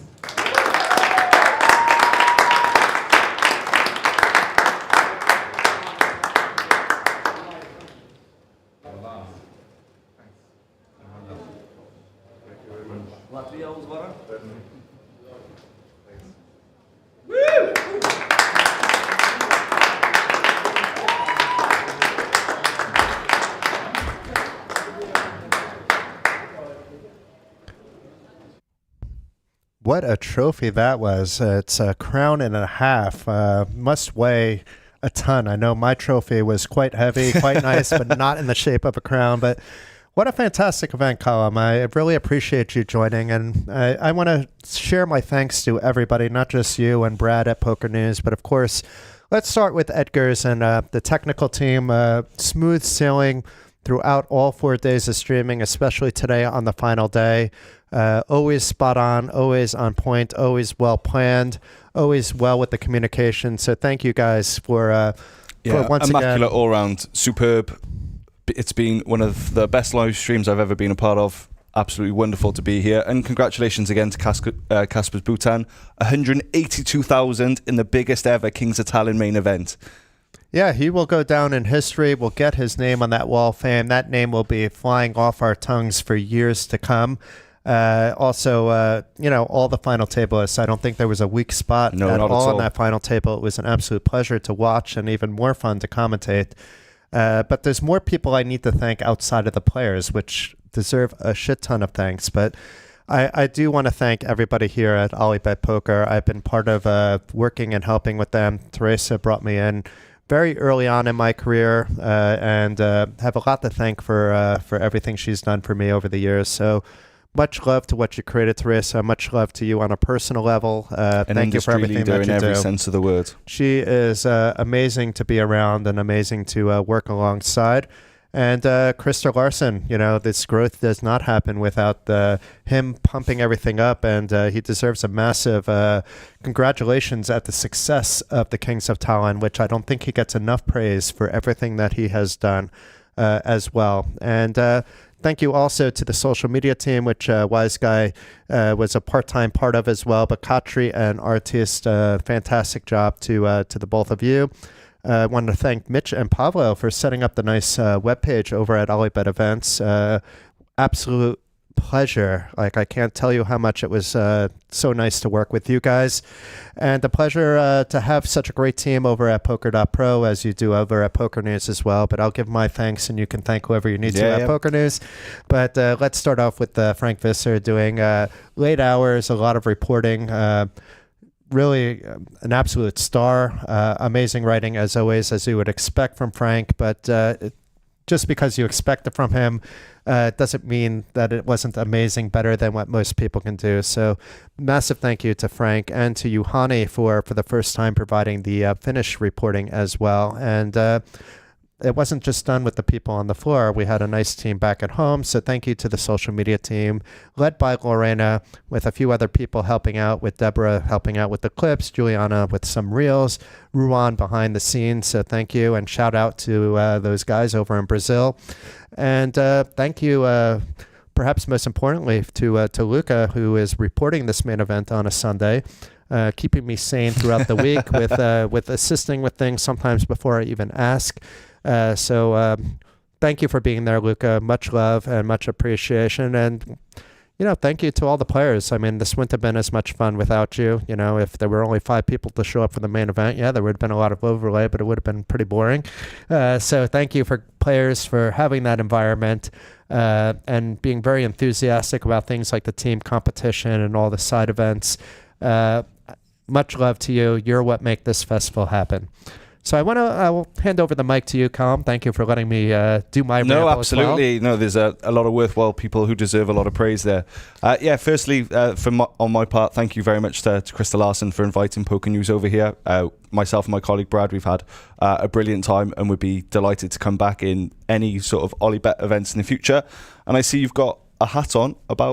Tell us about the next the OlyBet event. Yeah, I picked up this bad boy in Riga in September, and the next event is in Riga for another OlyBet Showdown over at the Voodoo Casino. It's quite a nice place, right located in the heart of the center of Riga. I really enjoyed my experience there. It's a little bit lower limit than I would say here is, but the cash games can get rather big. And being someone that enjoys these 200 to 500 euro buy-in events, otherwise I'm happy at the cash game table. It's right up my alley. So whether Poker.pro is there officially or not, which we should be, expect to see Jason potentially competing for another trophy over there as well. I'm looking forward to it already. Hopefully read the updates and see you in the winner's circle once again. But yeah, congratulations, Kasper's Bhutan. 182,000 in the biggest ever Kings of Tallinn main event. Get in here, Andreas. Oh, we're calling over Wise Guy? Yes. The man, the myth, the legend, Wise Guy, wearing many hats throughout the week. We call him our pinch hitter. If something needs to get done, he subs right in, but he's also done a fantastic job in this seat over here, but probably my seat, actually, he was sitting in. A little bit over here today, but done a fantastic job with George earlier in the week with the comms. Today, helping me kick off the stream a little bit too, which was great, but he was busy today with the social media, perhaps betting on some horses as well and some spare time, but we won't talk about that.